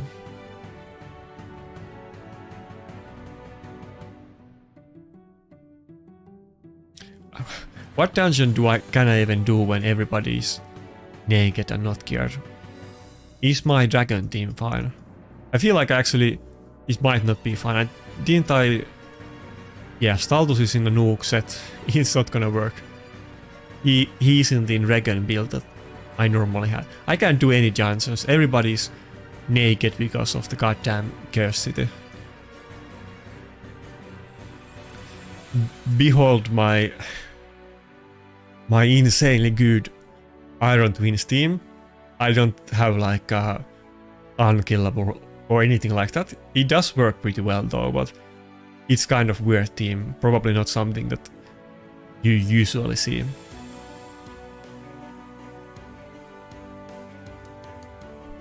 I don't think Riho is very popular or relevant in PvP. She actually used to be a long time ago when she was new, because you did see a lot of champions like Kaimar and so on, like that kind of CC champions in offense, but and defense, but that's a while ago. I don't recall last time I saw anybody using Riho, so I wouldn't really even try to use her in arena, but I mean, you know that she's very good in like Sand Devil and Phantom Shogun. Basically one of the best champions, or enables the best setup, so I would build it for those.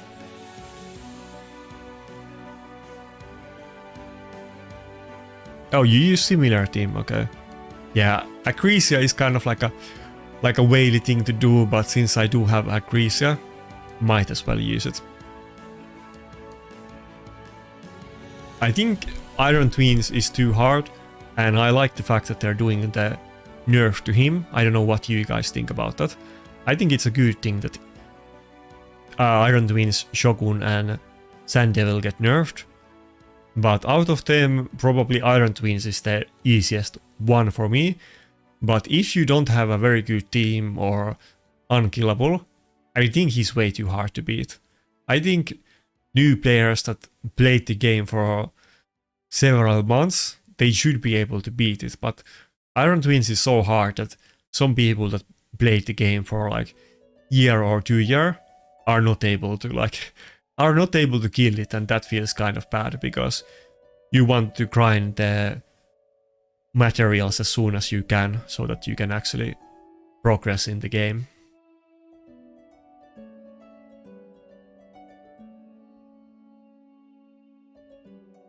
Yeah, I don't think they're gonna nerf them either. I don't think so. Maybe they will release champions that counter them directly or indirectly, but as we saw with Narses, Tharium themselves said that they introduced Narses to try to balance Taras, but it did nerf Taras, but he's still the most popular nuker in Classic Arena, and it made bunch of other champions not worse but completely unviable. But Taras was so strong that even after the nerf he's still good. And Maritzka as well, of course. Can I find the last week's top 30?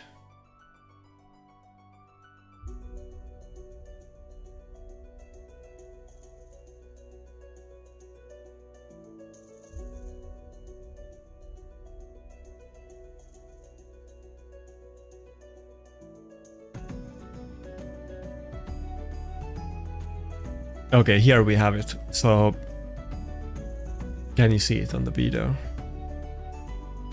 I'll hide myself.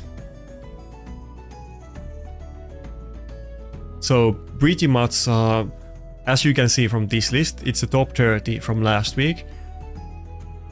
Almost every team has Taras and Maritzka. There's a couple teams that don't have it, but practically every team. It's pretty much like Taras, Maritzka, Lockout and something else, or Taras, Maritzka, UDK. But along those lines. Definitely way more variation than before release of Narses. Before that, every single team in top 30 would be Taras, Maritzka, UDK, Sifi, and pretty much nothing else at all. Now there's at least some kind of variation, and even though it's mostly Ukraine duo with UDK and either Galatir or Grixia or both of them.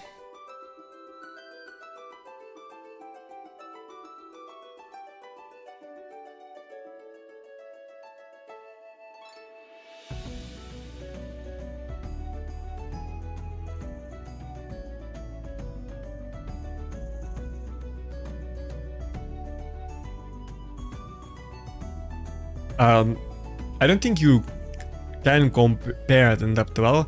I mean, Taras and Maritzka is definitely stronger than Narses and Ankora, but Narses and Ankora counter Taras and Maritzka, but Ukraine duo is definitely better. I don't think it's even like close.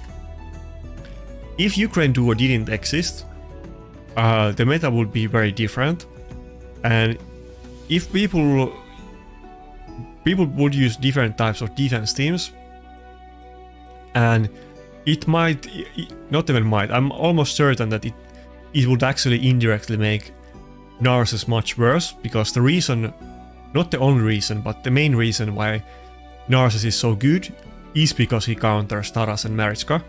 As you can see, people still run it, even though Narses is the most popular nuker in offense, but if Taras and Mariska didn't exist, I think people probably would run other champions that didn't have as much trouble with Taras and with Narcissus and Angora. And often with Narcissus offense in Classic Arena, you don't really need Angora.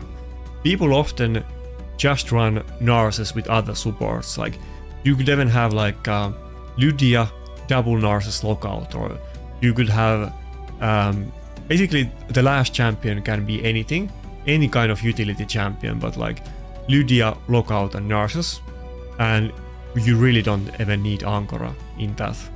I do run Angora, but a lot of other people don't do it.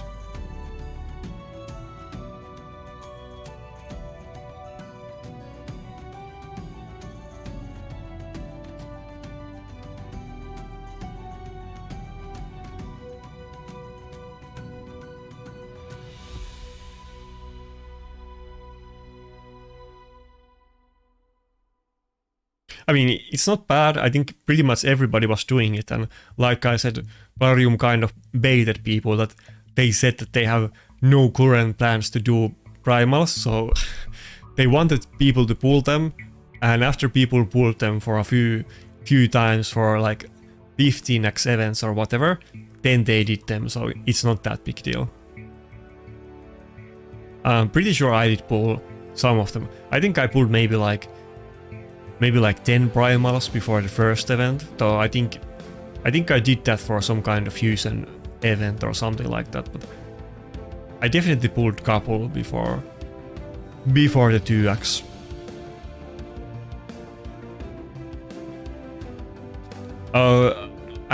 When was it? I haven't seen that video. Is it on Scratch's channel or Woo's channel? I mean, I did pretty much talk about that kind of stuff with Rock on his channel not that long time ago. I think we're gonna have some disagreements with him, but probably not too many big ones, and they're like debatable. I have no idea what Scratch like thinks about it, to be honest, but I'm sure, I mean, we are not gonna have like massive disagreements with Rock.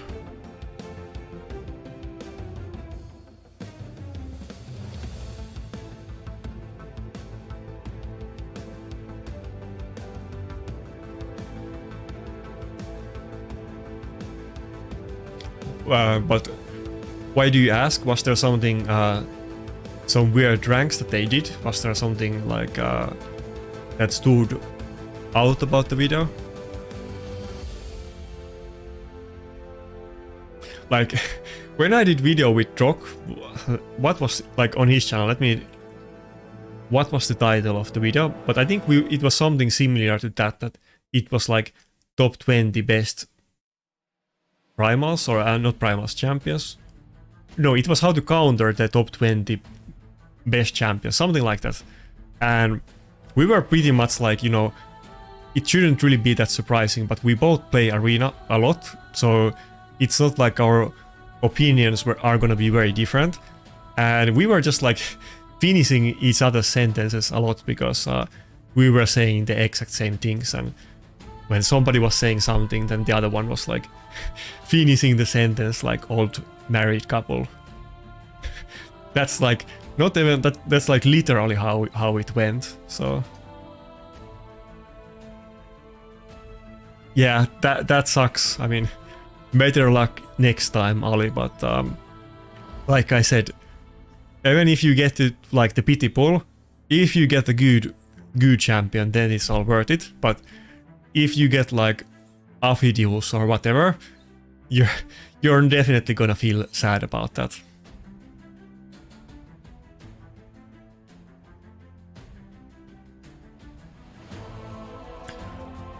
Yeah, I mean, out of top of my head, those rankings don't sound weird. I don't know if it was for Live Arena or Classic Arena. I wouldn't put Lazarus that high for Classic Arena, but definitely I would for Live Arena. Maybe you could debate if Grixia would be top 3, but pretty much what I would do as well.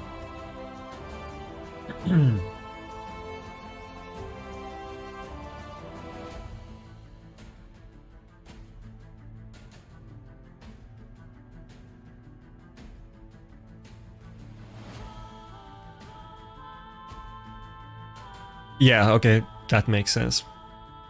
Some people do use Lazarus in Classic Arena, but not a lot, and he does get used a little bit in defense. Wasn't it the picture I just showed you? I think there was a couple teams that had Lazarus in defense. Let me double check. If not like last week, often there's maybe like, let's say 3 teams in top 30 with Lazarus defense, and usually it's like Siegfried. Do we have it here? Yeah, usually it's like Siegfried and Lazarus, because Lazarus isn't tanky, and then Siegfried gets ruined by Lockout because he can't change form willingly, so they kind of complement each other, and they always have some kind of speed team with those two. But he's not that popular. In live arena though, he might literally be the best nuker.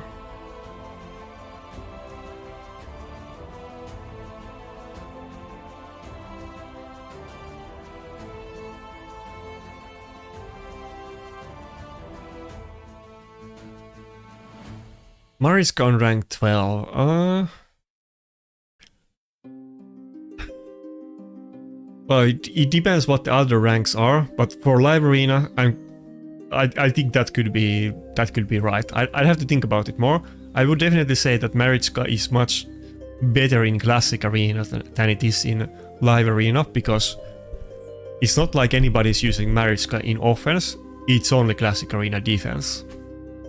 And in live arena, when you can pick the same champions and you can do a ban, it's kind of different, and you're not gonna get the Ukraine duo together usually, and if you do, then the enemy has a counter to it anyway, so.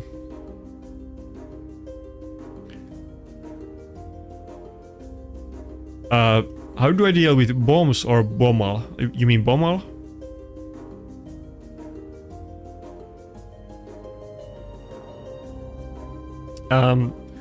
I think I have I don't even recall what.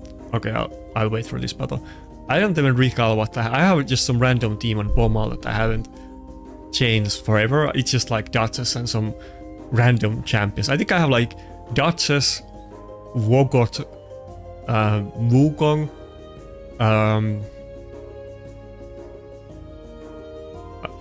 I'll have to check. I don't recall the team. Yeah.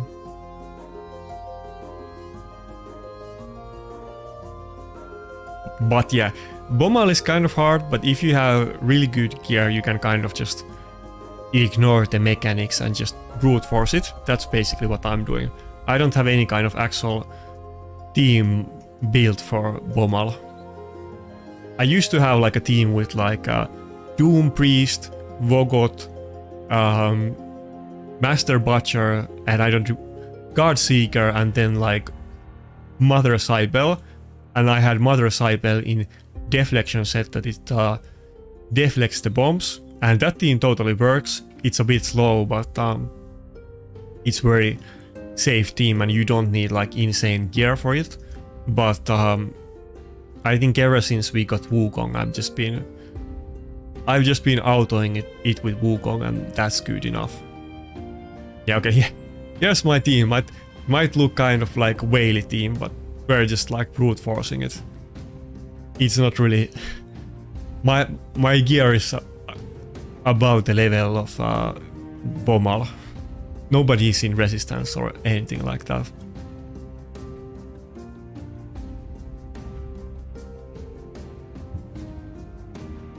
Well, okay, one thing I would definitely change on that list, that Harima would be way higher in the rankings. But other than that, it sounds pretty much fine. Harima would be way higher in my rankings.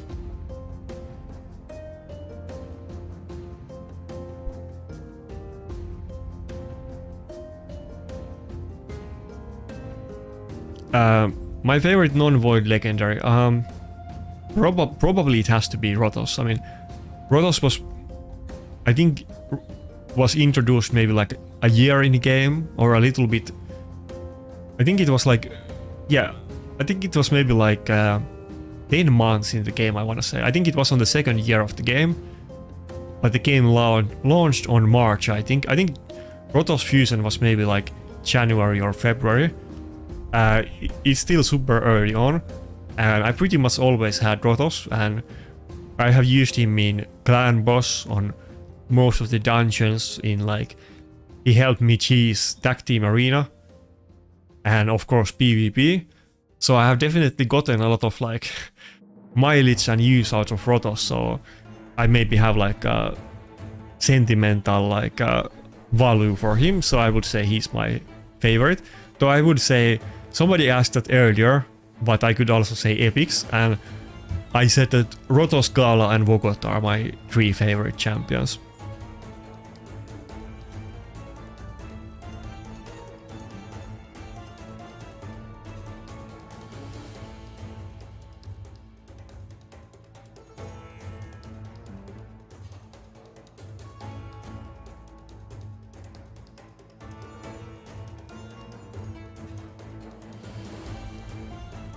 Nice. I think I got +1 Rotos very early on. I think not that long after Rotos Fusion, I pulled another one, but it's so long time ago, I can't recall exactly when. And then I got my second Rotos like not that long time ago, or like my third Rotos.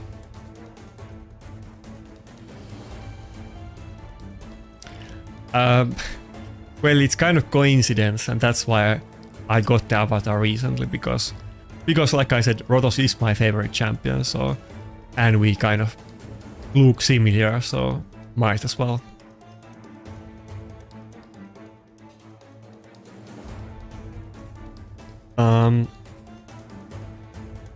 For what content? Out of those champions, it kind of depends what you need. I mean,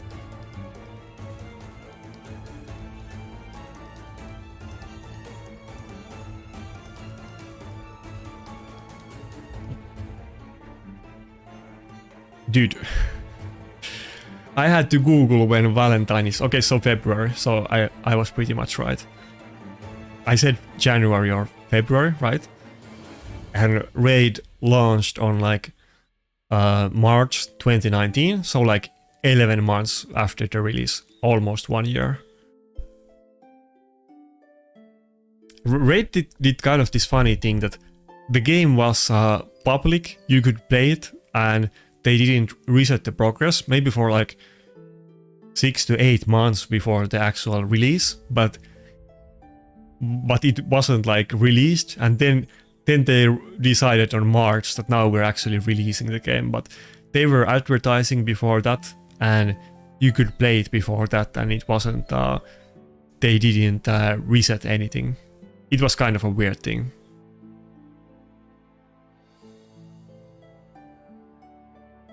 Yeah, I don't think Krokmav is really that special. I mean, I'm sure he's great for great for faction wars, like people say everything is, but I think he's pretty good for that. He's definitely not gonna have enough damage on some higher levels of arena. I kind of wanted to have him on the release, but he really doesn't do enough damage, and nobody's really using him. Though, I mean, he has pretty good passive, and he has AoE A1, basically. So if you have him in Cruelty, you can definitely like ramp up the damage like over time, but of course there is much harder hitting champions, and something like Taras is way tankier and hits way harder.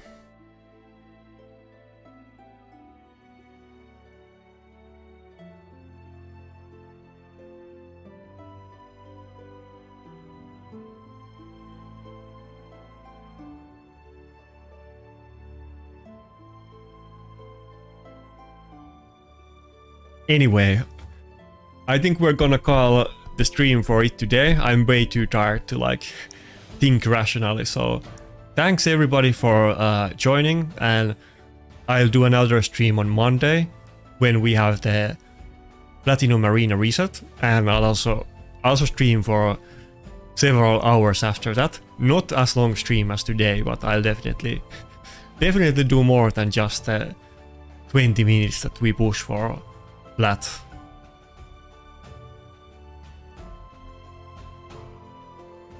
But yeah, thanks a lot for everybody for coming.